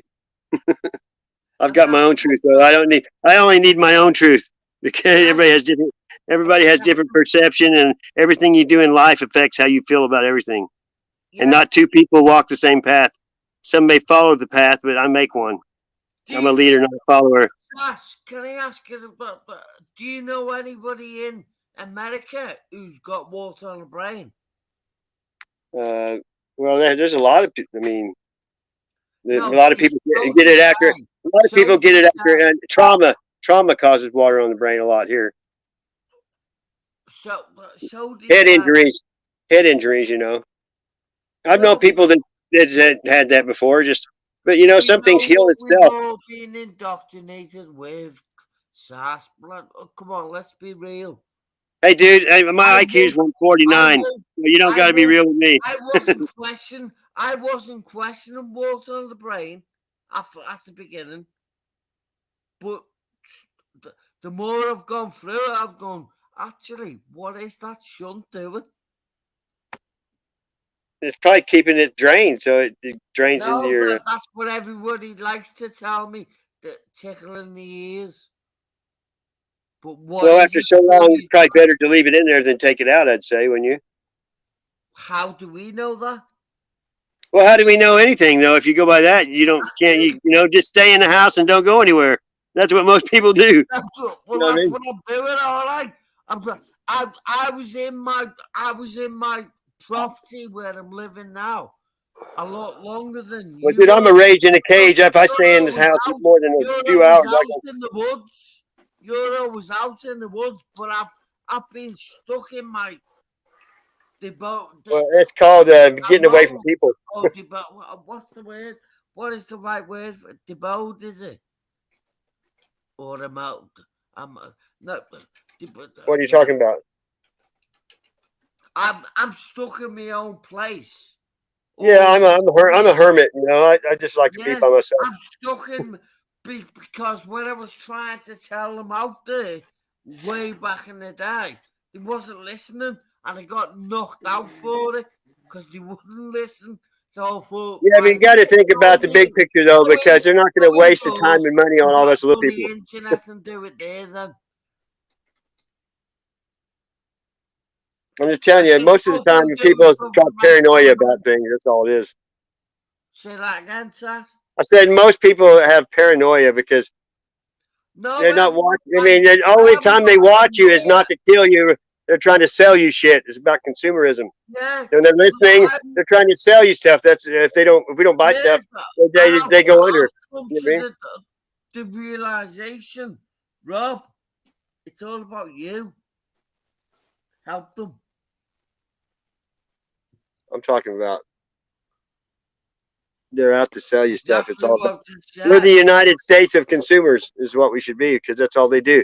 People You know buy what stuff gets to me? keep up with their neighbor. And look what I got. Look what I got. That's all. That's all the United States is. 9/10 of the people are like, he got a new truck down the street. You go out and mow your yard in a nice neighborhood. Everybody be out there mowing the yard within an hour. Mm-hmm. I know.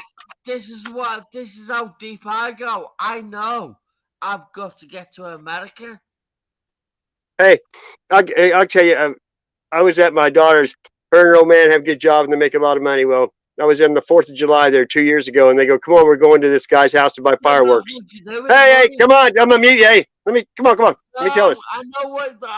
I'm just Yeah, saying. you know what? Got Let's nothing just to do with money. got 2 seconds from getting me to just shut the stream down. Never mind. Here, let's do it this way. Hang on.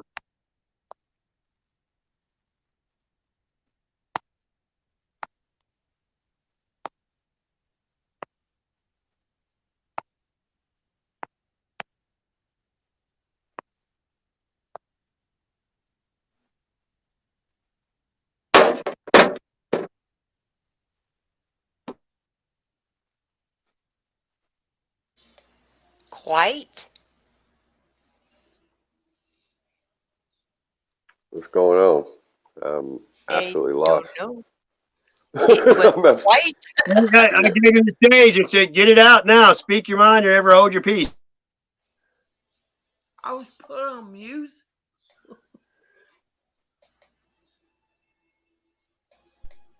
You come on now. You want to talk? I just want you to get it out. Just talk as long as you want, and then we can watch stuff or talk. You put me on mute. You have bad hearing, but you're interrupted a lot. And I'm mad at you just the way you are. But come on now. No, I know that, Sass.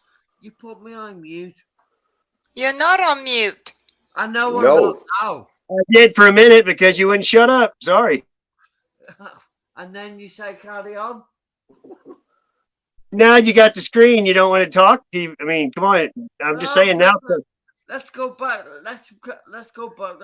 Yeah, start again. Well, I got shit to do.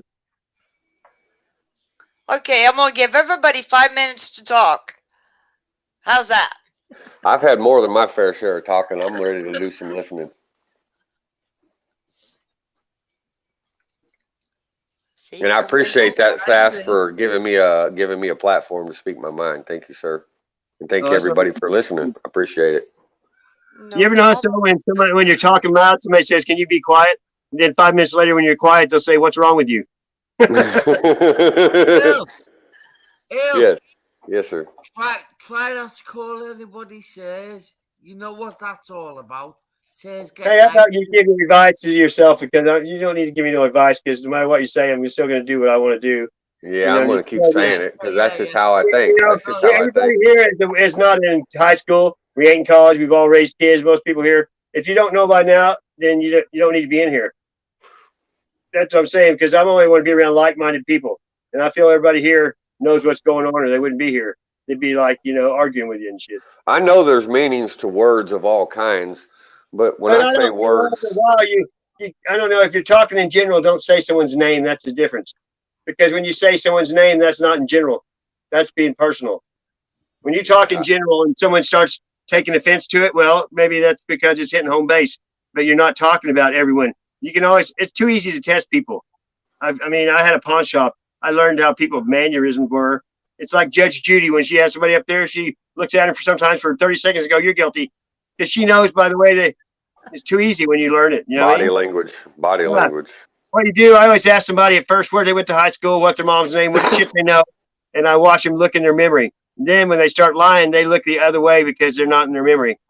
Yep. But Judge Judy's the one sitting up on the pedestal tell lies. What are you talking about? Judge Judy. Oh, I'm just saying, I wasn't talking about the show or anything. I was talking about her being smart enough to know people's mannerisms, because anything you do over and over, if you don't get good at it, then you have a learning disability. Repetition is what we do for everything. So if you give somebody a job, a simple job in a week, and they still can't do it on Friday, you should fire them, because they're never going to learn it, because they have a learning disability. If you have a person that's building something and they have a problem and all the problem is the same, they're okay because someone taught them wrong. But if someone has a troubleshoot and every problem's different, you don't want them. You know what I'm saying? We went to school. Congratulations. You know, we are our own best teacher. Through Exactly. observation, through reading, through studying things and looking at things from a perspective that's not told to look at, but through a perspective that we come up with on our own volition and decide how to look at things. That's what makes critical thinking important. Because when we quit thinking I'm for quiet a ourselves, lot because I'm opinionated, because it took me a long time to get to where I'm at, and I'm old and I've been through the ringer and back many times and done everything you imagine in life. So I'm quiet a lot because I just tired of arguing with people.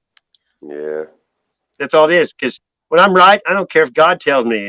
If I know I'm right, no one's going to change my mind, and you no know one's what you reaction know. is going to make me change my mind. And after a while, if I keep hearing rhetoric I know ain't true, or somebody's lying to people, after a while, I'm going to call them out because that's how I am.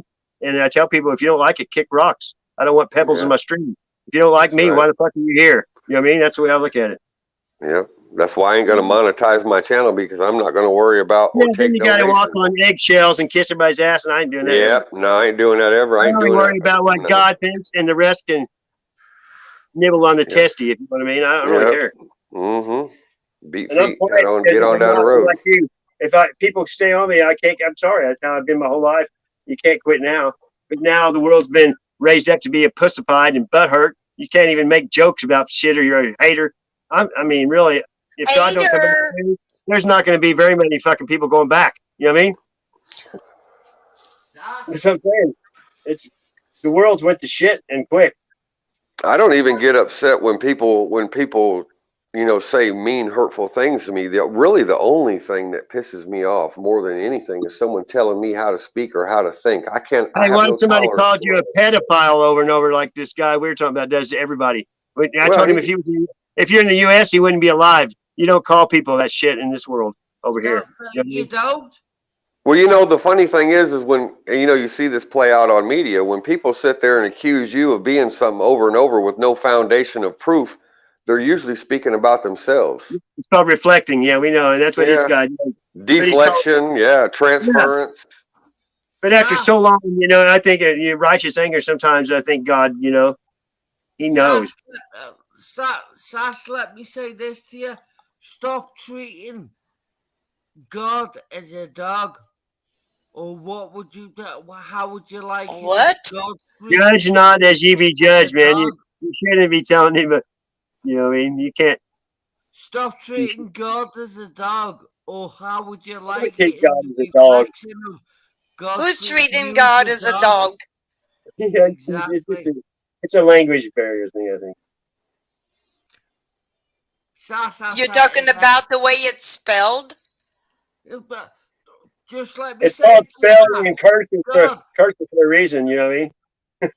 Sass, stop treating God as a dog. Oh, the God will treat you as a dog. Confucius say, go to bed with an itchy butt, wake up with smelly finger. Think about it. Yeah. Hey, the Dalai Lama was getting ready to have his first pizza, and the guy said, what can I get for you? And he said, can you make me one with everything?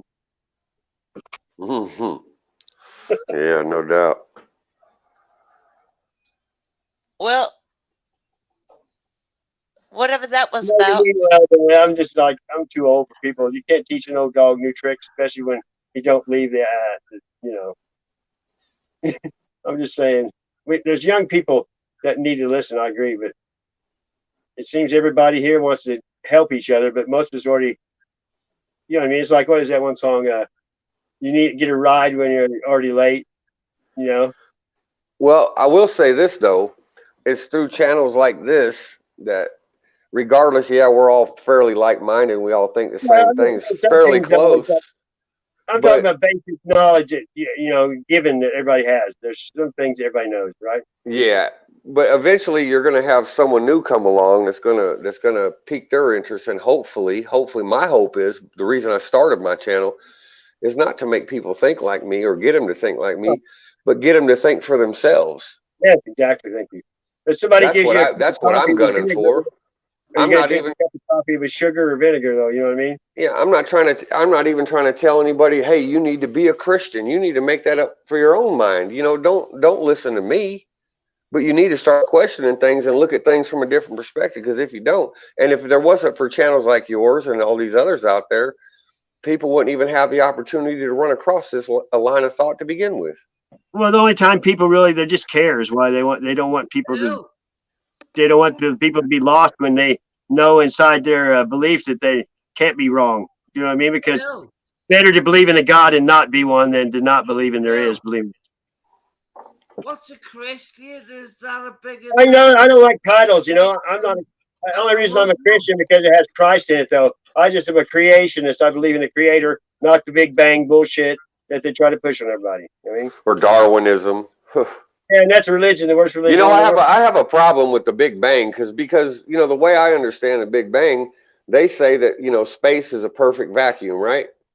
Nothing moves in vacuum. And out of nothingness came the largest explosion in history that created everything all at once. But they all basically agree that they don't know how the Big Bang occurred. I know. Darwin, they put his book out after he died, even. You know what I mean? What'd you say? He wasn't even alive. Darwin wasn't even alive when they started using it. He was dead when they started, you know, doing this book thing, Darwinism. Yeah, like we crawled out of the primordial ooze and evolved from single-celled organisms to fish to frogs and eventually to monkeys. Special. That is absurd on its face. You know, we're God's children. That's the way I believe, and we are special. They don't want us to think that we're special. Exactly. That's why the big pack of lies. It is. It's all, everything goes back to God. That's the whole thing. What do you think you're doing it all? Where are you now? You know what Mother, really do you think you'll drop the bomb?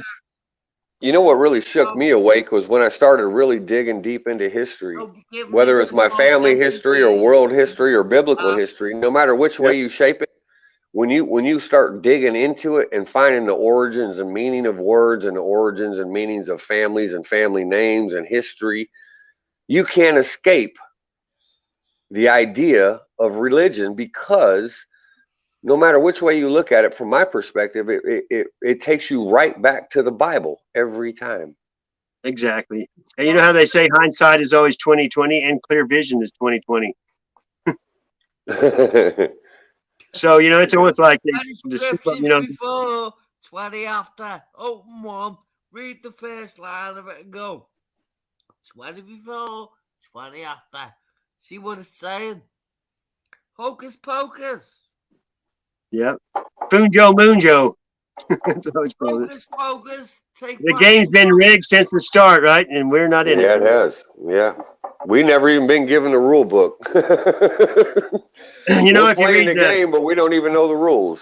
In the book of Jasher, I think it talks about after Adam and Eve left the garden, they started, you know, having the kids, and the Eve was pregnant with I think their third kid, the third boy, and then the devil so listen, Adam made Adam to appease God for the shit that happened in stood in the river up to his neck for 28 days, was you know, and then he took Eve and had her do the same thing in a different place. And then the devil tempted her to come out of the water. Adam found out, you know, came out, and he left Eve by herself until she was getting ready to have a baby. And then the angels came and got Adam, and they got back together then. But it was the second temptation. It's in the book of Asher. Stories. Isn't that crazy? Yeah. Very crazy. Especially when they see the murder in book one. Book one, you're murderers, people. Book two, you're forgiven. But people that don't play sports usually can't play sports. You know what I mean? Because you didn't know who you was. Hey, I got a different question. When do you guys have a set time or day of the week when y'all play live music? Anytime you want. It's just random. I go live every day. Yeah, I didn't so. know. Yeah, I didn't know if you had a, if you But had you like play a every too? Friday night kind of deal. Do you play guitar? No, my wife plays a little. I don't. I'm not musically inclined. All right. But she Yeah, plays acoustic. She plays you got acoustic. local Oh, talent okay. that you can see. That shit's everywhere. My talents lie in understanding and researching history. I have the ability to remember large amounts of contextual knowledge. I have other talents too. I'm a good carpenter and I can drive about any piece of vehicle. I taught myself how to drive a semi truck in one day. And Wow, man. For you, Bright, that's a lorry. I taught myself to drive a lorry in one day with no help. Well, I'm the jack of all trades, master of several. Yeah, I don't think I'm the master of any, but I am a jack of all trades. You have to do something 10,000 times to be an expert. Say that again. Earl, say that again. I had to laugh at that because I knew what you said. Said the jack of all trades, master of several. Right, it's a lorry. A lorry, yes. Lorry, truck in it. Isn't that what y'all call semis over there? A lorry? The big truck? A lorry. And then in Australia, they call women Sheilas. I like this. Say how you said it, because it was. I don't remember what I said. Tell me what I said, so I don't remember. You said you drove a truck, and then over there it was a lorry. The truck, yeah, I knew what a truck was. A diesel, A semi, yeah, big 18-wheeler. Yeah, big pin. We're about to put the hammer down. I'm a Semite. Get her done. Lot lizard. Yeah, all that. Yeah, I spent 16 years living in that. Go deep into it. Took the false Jews. You've all done wrong. Get saddled very much. I've done wrong. England's done wrong. America's done wrong. Jews have done wrong. Others have done that. You've all done wrong. Get it right. None of us are worthy. That's what we're trying to do. We're trying to get it right. That's what we're working on. That's why we're talking about things. We're trying to get things right because we can't trust media and we can't trust politicians. So we got to work it out on our own. In the Bible, it says you can't even trust your own thoughts. But yeah, I would agree with that. They want us to work it out for them. Barack Obama We did. can't work it out. We can't work. They'll do it for us. They'll carry on doing it for us. And when we've got it, well, it was your fault. You done it for us. Oh, Lord, help us. Amen. I'm curious. I'm curious what you think, Miss Darlene. Miss Darlene. About what? Anything. Anything. Anything. Yeah. Lay it on me. Give me some deep philosophical thought. Deeps. Sure. Anything. Any subject. Okay, where did the people come from? People? Where did people come from? Yeah. I believe we're divine creation. Sophia. I don't think we evolved from monkeys. No, that's not what I'm getting at. Okay. We got Adam and Eve, right? They had two sons, right? Mm-hmm. What the rest of the people come from? Incest. It wasn't bad then. No, God said no way. No, yeah, it's in the Bible. They have 30. Well, they had like 35 boys and 35 girls, I think. But that's incest. That means we're a bunch of. Yeah, but it wasn't against God's law until we're a bunch of mongoloid inbreds. Is that what you're saying? Yeah. I mean, that's what happened. The Egyptians did it too. I mean, until the flood, it didn't hurt anything. After the flood, is when the Rothschilds don't let nobody marry in their family neither. No, they try to keep all the money in the bloodline. There's 13 original bloodlines that started, and they're all related. All the people with money and power, Hollywood, they're all related. All of them. You want to know something interesting about bloodlines, and most people know this, but when you look at genealogy, you're related to just about everybody on the planet. Yeah, exactly. Genealogy. I Oh met some my people. God, just the thought to be related to him. No way. And that's why, and that's why the girls are not going to get away with what they've been doing for the Queen. The Queen, your lizard queen. Yeah, the lizard queen. You know the bee, the The honey lizard bee. queen. Let's give it to the girls and give it back. No, it's not going to happen. Did you know she's not your queen? Of course I thought. Because she's fucking not my queen. That's RuPaul. RuPaul's the queen. Freddie Mercury was queen. Hey, I got. What do you this mean, quote. Darlene? What do you mean by that? I don't understand what you're saying. So tell me what you mean by when you if say you read that. if you go back to read the history, she's a half breed. She's the son. She's the daughter. Oh no, that's not the queen. I was thinking of Barbara Bush. What is it? Yeah, People have told me, Darlene. A half breed of what? It's not her fault. Well, Reptilian. Well, no, it's not her fault. I'm not saying she's.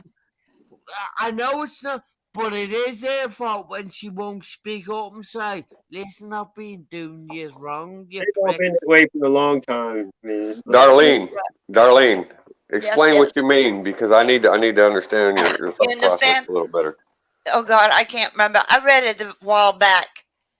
Apparently, her mama cheated on daddy with some commoner. Oh, okay, I got you. Okay, so she's not true blue blood. well, that's like Princess Di. Anyway, she's a con. Yes, she's like us. No, I'm not. I'm not being for. I don't like the way you've just put it, Darla, saying she cheated on some commoner. How dare you? Oh, really? Do you fuck the queen? How's that? She's a fucking wrongin'. Full stop. I can't stand it. I mean, that's like the worst since they run Canada too. I'll tell you what, Bright. Read the history. I don't need to. She's You like the queen? Is that what you're saying? You like the queen? You don't listen. I'm not talking about Elizabeth. I'm talking about her mama. All of them. Her mama had an affair. Oh my.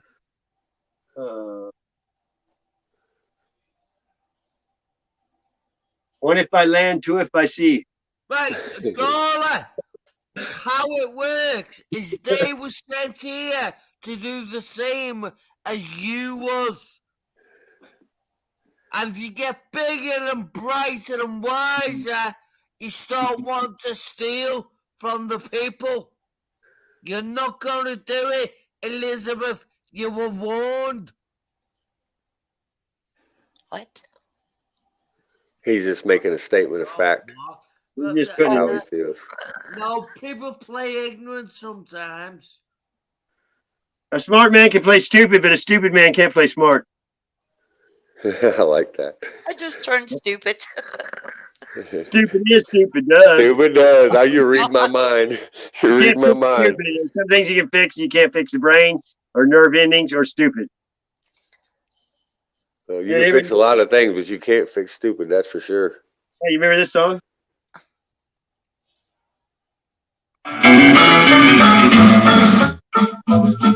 In 1814, we took a little trip along with Colonel Jackson down the mountain Mississippi.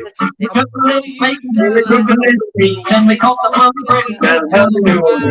Fired our guns at the British. There wasn't as many as there was a while ago. We fired once more, and they began running down the Mississippi to the Gulf of Mexico. One. You're a fault. We stepped so high and they made the bugles ring. We stood beside our cotton bales, didn't say a thing. We fired our guns at the British.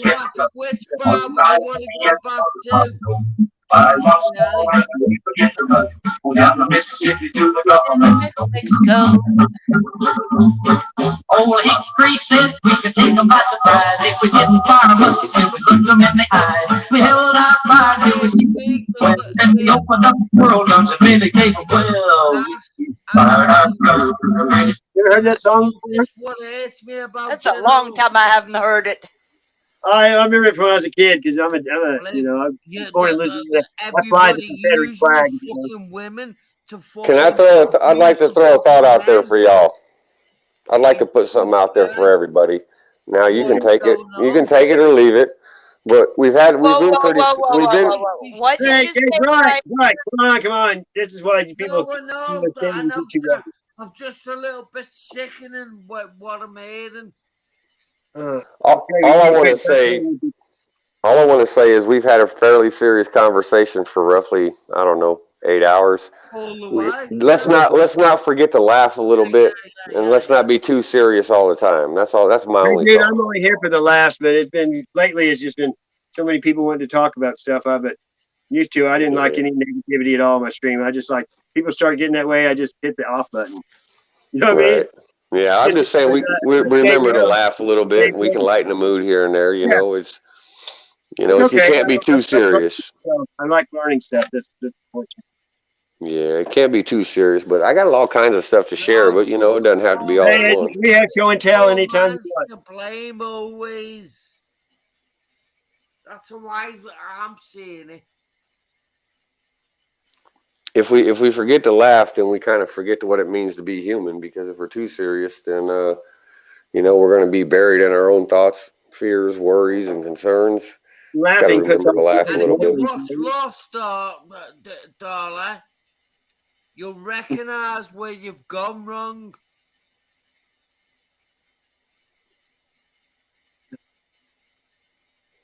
Taking from the men all the time. Take. Let's use the. I'm gonna play something. Fucking whore of Babylon, queen. Okay, I'm gonna this right here. It says MUT.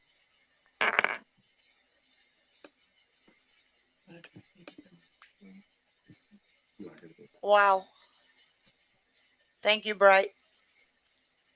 You're not the problem. Stop being the problem for them. Queen.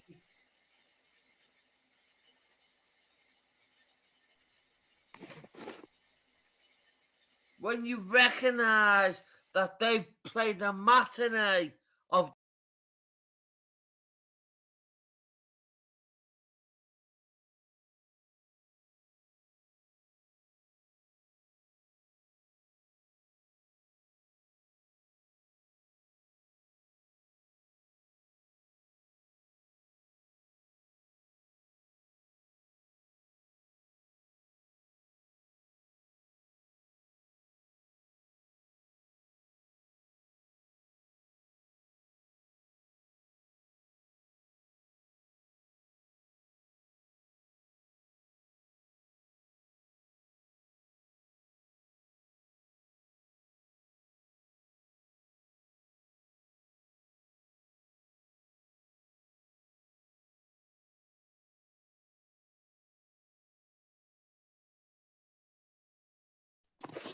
Y'all still hanging out there? Hello. Did you shut everything down there, boss? Oh, sorry, I've got to mute. I muted myself too. Yeah, I forgot to put it off there. I'm just like, I just got him in the back room, but I wanted you guys to hear this. Hang on, I'm sorry. I'll start it over. It's not very long either. I'm sitting there. I've done that before and not even know talk to know. I don't want to rule or conquer anyone. I should like to help everyone if possible. Jew, Gentile, black man, white. We all want to help one another. Human beings. We want to live for each other's happiness, not by each other's misery. We don't want to hate and despise one another. In this world, there's room for everyone, and the good earth is rich and can provide for everyone. The way of life can be free and beautiful, but we have lost the way. Greed has poisoned men's souls, has barricaded the world with hate, has goose-stepped us into misery and bloodshed. We have developed speed, but we have shut ourselves in. Machinery that gives abundance has left us in want. Our knowledge has made us cynical, our cleverness hard and unkind. We think too much. We rule too little. More than machinery, we need humanity. More than cleverness, we need kindness and gentleness. Without these qualities, life will be violent, and all will be lost. The aeroplane and the radio have brought us closer together. The very nature of these inventions cries out for the goodness in men, cries out for universal brotherhood, for the unity of us all. Even now, my voice is reaching millions throughout the world. Millions of despairing men, women, and little children, victims of a system that makes men torture and imprison innocent people. To those who can hear me, I say, do not despair. The misery that is now upon us is but the passing of greed, the bitterness of men who fear the way of human progress. The hate of men will pass, and dictators die, and the power they took from the people will return to the people. And so long as men die, liberty will never perish. Soldiers, don't give yourselves to brutes. Men who despise you, enslave you, who regiment your lives, tell you what to do, what to think, and what to feel, who drill you, diet you, treat you like cattle, use you as cannon fodder. Don't give yourselves to these unnatural men, machine men with machine minds and machine hearts. You are not machines, you are not cattle, you are men. You have the love of humanity in your hearts. You don't hate, only the unloved hate, the unloved and the unnatural. Soldiers, don't fight for slavery, fight for liberty. In the 17th chapter of St. Luke it is written, the kingdom of God is within man, not one man nor a group of men, but in all men, in you. You, the people, have the power to create machines, the power to create happiness. You, the people, have the power to make this life free and beautiful, to make this life a wonderful adventure. Then in the name of democracy, let us use that power. Let us all unite. Let us fight for a new world, a decent world, that will give men a chance to work, that will give youth a future and old age a security. By the promise of these things, brutes have risen to power, but they lie. They do not fulfill that promise.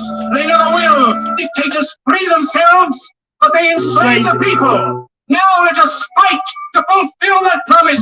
Let us fight to free the world, to do away with national barriers, to do away with greed, with hate and intolerance.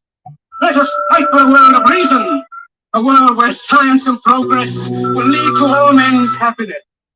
Soldiers, in the name of democracy, let us all unite!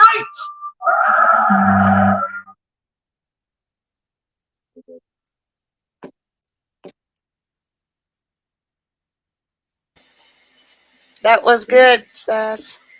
It's good to hear that every now and then, and you know. Yeah, that's pretty cool.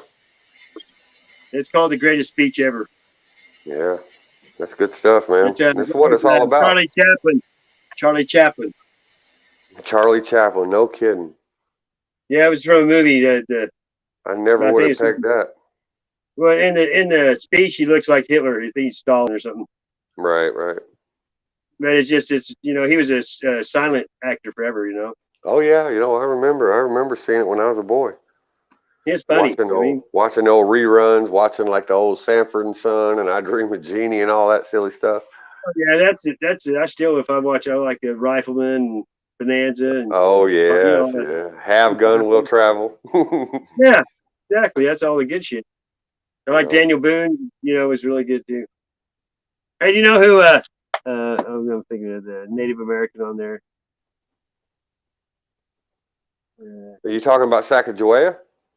No, on Daniel Boone, the actor. I know it. But I can't pull that out of my head. That's too many years ago. He played Mingo or whatever his name. That's too many years ago for me. I haven't seen stuff like that since I was probably 7 or 8 years old. Well, what I was going to tell you is that when he was Ed Ames, that's his name, Ed Ames. He was on Johnny Carson one time, and he was showing him how to throw a tomahawk, and they had a wooden figurine of a man standing there. When he threw it, it hit right in the crotch, and it looked like they laughed for 15 minutes on Johnny Carson before they could talk. Just one of those moments, like Tiny Tim on there when he sang "Tiptoe Through the Tulips." Right. I remember. Yeah, I remember that. And he has that weird voice too. God. Yeah. I remember when Garth Brooks sang with Kiss on Johnny Carson. Really? Yeah, because he was a rock and roller when he was young. No kidding. I didn't know that. Yeah, he sang with Kiss on Johnny Carson. I think it was Detroit.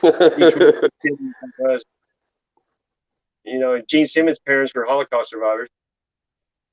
Oh, wow. Yeah. Yeah, I have my girl. You know, one thing, this guy was on a what do you call them, the not trolleys but subway, and he has a kid who's like 4 or 5 years old, just running around crazy, and all these old people and people are getting pissed. So finally they said, hey, why don't you make your kid mind, you know, he's being a, and then he said, hey, we just left the hospital, his mom just died. So you never know what people are going through, you know what I mean? Yeah, ain't no doubt. You know, when I was helping run a multi-million-dollar relocation company where you move families all over the country, and I had about 55 guys working for me. And that was one thing I always tried to remind myself every day when I'm in charge of this many people and their livelihoods depend on my decisions, whether they work or don't work, or whether they stay employed or get fired. And I always had to remind myself that you don't always know what's going on inside someone's head and what they're experiencing out at home outside of work. So when guys would come into work and they would be problematic in some way or another, I would always try my very best to pull that person aside and speak to them one-on-one, and not ask them to tell me their personal business, because their personal business is just that. It ain't mine.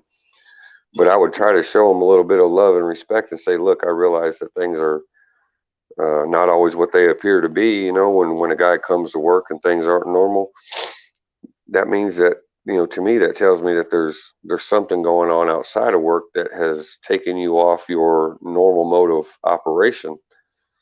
And when you can look at things like that and realize that it's not always about work or right and wrong, but sometimes it's just about living. And you have to look at people and realize that, you know, there's always more going on below the surface than what you see. And it just helped remind me to be human and to not look at things in such a right versus wrong when it comes to people's employment and livelihood, because regardless of whether I was upset with them about something or not, they still got bills to pay. They got kids to feed. You know, I mean, you know, you got to consider these things. You know, you got to really consider more than what's right in front of your face, because if you don't, you're missing the bigger picture. Some people don't have a conscience, though. Yeah, I'm well aware of that, buddy. I've had so much evil heaped on me. It's not about what you believe, it's how you treat people. Because if you treat people right, then you probably believe in the right things. You know what I mean? You know, this was an interesting thing about how the interaction I had with the guys that work for me. Me and the owner were at odds, and I decided to resign. And when I announced to the crews that I was responsible for, I told them that I was going to be resigning and going to be leaving. I don't know how this turned about. I still never answered this question, but for some reason they felt like I was being pushed out. And I made it clear that I had walked away on my own accord because of differences I had with the big boss. And no matter which way I tried to explain it to them, these guys were so mad that I was leaving. Of 55 some guys, there was like 48 or 49 of them that were ready to strike and leave the job and say to hell with their bills and to hell with their responsibilities, because they wanted me to stay so bad because they knew who was going to take my place. Yeah. And that really humbled me. That humbled me. That's good, and though. I said, look, gratitude from, you know. Yeah, I know it, and it did. It really. I never ever would have expected that. And I told him, I said, look, I said, y'all can't do this. I said, I'm leaving because I want to leave, because I have differences, but you cannot jeopardize your bills, your families, because no matter what y'all do, this is a difference that I can't reconcile with the boss man. So, you know, whether you strike or stay or go, it's not going to affect my decision one iota, because I cannot overcome the obstacles with the boss, no matter what I say, no matter what I do. So don't jeopardize yourself. I appreciate the show of loyalty and friendship, but you're shooting yourself in the foot, because there's nothing that he could say that can reconcile the differences that we have. But man, I'll tell you what, you want to talk about a big dose of humble pie. I about choked on it. I never expected that. You know, it's 7 times. You know, God still does miracles. He just goes through people to give them to you. You know what I mean? Well, you know, I had guys that grew up like I did. They grew up in real bad neighborhoods, just like Michigander, you know, grew up in the inner city and were, you know, pariahs or chicken littles of their community. And I always took some of the things that I had learned about life and finances and paying bills and staying ahead of the game the best an individual can. And when I saw guys struggling, I always told them, you know, outside of work, you know, before work, after work, if you need some guidance on how to structure bills or how to do this or how to do that without telling me all your business, but if you just need some advice on, you know, how to get ahead of the game, you know, I always take the time. Pardon me, I'm sitting scratching my head like a damn monkey. I always take the time to try to help uplift you and teach you something that may be of benefit to you. But if it's none of my affair, then it's none of my affair. Just know that I'm here if y'all need to talk to me.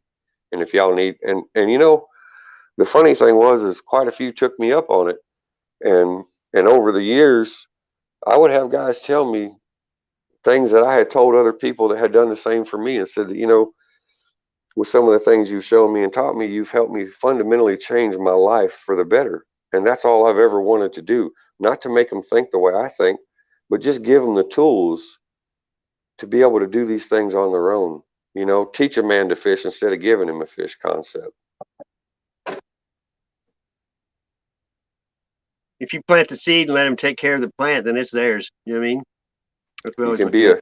you can be a fisher of men, or you can be a farmer of men. You know, it works out either way. You know, you can give a guy a basket of fruit, but if you teach him how to grow that fruit, well, that's a whole different deal now, ain't it? Yeah.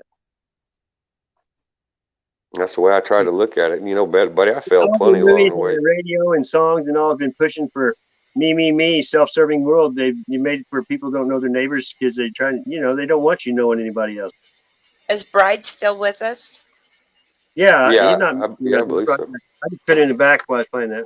He might be mad, but you have to get over it if he is. Can you hear? I can Okay. hear. He's not muted. He may have been right then. I didn't know.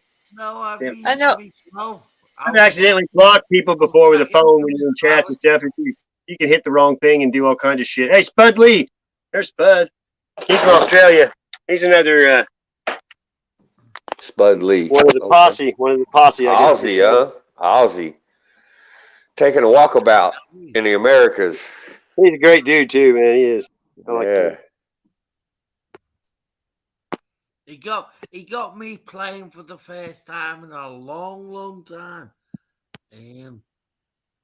You know, as long as I've been here talking to you, I've only probably read 1 or 2 comments because I get too caught up in what I'm thinking and I can't read and think or walk and chew Sometimes I bubble don't even look at it because what people say can influence you. gum. It can. I'm telling you. Hey, I'm I'll tell you only what to saying do. that. I did it this one time before I forget. I went to a chat and I turned somebody's chat and I'm gonna say who I turned it off and just listened to what the person was saying and answered to only them, and then go back and look at the chat with the comments and see the difference of what was going on and see if you're on the same track with people, if you think alike. You know what I mean? It's pretty wild. Yeah, that's a good idea. Yeah. Hello? Somebody say something to Woo! It was a rock fruiting. Wait a minute. He said, teach a meth head to fish and he will eat for a day. Give a meth head a fishing rod and he will sell it for meth. Oh my goodness. Hey, it's not meth that makes him skinny. It's running back and forth from the pawn shop. Hey, you know what tweakers do it doggy style? So they can both look out the window at the same time. Oh my goodness. Yeah, it's like they go to the Methodist church. And there's so many jokes like that. Come on, Roger Waters. Eh? I didn't hear you do. Hey, I'm full of piss and vinegar tonight.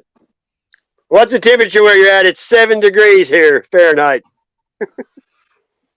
What's the temperature here? I think it's right around freezing here up on the top of the Smokies. But, you know, Christmas Day, it was 77 degrees here. Hey, it was 75 here. I mean, no shirt and shorts, and the next day it's like below zero. You know how the weather is. 25. It's 25 degrees here on top of the mountain.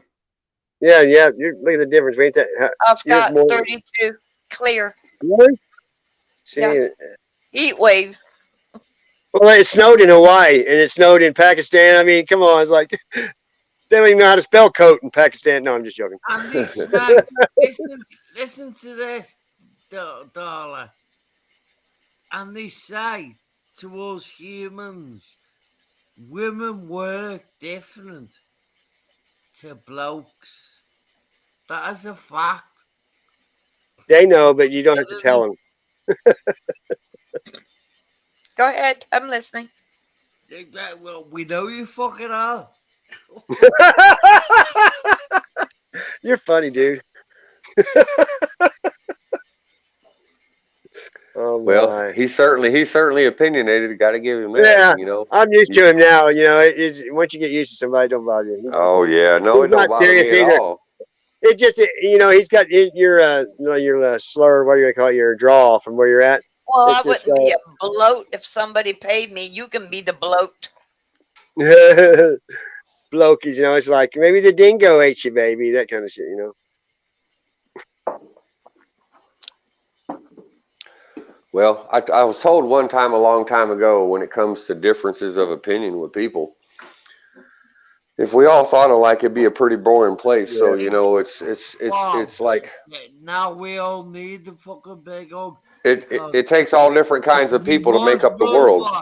With scam masks on, then we're fucked. I wear lots of masks, but I make them and paint them and stuff. They're not I know that. I know. I'm just saying. That's the only mask I wear. You're not Sash. You're not doing them to like go out there and go, yeah. No. You need to wear this. You're not. No, I only wore one time to Walmart when it first started because no one said a word. You know why? Because in this genderless world, nobody's got the nuts to say anything. Yeah, exactly. That's why I'm saying, Stash, your masks that you do make, you may as well walk in the streets that we are. Wear that one. I do. Hey, Nothing changed for me. I mean, except there's a lot more room to walk around in Walmart. Hey, Sasquatch. Yeah. Do you ever heard the word eunuch? Yeah, I know it is. Yeah, it's a different form of emasculation. That's what this whole world's become, is a whole bunch of eunuchs. Exactly. They've been putting female estrogen in all the plastic and shit. You know, it's like they don't want men to be aggressive. They want women to now. They've flipped it. Yeah. I mean, you can go on YouTube and see many of lesbians beating up men in videos on the street and everything else. Hey, did you guys hear? Did you guys hear that NASA just hired some clergymen to prepare planet Earth for the coming aliens? Did y'all hear about that? No. Oh my goodness. Yeah. We have heard about it freely, if you get what I mean. Freely, we have all heard about. That's what they're trying to plan on us. You know, the main thing is I don't care what anyone does. It's just people don't. Yeah. Some things you don't talk about. You know what I mean? Now they're putting it on the news and TV and making it in people's face, which a lot of stuff is no one's business. You know what I mean? People didn't used to gossip because no one talked bad about anybody. If you started talking about someone, your mom would go, "Shut up, we don't gossip in our family." And you just, what people did on their own, we're not supposed to judge anybody. Everybody has to answer for their own deal. You know what I mean? We all write our own book of deeds, and God's the one that's got to read it. What we care what it says, it doesn't matter. That's the way I think, you know. But it's hard not to, when people are different, it's hard to not let your ego get in the way. And that's because, you know, who's running this place. Yep. That's the way I look at it, because he's always waiting right there at the door for you to slip.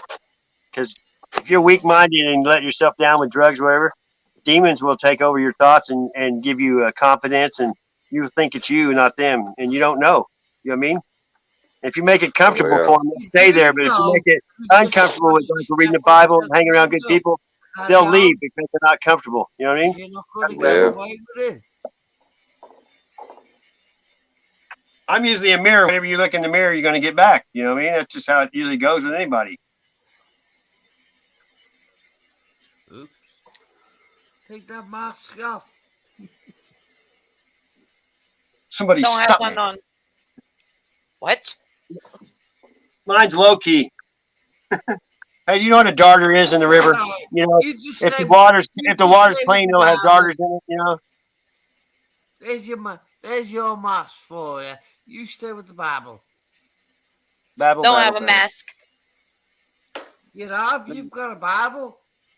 I've got 3 of them. There you go. I got 3 like in here, and there's about 4 or 5 in I got storage.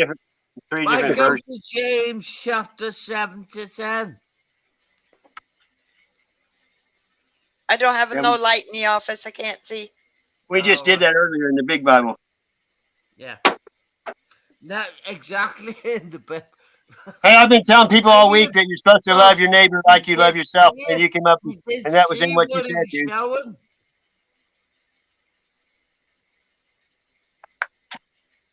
Ask Sphincter says what? Get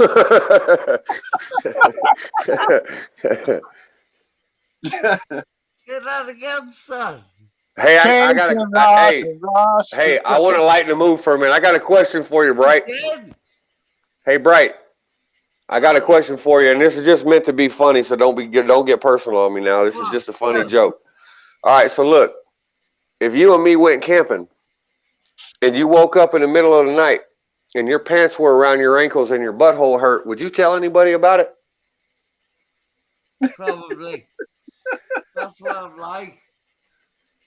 Well, you know who Schultz was on Hogan's Hero? I know nothing. Because if you wouldn't tell anybody, my next question is, would you like to go camping? And the one I had, like, I asked a girl, do you know the difference between a chicken leg and a penis? No. Do you want to go on a picnic? So let me go back to him again. This is how you'll find me out. But what's good about me is you'll get the truth from me. That's good. Get no bullshit. Yeah, I'm just trying to lighten the mood, though. I was just trying to make a little bit of. And where you were saying that, would you have said that? Well, where my truth? Funny, ha, not funny, queer. Exactly. If you did do that, I probably would say something to somebody. Here's the truth. I ain't gay, but if you are, I might be willing to learn. No, I'm kidding. I'm just looking for. I'm looking for something to laugh about. Is all.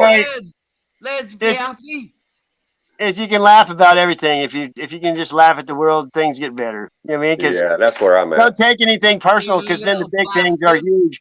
You know what I mean? They're huge. If you sweat the little shit, when something big comes along, you have a coronary, and you know. Yeah, exactly. Your Chicken Little starts to panic when the sky does start to fall. Yeah, I know. You know, if you don't even know, they don't even know when they're telling the wrong thing and doing wrong, because it's you know, their mindset, they don't think they're doing wrong. What? If you can't find something to laugh at, then all you got left is something to cry about. Well, I was taught if you ain't got nothing good to say, then don't say anything. That's just, children are to be seen and not heard. That's the way I was raised. And you're not supposed to speak unless someone speaks to you first. That's the way I was raised. That's why I was raised. Yeah, same here. You know what? Say yes, ma'am, and no, sir. I used to go shopping with good clothing on, and look brilliant, and get pulled up by security guards, and like they'd want to blame me for things that I wasn't doing. And then I was raised with the fear of God. I never even drank in high school or cussed in high school. I never even tasted beer until I was out of school. You didn't listen. Well, you wasn't listening. I should say. How's it feel?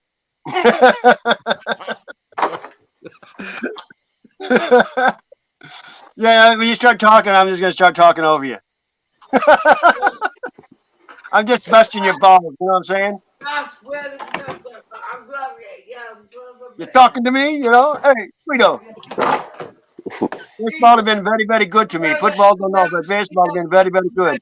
This he is funny. All right, you dirty rat. Don't make me play you a tune on my violin. Rat-a-tat-tat. How about Jimmy Stewart? Oh, Jimmy. Tony, I'm in the loo. Oh, my. The loo. That's some funny shit. It's like if somebody says, over here we say, I'm taking a piss. Shouldn't it be giving a piss? You know what I mean? You know why Helen Keller's pants legs were yellow? Her dog was blind too.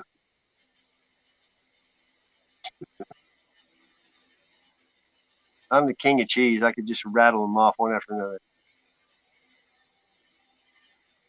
Hey, if a couple from Arkansas get divorced in California, are they still brother and sister? I went to a wedding in Arkansas. Everybody was on the same side. He said, I'd like you to meet my wife and my sister. There's only one girl standing there. Oh, yeah. You're a tough crowd. Hey. So I can't hear you. He said his wife was so ugly when she cried, the tears went over her forehead. Parents used to put her in the corner and feed her with a slingshot. Oh, yeah.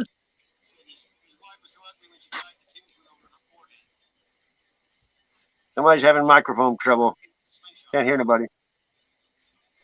You sound like Charlie Brown's teacher. Wah, wah, wah, wah, wah. Oh, I have mute on for a minute. I can still hear you though. Oh, you did? You can hear me? I heard something. I don't know what it was. It sounded like somebody trying to talk. Huh. Yeah, I hit mute on the microphone because I was fumbling You know, around. you know it gets wetter the more it dries. You know it gets wetter the more it dries. A towel. Yeah, that's true. I like work day. Hey, what weighs more, a pound of feathers or a pound of gold? They weigh the same. That's right. Most people miss that right off the get-go.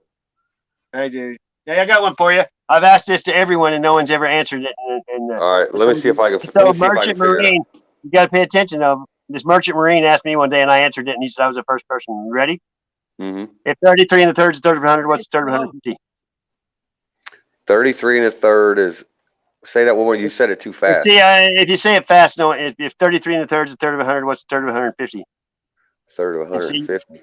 It's it's if you slow it down, it's 33 and a third is 1/3 of 100. What is 1/3 of 150?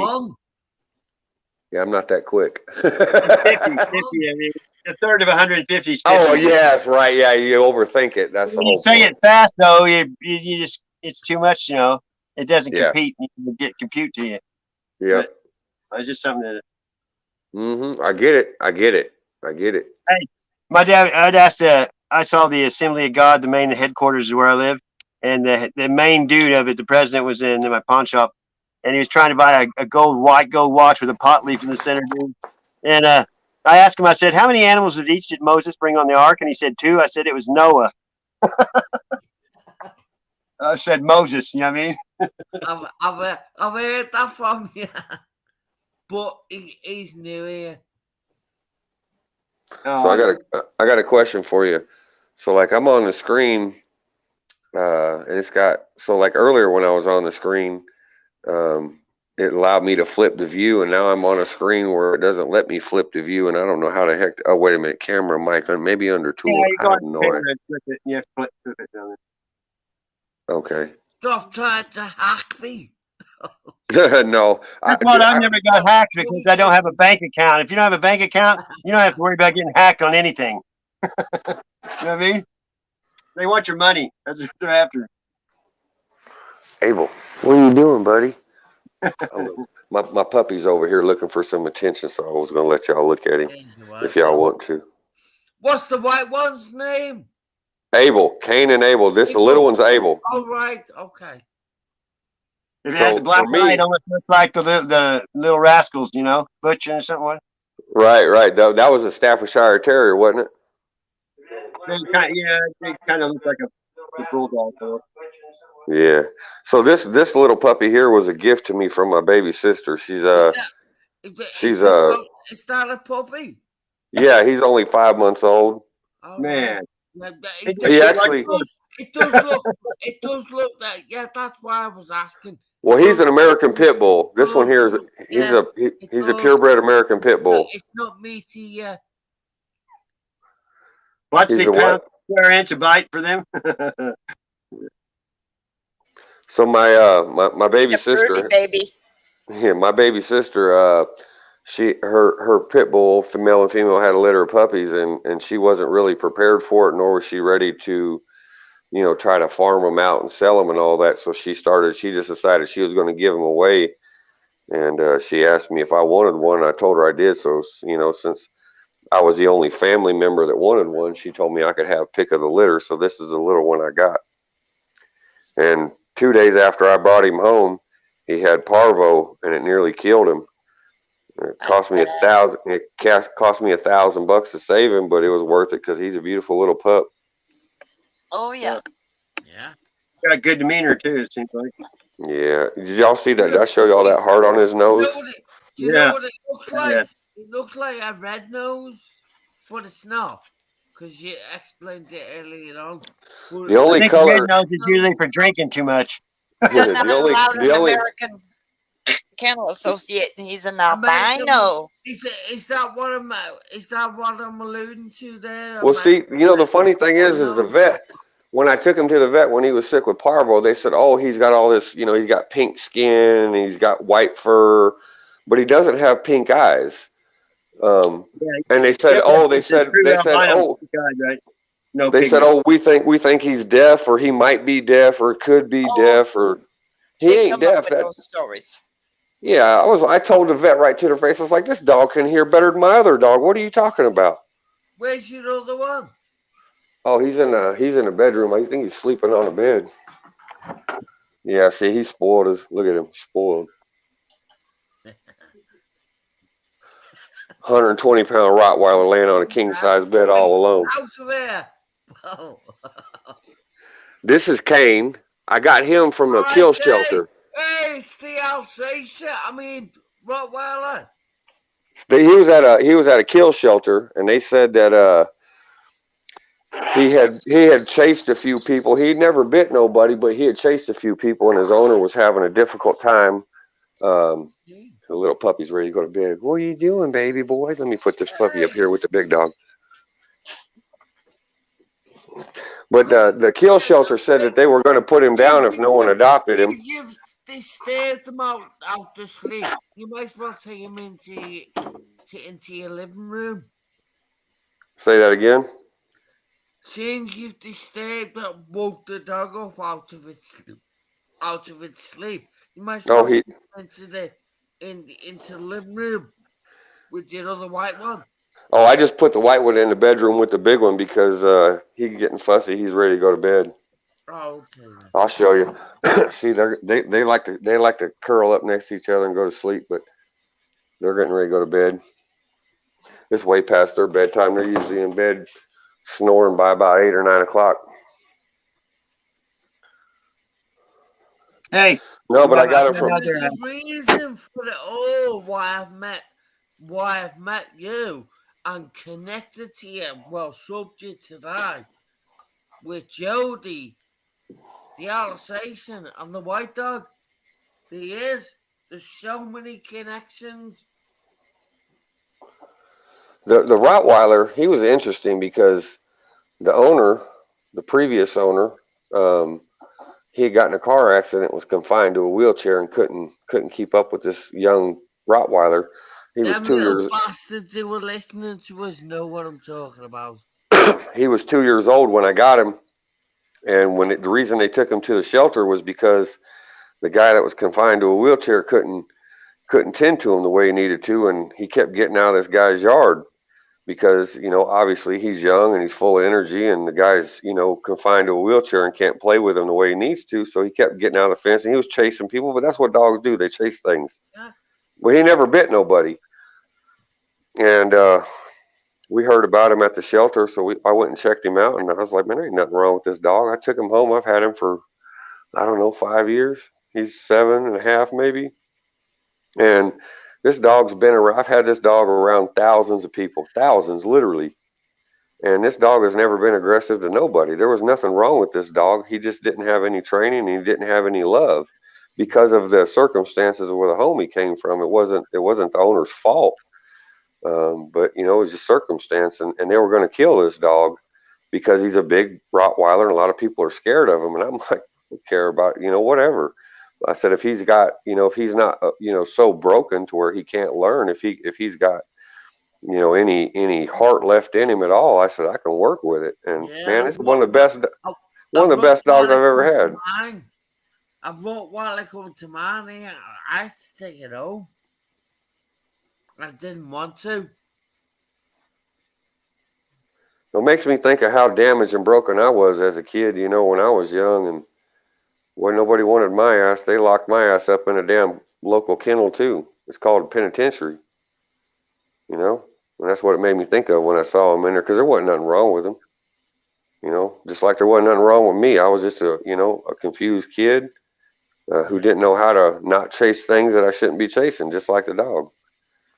And I'm not comparing myself to a dog, but you know, when you're not taught to do certain things, you kind of tend to just do whatever comes to mind because you ain't never been given proper guidance. But with the proper guidance, this is one of the best dogs I had. I mean, this dog will do. I mean, if this dog had thumbs, he'd make me a sandwich. I mean, there ain't nothing this dog can't learn, and I can teach this dog a whole new trick in 10 or 15 minutes, and he'll never forget it.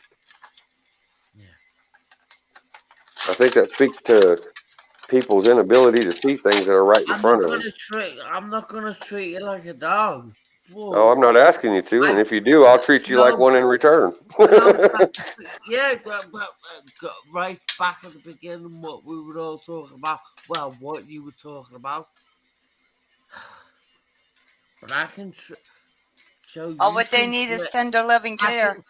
That's right. Just like a child. Teach yourself some tricks, but you're not a dog. No, I don't think I'm a dog. I'm not trying to compare myself to a dog.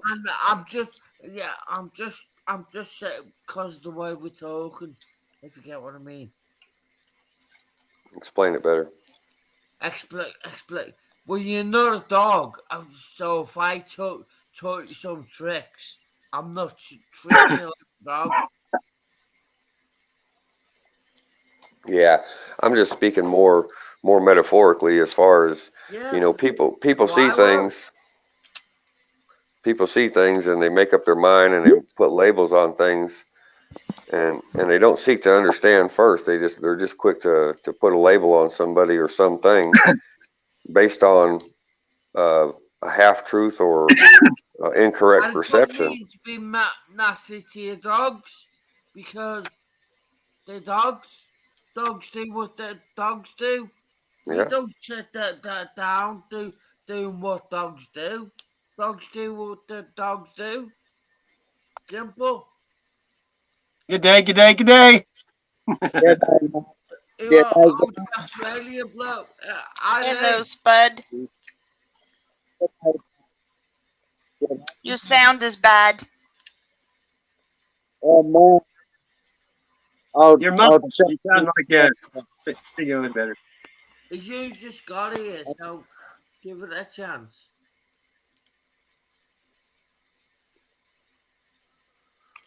I believe it's time for fire in the hole.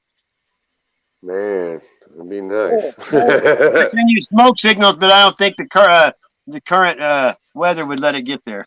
Right. Nah, right. too cloudy. How you know? That was the one thing I didn't like about leaving Oregon, because I was growing some all natural, chemical free, 100%. My plants were getting anywhere from 9 to 12 feet tall. Oh man. And I was pulling off anywhere from 2 to 3 pounds yield once it was dried and cured. And even on my farm that was open to the community, I grew it right there in front of everybody, and nobody cared one way or the other. No, it's not illegal in Oregon. The only question I ever got, because it was a U-pick farm, they wanted to know if they could U-pick my pot. And I said, hell no. No, I would, I had so much though. I would, if people wanted some, hell, I'd give them some. I'd just here's a big ass Ziploc bag full of it. Just take some home with you. Because over there, I mean, it was like a dime a dozen, and all my buddies grew. I learned from some of the best growers in the country out there on the West Coast. I would get cola buds, the very top big fat buds on the plants. Them suckers would be anywhere from 12 to 16 inches long, one cola bud, and it would be big around as your wrist. We used to call it pineapple. Cut it like a pineapple almost.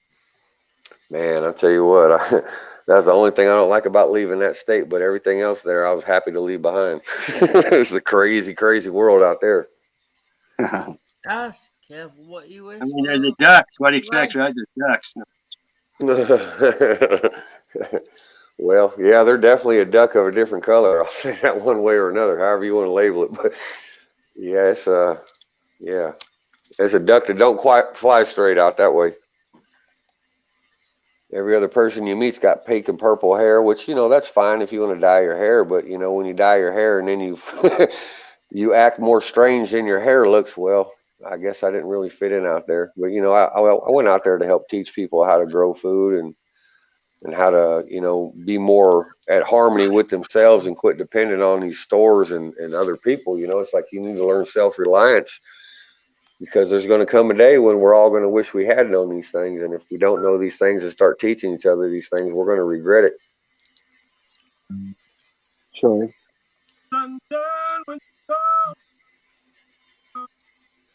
So when people grow up in the world, listen to me. So I'm listening. People grow up in the world and then get through the life, and then they do something wrong, they need to run to a Bible. Well, you can run to a Bible, or you can run to philosophy. You can run to anything, so long as what you run to helps you realize that the world doesn't revolve around you, and you need to, I know that. Yeah, that's a brilliant way of putting it. A big Hey, we're born with a default mechanism that says everything is around the world, Earth should revolve around us, when it doesn't. You know what I mean? No, no, it don't. That's what. That's Sassy. Got a button on me. You got a button. That is why you should recognize the chicken and the egg question. No, niggas. The egg all day long. It's the earth all day long. We're sent here to protect, not hinder. If the chicken is not the answer, the chicken is us pricks being chickens within it. The egg doesn't matter the flat earth, does it? No, it makes no difference. Egg, which came with what came first? It's the earth all day long. You're sent here to take care. In my book, it was God created the heavens and the earth, right? Beginning of our shit. No, but let's all be real. All ears are old enough to know that conundrum, chicken or the egg. You've all heard it. What came first, and everybody's arguing it's the simple answer. It's the fucking earth. It's usually whoever's the most sensitive. Well, I've always felt that, especially once I was able to buy some land for myself, the most fundamental thing that's important is what if the land I bought, that the guy before me poured chemicals and crap all over the ground and poisoned the ground and poisoned the groundwater? Well, what does that do for me? Well, that ruins my investment. That ruins what I was looking to achieve. So when I started owning land, now mind you, I come from a dirt poor family. I mean, generation after generation of people that have not ever had anything of any consequence. And I humbly say that I'm probably one of the most successful people in my family in 3 generations or longer. And that makes me humble as well, because, you know, I don't know, I can't think of anybody except for my half sister. She just bought some land just here about 6 months ago. She's the only other person in my family that I know that actually owns land, because we have been trapped in this societal deprivation of indentured servitude, being a slave to debt and being a slave to society. And you know, I was really the first one in generations to break free of debt and to have my own piece of land and to live the life that I wanted to live without being told how to live. And, you know, that whole experience has been humbling, but what it really brought me in touch with was, you know, I wasn't a landowner, I was a caretaker, and I was paying for the right to do it, because I wanted to make sure whoever come after me had something worth keeping. Your sanity, your earth. Okay. Here's something I don't know what this is, but it might be interesting. This is let me wait till it comes. There you go. Unexplained mystery. Since the origin of man, there has been controversy over religion and ultimately the purpose of human life on this earth. Because there are countless religions and interpretations of our being here, people have lots of different answers to this question. Who created us? Wars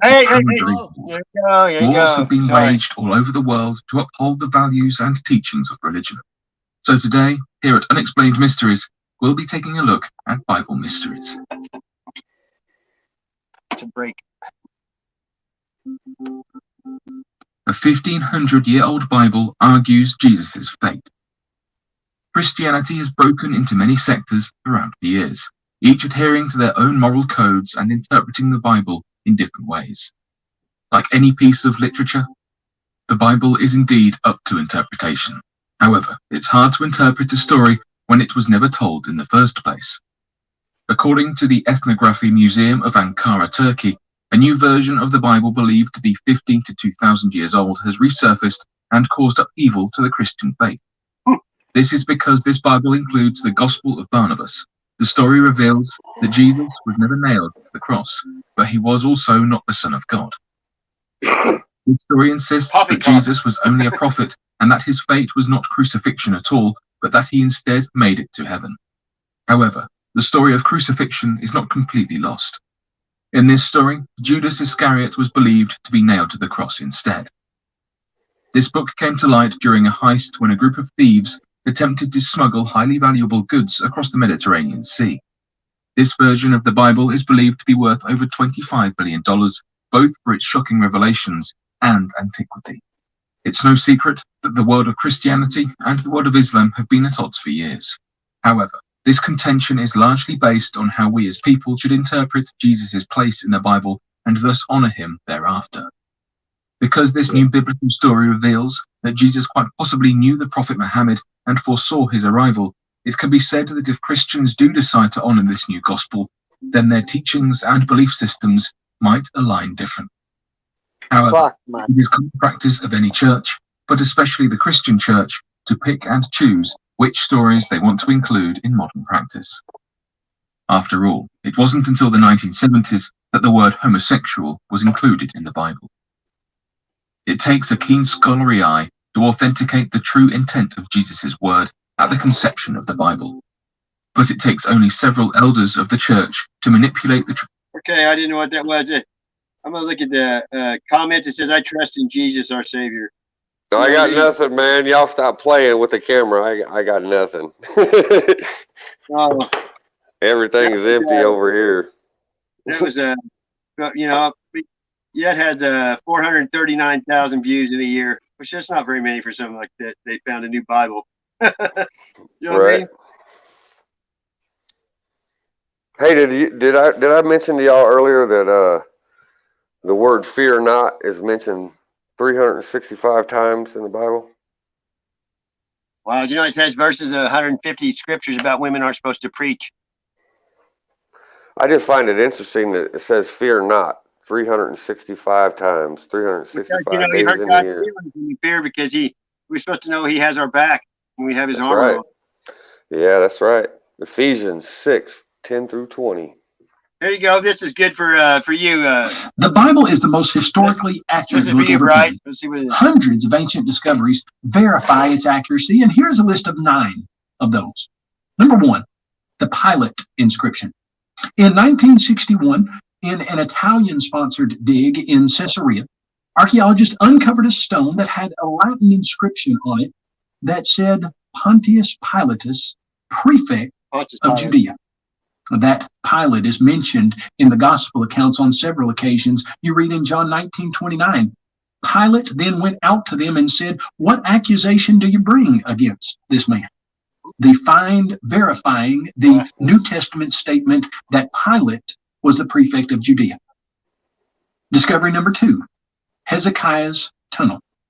In 2 Chronicles 32:30, we read a statement that says, this same Hezekiah also stopped the water outlet of Upper Gihon and brought the water by tunnel to the west side of the city of David.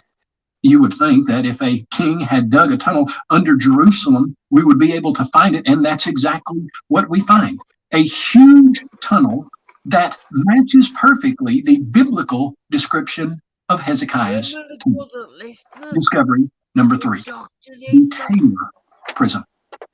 In 1830, a man by the name of Robert Taylor uncovered a 15-inch tall clay cylinder. There are 500 lines of written text on this clay cylinder, and it was put there by a man named Sennacherib.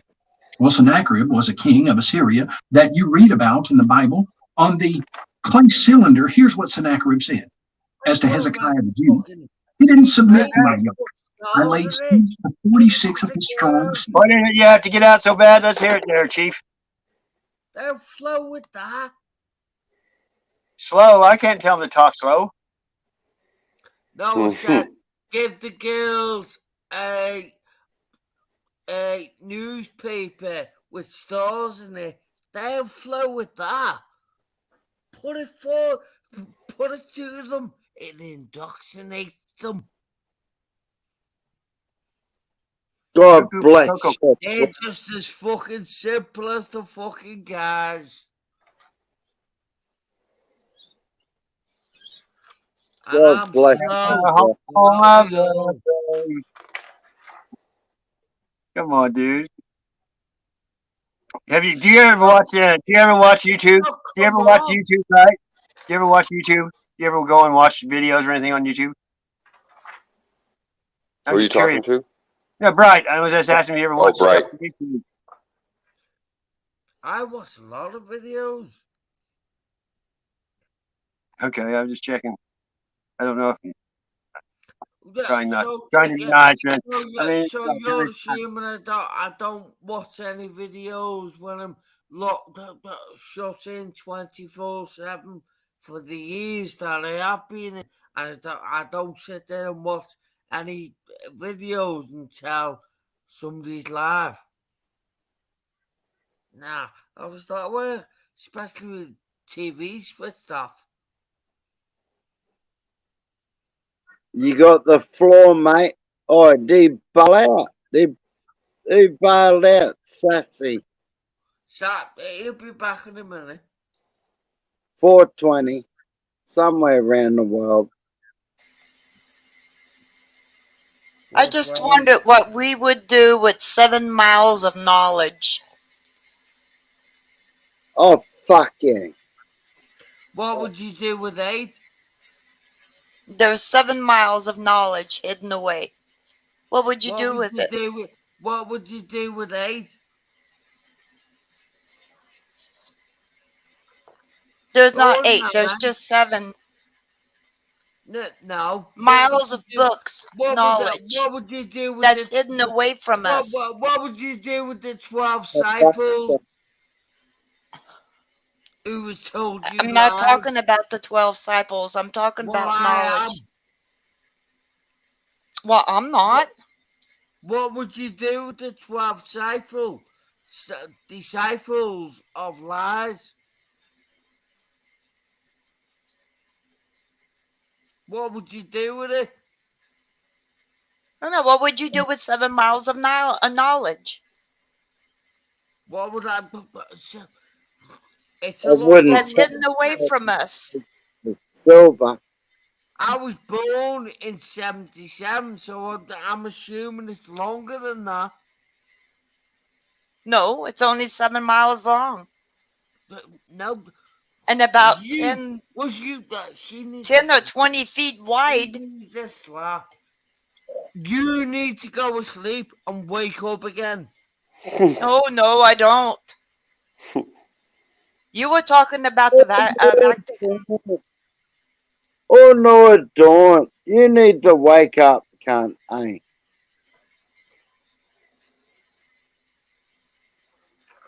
What?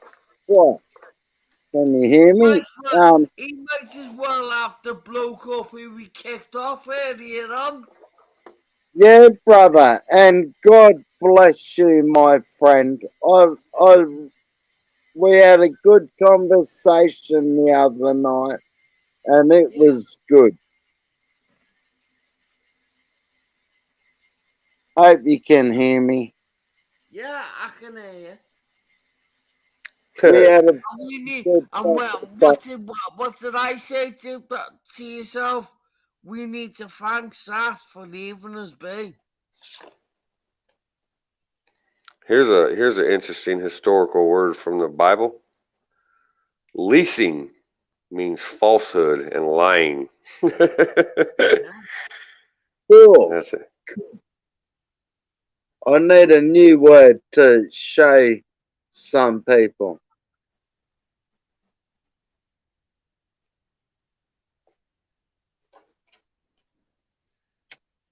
Anyway, bong on, bong. Oh, that was a bit loud. Bong on, guys.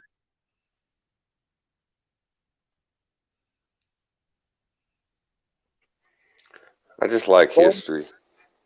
Have a Billy. Let's get stoned. We're here to get stoned and talk theologian or whatever So we do want. But apparently people don't want to learn about history or what's hidden away from us and all that good stuff. What's hidden away from you? Why are you running to your Bible then? You're assuming somebody's running to the Bible, though, there, Bright. What I'm doing, I do have faith in God, but I also like to study history. No, I didn't mean you. I was meaning the girl. Anybody. You can say that we're running to God, but right now we're talking about history. And when you see a Bible that's that thick from 1889, and you see a Bible that's this thick from probably the 1940s or 50s, very carefully, right? it tells a story. Whether you believe in God or not, it tells a story. This Bible. Listen to this very carefully, then, right? I know. Well, I followed 2 individuals as a couple for years, ex-Jehovah's Witnesses, but they've ended up in a little area of Egypt, and they were looking at a penis in like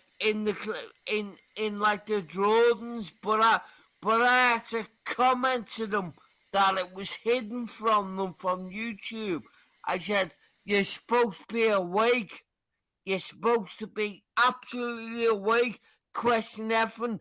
They could have been drawn in the now, not then, in the now, to manipulate you. Pick up on what I'm saying. Well, we can certainly hear you. Yeah, that's what I'm fucking saying. We can certainly hear you. We're all getting fucking lied to, and we don't know how far it is because we're accepting shitty little pieces going, oh, well, that's true.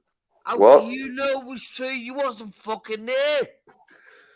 This is why I like to study history, because it helps reveal at least some truth. Because if a Bible can be this thick in the 1880s and a Bible's this thick in the 1950s, well, that tells a whole story of its own, doesn't it? Regardless what's held within this text, whether you want to apply theology, psychology, or philosophy, forget what's inside it for a moment, and it just tells a story about history now, doesn't it?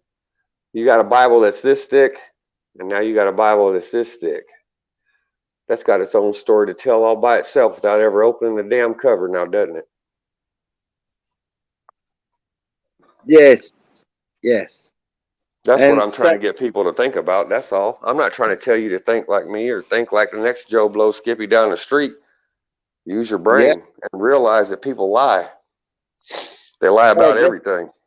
Some cunts out there, mate. Lie manipulators, confidence artists, scammers, close to sight name fishers, and there's a lot of cunts out there. Yes, there is. But we really know now because we're on the interwebs and we can spot them motherfuckers. And I check them out. I don't sub evil people like, oh, I'm going to say it, that filthy Tony Pederast motherfucker. Camel Tony. Camel Tony.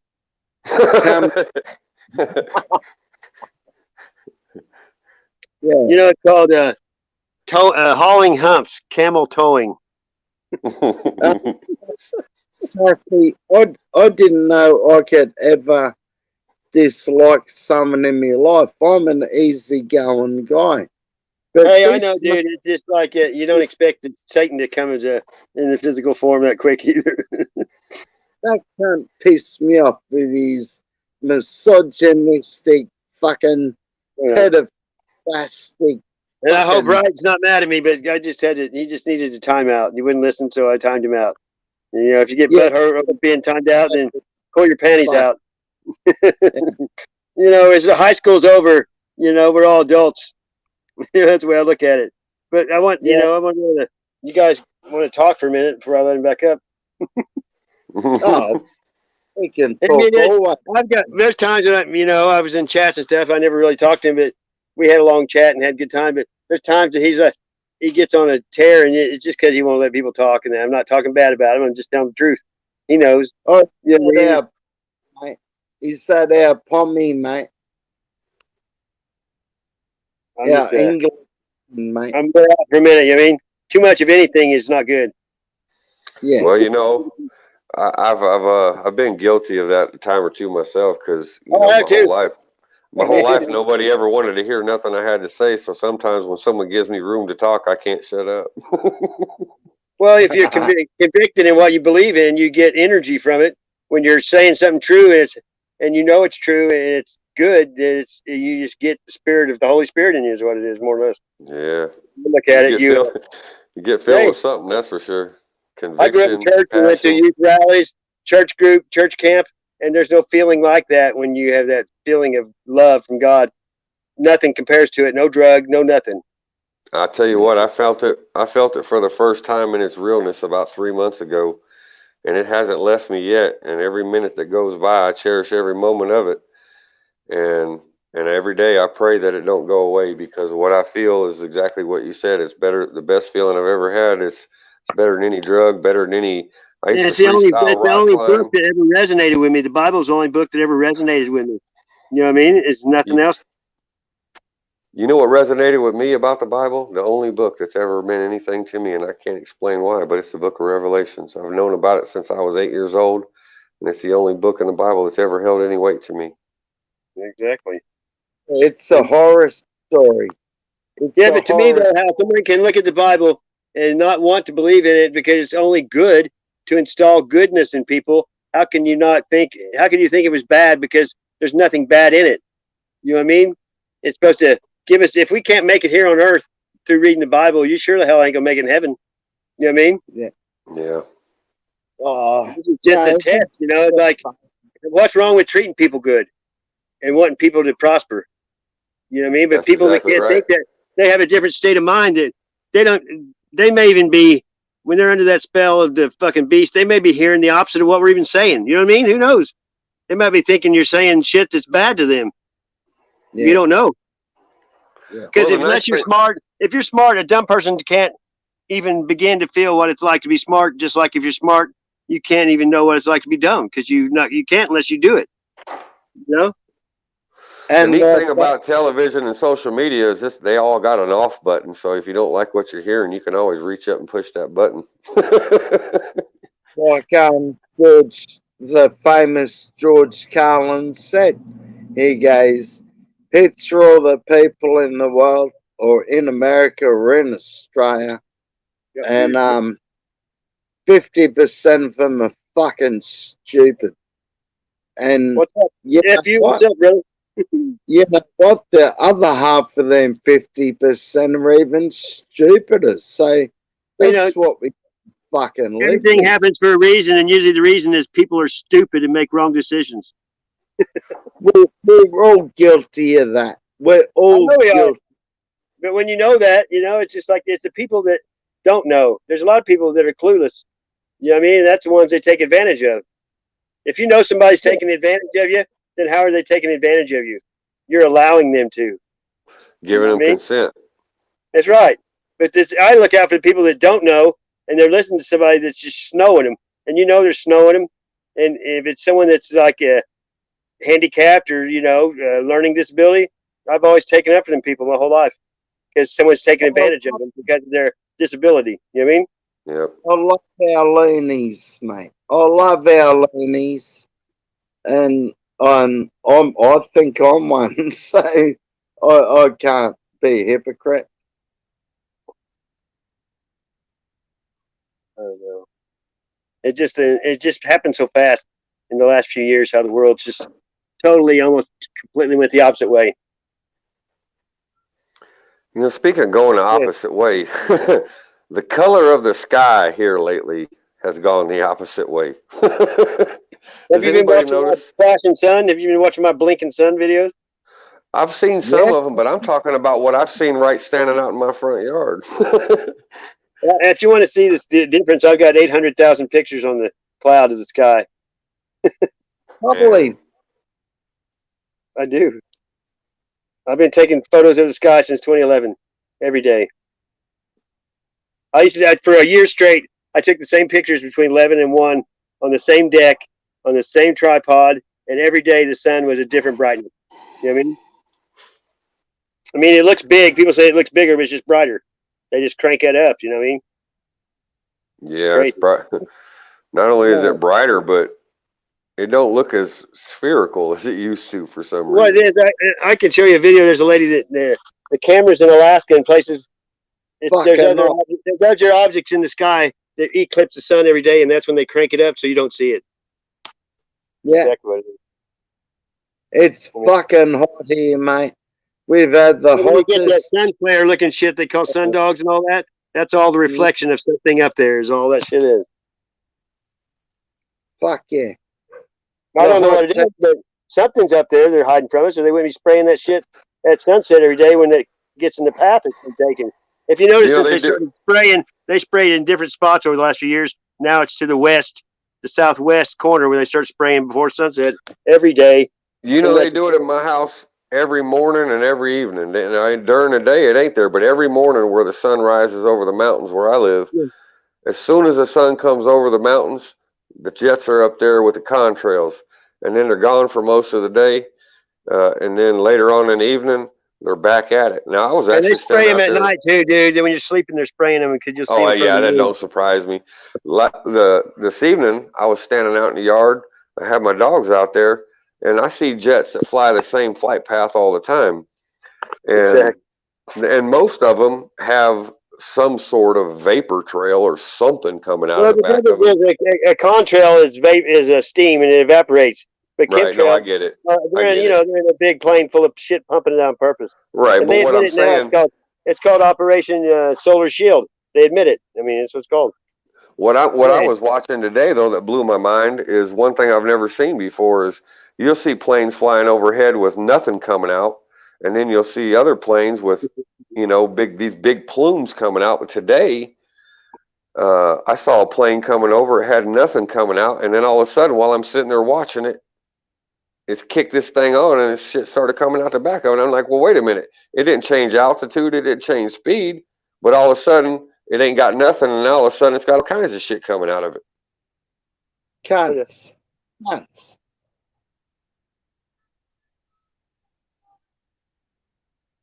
Yeah, it's crazy, man. I mean, how do you reconcile that with logic? I mean, without having any inside information, just as a guy standing in his front yard, and they tell you that's an effect of altitude and temperature, and it creates vapor. Well, okay, well that's fine. I hear that. But when you're sitting there watching the son of a bitch fly over your house and it's got nothing coming out of the back of it, and then all of a sudden it's got all kinds of shit coming back out of it, well, that don't make no sense. How do you reconcile that? I don't know how. I didn't mess with my video. There you go. I'll show you. This is yesterday. The day before yesterday, I guess, since we're on a new day now. What the heck? Now look at this. This is my video that was showing what happened yesterday. Now look at it. Look, it's green. It doesn't even play now. Really? Look at this. Look, when I move it, you can see it. Look. Right here, look. You can see it. When I take it off, look. What the? That don't make sense. You know what I mean? I've had that happen to mine too. What the hell? Because this here, look how they've digitally screwed it. Yeah, like someone's up inside your phone, not wanting you to put that shit out there. Okay, I got this screen. It's a screen recorder that I use, and I'll be using it, and it'll shut off and say the microphone's being used in a different app. It'll shut the microphone off because another app turned on the microphone and is listening. I mean, that's pretty obvious. You know what I mean? Yep. But this video was on there just a while ago. I just watched it. And I'm going to look and see if, and the playback's on 720. So, I don't know. That's not the first time it's happened. Have you ever gone to your pictures and ones you want to show somebody, they're all black? Gone? I've had them gone, but not like all black, but I've had stuff come up missing off my phone that I couldn't explain. Well, I've had them all be black, just nothing there, just black. I don't know. My third day on YouTube posting videos, I got a video taken down and a warning issued, and I also had another video that just came up missing altogether, and they didn't even mention it. One that I uploaded, it just dematerialized into the cloud somewhere, and they never mentioned it one way or the other. And I'm like, where the hell did that video go? Just, I don't know. And you don't want to know. Who knows? Everybody, you want to wonder why would they do it anyway? It's just like weird. I don't know why they're so interested in stifling free speech and free thought unless they're fundamentally evil. I mean, that just don't make no sense. Well, they are. They're Luciferian agenda. Why are they so? I get that part. I'm just saying, just from a down to earth level without digging into nothing. Why would they want to stifle free speech? Why do they feel so threatened by people like us? We don't have no major voice. We're not on mainstream. But when you say the word of people Christ to anybody that's an evil, they cringe, especially demons. Don't forget I agree Bright. with you. Oh yeah. Okay. I'm gonna put you back on, dude. But please, just be respectful. Thank you. If I can find it, where'd you go? God bless you, Bright. There you go. Hey, Bright, I still want to go camping, brother. There you go. Okay, I have him unmuted, but he said he chose to mute himself. So You highlighted a bot.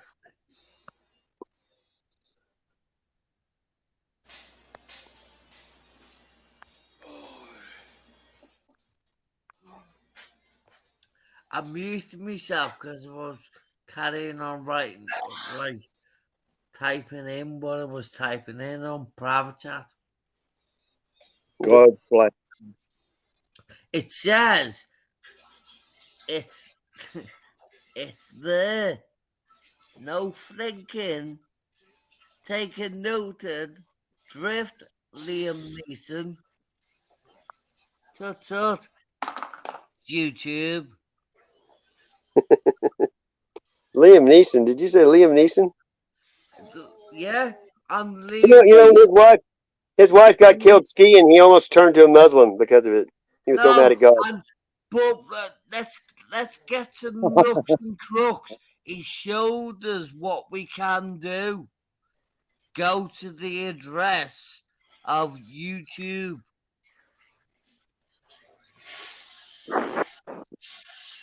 And?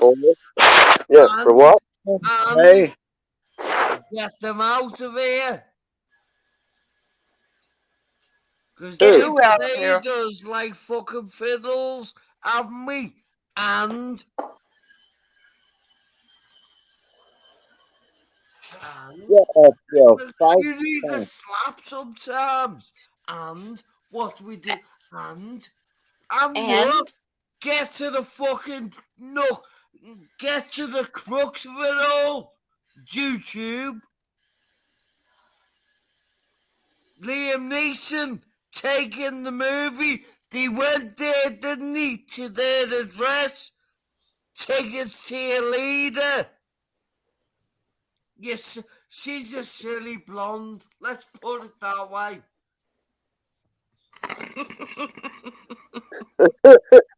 You're talking about Baby Spice. Yeah, okay.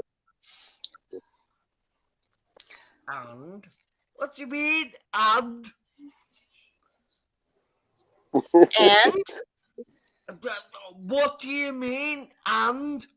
I'm gonna go kiss a Blarney Stone. Don't get knocked off it, mate. Don't fall off the thick girls can be. Now, what's wrong with girls? You've got something against girls, don't you? I haven't got no issues with girls. I've got issues with thick girls, thick blonde ones. Oh, I'm fake now. No.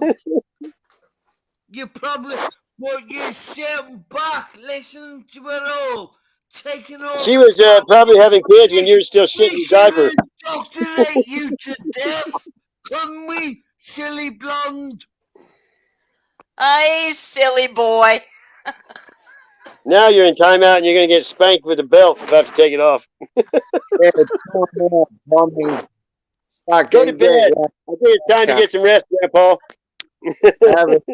Don't be talking bad about Darlene, dude, because women come first in my book. It's not bros before hoes. It's girls before men. I don't, that's what. We all came from a woman. You know, how can you not trust women? Your mom was a woman.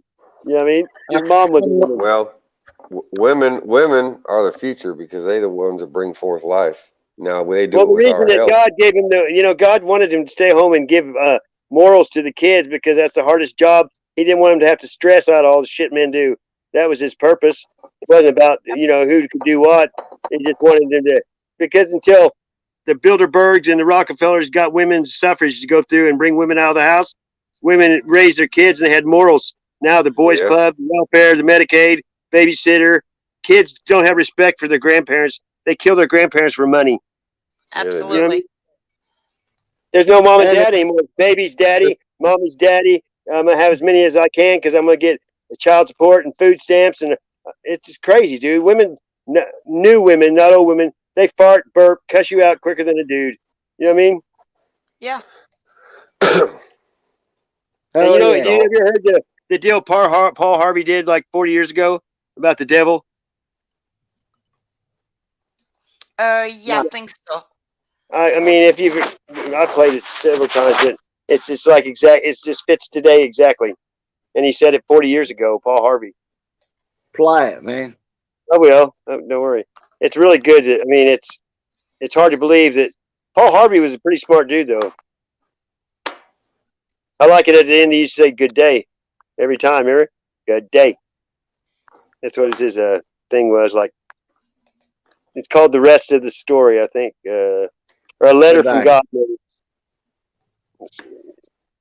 Say good day. There you Good go. day, good day. Here it is, Can't have 19. life Hey, without two. it's 1965 is when this is from. There we go. Let me turn it because it's not a regular. If I were the devil, if I were the devil, if I were the prince of darkness, I'd want to engulf the whole world in darkness, and I'd have a third of its real estate and 4/5 of its population, but I wouldn't be happy until I had seized the ripest apple on the tree, thee. So I'd set about, however necessary, to take over the United States. I'd subvert the churches first. I'd begin with a campaign of whispers. With the wisdom of the serpent, I would whisper to you as I whispered to Eve, do as you please. To the young, I would whisper that the Bible is a myth. I would convince them that man created God instead of the other way around. I would confide that what's bad is good and what's good is square. And the old I would teach to pray after me, Our Father, which art in Washington.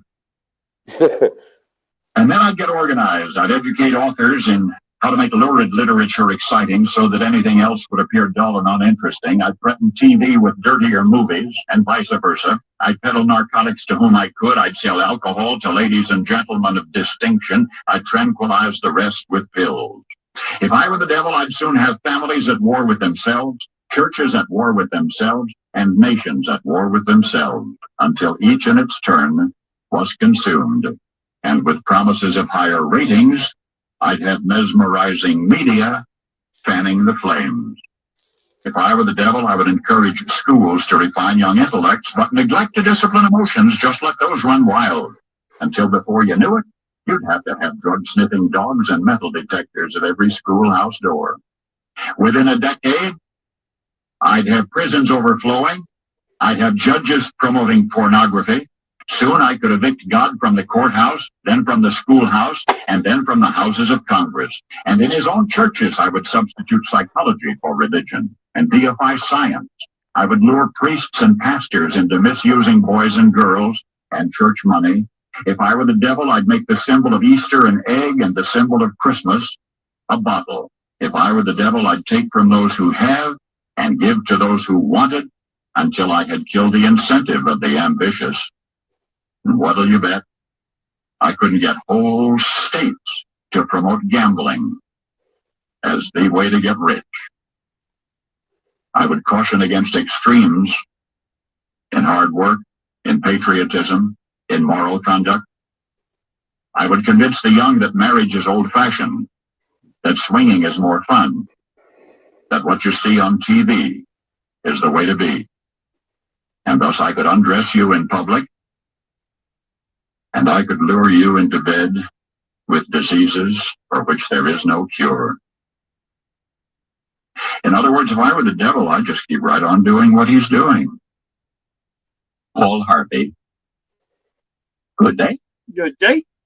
You know what I mean? No doubt. The world hasn't really changed much. There's nothing new under the sun. Nope. You know what I mean? Same story, different verse. And that was 1965. We've come a long way, haven't we? Yeah. Not so much. It's just You know, gotten. it's just a good thing our grandparents would be, all the hard work they did to get us where we're at, and then just to turn around and shit on it. You know what I mean? That's the way I look at it. It's like horrible. Yeah.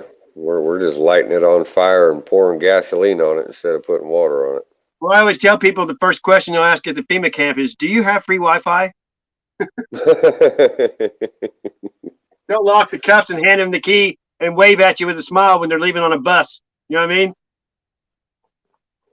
Yeah, I know what it's like to live under tyranny and live under the oppression of someone else's will. And I can tell you, after spending 7 years incarcerated, that's something that unless you do it, you can't. No one else can even realize what it's like unless they do it, right? when you give someone that much authority over another human being with almost no checks and balances, you get to experience firsthand just how sick and evil people can be, especially those in authority. I know they do more drugs in prison than they do outside. Look, when I was in prison back in the 90s, we used to sit out in the middle of what they called the day room, you know, so you have all the bars and cells and shit, and then you have an area where you're allowed to go at times to go out and sit down and play cards or read a book or just, you know, just get out of yourself for a little while.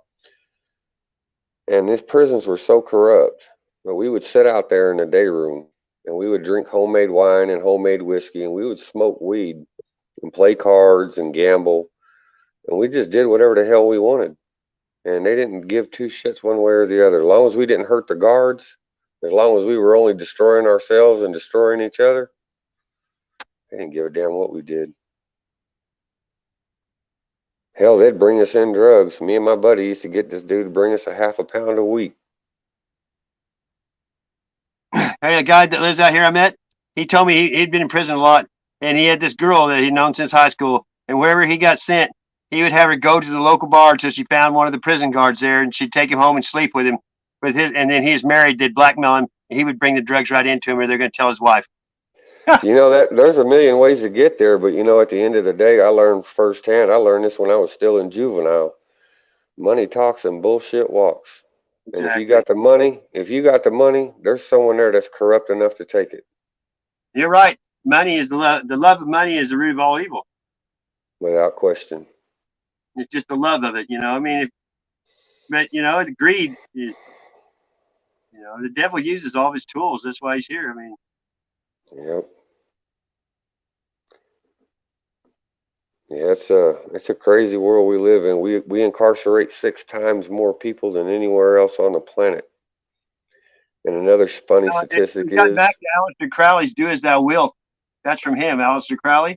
And, Yep. and it's like this new age crap. There's a bunch on YouTube. Love yourself. You can forgive yourself. It's all about your heart. But you know, I got into it with a guy that's on here named Bamboo, and we had been friends for a long time. But one night he said, "There's more than one way there," and I'm like, "No, there's not." And then Ski Man, one of his friends, we were trying to help him, and we really since then we haven't talked. And he said a bunch of bullshit about me, but I like the guy, and I was telling him there's no, you know, what if you die in your sleep? You're fucked. You know what I mean? You got to be right now because your last moment could be any second. You know, don't get caught with dirty underwear on. You know, when you go. I mean, it's not hard to me. It's just so simple to me. The whole meaning of it all. It's like, how can you think it's bad when it's about being good? To me, it just don't. You know what I mean? It just don't make sense. That it ain't real to me. And when you have faith, I guess it's all about faith. It's faith. You know what I mean? When you get faith, nothing can. You have it, and it's there. Yeah, if you let you had faith, you don't know. When you get faith, it doesn't matter what anybody says.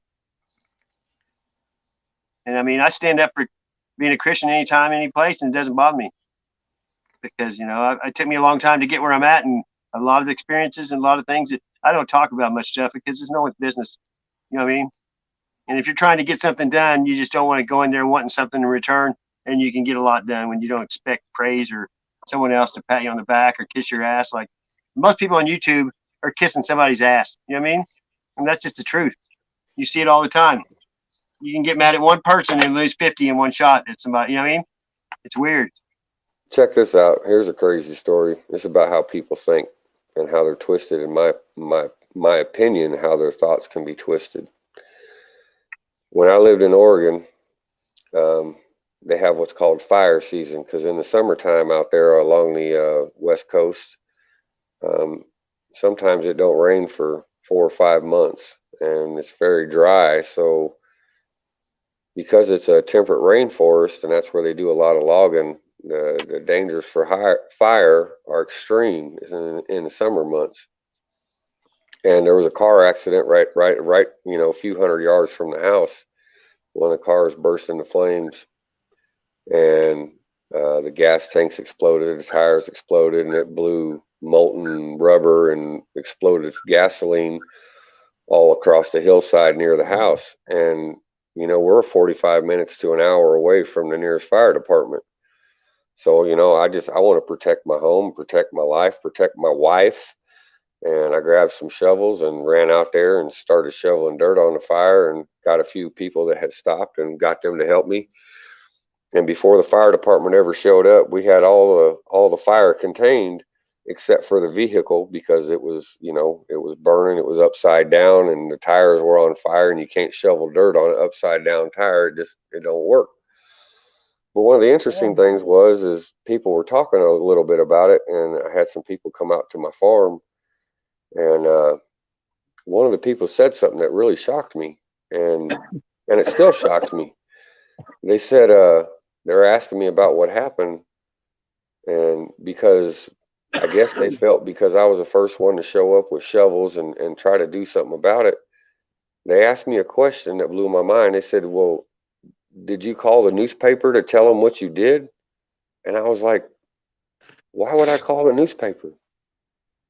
And I didn't get it at first, and then I realized that they were thinking in terms of, I guess, aggrandizing themselves in a way that they wanted everybody, they thought everybody should recognize what I did. And I'm like, no, I did what I did to protect my home and protect my livelihood and protect my neighbors.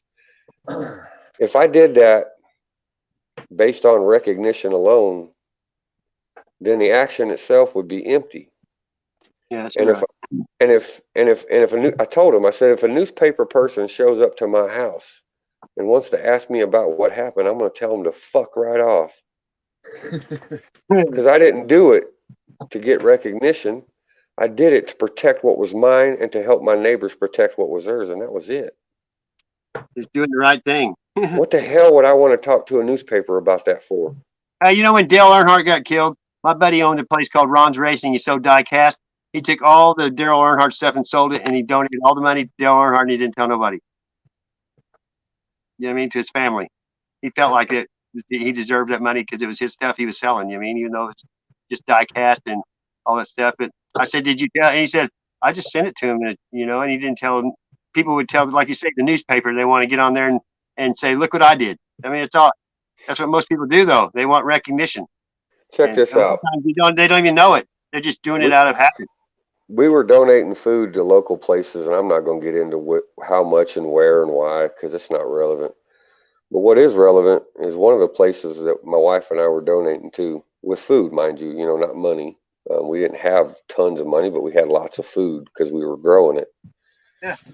And we started bringing it to different places in the local community. And one of the places had a big LED sign out in front of their building to get, to get people to pay attention. Hey, come here if you need help, which makes sense.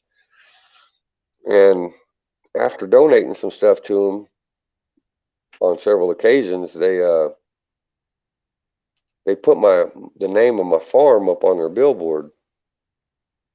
And when I came back to donate again, and I saw my name up on that billboard, or not my name, but my farm's name, I went and I talked to the manager. And I said, could you explain to me why the name of my farm is up there on your LED billboard? And we just wanted to show appreciation for this and that. And I said, well, if you really respected what I'm doing and you were showing appreciation for what I did, don't you think that a phone call or a conversation with me before you go plastering my name all over the place? Because what you did was you detracted from what I did by putting my name out there, because I don't do that for people to pat me on the back. And I said, now I don't want to be an asshole. I said, but if you don't take my name down, and if you ever put it up there again, I'll never bring you another thing. Because you should have asked me, and you didn't. And I don't want this whole community to know what I'm doing or why, because it's nobody's damn business. I didn't ask you to promote me or my farm or tell people what I do or do not donate. That takes away from the whole purpose of what I did. Most people would throw that shit away before they even mess with dealing with it. They just throw it in the dumpster. Like a lot of places, they just throw stuff away instead of donating it somewhere. Yeah, I know. I didn't mean, and they would always, you want this little form to fill out for your taxes. I'm like, what the hell do I want that for? I don't report to the government what I do. It's none of their damn business either. Like you just said, most people do it because they want that tax write-off. I've never, ever in my life, and I've been donating since I was young, in one form or another, either through volunteer labor, money, or goods and services.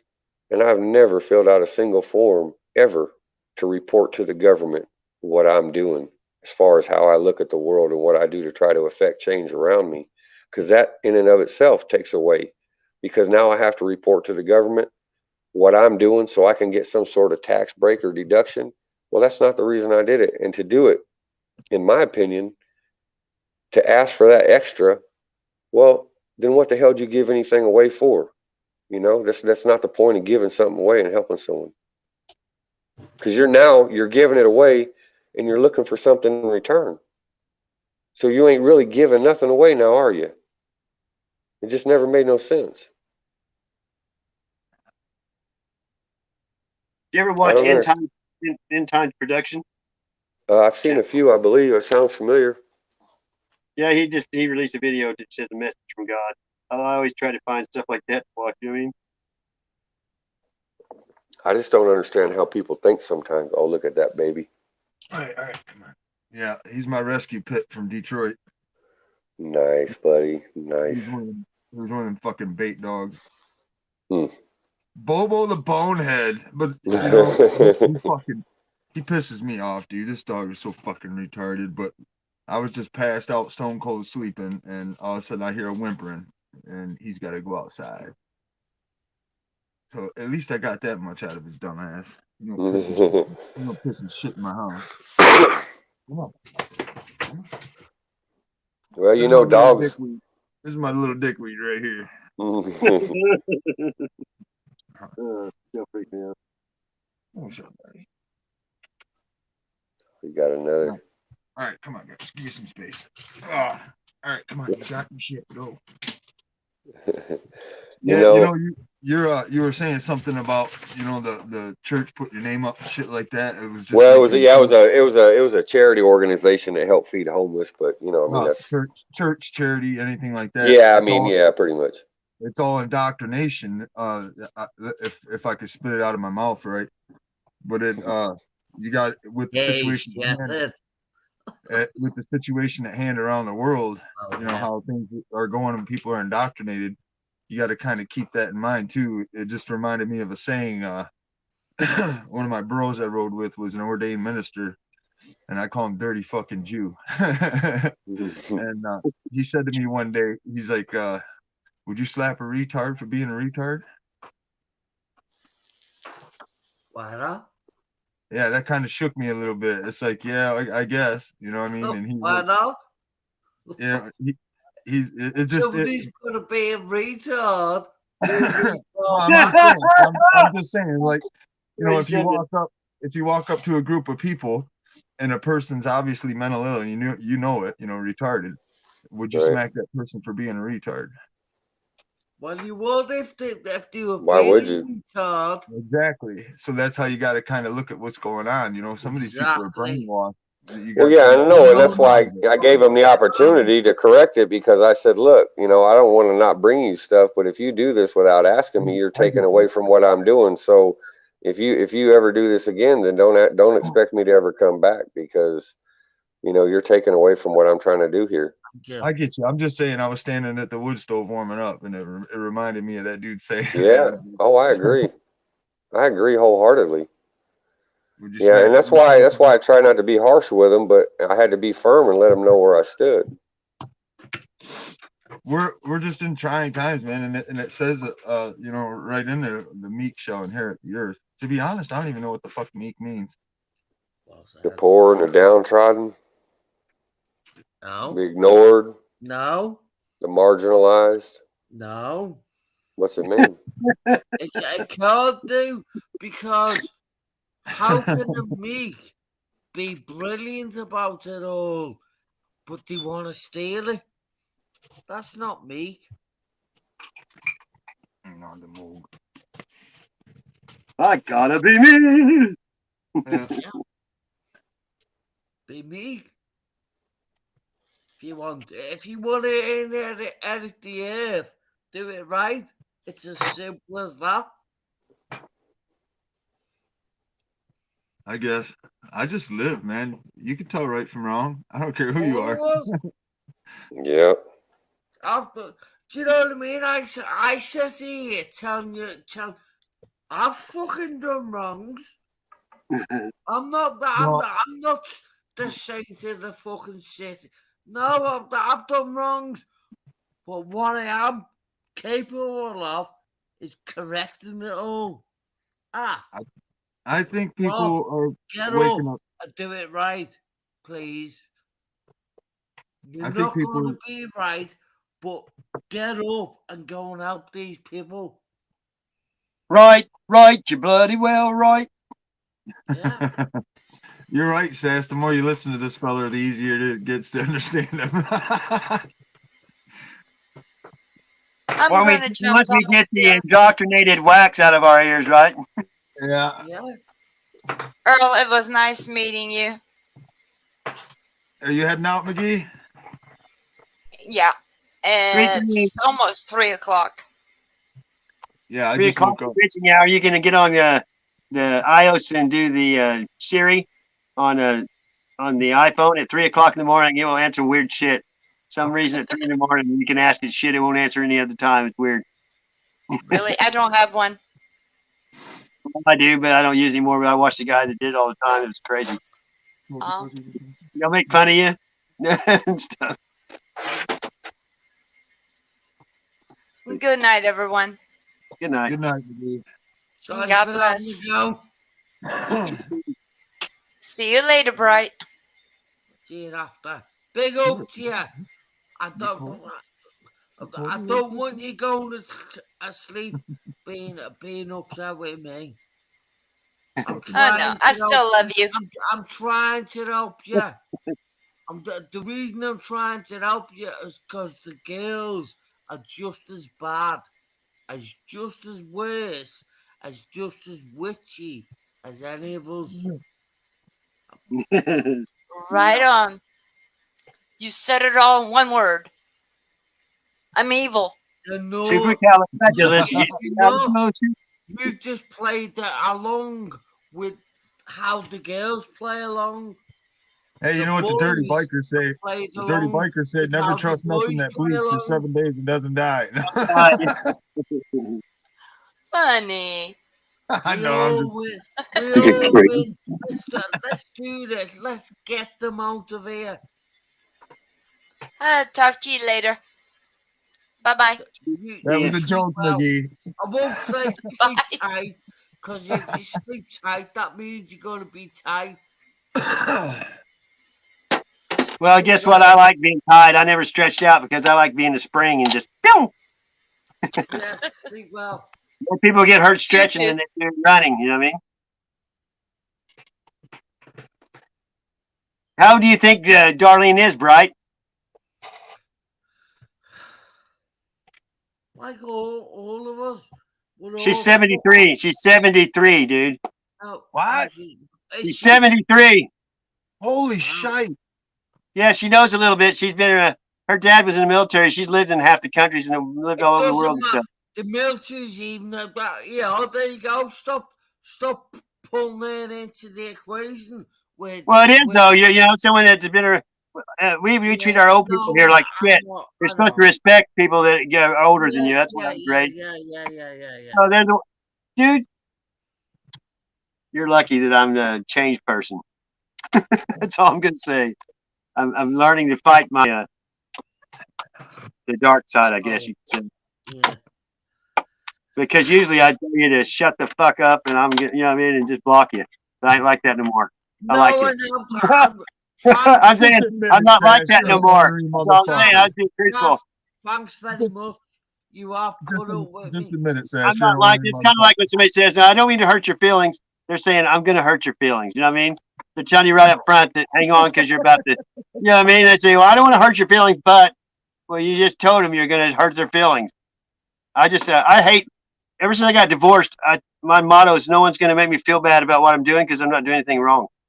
And, you know, I'm not going to let anyone kill my buzz.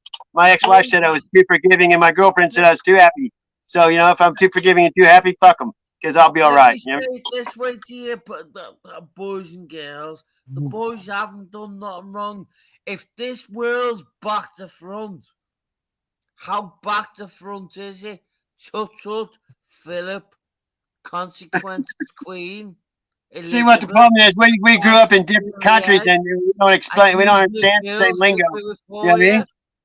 It's a communication thing because all the words you use for slang we don't know, and how you use them, and you have to get to know people. But I know it's not you. It's like people from England, UK. You have a lot of stuff that I have no clue what you're talking about because we weren't taught the same things. You know what I mean? We weren't taught history about your country or nothing, and we weren't talking nothing about American history. They didn't teach us about the rest of the world. They didn't want us to know. You know what I mean? I'll tell you it this way. UK's absolutely fucking atrocious. The worst out of them all. You know what I know about the UK? The Queen and Big Ben the clock. That's it, dude. I never really was interested. You know, I guess it's kind of indoctrination, probably. It's the indoctrination. This is what I woke up to. I woke up to feeling that the Americans have done it all. But the more but you know, all I think about is 1 by land, 2 by sea, and they still had us talking about that shit when I was in school. You know what I mean? And that shit's way over. You know? No, you try and grasp it how I'm grasping it. We were all us in England or wherever it was in Britain, as you know it, we were all assuming the Americans yet again doing it wrong. But we've done it fucking wrong. We've been fucking playing their dirty game for them. We're disgusting, Britain. Man, it's colder than a witch's tit out here, man. Holy shit. What's your temperature? Oh, man, it's like, I don't know, 15, if even. Hey, it was 6 degrees a while ago. I haven't looked again. Yeah, it's cold, man. It's below zero wind chill, you mean? It is. Dog woke me up to go to the bathroom and the fucking stove is stone cold, man. Oh. The worst feeling is when you have to get up and you have to sit on a cold toilet. You know what I mean? That was a bad feeling back in the day. It's like, oh man. You get used to that when you wash your face with snow, dude. when you're out in the woods as much as I am, you can you don't need anything. You can just make your own toilet out of air. Yeah, you get used to that shit. The whole wide world have done wrong. Never mind the Americans. Never mind the English. Never mind the everywhere we go. We've all done wrong. Yeah, but you know, why dwell on it? Why dwell on it? As long as you dwell on it, you're going to stay in that state of mind. Yeah, you got to think of the good stuff, not the bad stuff. You keep saying that every time I say what I say. You keep saying because you're only saying things that is like negative. That's why. That's what exactly. So that's why I'm saying. Reflect it back at me. Bright. Well, you know, I'm just saying I don't hang out with people that suck or are mean in real life. I don't give them the time of day. You know what I mean? When people, I just don't hang out with people like that because you can adapt to your environment. At my age, I'm tired of people that aren't positive because, you know, at our age, you should know by now. I mean, we went through every kind of scenario in life that could happen to you by now. I have. And that you should have learned that if you dwell in the negative, you get negative action. Yeah, that's a good point. Sass, we've got to stop them though, haven't we? But you know what? I tried that, and all I've got is hated on. So I'm not. If you snooze, you lose. It's not my job to save nobody, and I'm going to hang out with like-minded people and grow in strength. Then maybe with more people, you can help people with the strength in numbers and fellowship. Because by yourself, you're usually outnumbered, and you got to have people that can stand behind you and support you and stuff. You know, that's the way I believe. I like it. Hey, Bright. In America, we got a saying, if you're from the country, you can lead a horse to water, but you can't make him drink. Yeah. But if you hold his head underwater, you're going to drown the fucker. And what I'm trying to say in plain English is, as much as we want to help people and wake people up, if you try to force feed it to them, you're going to fucking drown them with it. Yeah, I hear you. Sometimes you save people from drowning when you take their foot off their head. But listen to me. I hope my parents woke up the other day. Oh, the last stream, the very last stream I had with Ken, saying, Ken, you're the same age as my mother and father. My mother and father's took it in one ear, out the other. I hope they watched it. They probably haven't. I don't know yet because I don't ask enough, but I do. I'm always asking the questions, and I'm sick of me being the right one all the time. I'm sick of it. I hear you. I mean, when you have an open mind, sometimes it's a lonely path when you're traveling with it. Yeah, it's fucking lonely, Sass. That's I why when agree. you come I across agree. people like that you can talk to like this, you don't want to ruin it. That's what I mean. Yeah, We're beating yeah. off with strength in numbers, you know, especially when you get people No, together. do you know what I mean? I don't want to piss my mother and father off because they brought me into the world. They're my creator. Yeah, but you can't hang out with toxic people, even if it's family. No, That's just the way. but my mum and dad, my mother and father's not toxic. They've done. Well, I mean, I'm not talking about that. I mean, people that bring you down, you can't keep. You have to figure out a way to. No, You have to. no, You have to do it with bring me sugar if down. it's your parents.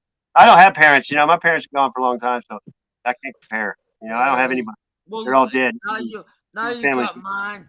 Now you've got mine because you know you're on the right side, Sass. Promise you that. I mean, I've never said a bad word to my mom or my grandma when they were alive. My dad died when I was 6. You know, so I taught myself pretty much everything I know. I was 6. My sister was 4. My brother was 2, and my mom was pregnant. My dad was a preacher. Don't say So you 6 know, again. you just have to learn on your own, and you know, and it makes you different when you have to start out young doing shit that you shouldn't have, like Michigan, or when you start out having to be an adult at a young age. It changes you. Yeah, it does. Yeah, it does. And when you get older and things aren't like there's no one to call even when you break down. That that's something you have as an advantage most of your life. I'm not And when even. you I'm don't not realize. even broke. I'm not even broke down. What's niggling me? What? It's. Hey, that lizard dude video you put up was pretty wild, man. I know, dude. I saw that. I was just assuming- watching the Business Network, bro. That's crazy. What I'm Hey, do you trying to drink or say do is, how anything are they besides weed? I don't using consider weed a me? drug. No, I don't either. I know. I quit drinking about 10 years ago because I was working. Well, let's see what year. Yeah, 11 years of 2010. I was working in North Carolina, and I got bit by a tick. And the one tick bite gave me Rocky Mountain spotted fever and Lyme disease with one tick bite.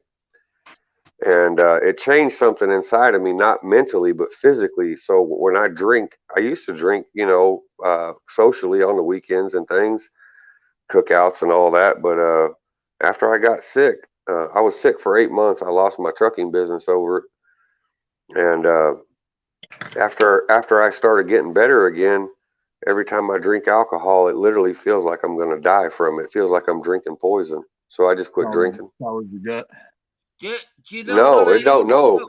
What it does to me is it makes me feel like I got the worst case of flu you've ever felt and the worst hangover you've ever had combined with the worst case of flu. And it literally makes me feel like it's going to kill me. So I just quit drinking altogether because, it wasn't really helping me anymore with anything. It was hurting me more than it was helping me, So I just went back to smoking, and smoking gives me, the way I could describe smoking is it turns down the volume in my head. Yep. It quiets the noise. Yeah, I had a blackout drunk. Placebo? You might as well play placebo. We all are, aren't we? I had a blackout drunk on a motorcycle in club colors and fucking was so fucking And I'm blacked gonna out. tell you, placebo works. I was doing donuts literally across the street from the jail and didn't know it. When they arrested me, wow. they drove across the street. And when I woke up in the cell, I still had all my gear on because they wouldn't touch me. I had a flak armor on underneath and shit. And fucking, I woke up in the cell. It was like, oh man, what the fuck? And I looked down and I got my club rings on. I got my cut on. And I'm like, dude. And yeah, buddy. Yeah, guard walks by, and the thing is, I did this in a really high class area where everybody knows everybody, and my president is very well, very well known, 3rd generation rich dude.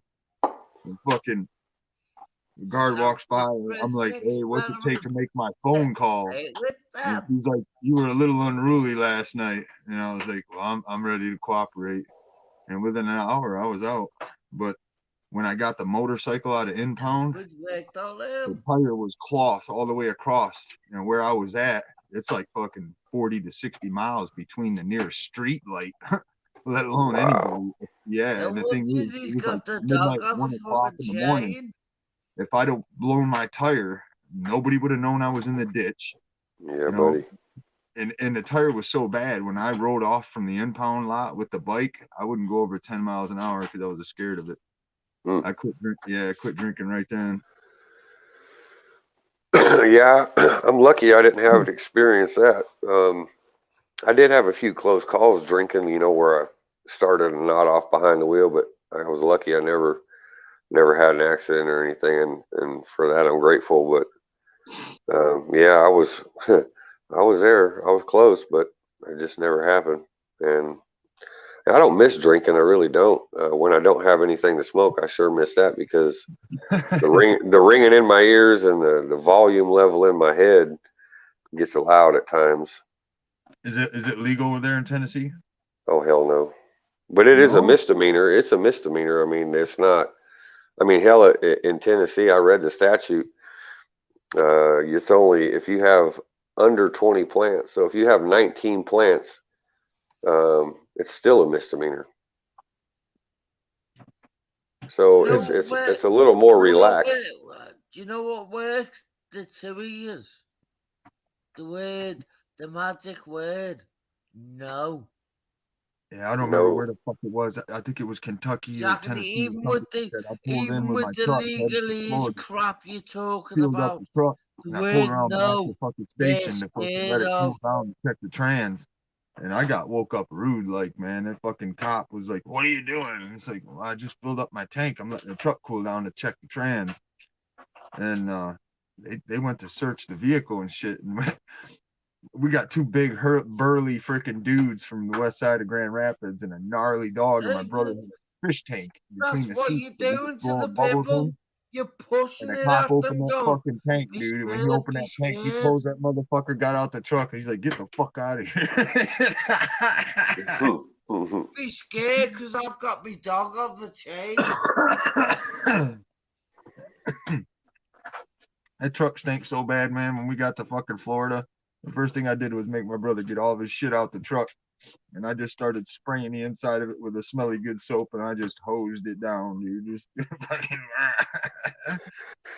Yeah, that's one thing that's hard to do, is mask that odor. Oh my gosh. Well, it was more from the fish than anything, but Ew, you need to help him. Help him with what? Keep talking. Are you drinking, Bright? Yeah. Yeah. Figured as much. I don't think he needs my help. He sounds like he's got shit figured out pretty good. He hasn't. Ain't none of us perfect. Nope, that's for sure. I got a lot to learn. You're not supposed to be Miskin. Try to learn something every day.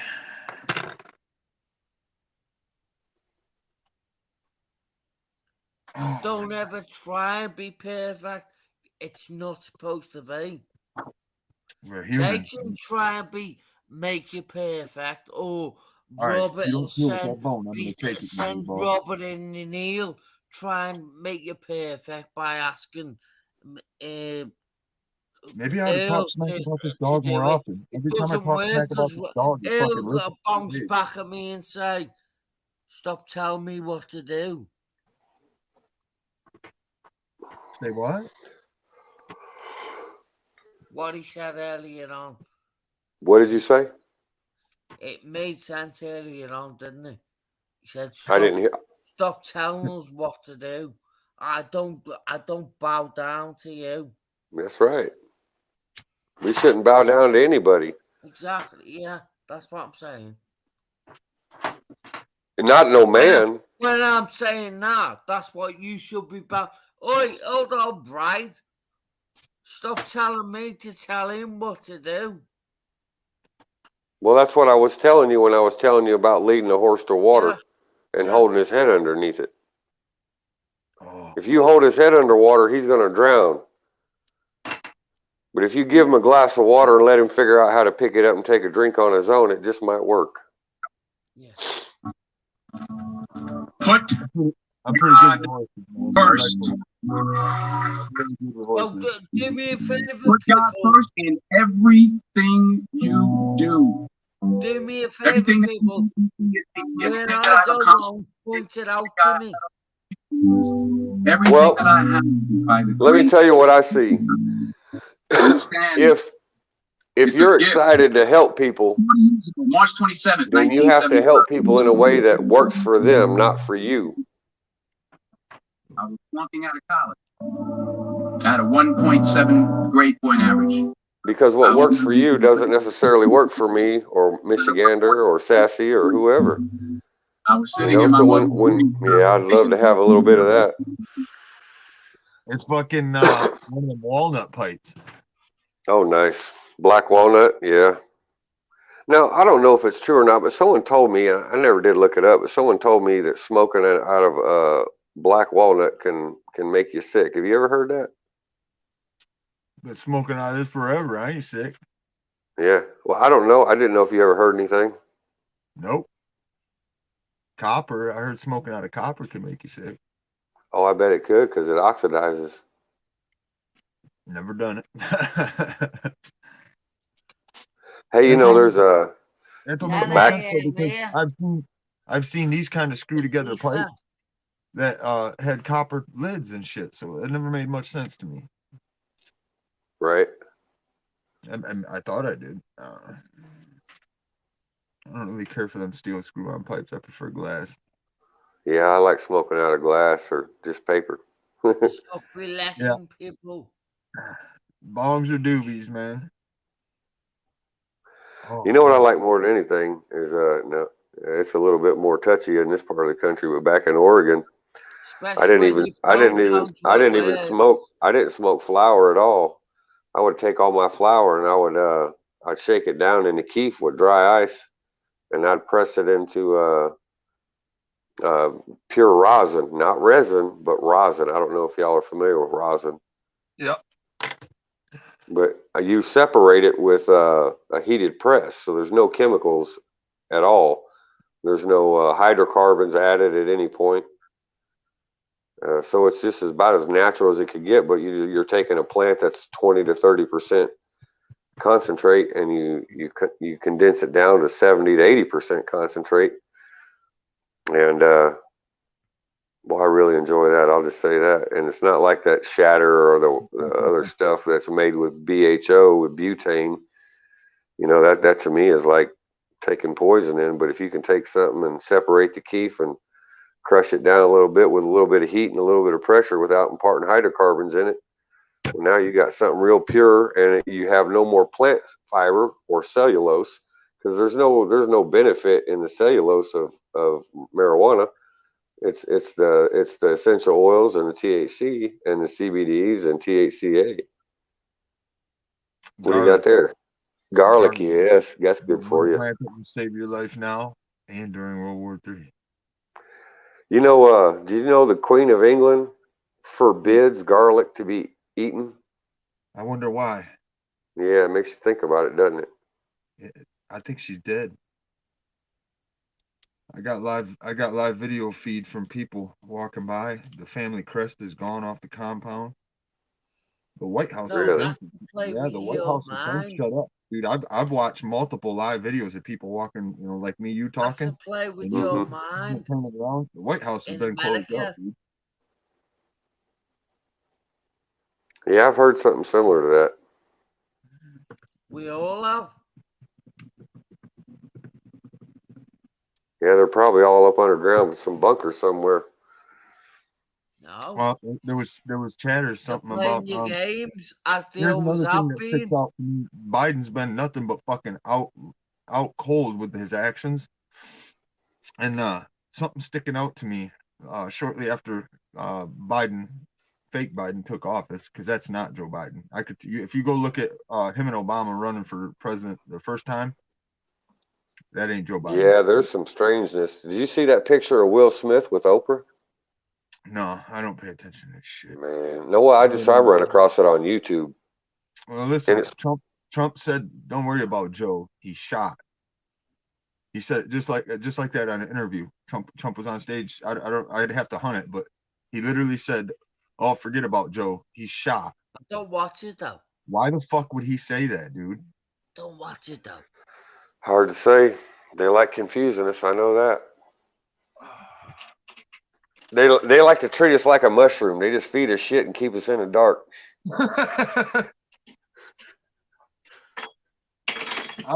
Oh man, I'm really glad that we ran across you. I'm glad I ran across y'all. I ain't had this long a conversation with. I don't even know if I've ever had this long conversation with anybody outside my wife. Maybe my brother. Rick is off your chest, don't it? It's a trip to meet like-minded people, man. It's a trip because I don't know. We're different. We're different in a fundamental way. Sash, remember to switch it off. It makes you feel like a weight is lifted off your chest, don't it? 11 hours. Yeah, it does. So it's saved for others to watch. Yeah, I focus on doing everything I can to make sure that the corrupt system don't make off my pecker beaters. I just can't stomach the thought of it, dude. I'm smarter than that. Yep. I'm sorry, dude. I was matter of fact, that the DUI I got on the bike, I went back down to the fucking hood because I knew they were gonna yank my license again. And when you're way up north, man, and you got to go, 50 miles just to do something basic, that makes a difference, If you can't drive, if you can't drive, not only are you a hindrance to your people around you, but it's difficult to get anything done. You know what I mean? Yeah, it's, and making, and I understand that, that, if you get a DUI and everything, that the general public is worried about, getting hurt or killed by people who don't have a handle on their drinking. But at the same token, when you revoke someone's privilege to, provide a living for themselves, because you can't provide a living for yourself nowadays without transportation unless you live totally off the grid and you reject everything. So to put someone in that position, you've now locked them into a perpetual cycle of doing things that they shouldn't be doing in order just to get by. And once you get caught in that, if you tend to just keep getting caught in it over and over again, and it's real sad because there's got to be a better way to fix things like that. Listen, man, that cop saved my life. I fucking can't stand cops, period. Yeah, me neither. I can't stand them. But I'll tell you right now, man, that cop saved my fucking life. I would have died that night on that bike, dude. I'm telling you right now. Human. My nickname is fucking Madman. Want to go for a ride? All you'd have to say to a copper. Anyways, all you'd have to say to a copper is down in Grand Rapids. Especially if you're religious, you've got Adam and the Eve behind you. Get out of that fucking Rockefeller dress. Anyhow, while I was down there dealing with that, they made me do a breathalyzer every day at 9 a.m. for 90 days. And while I'm going to the Kent County fucking jail, literally to the Kent County Police Department, I'm watching dudes come in drunk.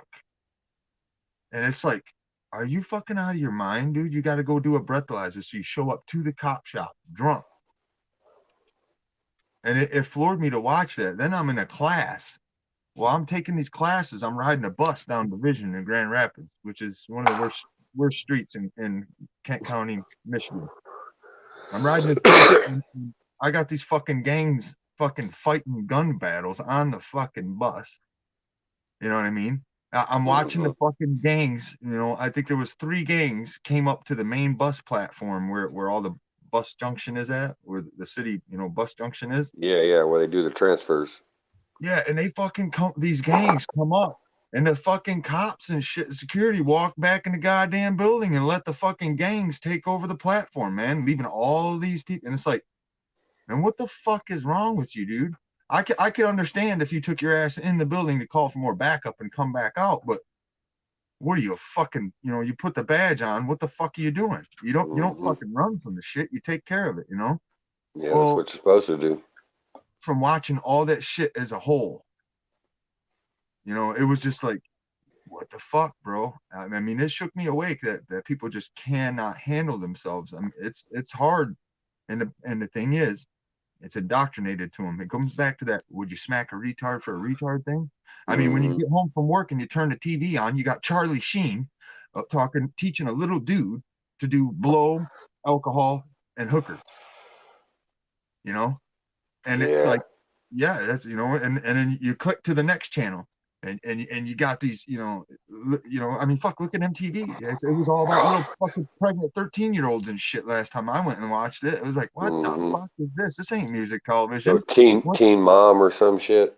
I don't remember. I just remember clicking to MTV. I used to fucking wait to stay up to watch MTV to watch my metal bands and stuff because they played them at night. Yeah, well, Headbangers Ball. Headbangers Ball, yeah. And fucking, yeah. I remember.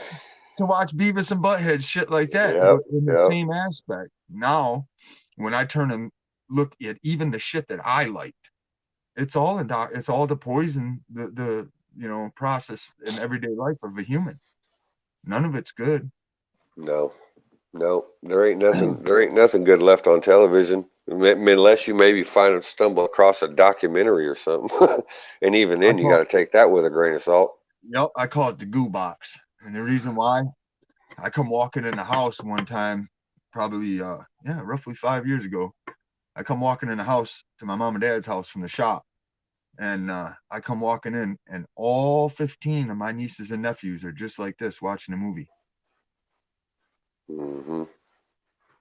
There was one that wasn't. I apologize, but he was doing this, chewing on the end of his coat. I'm serious. Right. He was still zoned the fuck out like a zombie watching the TV, and he's chewing the end of his coat. Enraptured by it. Yeah, and you know what it reminded me of?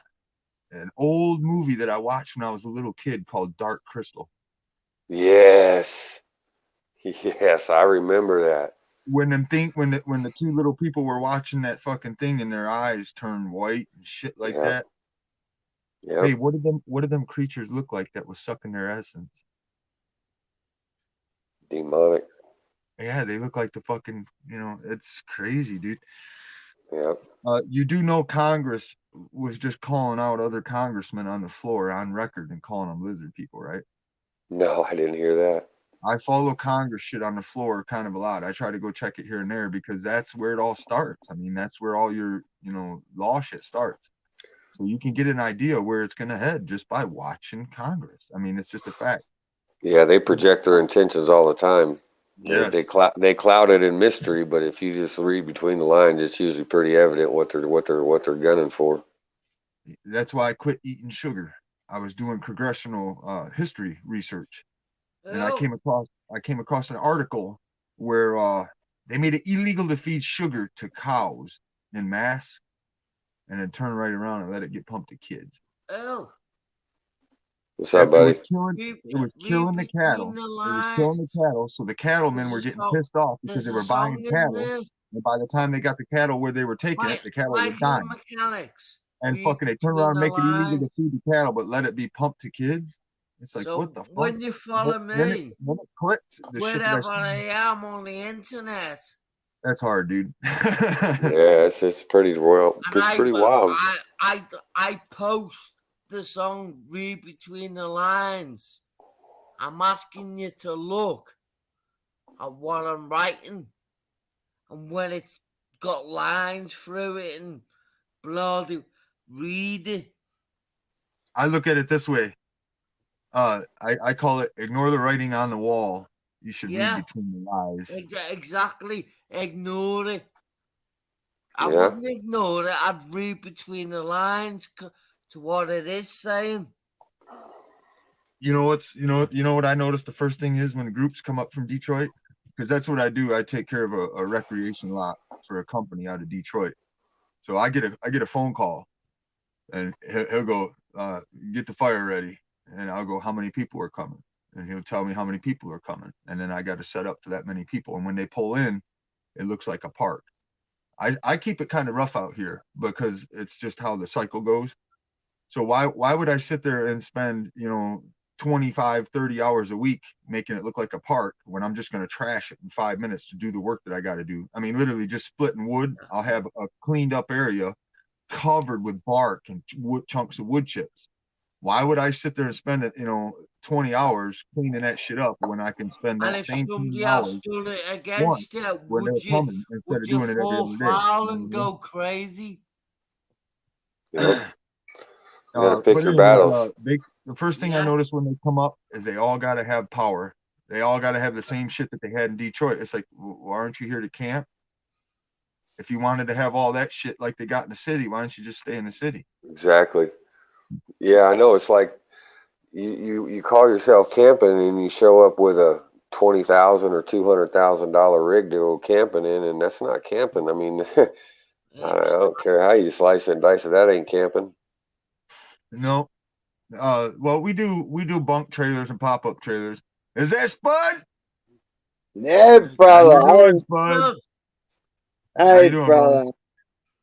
Good, man. Right on. Good. You guys Hey, staying Let safe me over go there? find the song while you have a chat. That song what I'm talking about, I'll post it in the All right. I can't. Hey, Bright, I'm on a cell phone. I can't even chat with the chat while I'm up here, man. I gotta wait and go back and chat with you later. Read between the lines. I just want to get you that song. Pommy, God bless you, mate. Come on, I've got you talk away. I read a document. Once, and a lot of people don't know it, but most of your musicians from back in the day, like the Doors, Jim Croce, all them motherfuckers, they all went to the same military schools together. Really? Well, then, yeah. Like drugs. It's all Yeah. listen. It's all CIA indoctrination all the way I was gonna back. say, it sounds like predictive programming to me. Yes, it's predictive programming. They did it all the way with the Beatles to prove the point. I don't know if you know, but one of the Beatles' first albums, they had a bunch of dead babies on the cover, and they made them change it. Mm-mm. Yeah, Dude, I don't know the name of the album, but there was an album that the Beatles put out, and they were holding dead babies or some shit, and they made them change it. Hey, you want to?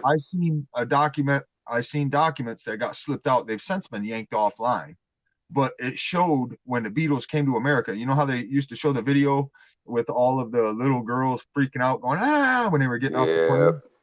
Well, you should see that view from a distance from another plane where the fucking agent is taking, a video footage. Dude, there was only like 20 girls there. There wasn't 100.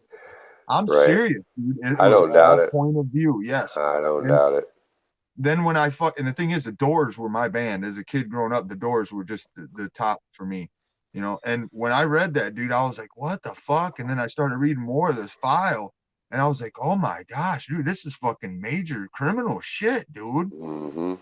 And then I'm a Slayer guy. I grew up Slayer, Sepultura, Pantera. Yeah. I grew up in the hood with 4 to 5 Indians as my best friend, and nobody fucked with us. I mean, we split your wig, fuck you. You know what I mean? You just leave us the fuck alone. That was the biggest thing. Leave us the fuck alone. But right.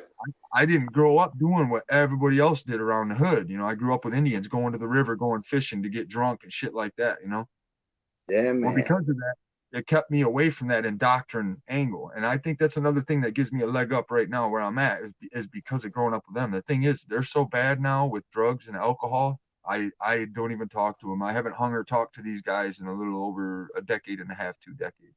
I think a year and a half ago, I got a call from one of my best friend's old ladies that she didn't think he was going to make it too long.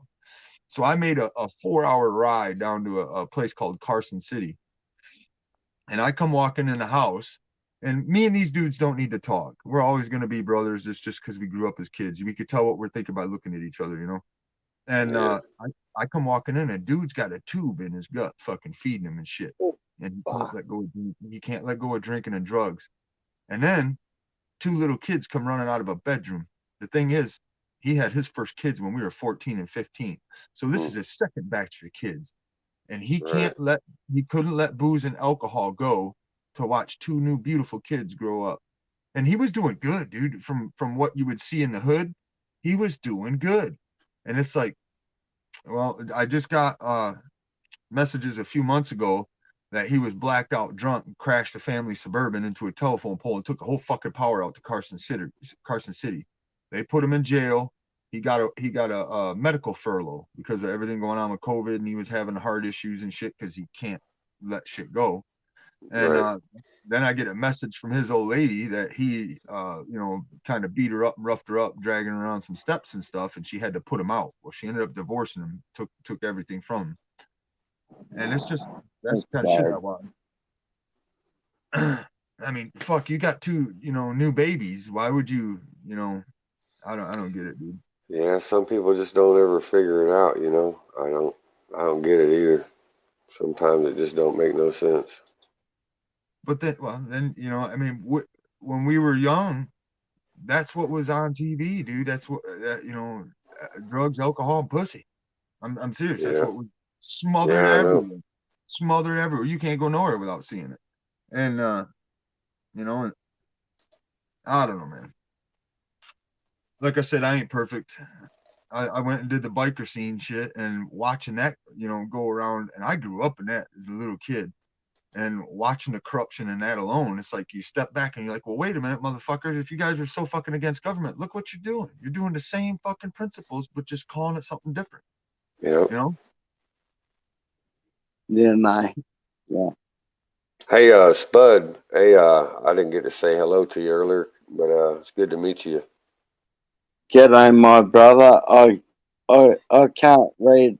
Who am I talking to, man? My name's Ron. Hey, g'day, Ronnie. Can I call you Ron? Yeah, you call me Ron, Ronnie, or Ronald. I go by all of them. Yeah, sweet, man. I'm Spud. Pleased to meet you, brother. Yeah, good day, mate. G'day. Good day, mate. Cheers.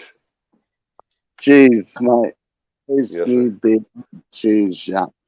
Cheers, my brother. Yeah, Spud's the local brewery dispensary sucker upper. That's the national pastime in Australia, isn't it? Get you a big old oil can and kick her back.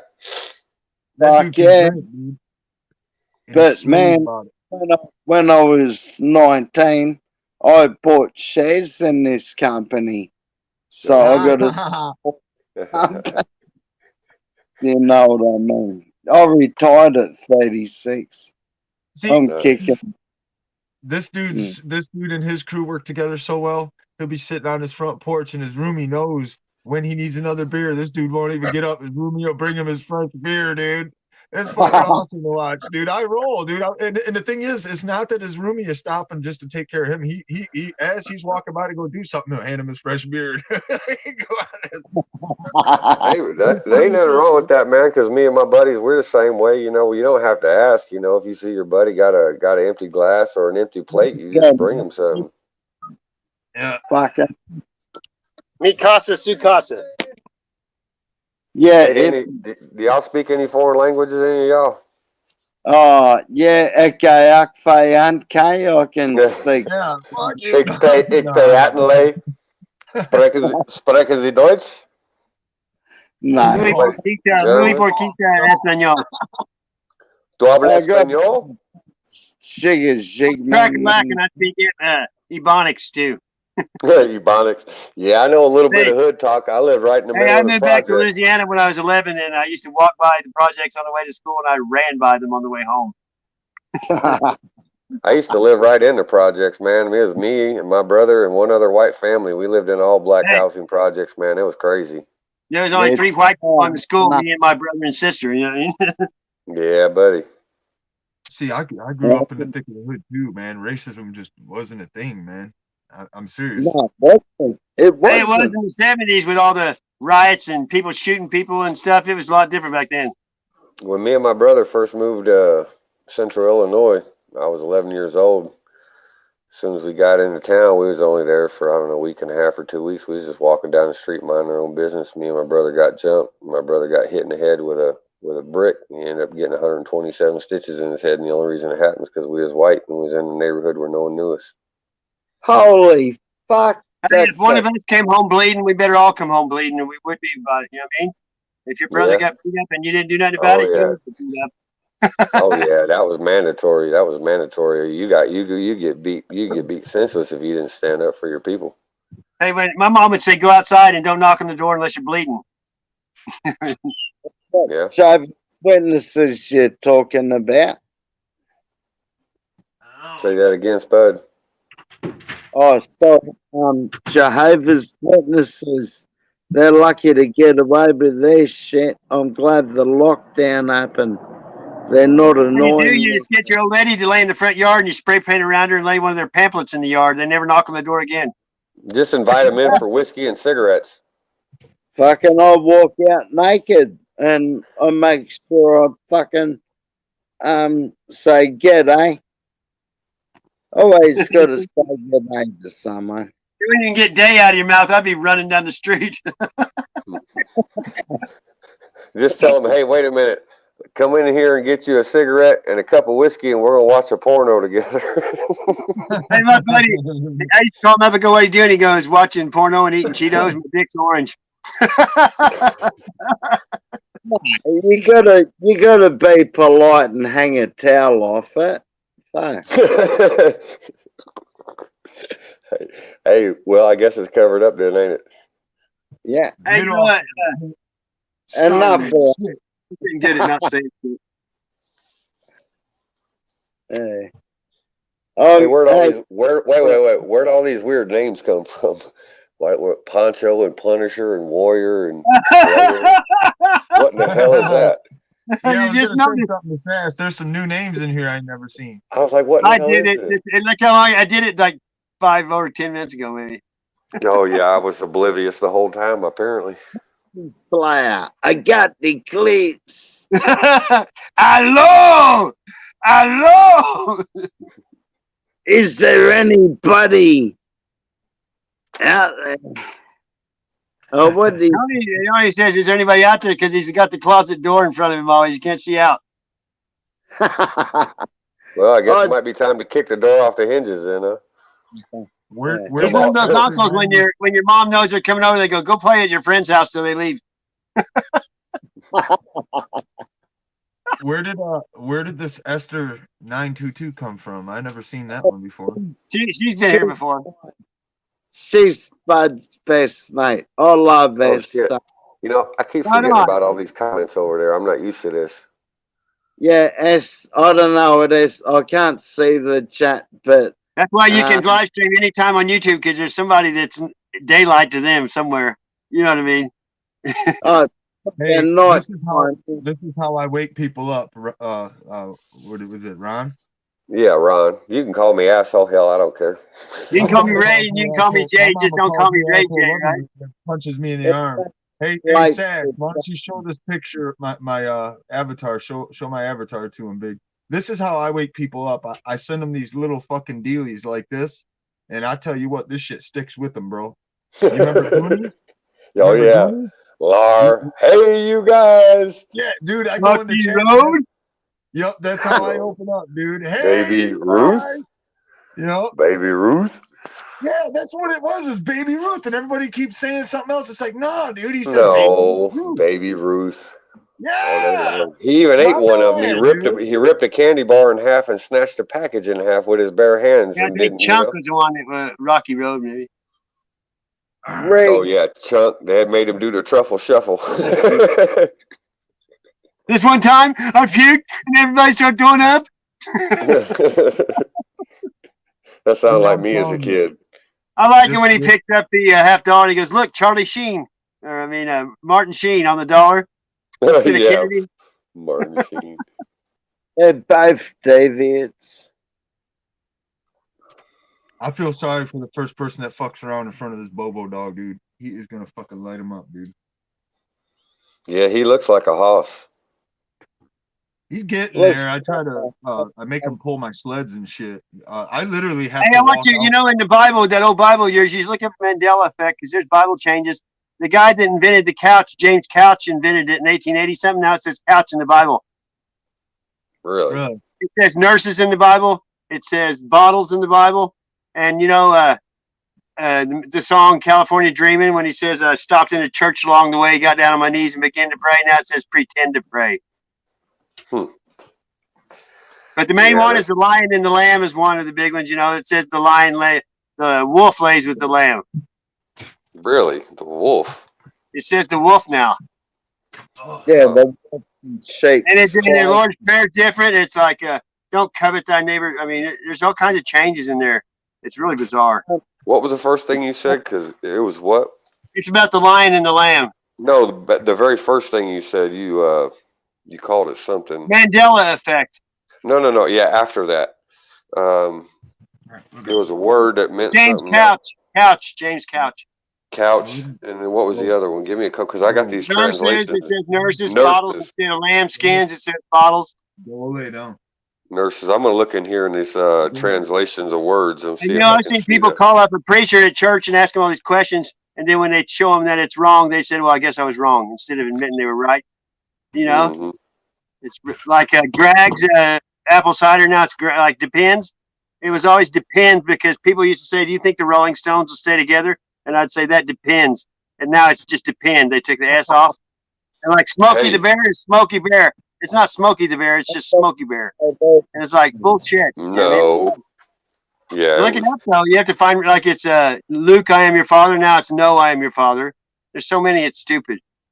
Yeah, that is bizarre. Well, hey, I got a question for People you. remember Nelson Mandela dying in jail and not getting out and be president. But I saw a picture of Nelson Mandela standing right next to Hitler in a big thing. Nay. Nelson Mandela. You can't get him mixed up with Johnson, who won the 100-meter sprint. No, that's Jesse Jackson. Yeah, Jesse Jackson. But you know, man, Nelson Mandela, he was in prison for how many years? 20 20 or 30. You know, he got out of jail and he stayed with his wife 6 months and divorced the bitch. I didn't know that. When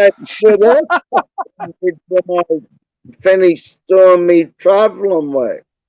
No, if you look though, there's Nelson Mandela. I've seen pictures of him standing on a stage with Hitler at a rally.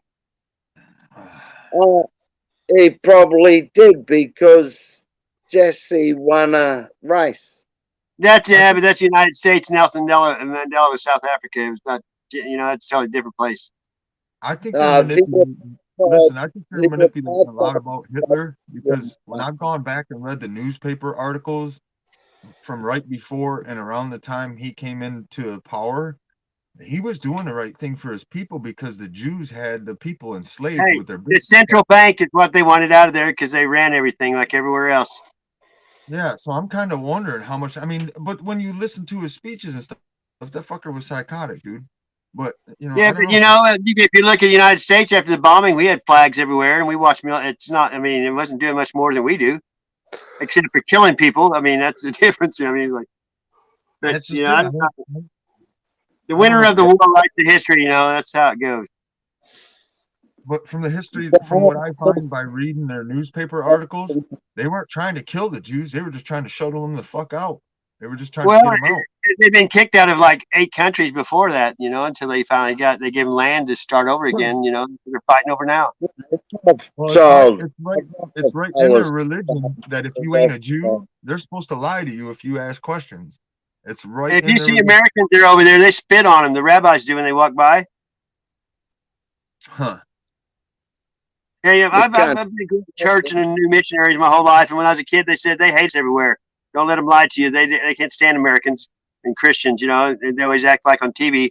But the people that, if you're not free, we'll go there and make you be free and live free, even if you don't want democracy. You know what I mean? We're the bullies of the world. They don't show you all this, the people we kill when we go to war. They don't show you that on TV anymore. They powder coat everything. No, we've had a corrupt government for. There was never a suicide bomber until the Middle East until we went there. There was never a suicide bomber in history until we went there and messed with them at home. You know what I mean? And K-Ultra shit. Weapons of mass distraction. The Bushes are all part of the skull and crossbones. It's all crap. We know. Yeah. It's there's a picture of Bill Clinton shaking hands with John Kennedy when he was a kid. They're saying that JFK Jr. is alive, dude. Yeah, I heard that too. Well, listen, I'm not going to say he's alive, but from what So's I Elvis. understand, from what I'm to understand, his old lady died with him in that plane crash. Well, if she died in that plane crash, how in the fuck am I seeing her behind Trump? And I've seen her at least 3 times behind Trump. So if she's alive, man, he's got to be alive. And, He and has man, both I don't, and autopilot. You know? yeah, but I don't forget a face, dude. That's one of the biggest things I was trained on doing, crew work. You don't forget a face because, you could have an issue with them later on and not know it. You know what I mean? And they come up right behind your picture. It's pretty easy to have plastic surgery and have somebody else look just like you to fill in when you're sick or you don't want to do something. The elites have doubles. You know what I mean? Agreed. Oh, yeah. Agreed. Yeah, as long And, as they've been cloning people since the 40s. That's why they do it for spare parts. That's like one of the Rothschilds had like 6 heart transplants when he's over 100 because they have spare parts. You know what I mean? Body farms. I believe that they can grow a steak on a petri dish. They can do that shit. You know what I mean? No, they're clones. We've had cloning. They've had primitive cloning abilities that I know of. They can start. You can make an adult, which don't live long, but or they can start you from a baby. It depends on their agenda. Adrenochrome and B12. You know how they put it in your face? Look at Multiplicity with Michael Keaton. That right there was saying, look, right there, in your face. The more they clone somebody, the dumber they get. And if it's not from God, they don't have a soul. That's the difference. Yep. And when they don't have a soul, they don't like us because they know they're going to die and we aren't. That's what the hate comes from, too. Hey, we're part of the control group, mate. We're the 10%. We're the control Well, I think, group. the giants, the Nephilim that's locked up, that their physical form's locked up, but they have a spirit, and that's where demons and aliens is all just the Nephilim out wandering around in their non-physical body. In my book. Yeah. All I know is that book says there was Nephilim in the beginning, there'll be Nephilim in the end. Yeah, you can have a succubus and incubus is like they a wet dream. The female will take the succubus, the sperm, and the male, and they impregnate. And they can still have kids without having a physical body. I mean, that's shit. And usually, when the kid's born to the people, it's either retarded, mental, or a psycho. You know what I mean? And they use that. I mean, I believe that shit. Remember that bitch she's saying to the coppers, I've been murdered in New York Park? Remember that one? Where that Sheila, she got murdered? Hey, what do you think about these ghost boxes that people are talking to ghosts? What do you think about that? That's some fucked up shit. Playing with the dark side. Yeah, I gotta say, that the dark will come as the light. I tell people Satan won't come at you with a pitchfork and fire. He's gonna have big tits and a nice ass. You know what I mean? Hey, I went and did what this guy said, what Ron said about the family crest, and it kind of spun me out really bad because of what happened to me in the winter when I almost passed out here. And I can't explain it. I'm not even gonna fucking try. But that fucking crest, dude, it says that it says knight and lord. Mm-hmm. Here's the thing. Here's what I can't say that this is truth, but I can say what history has started to reveal to me. History has started to reveal to me as it relates to family crests and people like us who have had our entire history hidden from us. What history has shown me, and I can't prove it, but what history has shown me, in my opinion of it, is that God's actual children, right?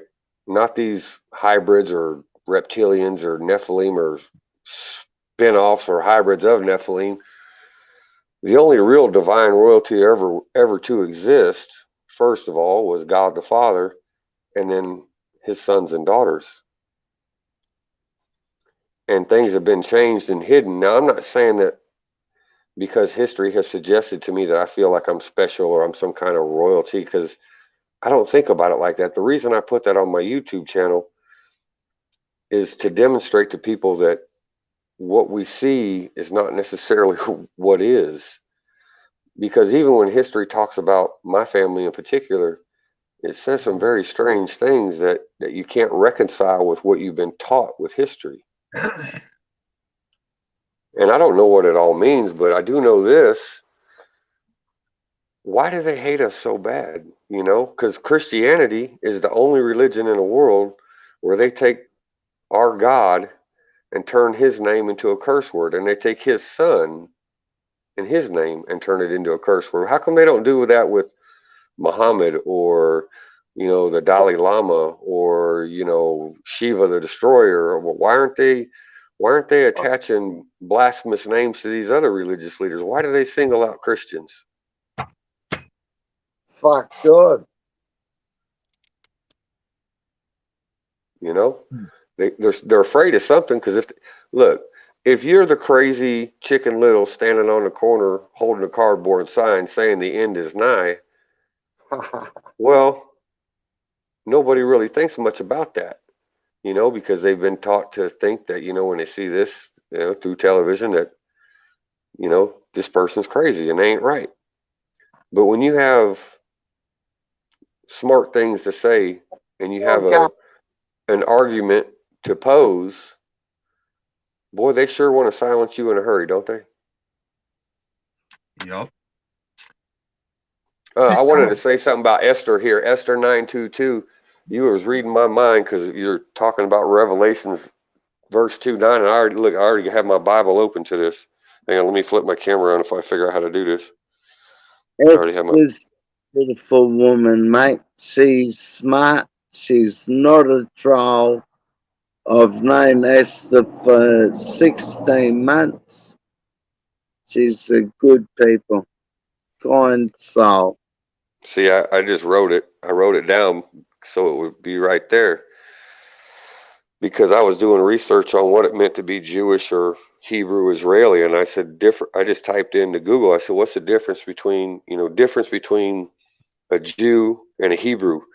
And what I found was that if you're considered Jewish in modern terms, an actual Jew, then if you call a Jew a Hebrew or an Israelite, that's considered derogatory. It'd be the same thing as calling me a cracker or calling a black guy the N-word, or an Asian calling them by another slanderous name. And I find that interesting, you know. Of course. I like being a hickerbilly. They can kiss my ass. That's right. White trash proud. I ain't white trash, but I'm a hickerbilly. Hey. Oh, I ain't mate, trash. I ain't nobody expensive and step on. if you're an Aussie, you're an Aussie, you're an Aussie, mate. We're a multicultural society. Australia, we're the only place in the world you can say cunt and get away with it. Call them a sick cunt too, and it's kind of a compliment. You say that here, you better hope they're not in reach of a hammer. I thought cunt meant like friend. Can't understand normal thinking is what it stands for. Cunt can mean a lot of times. I got some mad cunt mates. So I love them so much. But then you got a just a normal cunt. Oh, this cunt left a card at me. We kind of use it like a bitch, you know. Quit being a bitch when we don't mean nothing derogatory about it. Just a slang word too. Yeah. How many fights to call me a bitch? Kind of like calling somebody a pussy is the same thing. They're just using a different word for it. Yeah, no hesitation. Slang. It's slang. I call it slangwage. What it is, it's slangwage. And the AI don't understand it. That's why you need it. I don't ever spell anything right and do wordplay because AI ain't caught on to that shit yet. I don't even know if I can spell AI. I spell it A-E-Y-E. I thought it was I-A. Mr. Roboto. Oh, thank you for your comment there, Esther. I'm still trying to get used to reading comments while I'm talking to people, and I have a difficult time walking and chewing bubble gum. I'm a multitasker. I've always got 20 things going at once. That's always been that way, though. Man, when I'm driving, I turn my head, I turn the steering wheel that way. I don't drive anymore. You don't drive at all? I will one day, but my partner does all the driving. There's nothing wrong with that. Yeah, but I'm that silly cunt who turns head to have a perv and yet nearly You turn the world the same way you turn your head. On a swivel? Yeah, something like that, man. Turn left, me head goes left. Turn right, me head The goes problem right. nowadays is people don't know the difference between complaining and explaining. Yeah, I'm not whinging, I'm trying to But you know how many explain. times, when you, especially married couples, it's like they think each other's the enemy out to get each other when they should be accenting each other and helping each other. Instead, they think they just act like your spouse is the enemy. You know what I mean? It's weird. God bless you for saying that, Sassy. It's Thanks, true though. I man. see it all the time, and you know, when I first got divorced, I didn't realize how fucked up it was. And whenever I heard somebody's old lady start going off, I just got and left and didn't say nothing. But one time I seen a friend of mine I hadn't seen in a long time, and I walked over to his place, and his old lady was pregnant, and she started going off, and I just told her like it was. And after that, the whole night was great. You know, I said, "You just met me, and you're already screaming at your old man. What kind of impression are you trying to make?" You know what I mean? Yeah. Whenever they start screaming at you in front of your friends, it's at the end. Because like, when they have respect, they'll keep it to when your friends leave. But when they do it in front of your friends, it's over. No, Hey, where'd Michigan go? I can't say it. Michigander. It's just Michigander. Michigan with a dir on it. Like what's good for the geese is good for the Michigander. So I think Esther 922. She's putting out there. Germany equals Judah. America equals Manassas. I can't say that word. Manasseh. Lady Gaga. Judah. All right. Well, check this out though. So Ephraim equals Danish equals Dan. Like the tribe of Dan. I believe that's what she's referring to, or he. Is it a she or he? I don't know. It looks like maybe it's. You said it was a she. Esther. I think so. Okay. Well, I don't want to be. I don't want to be rude. But one of the things that I found when I was researching the family crest is on the family crest. For example, like on my family crest, it shows a ship. And that ship is directly related to one of the tribes in particular. And each tribe, the original tribes, each were all given different symbols. Like my tribe was Zebulun. I'm just now learning about this, so I can't really speak real accurate. But I can tell you, if you look up the 12 tribes, and like I got a video on there somewhere. It's in my my playlist, and it's about the study of heraldry, and it talks about which tribe had which symbol given to them as their family, so they could track who they were through history. And my family, the Clausen family, the son of Klaus, was given the sign of, but long before the son of Klaus ever came about, back to the original tribes, was given the sign of the ship. But there's a lot of others out there that have different signs and symbols. But if you understand what those symbols were in history as they were related to the original tribes, and then you find your family crest, it'll actually tell you exactly which tribe you come from in history.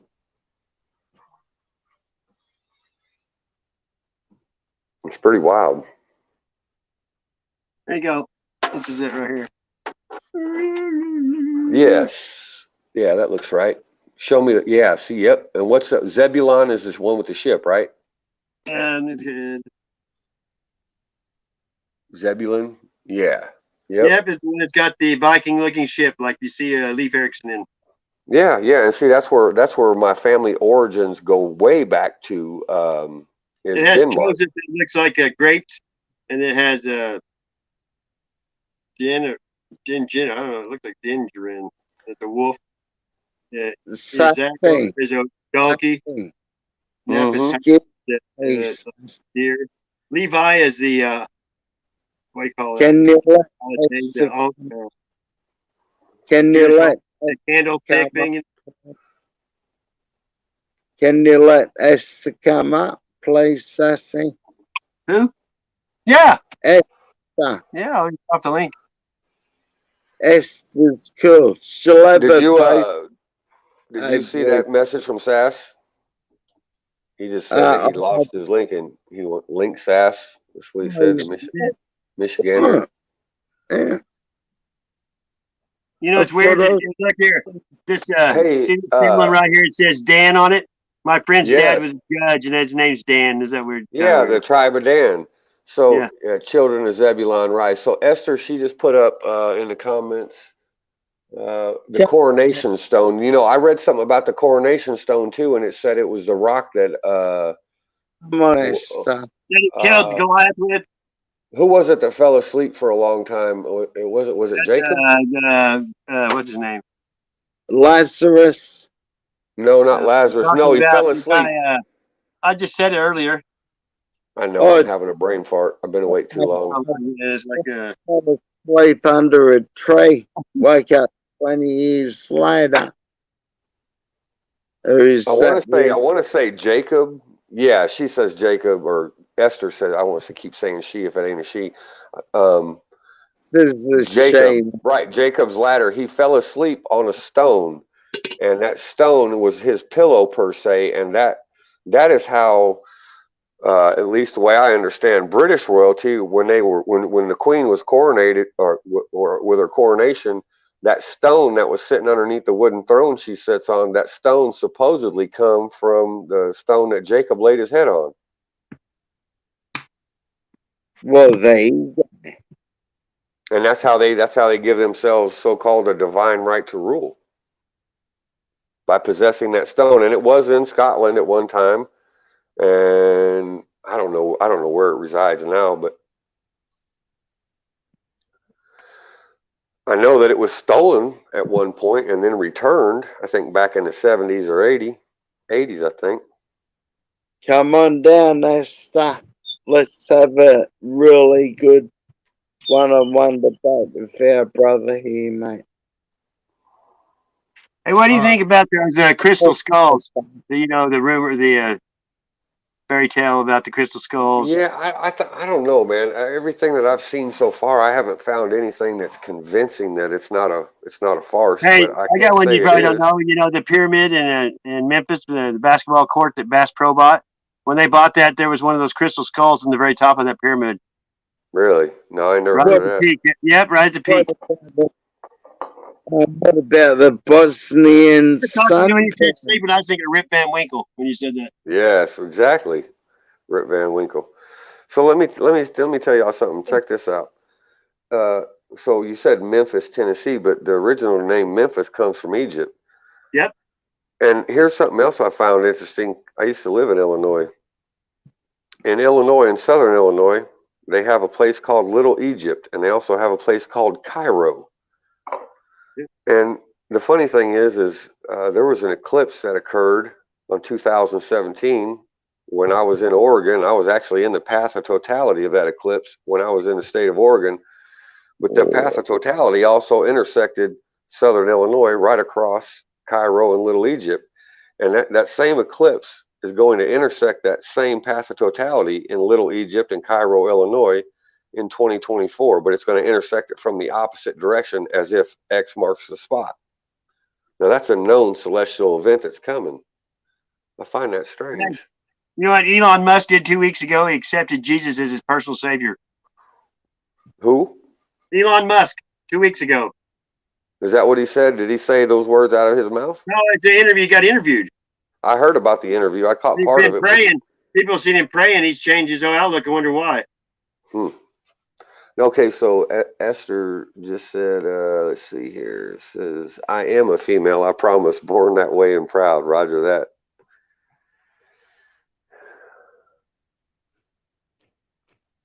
I'm trying to read your comments.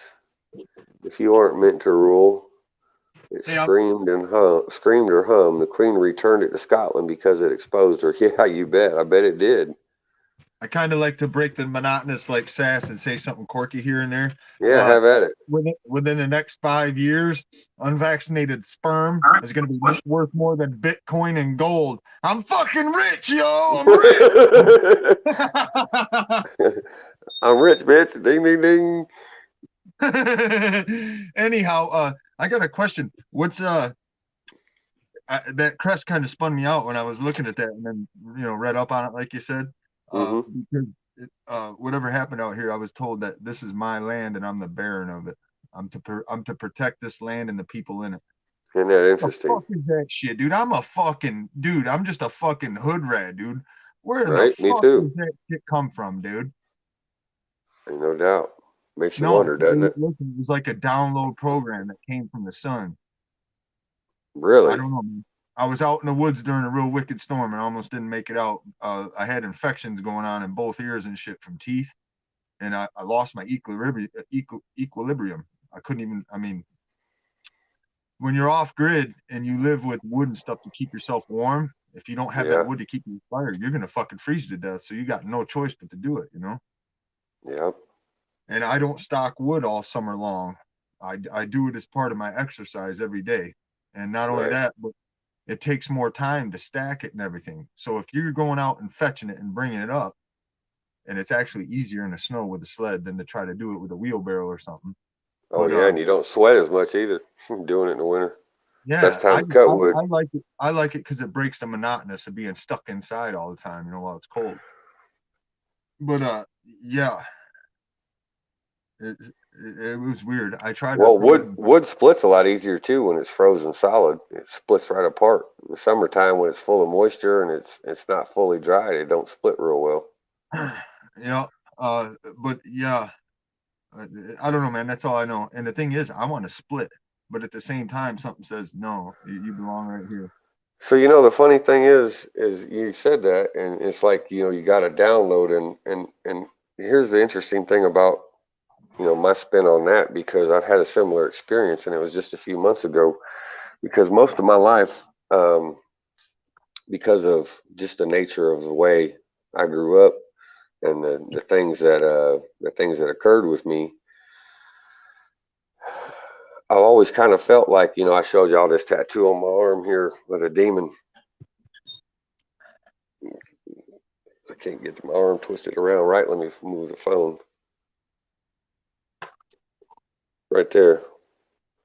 Because I know we're all capable of evil and horrible things, but because of the nature of my life, I've always kind of felt like a wolf in sheep's clothing, because I can be quick-tempered, and I don't take shit from people. And when people step on my toes, I'm quick to hit someone in the face and try to break their jaw when they cross me on a fundamental level. And I've always worried about that when it comes to self-control and self-restraint, because I don't feel evil, but sometimes when people step on my toes, I want to crush them. Well, let's put it this way. I'm dealing with the not major court stuff, but I had a tow truck driver try to steal my truck. When I got out of the cell, my truck was sitting right where the fuck I left it. But I also got smacked in the face and realized that going to that hot step to handle shit right instantly sometimes isn't always the best answer. So when you said you got a download, I got something similar. I don't know if I'd call it a download. I don't really know what to label it as, other than just divine inspiration of some sort. But it happened right in front of my wife, and I was just kind of standing on the back deck looking out at the mountains. And I'm just kind of questioning reality, and I'm kind of praying to myself, and I'm just like, I feel inside that I care deeply about people, and I feel like a good person, but at the same time, that duality, I feel when I'm out in public and people are being rude and inconsiderate, I feel like I'm a danger to people, because they don't realize that they're talking to someone that's been in hundreds of fights.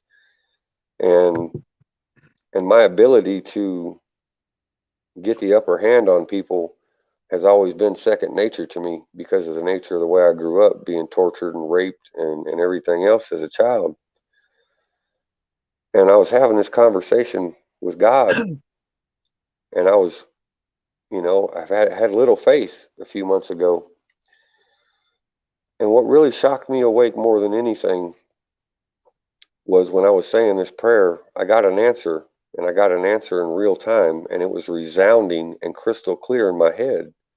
And I still don't know fully what it means, but what it said outright, similar to what you said there, Michigander, the answer that I got was like a, something being put inside my head in crystal clarity. And it said specifically that you are not a wolf in sheep's clothing, but you are the shepherd with the iron rod. And I don't know what that means, but it was so profound that I broke down and cried like a child. And I don't cry. Dude, that's fucking so fucked up, because he showed me. I seen it. Kind of like you said, you know how you see shit like that? Yeah, it was, you could see it, you could feel it, and you knew it. And it was all knowing all at once. All the pain that they are going to feel and have felt, all that shit all at once. And it shook me, dude, man. But the thing is, after that was done, you could show. I wouldn't call you crazy, Esther. I'm sorry, I apologize, but I just seen what she wrote. Yeah, I would never call you crazy. Never. Go ahead, sir. I apologize. I just had to respond to what she wrote. All I know is not that I was ever afraid before, but you could shove an AR down my throat and it ain't going to change what I got in mind. No. And the thing is, oh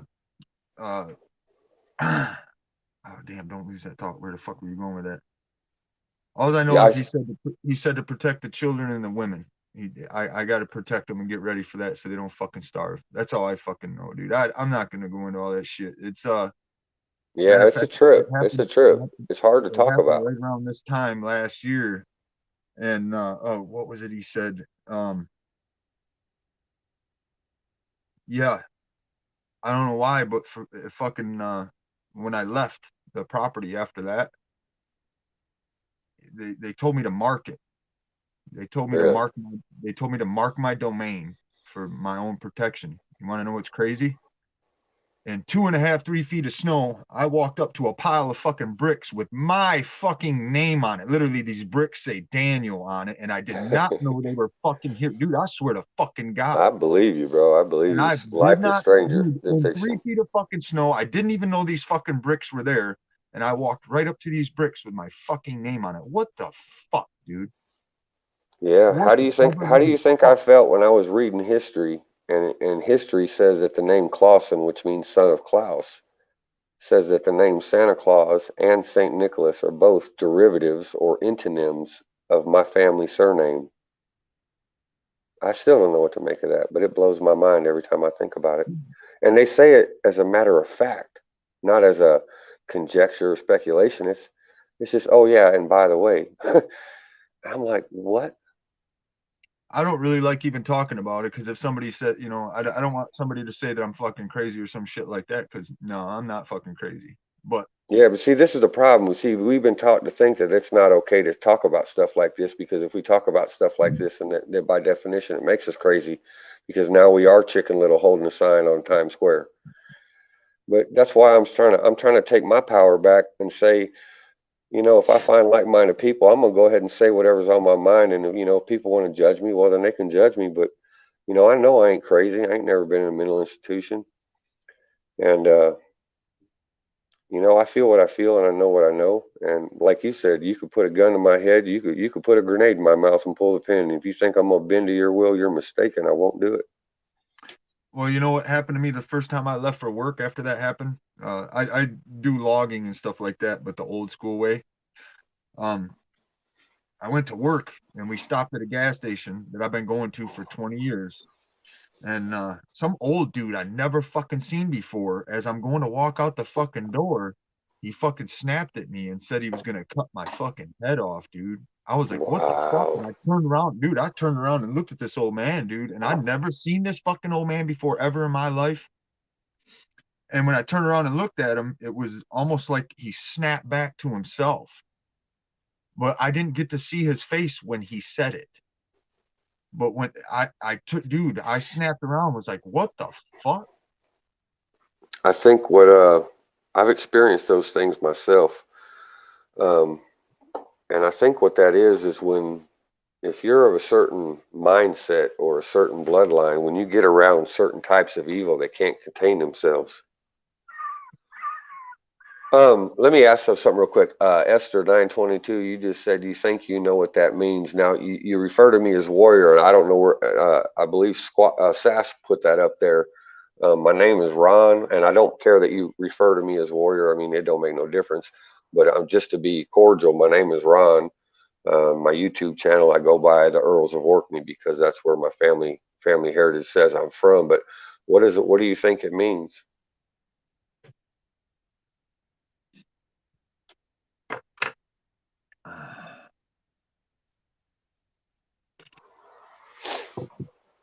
I'll just wait for you to type your comment back. I think you were referring to what I was saying to Michigander about what I felt was imparted on me. The Earls of Orkney, Orkney. It's the Orkneyan Islands north of Scotland. If you look off the north coast of Scotland on a map, not as far out in the ocean as the Shetland Islands, but right off the coast of northern Scotland is the Orkneyan Islands. And they got a very deep history that goes back, if I'm not mistaken, 5500 BC. I'm sorry, 3500 BC. So it's about my family, the Orkneyan people, from what I understand through history, goes back nearly 6,000 years. Yeah, that crest kind of spun me out. It had a stag on the shield. It had a knight's helmet with a crown on it, and then there was a lion standing on top of the crown. Mm-hmm. And the shield that the knight is holding had a stag in it. Yeah, that stag is that goes back to one of the original tribes. That stag is a sign of one of the original tribes. Now that stag should tell you which tribe you hail from. It said I was a night lord or some shit like that. Hang on, I'm going to read what Esther just wrote. You are meant to be a shepherd, a fisher of men, but you have a temper. Yes, I do. Use your ability to draw on others to the truth in gently. And so I'm trying. Believe me, it's something I pray about every day. You know what I find, my friend? Every time I do control that fucking inner anger, I get rewarded tenfold. Yes, I would agree, and that's why I'm trying so hard to improve on it. Listen, I don't touch cash.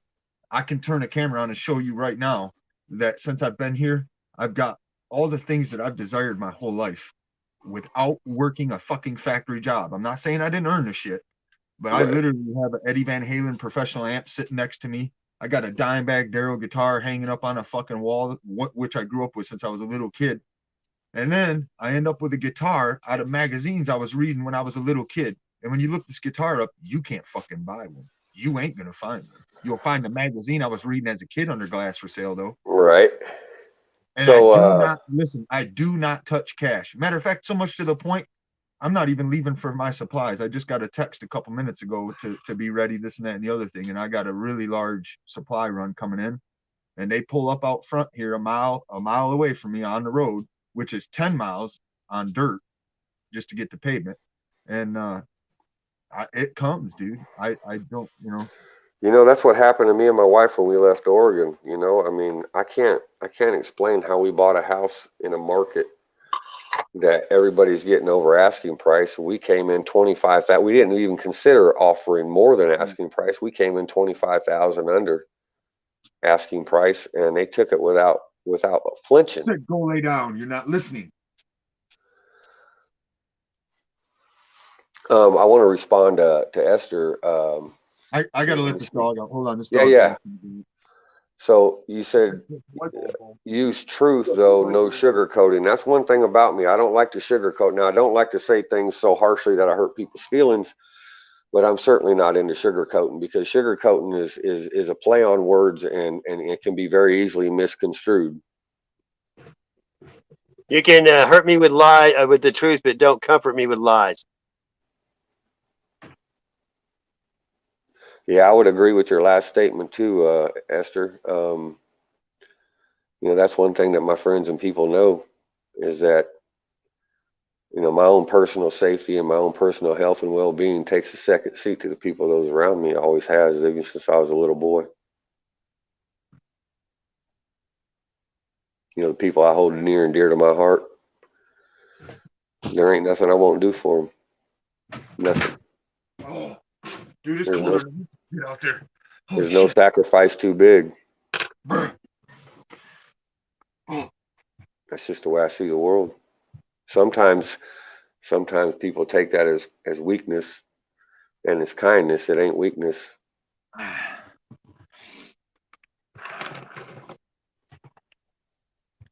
I'm trying to learn about these chats. I'm so new to this whole YouTube realm. I never even made my first public comment ever until about maybe 4 or 5 weeks ago, shortly before I opened my channel. Because I'm just not one to dive into the sphere of, public scrutiny, because the way I've been scrutinized my whole life and the way I've been abused and tortured and starved, nobody's ever, no one's ever really cared anything that I've had to say regardless. So well, it's just, yeah, I get that. And my career helped change that some too, because of the way that the guys that work for me, they treated me different than I had been treated most of my life. Yeah, it takes time to come to terms with, different understandings and different truths of who you think you are, or what you think you are, or where you think you come from. But I'm coming to terms with it, and I'm trying to come to terms with my anger, because of the things done to me. It's hard to trust anybody. I think that stuff was done on purpose. I think Yes, you sent us on that path for a reason. You want to know why? So we see it when it's in front of us. When the time comes, they won't be able to fool us because we know what they are. Yeah, these are things that we have to learn and experience, because I don't know, I look at it this way, and maybe I'm wrong here, but I don't feel like it's wrong. But if we're his divine creation and we come from his kingdom, then we could never know what pain, suffering, hunger, rape, and torture is all about. Whatever it is that we're here to learn as his children, how could you learn those things in his kingdom? Because those things don't exist in God's realm, in his kingdom. They exist here in this false reality of Satan's domain that he rules. And the only way for us to really have informed consent or free will, if you want to call it that, is we would have to be here and experience both sides, and then decide for ourselves which kingdom we want to serve and which kingdom we want to live in. That's just my humble take on it. But I'm no theologian. I certainly don't claim to be. I don't even know what that means. What do you mean? Theologian. I don't even know what that means. You Well, know what? yeah. I can light people up with certain Bible scriptures and stuff, and it's all from memory from when I was a little kid. Right. Now, I say theologian because I like to say that word because, the way academia likes to put labels on things too. And if you don't have a master's or a doctorate in this versus that, then, we're taught to think that our opinions and our voices don't matter because we don't have that label that's been attached to our name through a school of indoctrination. But I say that because when I think of theologians, these are the same people that stand at the pulpits and at the altars and tell other men and women how to think and how to act. When my humble opinion, the whole purpose of a church from its inception was, number one, to teach people to read and write. That way they could read the Bible themselves and occasionally ask for help. What's this mean? What's that mean? But not to have it beat into their head about what to think and what to do, because the whole point of what Genesis talks about is free will or informed consent, so you can make up your own mind and exercise free will. But that's not how, in my opinion, that's not how religion is looked at today. It's sit in a pew, do what you're told, and you'll go to heaven.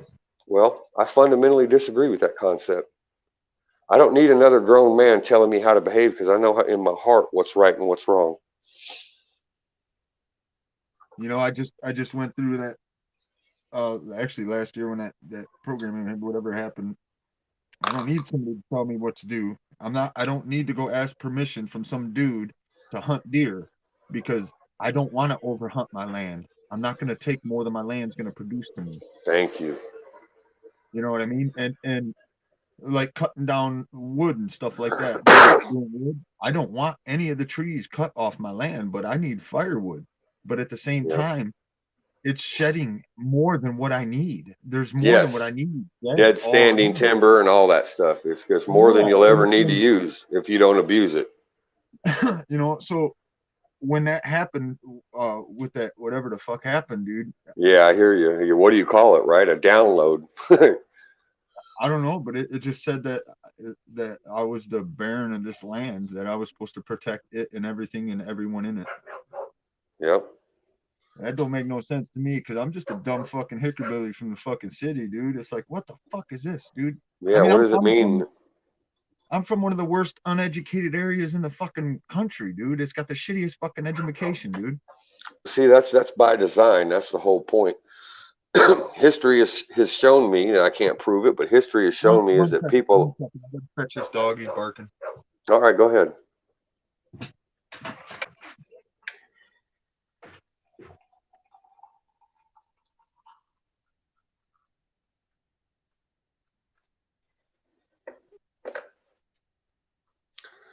If you're still commenting or talking to me, Esther, I'm over here making me a cup of hot tea, so I apologize if I'm not giving you the proper attention that I should be, but I just needed to get up out of that chair and stretch my legs. I got a fairly severe herniated disc in my lower back, and every once in a while I got to get up, move around so I can actually feel that I still have legs attached to my body.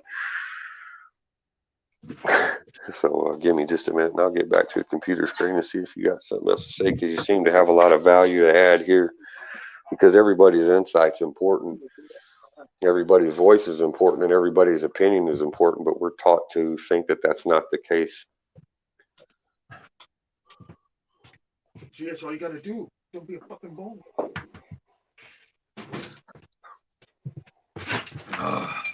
So what I was saying about what are you there, Michigander? Yeah, I'm here. Yeah. What I was saying about what I think history has taught me, based on scripture and based on actual, history, is that there are people that this world has decided to single out, and they want to destroy us for who we are, for who history says we are. And with all the wars that's been fought and all the history that's been erased, we are where we are by design of evil people that want us to forget who we are and where we come from. Now, like I said, I can't prove none of this, but history certainly suggests it in a very strong and profound manner. The way I read and interpret history and the way I research history. And by the way, I mean, and I'm not trying to be, I'm all that, because I ain't all that. I put my pants on one leg at a time like the rest of y'all. But I have a unique ability to consume and understand information. And, I spend anywhere from 12 to 16 hours a day, not only studying history, but studying scripture. And what I try to do is try to find where history and biblical history either line up, intersect, overlap, or completely diverge from one another. And the more I find, the more I'm convinced that people like you and me, speaking just directly to you now, Michigander, we've been under attack for generations because they want us to forget our roots and where we come from, that we will ultimately deny ourselves and deny our place in our Father's kingdom. And I think it's that simple. Yeah, you know what they say, KISS, keep it simple, stupid. That's right. Look, I don't know, man. Like I said, I was raised in a hood until 18, and the courts literally gave me enough rope to hang myself, and I ran with that shit. And the thing is, I've watched all my people go down around me. Literally, I can't stand to be around him. One of the toughest fucking guys that I grew up with, that was a friend of my dad's, when I watched him pass, he was talking to me like a fucking seal. And this. I'm sorry. Say that again. I missed what you said, sir. Say that one more time. I apologize. I was distracted. One of the biggest life lesson guys that was a buddy of my dad's when I was growing up, biker dude. Okay. Yeah. Big tank steel worker. When I watched him pass, you know, he couldn't talk to me. He had to talk to me like a seal. Yeah, that sucks. And he was one of the, you know, toughest, baddest motherfuckers around, literally with the nickname Badger. That was his nickname. It was Badger.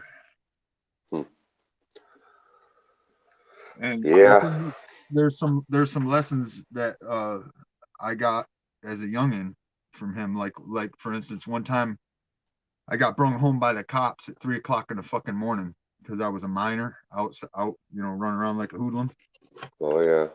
And my dad was partying, and because he worked his ass off in the factories in Grand Rapids to, you know, raise his kids and wife, and he didn't drink and didn't drug during the week or nothing.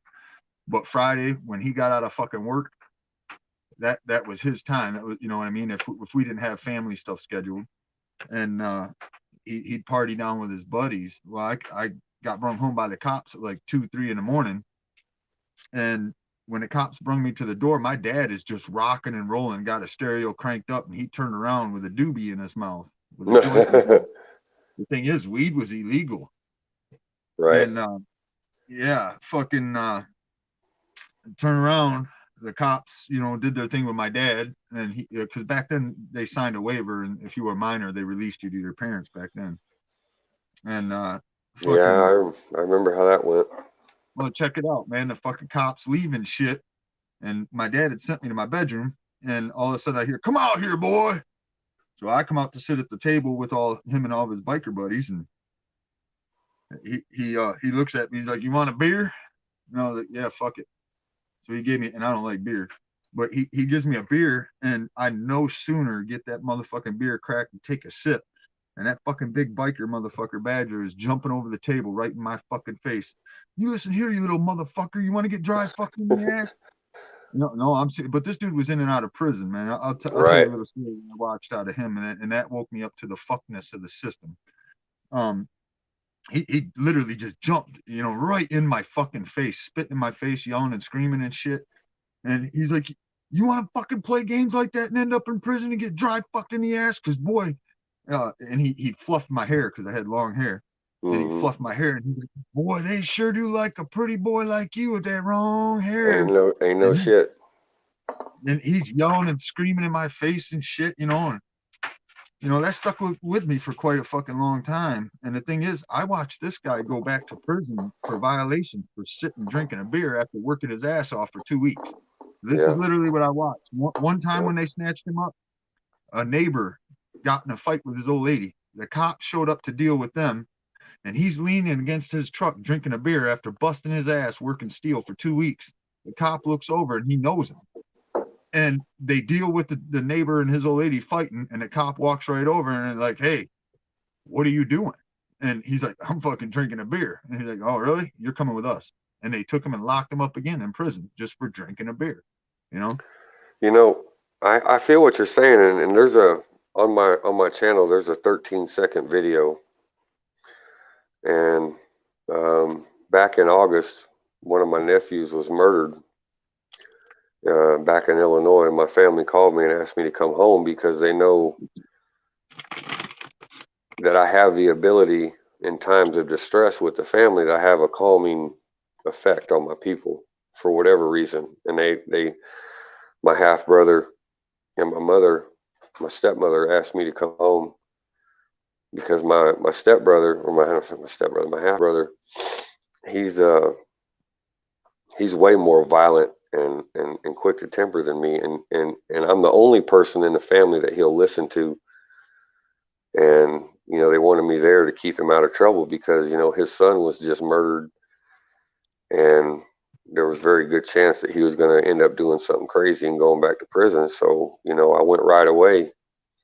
And after a few days of being in town, trying to deal with the fact that my nephew had been murdered, and I'm trying to help my people do this, someone goes over to my stepmother's house and throws a brick through her window. And she called my half brother, and she called me and a few others and says, "Hey, you know, someone just threw a brick through my window. Y'all come over here and help me out because I'm not sure what's going on or why, you know, this is happening." And my half brother showed up first, and as I come around the corner, I seen him walking in the front door, right? So we were called within seconds of each other, and he goes in the door. I'm right behind him. I walk in the door. He's already down on his hands and knees telling mother to get out of the way so she don't get cut, and he's picking up glass from where the window got broke with a brick.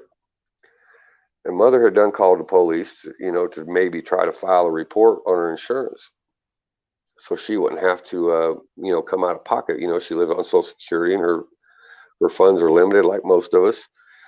So we thought, well, maybe if she files a report, maybe the insurance company might cover part of it. Maybe they'll cover all of it because it was vandalism. So the neighbors next door came over when they saw the cops there and says, hey, we got surveillance camera on the house, and we got video footage with the faces of the people who did it. And by the way, they live right down the street. We can tell y'all where they're at.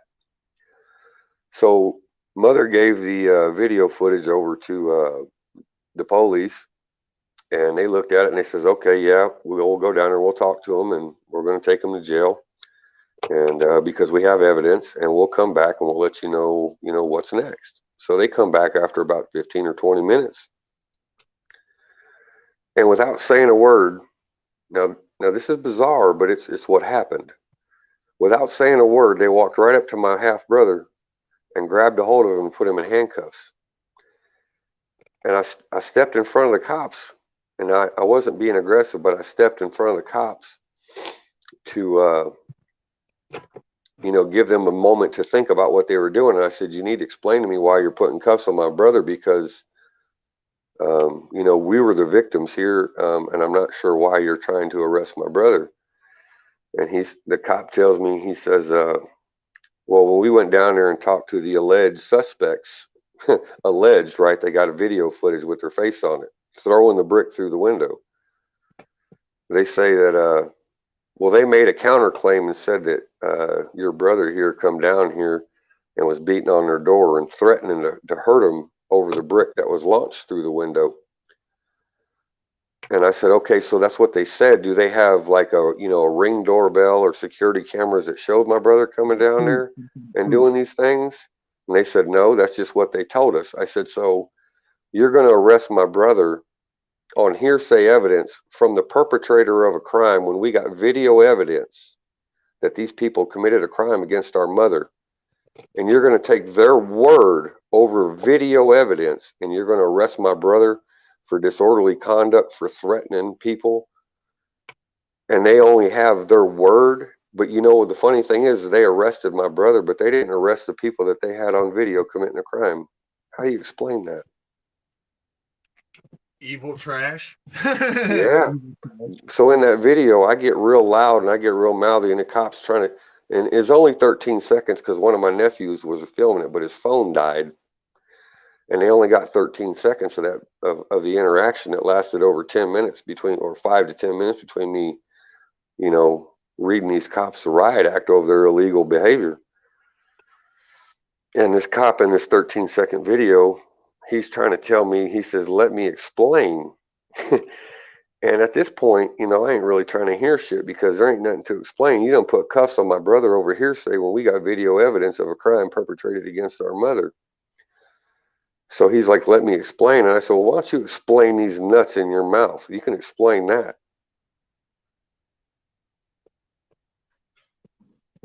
I would agree with you, Esther, that there are good cops and bad cops, and I got law enforcement in my family, and one of my uncles that I hold near and dear to my heart has been in law enforcement his whole life. And I'm not saying all cops are bad, because they surely ain't. My sister was a sheriff's jailer for over 10 years, and I know there's good ones out there without question. But there was 8 to 10 police there that night, and they all saw the video footage of the people commit the crime. Yet they took hearsay evidence and they decided to take my brother to jail instead of arresting the criminals.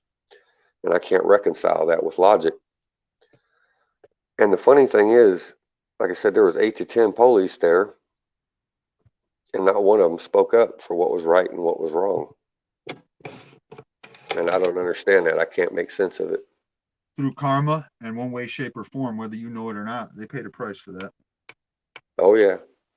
If you pay attention and look at most cops, they end up dying miserable in the end and alone. Well, you know, I don't bend my knee to nobody. And I had one of the cops, you don't see it in the video, but one of the cops told me, he says, you need to shut your mouth and back away and quit interfering, or I'm going to arrest you. And then he said, I'm going to arrest your whole fucking family, which there was a good 15 of us there, and over half of them were actually minors.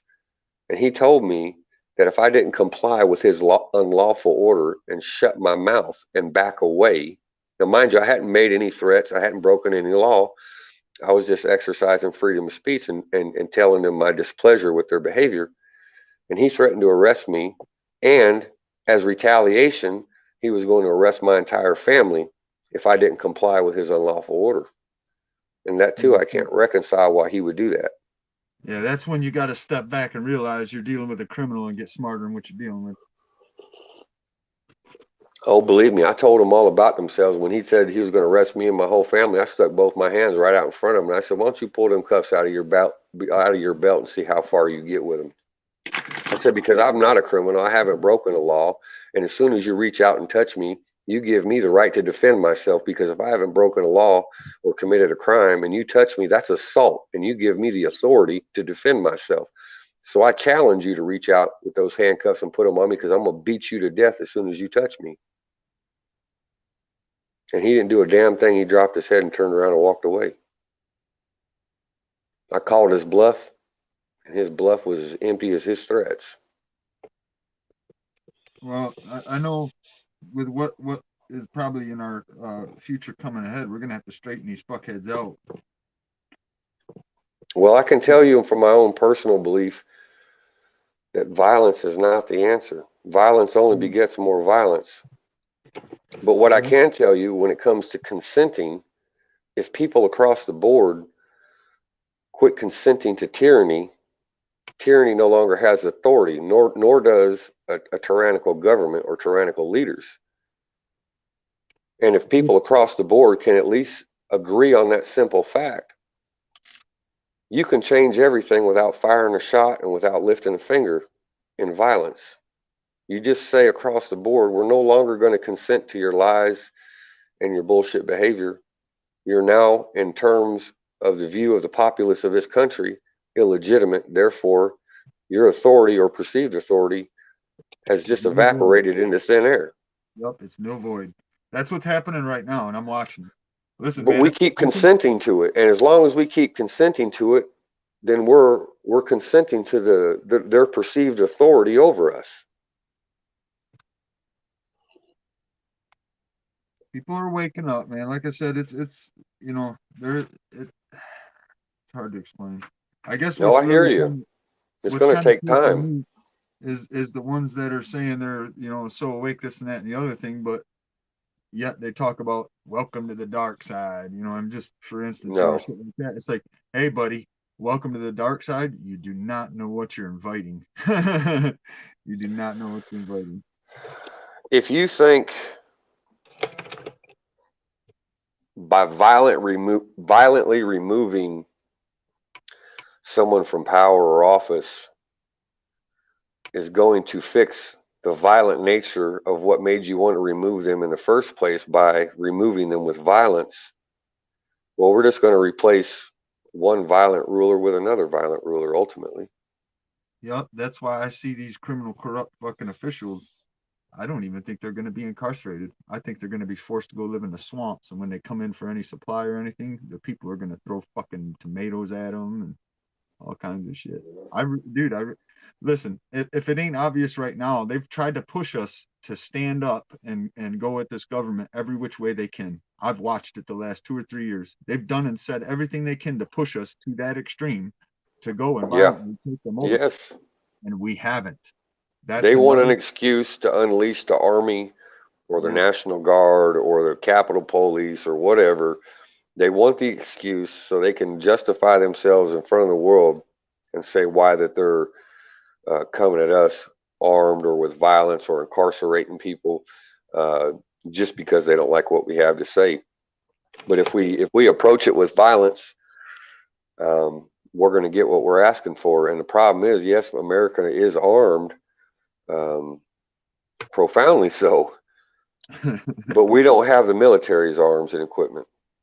We don't have drones and tanks and missiles. Well, the military retired guys got better because they're funded by themselves. So some of them got better. They just don't have tanks and fucking, planes. Well, but they don't have the communication infrastructure. They don't have logistical infrastructure.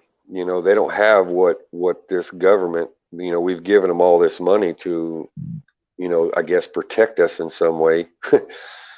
And the problem is, if we try to rise up in violence, you can rise up, but it don't have to be in violence. So you can rise up as a people and just refuse to comply to anything. We're not going to work. We're not going to do anything. We won't go to court. We won't go to, get our license renewed. We ain't going to pay taxes. We ain't going to pay property taxes. If you just quit consenting across the board, by default, they are now an illegitimate government and have no longer have any authority over us. And you don't have to raise a finger to do it.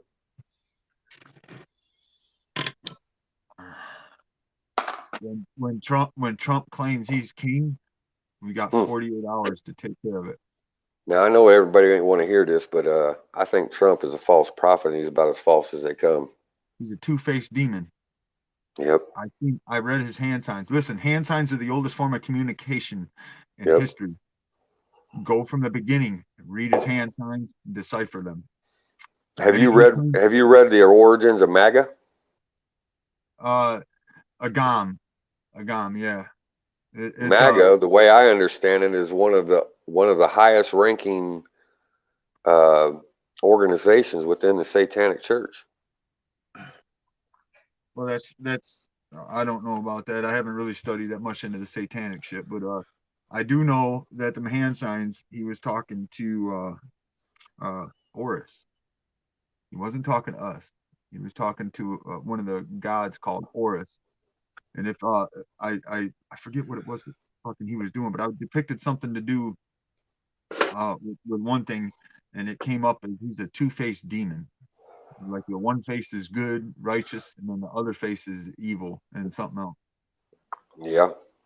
There's a lot of meanings behind meanings, behind meanings, behind meanings, and that's wild. It was just something that one of my sisters ran across and shared with me, and somewhere I got the link for it or whatever. But it gives you the definition of what MAGA means and how it's associated to the Satanic Church. Now, have I seen the documents of myself to say that it's true?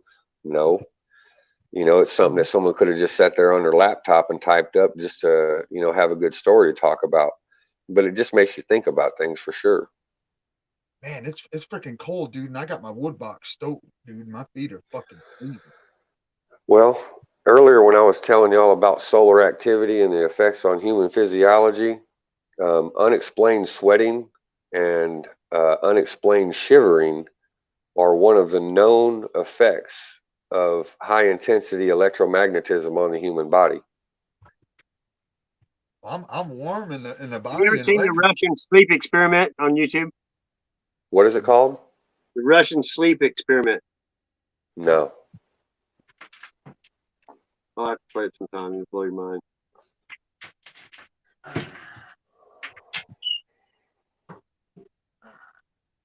What is the spiritual significance of Mount Hermon, Golan Heights, Mount Hermon, the mountain the fallen angels descended upon and swore an oath upon? Check the Book of Enoch. Yeah, let me see if I got that in. Let me see if I got that in my book over here, because I've read a little. My wife has read a lot more than I have. That old Bible I have does not have the Book of Enoch. It's got some of the other books of Apocrypha in it, but it doesn't have the Book of Enoch. But we have another book of Apocrypha. I'll show you guys a picture here of it just as soon as I get my camera turned around and figure out what I'm doing with this silly phone. Yeah, sometimes this phone is way smarter than me. I'd say most of the time. This book right here, something my wife ordered.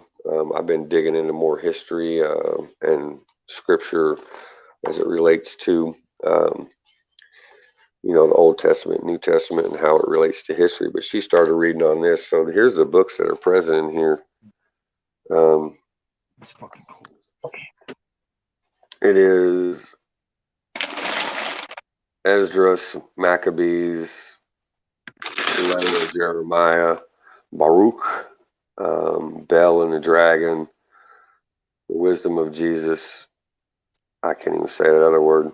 Sirach, wisdom of Solomon, additions to Esther, Tobit, Judith, and then she wrote in the book of Enoch, and she wrote page 71. So I'm just going to see, talks about it in here. Yeah, so it talks about right here the heavenly tablets and the mission of Enoch. Charge given to Enoch, the stars which led the seasons and the months. It's just that it starts on page 72, I think, here. Let me see if I can find the page. It's something that I need to dig into. I just haven't gotten there yet because I'm so captivated by some of the other stuff that I've been reading and finding and things that have been revealed to me. Wow. But yeah, it says historical events about the book of Enoch. So there is some information in here. I just don't know if it's complete in its context, but it certainly is a good starting point. Let's see what else she said. Get Enoch. First Enoch. Okay. Morning. Let's see here. I love the Apocrypha book or wisdom of Sirach. I don't even know how to pronounce that correctly. So if I'm wrong, forgive me. And Wisdom of Solomon are among my favorite apocryphal works. Yeah, my wife keeps telling me I need to read them too. So Abortion. I'm going to say that again. Abortion. I just had something smack me in the face the other day talking to somebody. Do you know how important the birthright is? The firstborn birthright? That's very important. And that's what has a lot to do with, I think, abortion. I think that's why they try to push the abortion shit so much. Well, I think it also has to do with the destruction of God's innocence. And let me tell you why, because you guys can look this up yourself. Worldwide, every year, there's roughly 30 to 40 million children aborted worldwide. Wow. Now, let's just put that in context and perspective. During World War II, history says that we lost globally about 250 million people. So with that number in mind, 250 million, and there's roughly 30 to 40 million kids aborted every year, it would only take about 6 years, roughly, plus or minus a little bit, to reach that same number of death toll that we reached in 4 years of World War II. And we reach that same number about every 6 years by murdering unborn children. Now that's a problem. That's a real problem. That's crazy. I've had 2 or 3 different important things slip that I was going to mention. I'm sorry. Yeah. Oh, that's what it was. I like working with wood. Just, I don't know, man. I like running chainsaws, shit like that. And that it's that birthright thing. And if what I think is, dude, you're doing what comes natural. It's how you were built from the beginning. That's I don't know, man. That's just what I feel in my heart. The evil, like if I run across a shitbag and I know he's a shitbag, because this is a one light hit town. So everybody knows everybody, whether or not they talk and hang with them, they know who they are, they know where they live, they know who their brother is, they know who their mother is, you know what I mean? And they can't look me in the eyes. They can't look me in the eyes. They have to look at the ground. Yes, that's what happened with those police. I told you there was 8 or 10 of them. That exact thing occurred when I told that one, and he told me he was going to arrest me and my whole damn family, brother. I put my hands out in front of him, and I challenged him to pull them handcuffs out of his belt. And I said, if you touch me or you put those cuffs on me or try to put those cuffs on me, I'm going to beat you to death. And he got dropped his 11 head. minutes left. I have to stop before 11:55. or I'll lose the whole stream. That's as long as they'll record it. So if you go past 11:55, you won't even ever see it again. All right. So I'm just letting you know you got 10 minutes to sweat down here. So just unless I can stop it and I can start another one till 8 o'clock if you guys want to keep going. I ain't going to bed right now. I'm gonna have to go make a run to the outhouse here in a moment. But yeah, I tell you, I'm gonna stop this at 11:44 and I'm gonna start it back up. And everybody take a break, or if you want to come back, and then I got a piss bad. But I'm gonna stop this and start. What time are you talking about? 11:44. What time zone are you on? Well, I've been on here 11 hours and 45 minutes. Oh, 11 hours and 45 minutes. Okay. Yeah, so 11:55 is the most they'll record. What time zone are you on? I'm Central. It's 5:44 in the morning here. Okay, I'm 6:45. So yeah, I can still go for a couple more hours. Okay. If you look up in this corner and it's red, that means it's live. If you look up in that corner is gray, then it's not live. Hey, I did 2 months ago. I did a 40-hour live stream, 40 hours long. Yeah, we're up in the left corner of the screen right here. It says. Oh yeah. I see the live button. Yeah. When it's red, you're live. When it's gray, you're not live. I got you. I've done like 54 hours in the last week live. So you want to come back on here and say like what? No, I'm just going to start another one, and then Yeah, he's just gonna go take a piss. He'll shut this one down, and then he'll start another one up. You should get a notification if you're with his channel. It should pop up. Well, if y'all give me about maybe 30 minutes or so, I need to you get can come back whenever you want, though. I mean, I'll be. Well, I mean, I'm just telling you, I'm not ducking out on y'all because I can stay up for days sometimes with no problem. But I need to move my legs around. I stayed up 6 weeks when I got divorced, dude, and I've been insomniac ever since my wife left. Yeah. I lose the feeling in my legs. They go numb, so I need to get up, move around, maybe go soak in some hot water for it a little bit, so I can. Do you see this chat? Hey, it usually feels better if you soak it in cider. Yes, it does.